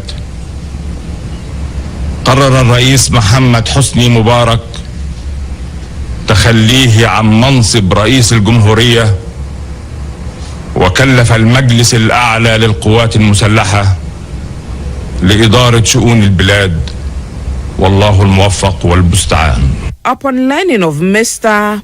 Mubarak's resignation, crowds at Tahrir Square, another protest site, erupted in celebration.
Following Mr. Mubarak's departure, the Egyptian government began to investigate allegations of corruption and abuse of power within the Mr. Mubarak's regime, questioning and arresting several former officials and business leaders with close ties to Mr. Mubarak. Calls for the investigation to focus on Mr. Mubarak himself intensified, fueled by reports that Mr. Mubarak's family had amassed a fortune worth billions of dollars in overseas accounts. On April 10, the public prosecutor announced that Mr. Mubarak and his sons Allah and Gamal would be questioned by investigators. Following the announcement, Mr. Mubarak made his first public statement since stepping down as president, denying the accusations of corruption. On April 12, while awaiting to be questioned, Mr. Mubarak was hospitalized after reportedly suffering a heart attack. Mr. Mubarak was held in a hospital in Sharm el-Sheikh after an official medical evaluation concluded that his health was too fragile for him to be transferred to prison in Cairo. In May, the Egyptian state media reported that his condition has stabilized, although he needed to be treated for depression. On May 24, the public prosecutor announced that Mr. Mubarak will stand trial for ordering the killing of protesters as well as for corruption and abuse of power. On August 3, Mubarak appeared in public for the first time since stepping down as his trial commenced in Cairo amid heavy security. شركة نعمة للجولف والاستثمار التي أجهضت مخطط التوريث وها نحن نرى كل رموز النظام ولا تعليق مع هذه الصورة. كل هذه الاتهامات أنا أنكرها كاملة. أثبت المتهم الرابع جمال محمد حسني السيد مبارك. سمعت الاتهامات المستندة عبد الرحمن الحفناوي. Although Mr. Mubarak reportedly suffered from poor health, was wheeled into court in a hospital bed, he appeared alert during the hearing, denying all charges against him. In January 2012, prosecutors announced that they would seek the death penalty for Mubarak and several senior security officials accused of carrying out the crackdown. On June 2012, an Egyptian court found Mr. Mubarak guilty of complicity in the deaths of demonstrators and sentenced him to life in prison. He was acquitted on charges of corruption. In January 2013, an Egyptian court ordered that Mr. Mubarak be retried for killing protesters and for corruption, citing procedural problems with his first trial. The retrial, originally scheduled to begin in April 2013, was postponed when the presiding judge withdrew from the case.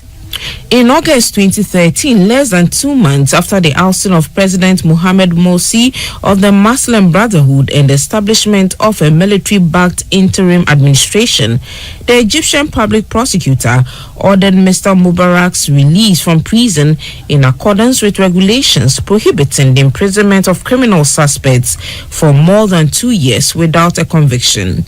He was transferred to a military hospital in Cairo, where he remained under guard.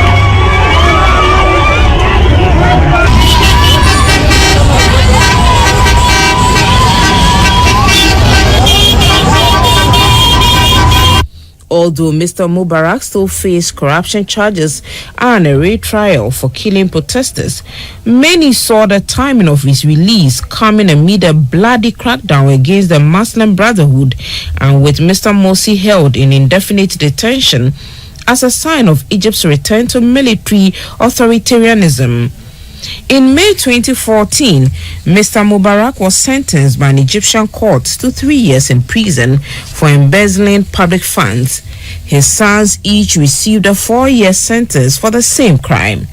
عاقبت محمد حسني السيد مبارك بالسجن المؤبد عما أسند إليه من الاتهام بالاشتراك في جرائم القتل ببراءة محمد حسني السيد مبارك مما أسند إليه من جناية الاشتراك مع موظف عمومي للحصول لغيره دون وجه حق على منفعة من عمل من أعمال وظيفته في علاه.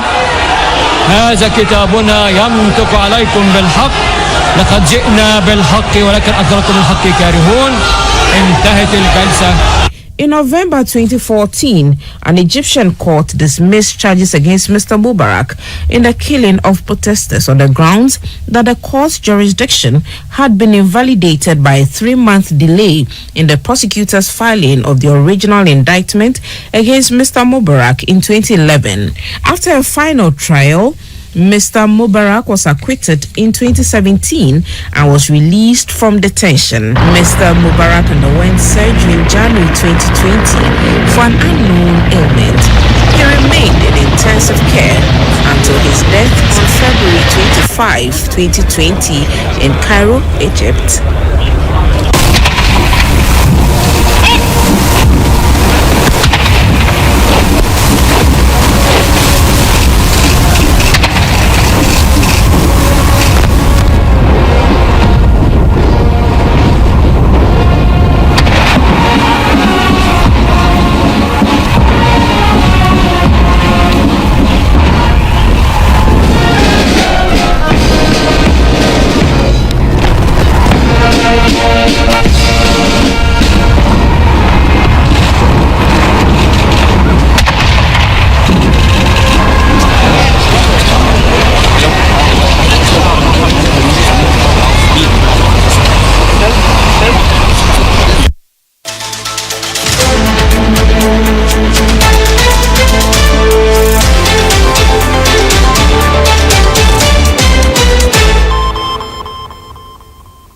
Hello and welcome. It's been a historic week for the US, where for the first time a former president convicted of a criminal offence. Donald Trump convicted on Thursday in a so-called hush money trial, a guilty verdict on all 34 charges of falsifying business record. Trump characteristically describing the case as rigged and says he's a political prisoner. Will this make any difference to his chances in the US election? We didn't do a thing wrong. I'm a very innocent man, and I think it's just a disgrace. It's been a week that's seen the rules of engagement change in the Ukraine war. President Biden saying American missiles can now be used against Russian military targets in Russian territory. President Putin threatens reprisals. Ukraine's leader speaks of his relief. This is some step forward to that goal which we discussed before, to make possibility to defend our people who live in the villages through the borderline. It's been a week that's seen a new prime minister selected, not elected, to calm the chaos and crisis in Haiti. Gary Coney, picked by the Transitional Council to find a way to stop the civil unrest and violence between gangs and police turning into a full-blown civil war. France 24's Catherine Norris-Trent has spent 2 weeks reporting there, bringing us a rare insight into reality in a capital under siege from within. Every day and night, this elite unit of Haiti's police are out on patrol, trying to push back the powerful coalition of gangs which have brought Haiti's capital to its knees. Welcome to The World This Week. Joining me from the International Press Corps today in the studio, the French-Syrian journalist, photographer as well, Amar Abed-Rabo. Amar, you've just come back from Cannes, and you've been looking particular for striking signs of tacit signals related to the Gaza conflict. Tell us about that. Yes, of course, it was interesting to see how, Cannes is always connected to the world event. But Cannes Festival didn't want to hold something in its name, let's say. But many actors or people who were present on the red carpet or somewhere else wanted to show some kind of support. Was it for the hostages or for the Gazans civilians?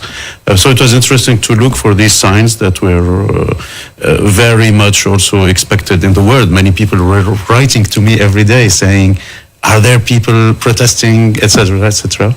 I recognize that man there as well. Myself, yes, I got a nice bow tie that is a keffieh bow tie, and I thought it was a nice way to mix what was going on there and what's going on in the world also. Great to have you on board, and we will discuss the situation in Rafah very shortly. Vivian Walt, time correspondent here in France. I want to go back 30 years with you. An article that you did, The Birth of a Nation. Let's take a look at it. This was Vogue magazine on South Africa, talking about your home country. I'm interested in your reflections this week, elections which we seem to be seeing the end of an era for the single-party dominance of the ANC. Yes, and I would say just as well. I think that it's time. It's 30 years. It's been a very brutal decade. There's been a lot of major corruption scandals. It's one of the most economically divided countries in the world.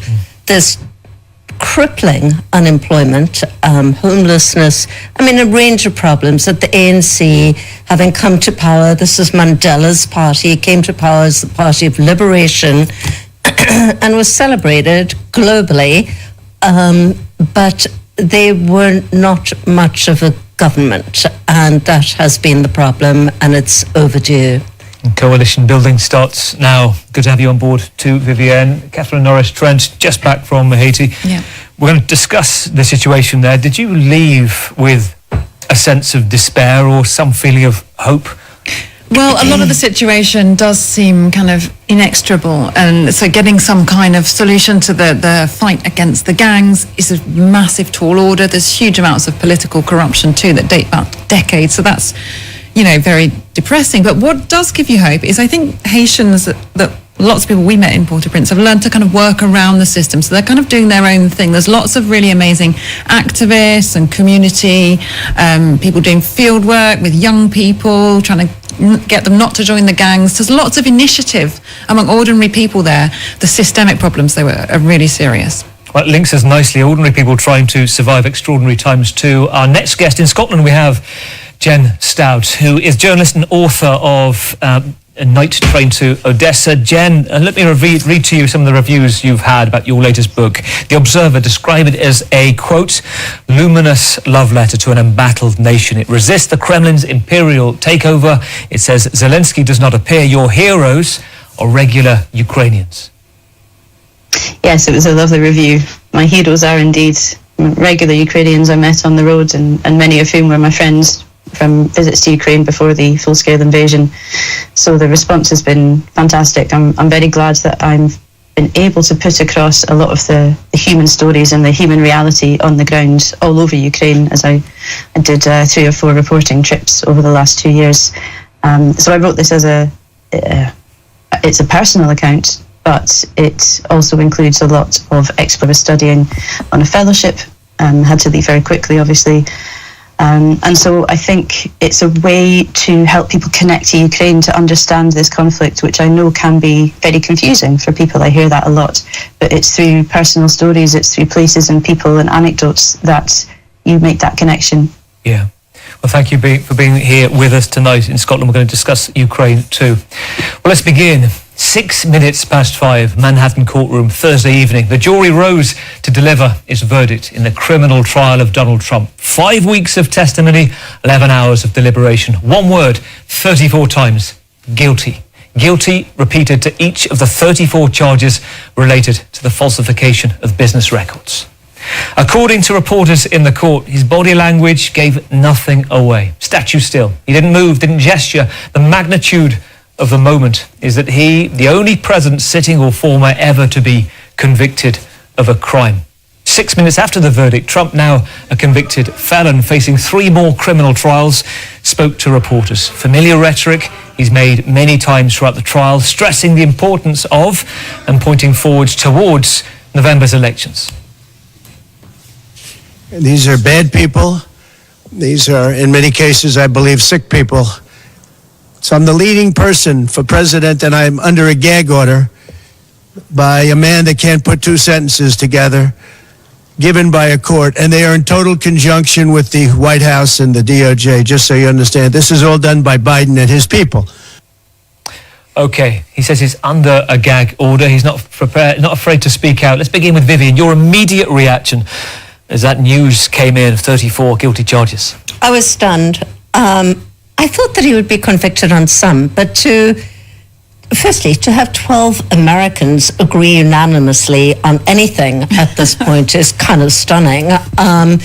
And the fact that it was so across the board, 34 out of 34 felonies he was guilty of.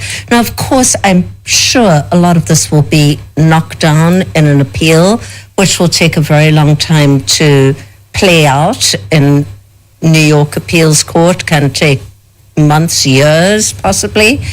And it did from the start seem like a bit of an overstretch by the New York prosecutors. But I think this is quite a significant humiliation for Trump. Whether it does anything to his base, probably not. But it is the first time he has ever faced accountability for anything in decades of wrongdoing. So I think that it's a bit stunning for him as well. Amar, as Vivian said, whether this does anything to his base or not, we shall see. Well, his campaign team are saying that they've got, 34 million since that verdict came through in campaign support funds. So they're claiming a kind of mini victory from this. How do you see it affecting him? I see it. Every time he's been convicted or went to a court or something, every time he gets stronger in the base. This is very surprising. And within the whole, seeing it also from the Middle East, it's fascinating to see a president, a former president, but also maybe a coming president, to see that there is justice, that there is a jury, that there is I come from a place where nobody has ever been convicted of anything. They've done much worse than Trump, of course. So it's really fascinating for us. But it's also the defiance, let's say, of the people against the system, where people would say the justice is corrupted, the judge is a felon, etc., etc.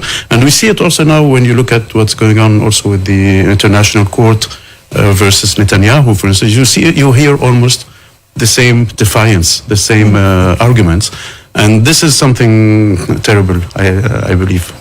That's a really good point, Catherine, actually, isn't it? This sense of a playbook script that's used by certain leaders that becomes more common, the terms of rigged, these are crooked people, that from your reporting around the globe that's familiar to you. We see it a lot, and I guess it's called populism, and it's the same playbook that they're using. If anything disfavourable happens to certain leaders or certain powerful actors, well, it's not true, it's the lying media, it's the opposition, it's the courts, it's the blame game, it's putting the blame on anyone apart from yourself. So as Vivienne says, this is the first time he's ever faced any, and it clearly hurts. You can see he's furious, he's seething, and his body language there as he walked up to the microphone. It is going to shore up his base. They will get a boost from this. What will it do to undecided voters who could decide the election? There may be some Republicans who are a bit more old-fashioned, they're not the MAGA crowd. Will they vote for a convicted felon? And I think that's what we've got to watch for here, is on the margins what it could do. Jen, when you look at this, I was listening earlier and talking earlier actually for a former state prosecutor in New York, and his view was that the amount of railing against the legal system that Donald Trump is doing now, whereas ordinarily he wouldn't be sentenced to prison, that actually could end him up in prison by speaking out so much. What's your reading of that? It's just been extraordinary to watch this in recent months, hasn't it? With a lot of the people within the legal system doing what they can to say, you can't behave like that, you can't, contempt, and it just doesn't matter. I understand there's 3 more criminal trials to come, but no verdicts likely before the election. So on this will go, and it's just this incredible stage for him. And it's such a dangerous pass when the legal system is politicized. It's so interesting what you say about the messaging that he was giving today, the words that he uses. These are bad people. I'm being oppressed. And it makes me think so much of Russia and of Putin, because when you want to convince a lot of people that you're not in the wrong, that what you're doing is actually right, even though their real moral compass might say, hang on a minute, and I'm thinking of Putin going to war and everything else that he's done. He's done that on the basis of grievance. We are being oppressed. Everything is rigged against us. NATO hates us, the West hates us. And it's that same psychology in order to get people to go along with you, to agree to terrible things. Notable as well that President Putin was talking about a travesty of justice and taking the side of Donald Trump today. Jenny, thank you. Well, let's look at another big issue this week, and what exactly would breach the US red lines on Israel's offensive in Rafah. Back in March, an interview with MSNBC, President Biden confirmed there were red lines over any major offensive in the southern city. 3 weeks ago on CNN, he was more explicit in the consequences. If IDF forces entered Rafah, he said, where more than 1 million civilians have been displaced. This is what he said to CNN. Civilians have been killed in Gaza as a consequence of those bombs and other ways in which they go after population centers. I made it clear that if they go into Rafah, they haven't gone into Rafah yet. If they go into Rafah, I'm not supplying the weapons that have been used historically to deal with Rafah. With that in mind, it leaves many questions about events this week. On Sunday, an Israeli airstrike killed dozens of people on a camp for displaced in Rafah, according to the Palestinian Health Ministry. The IDF saying it killed 2 senior Hamas terrorists. It's investigating the circumstances of civilian deaths. Analysts say a US-made missile was used in the strike. Then by midday Friday, Israel confirms its troop had pushed into the centre of Rafah. No mention so far from President Biden. US Secretary of State Antony Blinken, though, saying the humanitarian situation is worsening there. Distribution within Gaza is not working effectively, and part of the reason for that are the combat operations in the south. In addition, Rafah gate continues to be closed. Amar, let's start with you. Where is the US red line right now? Oh, I was fearing that you would use this word, because for us, I mean, for Syrians, it's a terrible word, because we know that it has no consequences. I mean, the Obama famous red line about using the chemical weapons by the Assad regime, we know exactly what happened. And if I want to be connecting it to our other stories today, we believe that if the red line then was respected, maybe Putin would have got the message and wouldn't go into Ukraine. Maybe it's a kind of science fiction or political fiction, but still, these red lines have never been respected, and today we are again with a new one. And I believe, I mean, I don't know what Biden can really do.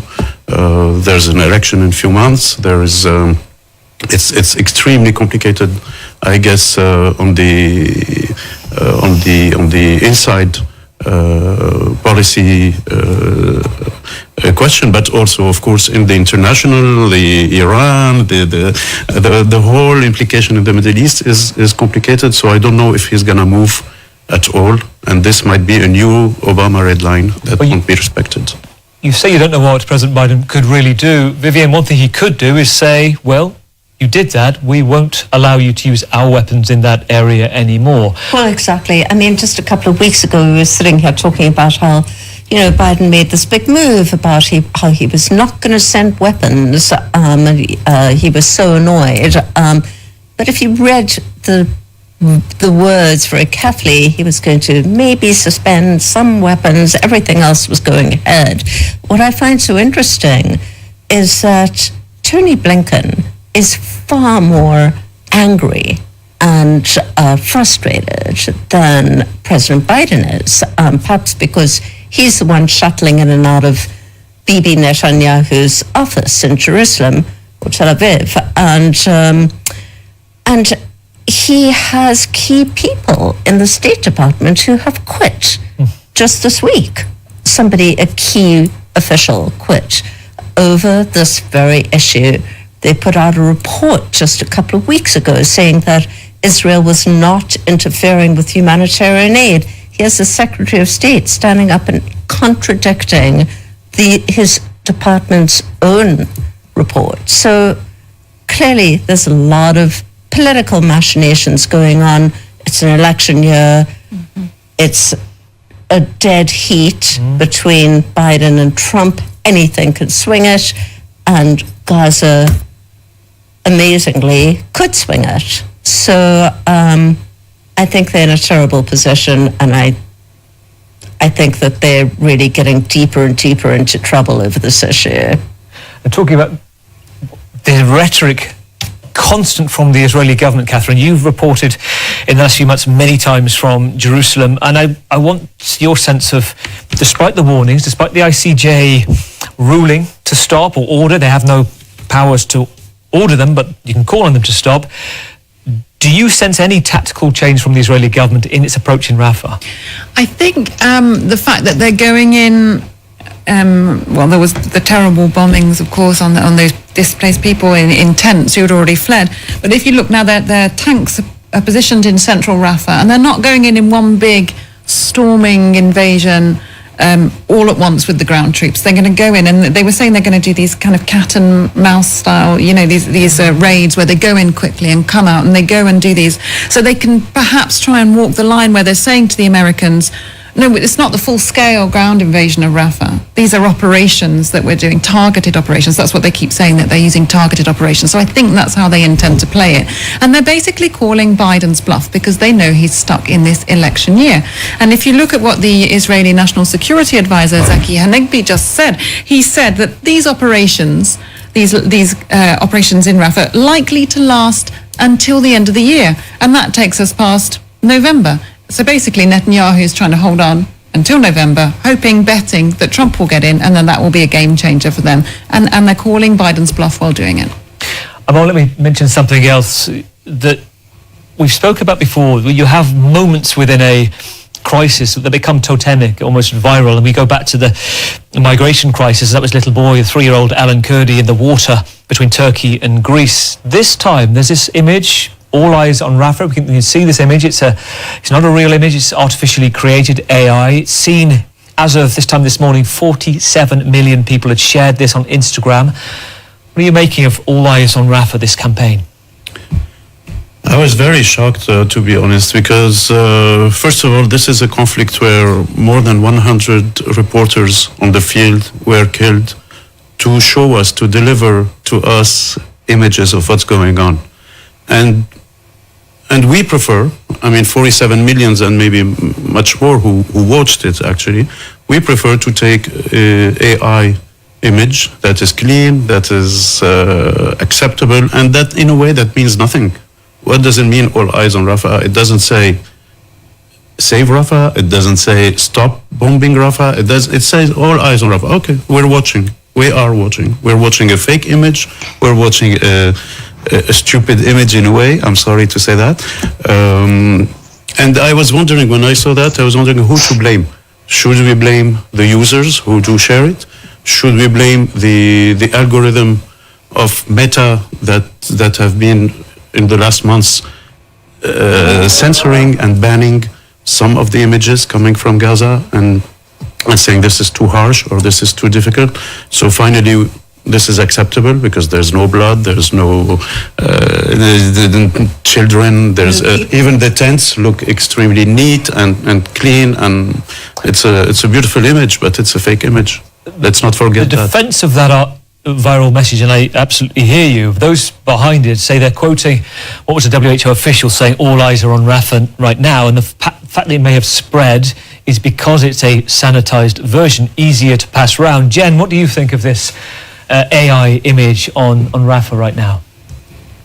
It's profoundly depressing. I think this is the first time I've at least seen the proliferation of AI images of war to such an extent on Facebook especially. The Ukrainian response, I saw a lot of Ukrainians sharing, a similar image but with real images of their war, saying we don't need to make AI.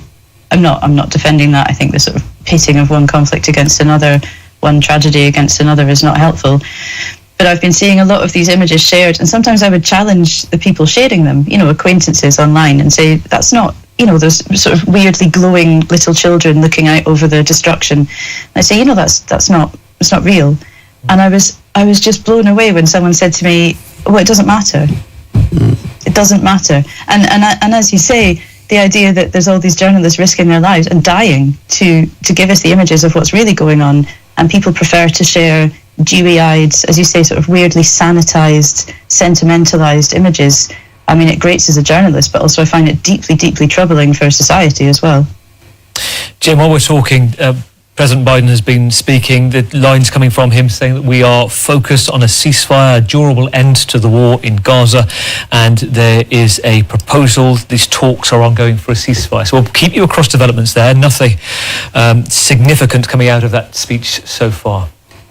On Thursday, mid-afternoon, Washington, news emerged President Biden had agreed to change the rules of engagement in Ukraine. After 2 years, 3 months of war, reports that Ukrainian troops are now stretched to breaking point around the second city of Kharkiv. White House officials saying the US would now allow its missiles to be used by Ukraine to strike targets inside Russia, but only near the Kharkiv region. On Friday, Germany followed suit, giving permission for German weapons at targets in Russia. Similar caveats apply. Ukraine's President Zelensky calls it a step forward. I want to see in practice what will be, but I think anyway, this is some step forward to that goal which we discussed before, to make possibility to defend our people who live in the villages through the borderline. Well, this is something that the NATO Secretary-General Jens Stoltenberg had been calling for days ago. And President Putin claims it is an escalation. He has given an ominous threat of retaliation, talking about a warning, quote, to small, densely populated NATO states. The Kremlin also claiming US missiles had already been used in its territory. We know that in general attempts are being made to strike Russian territory with American-made weapons. This is enough for us, and this more than eloquently demonstrates the degree of US involvement in this conflict. Jen, let's begin with you and how you see this development in light of the time you've spent in Kharkiv, what your friends, what your contacts are telling you about what they're going through there. Yeah, I was in Kharkiv about a month ago, and I spent quite a lot of time there over the war and before. It's quite a misunderstood place. It's a very, very big city. It's the second biggest city in Ukraine, 9 universities, massive amounts of industry, and 1.3 million people still, when I was last there. People are leaving now, of course, because of what we're seeing on our screens right now, this relentless attacks, relentless, on apartment blocks, on supermarkets, and the glide bombs are a whole other horror. You don't get used to missile strikes, that sounds flippant, but the scale of destruction, the blast radius of these bombs, these 1,500 pound bombs, is so huge. I mean, Putin talked today of escalation. This unending escalation, he said, would have serious consequences. This is the same old stuff. Who's escalating? I would argue it's the side that's dropping glide bombs onto a supermarket on a Saturday afternoon. I mean, the MOD put out today that Russian losses, they calculate, are now at the highest since the start of the war. Not that will bother Russia. They have plenty of people, and they're not going to have political comeback domestically for throwing them all into the meat grinder. But yeah, I mean, I think the news today is huge, is absolutely huge. Finally, I think a consensus is building among European leaders of what's actually necessary, and perhaps just the hypocrisy of giving Ukraine just enough to cling on, but never enough to really move forwards, never enough to really be safe. And I think I'll just say as well, the situation in Kharkiv exemplifies this perfectly, because Kharkiv is so close to the border. So when I was first there in March 22, and the Russians were so close that they could fire artillery just straight into the city, lob it constantly, which is why the northern districts became this kind of surface of the moon, burnt out shells of houses everywhere. So they're really, really close. The Ukrainians are trying to defend against this counteroffensive, and they're very close to the Russian border. So they could, in theory, send missiles to the bases where these launches of F-16s, launches of the glide bombs are coming from, but they're not allowed to. And that's obviously nonsensical, as Zelensky's been pointing out today. The Russians are laughing at them. Yeah, and the glide bombs making a huge difference, it seems, in the last few weeks, particularly just devastating some of the front lines in Ukraine. Catherine, when we listen to Jen talk about empty threats in the past by Putin, it's still, given the calibrated allowance of what Ukraine can use, there is still fear of what could come next. Absolutely, and Putin's working very hard to maintain that fear. And with Kharkiv, he's just piling on and on the pressure again.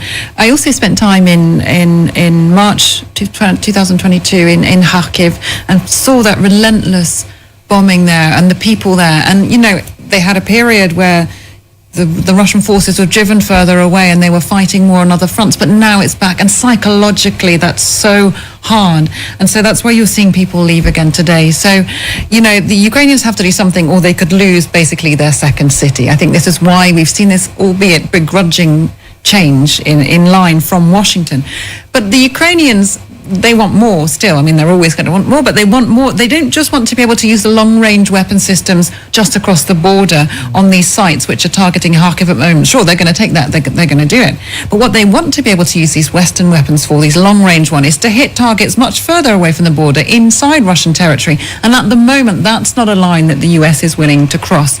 Emmanuel Macron's been sounding a bit more positive on it, but again, he's a bit of a lone rider on that. So you saw Zelensky, when he was speaking out at that press conference, saying it was a step forward, but you could also hear a bit of hesitancy in his voice, and that's because they want to be able to use the weapons they've been given in a more effective way than they're being allowed to do, even with this change of strategy. And yet, Vivian, it's still not very comfortable for all of the NATO members. You have British, the Americans, the Germans today saying, yes, use them in Russian territory with caveats. And yet the Belgian Prime Minister met with Zelensky this week saying, do not use them on Russian soil. The Hungarian government certainly don't want them using them on Russian soil either. Yeah, and of course this plays right into Vladimir Putin's hands to see a completely divided West. And a West that's always too late. I mean, we've seen this for more than 2 years, since the Russians invaded Ukraine, which was 27 months ago or so. And, you know, they endlessly debate, should we give Abrams tanks, should we give F-16s? And meanwhile, the Russians are pounding Ukraine, and it's only when it gets to this existential threat that they say, okay, we'll do it. But they are always on the back foot. And understandably, Europe is getting extremely nervous about that. Jen, can you spell out to us about, I talked about glide bombs, you mentioned it briefly, just how much you think it's changing the shape of the conflict from those you're speaking to around Kharkiv? It's changing the shape of the conflict, as you said, partly because of the incredible effect they have on the front lines, on defensive positions of Ukrainians.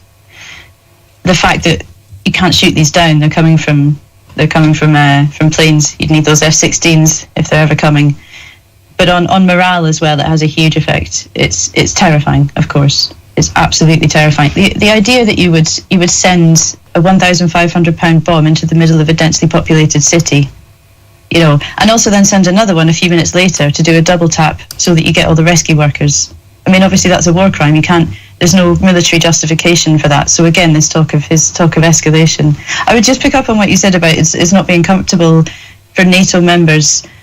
I suppose you mean because the NATO members in the West, but for NATO members in the East, the ones that perhaps we failed to listen to over many, many years, who've always seen the threat of Russia.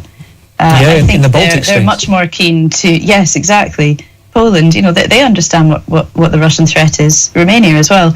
And they're much more keen to have a lot more action and a lot more, I mean, even Latvia, Lithuania, you're hearing them talking about the possibility of boots on the ground from their country in the rear to relieve Ukrainian troops perhaps, or as trainers, but they're talking about it, and that's only going to increase. But if Western NATO members continue to feel that they can sit in their peace and stability sort of far away from the war, and that it won't come near them, and that they should continue to be scared of these nuclear bluffs from Putin, I think that'll only increase frustration in Eastern Europe. I mean, you heard when Putin said today, talking about sort of threatening what he called small, densely populated NATO countries. Yeah. Which ones, what do you think he was speaking about? Of course, it's the Baltic states. It's a very clear threat. Well, it takes us to the next big issue of the week. Tuesday evening, a transitional ruling council in Haiti selecting Gary Conny to take on one of the most challenging, dangerous jobs in the world. To be the country's prime minister, and with it to lead the fight back against armed gangs in Haiti that control the vast majority of the capital, Port-au-Prince. The last prime minister, Ariel Henry, was unable to even return to Haiti. A few months back, he tried to land at the airport, his plane was diverted, and he resigned after threats from a criminal network. The leader before that, President Jovenel Moïse, was assassinated almost 3 years ago, a power vacuum filled by more than 200 rival gangs, according to analysts, and led to an already fragile society falling apart. Our senior reporter, Catherine Norris-Trent, is back here after spending the past 2 weeks inside the capital. Here's part of her report on a police street patrol.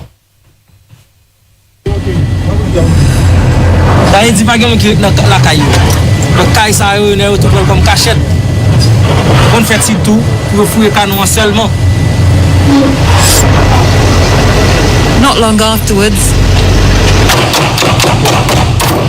the police vehicle is hit by incoming fire. Okay. Come là.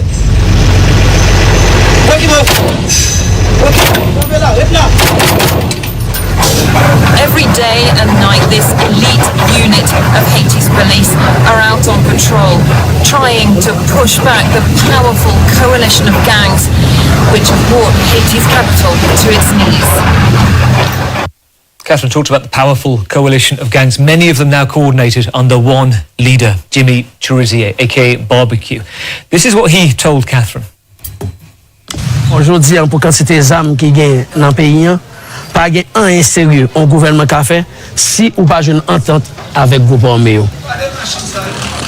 Quelle était force multinationale, quelle était n'importe force étrangère qui vient dans le pays. C'est un génocide de la vie. Well, the UN say there are more than 360,000 people internally displaced. The children's charity UNICEF saying scenes in the region resemble something out of Mad Max. Well, Catherine is here with us now.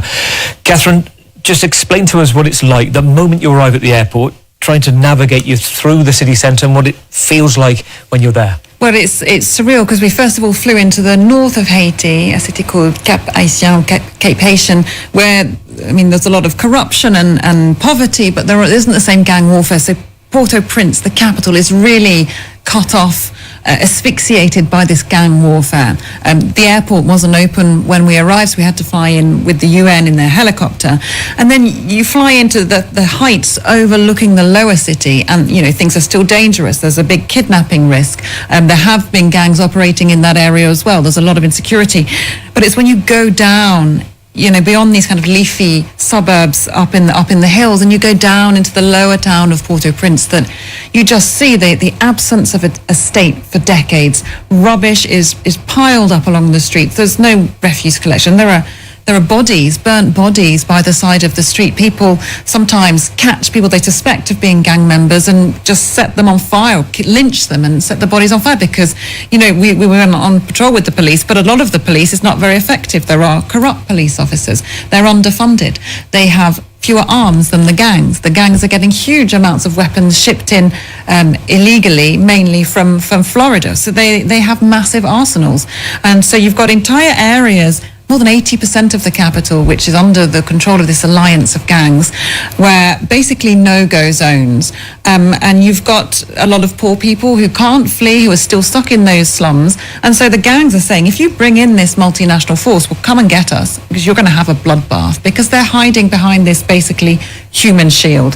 So it's a very, very complex situation indeed, and it's been left to rot and stagnate for decades, and this is what you end up with, basically. And then we've got Jimmy Chirizier, Barbecue, this former police officer, key figure in any resolution, potentially what happens next. He wants to be part of this transitional council. Just tell me about him, the access that he allowed you, and, you know, how he's seen by those within the capital. So the accounts of Barbecue are very different depending on who you speak to. You know, we spoke to people who fled areas that he controls, victims of massacres that he's accused of being involved in, both as a police officer and afterwards, in some of these very poor slums. And they will tell you about torture, they will tell you about gang rape, they will tell you about burning victims alive, hence his nickname Barbecue. That's what he's reputed to do. So you have this man, but today he's trying to take on this posture as a kind of modern day Robin Hood. Not a lot of people in Port-au-Prince buy that, by the way. This is something that he likes to give these line in his interviews, which he does with the international media, if you can manage to get to Port-au-Prince. So it's not easy to talk to him, but he's very much trying to lay down this kind of political speech, perhaps to try and get some kind of amnesty in the future. He'd perhaps like to wield some political power. I think it's going to be very difficult for that to happen because he's renowned. The gang leaders are renowned for kidnappings, extortion, murder, rape, you name it. And so it's very difficult to see how you get the arms out of the hands of these guys, but also what to do with them afterwards. I'm not listening to Catherine. When we know now there's a Kenyan-led UN police task force heading in within weeks, what do you think the difference could be, better or worse from there? I fear what Catherine said about a bloodbath or something like that, but I mainly, when I see the images, I'm mainly struck by the 14 years that are behind us since the earthquake. And after the earthquake, there was like a wave of hope that something new will be born from ashes, you know. And I remember people like the film director Raoul Peck or other people who were really willing to maybe lead or try to do something on the ground. And when you see 14 years later, billions of dollars vanished, and a lot of hope vanished, and we have this situation that is like Beirut multiplied by 10 or something like that. I mean, like there's no state, or it's a failing state, and everybody, it's the street rule. So yeah, it is. I can't tell how it will be with the Kenyan police or with the international police, etc. But it is quite a mess, and it's quite a pity to see it like this today. Jem, briefly on this, one bit that struck me and a lot of people watching, there was a moment where we see a bread seller just trying to get around. Catherine talked about ordinary people trying to do extraordinary things in the midst of war. And I guess that's what your work exactly does as well, focuses on the people in extraordinarily dangerous situations. And I just wonder the importance that you see in those stories of everyday lives. Does it allow us to understand the complexities by seeing it so vividly, the human element? Yes, I think it does, but it also allows us to understand, I hope, that it could be us. You know, we're always never that far away from things collapsing a little bit, and I think it's important to understand that, you know, to feel a sort of human connection from one place to another. I mean, the situation there, it's horrific, and it's very interesting in terms of the international politics of this, because the US is obviously reluctant to wade in. You know, its previous direct interventions are not particularly well thought of. But I was really interested what you said, Catherine, about it was left to rot and stagnate for decades. I mean, that's what do you think could have been done differently? Well, it's a very difficult question, but I think it's the heart of it. The problem with Haiti isn't just the gangs. The gangs aren't autonomous actors that have just spontaneously sprung up. They have been sponsored basically by political elites who are corrupt and business elites. People who always talk about the elites who have control of the ports, for example. Haiti imports a lot of its food, which it doesn't need to. It could grow it. It's a very fertile country. And that they have basically been accused, a lot of them are under international sanctions, of financing these gangs to keep power, to keep hold of their own interests and set that up. So I think acting more decisively against those kind of actors could have been different. I mean, on this list of international sanctions, you've got people like the former president, Michel Lartey, who's accused of, you know, backing the gangs in a massive way and still having a lot of influence in Haitian politics. So really doing meaningful sanctions on these people, because it's basically in name only at the moment, freezing their assets, stopping them from going to the US. That kind of thing could have been handled a lot better, I think. And I guess if you look at a timeline of Haiti, there are old analysts that call it more like an international crime scene than a country. They go back to Baby Doc, Papa Doc in the 50s, corruption, that all those times of hope that spiked and disappeared again, the assassination of Juvenal Moise. We're in a situation that the vacuum appears to be at a pretty low ebb right now. Well, in a brighter note, we hope, in a week's time, voting will have started in the EU elections. 370 million people choosing to back who they want in order to shape the bloc's direction for the next 5 years. If you listen to Ursula von der Leyen right now, the pitch from the second EU Commission presidency on her campaign trail, she calls the rise of Russian disinformation one of the main threats to European democracy. They call the speech the barbarians at the gate. In Copenhagen, in the last few days, this is what she said. Just think of what we have seen play out in the last few weeks across Europe. We have seen swarms of negative disinformation targeting different issues and individual candidates. Like, for example, the fake video posted under the logo of Radio France Internationale, falsely claiming an epidemic of tuberculosis was imminent because of Ukrainian soldiers in French hospitals. My own campaign website was attacked by cyberbots just last week. One of VDL, as she's known, her deputies, the centrist Vice President Vera Jourova, briefed fellow commissioners on how to tackle it. There's no silver bullet, she said, but this was the briefing note seen by Politico website. She talks about the importance of nurturing, quote, digital media literacy and supporting a strong, independent media. And that's where the line comes in at the moment. Are European public broadcasters, independent newspapers equipped, properly resourced to take this on? Vivian Watt. Probably not. I would think maybe not. It's an extreme extremely bad time for the media industry, as we know, especially the independent media industry, those that don't have state coffers, to back them. So it's a very difficult thing to tackle.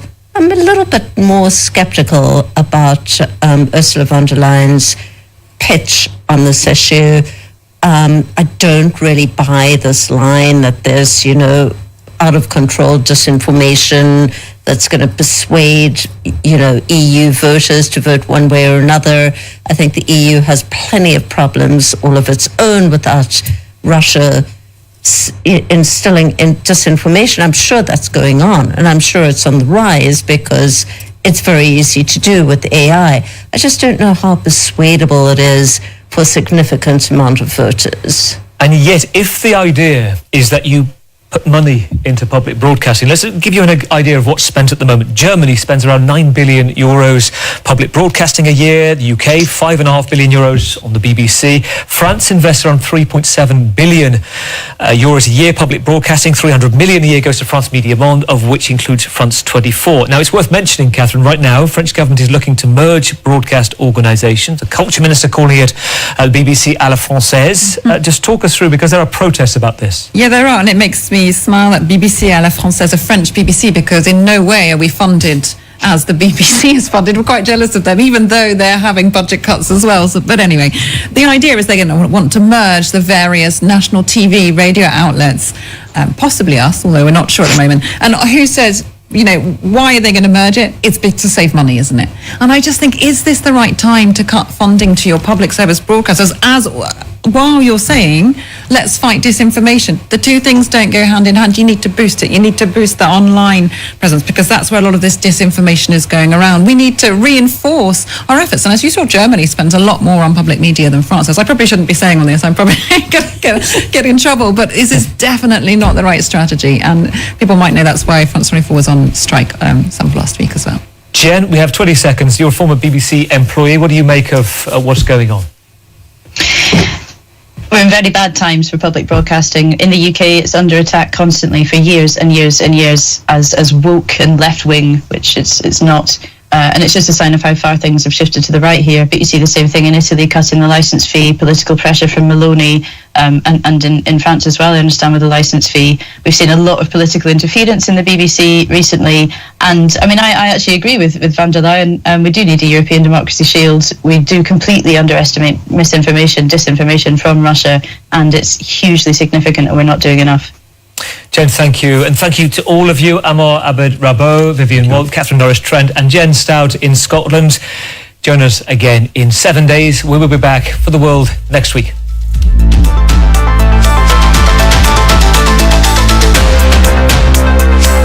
Special event. 6 juin 1944, la plus étonnante concentration militaire de tous les temps donnait l'assaut à la forteresse allemande. Quand il y a eu des bombes qui sont tombées pas très loin, là, tout a tremblé. Mon souvenir d'enfant de 8 ans, c'est que j'étais complètement terrorisée par ça, ce qui se passait. Dad wore this kilt on D-Day and try not to get it wet. Mais les groupes français, il y en avait pas énormément, mais il y en avait, et ils étaient à la pointe du combat. My wish is that we commemorate all together the freedom. From the Normandy beaches to the United Kingdom and the United States, our teams will bring you full coverage of this historic event. The 80th anniversary of the D-Day landings. Full coverage from June 5th to 7th on France 24 and France24.com. Ago chamekanye. Twa manyaba. Twa manyaba. Bena shime. Ni ma jufo, na ma jufo. Inja boncho chocho bi. Ogoga bai. Masachi mambo. Aye. Ubanye.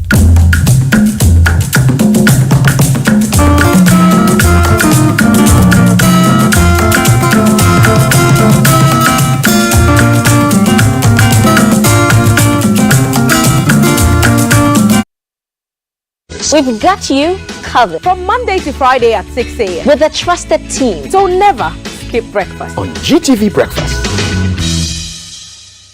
Driver, so now far when I say who says zebra crossing here will be here. I say the professor became a zebra crossing now. Gina, also making sure the car see me and sign out with you. Liam Simula Ben Shaden Pierna Kamale, Carmel Bukata, Numana Zaman Nutambo, Zanjanda Teliabam Simple. Na wanda so. Ɗaya daga cikin muhimman rawa na a zo a gani da Hausawa suka taka a cikin wannan ƙasa shine kafa zangonnai da suka zama gimshiki na cibiyoyin kasuwanci da fatauci. Ko shakka babu, shi ke karfafa ingantacciyar tattalin arziki da kuma karfafa al'adun gargajiya. Wakake abuna gobe ke biye ehiawa. Ke ofiawa ke okobia baweni. Ni awele ka buye uni sana gbe abagbule ke vitamin A uni sana hagbeke sani ahale jujo gbarudo kokodi yakatoi enyai ba angau hana mona chishipo iga chidodo vania watan atrangau azunububuwe sukuu no yako buke adwunu no mara na bi sukuu no la bara otemu de bi ma donwane bawaya okay agreken more ngokọ ne ebonijiman Adult education, showing from Monday to Saturday at 5 p.m. only on GTV. More than 80% of global trade is carried by sea. Most of the products we consume daily travel through ports, making them a key link in the global supply chain. The Ghana Ports and Harbours Authority is committed to ensuring the enhancement, resilience and sustainability of port infrastructure and maritime trade. Get to know which vessel is bringing your goods, how much duty you are required to pay and how quickly you can clear your goods from the port of Ghana. We ask the relevant questions and elicit responses from the appropriate authorities. We interact with you via our social media platforms and put your queries across to the expert. Iron Port shows this and every Wednesday on GTV at 8:30 p.m. Iron Port is proudly brought to you by and powered by the Ghana Ports and Harbours Authority. Iron Port, transparency in doing business and building nation. The Akufo-Addo government, which began in 2017, has chalked remarkable transformation in the educational sector under the ministerial leadership of Dr. Yao Osei Edochum. The implementation of numerous initiatives in the form of infrastructure development, formulation and implementation of policies and programs such as the free SHS, as well as investments in TVET institutions, STEM schools and basic to secondary schools have resulted in massive transformative achievements. These achievements are expected to empower future generations with essential skills needed for personal growth and national development. In the light of these, I bring you documentaries highlighting the transformative achievement in the educational sector, spearheaded by the Minister for Education, Honorable Dr. Yao Osei Edochum. Watch the Transformation Agenda series on GTV on Wednesdays at 9 o'clock p.m. and on Saturdays at 8 o'clock p.m. Transformation Agenda series on education, reimagining education for national development.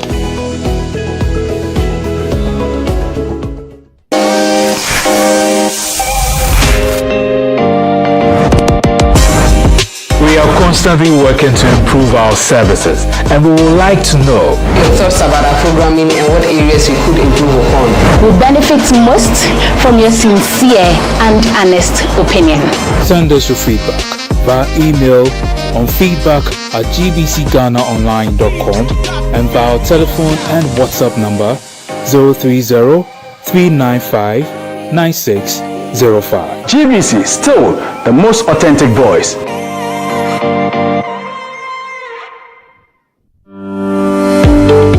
Up next, Breakfast Show.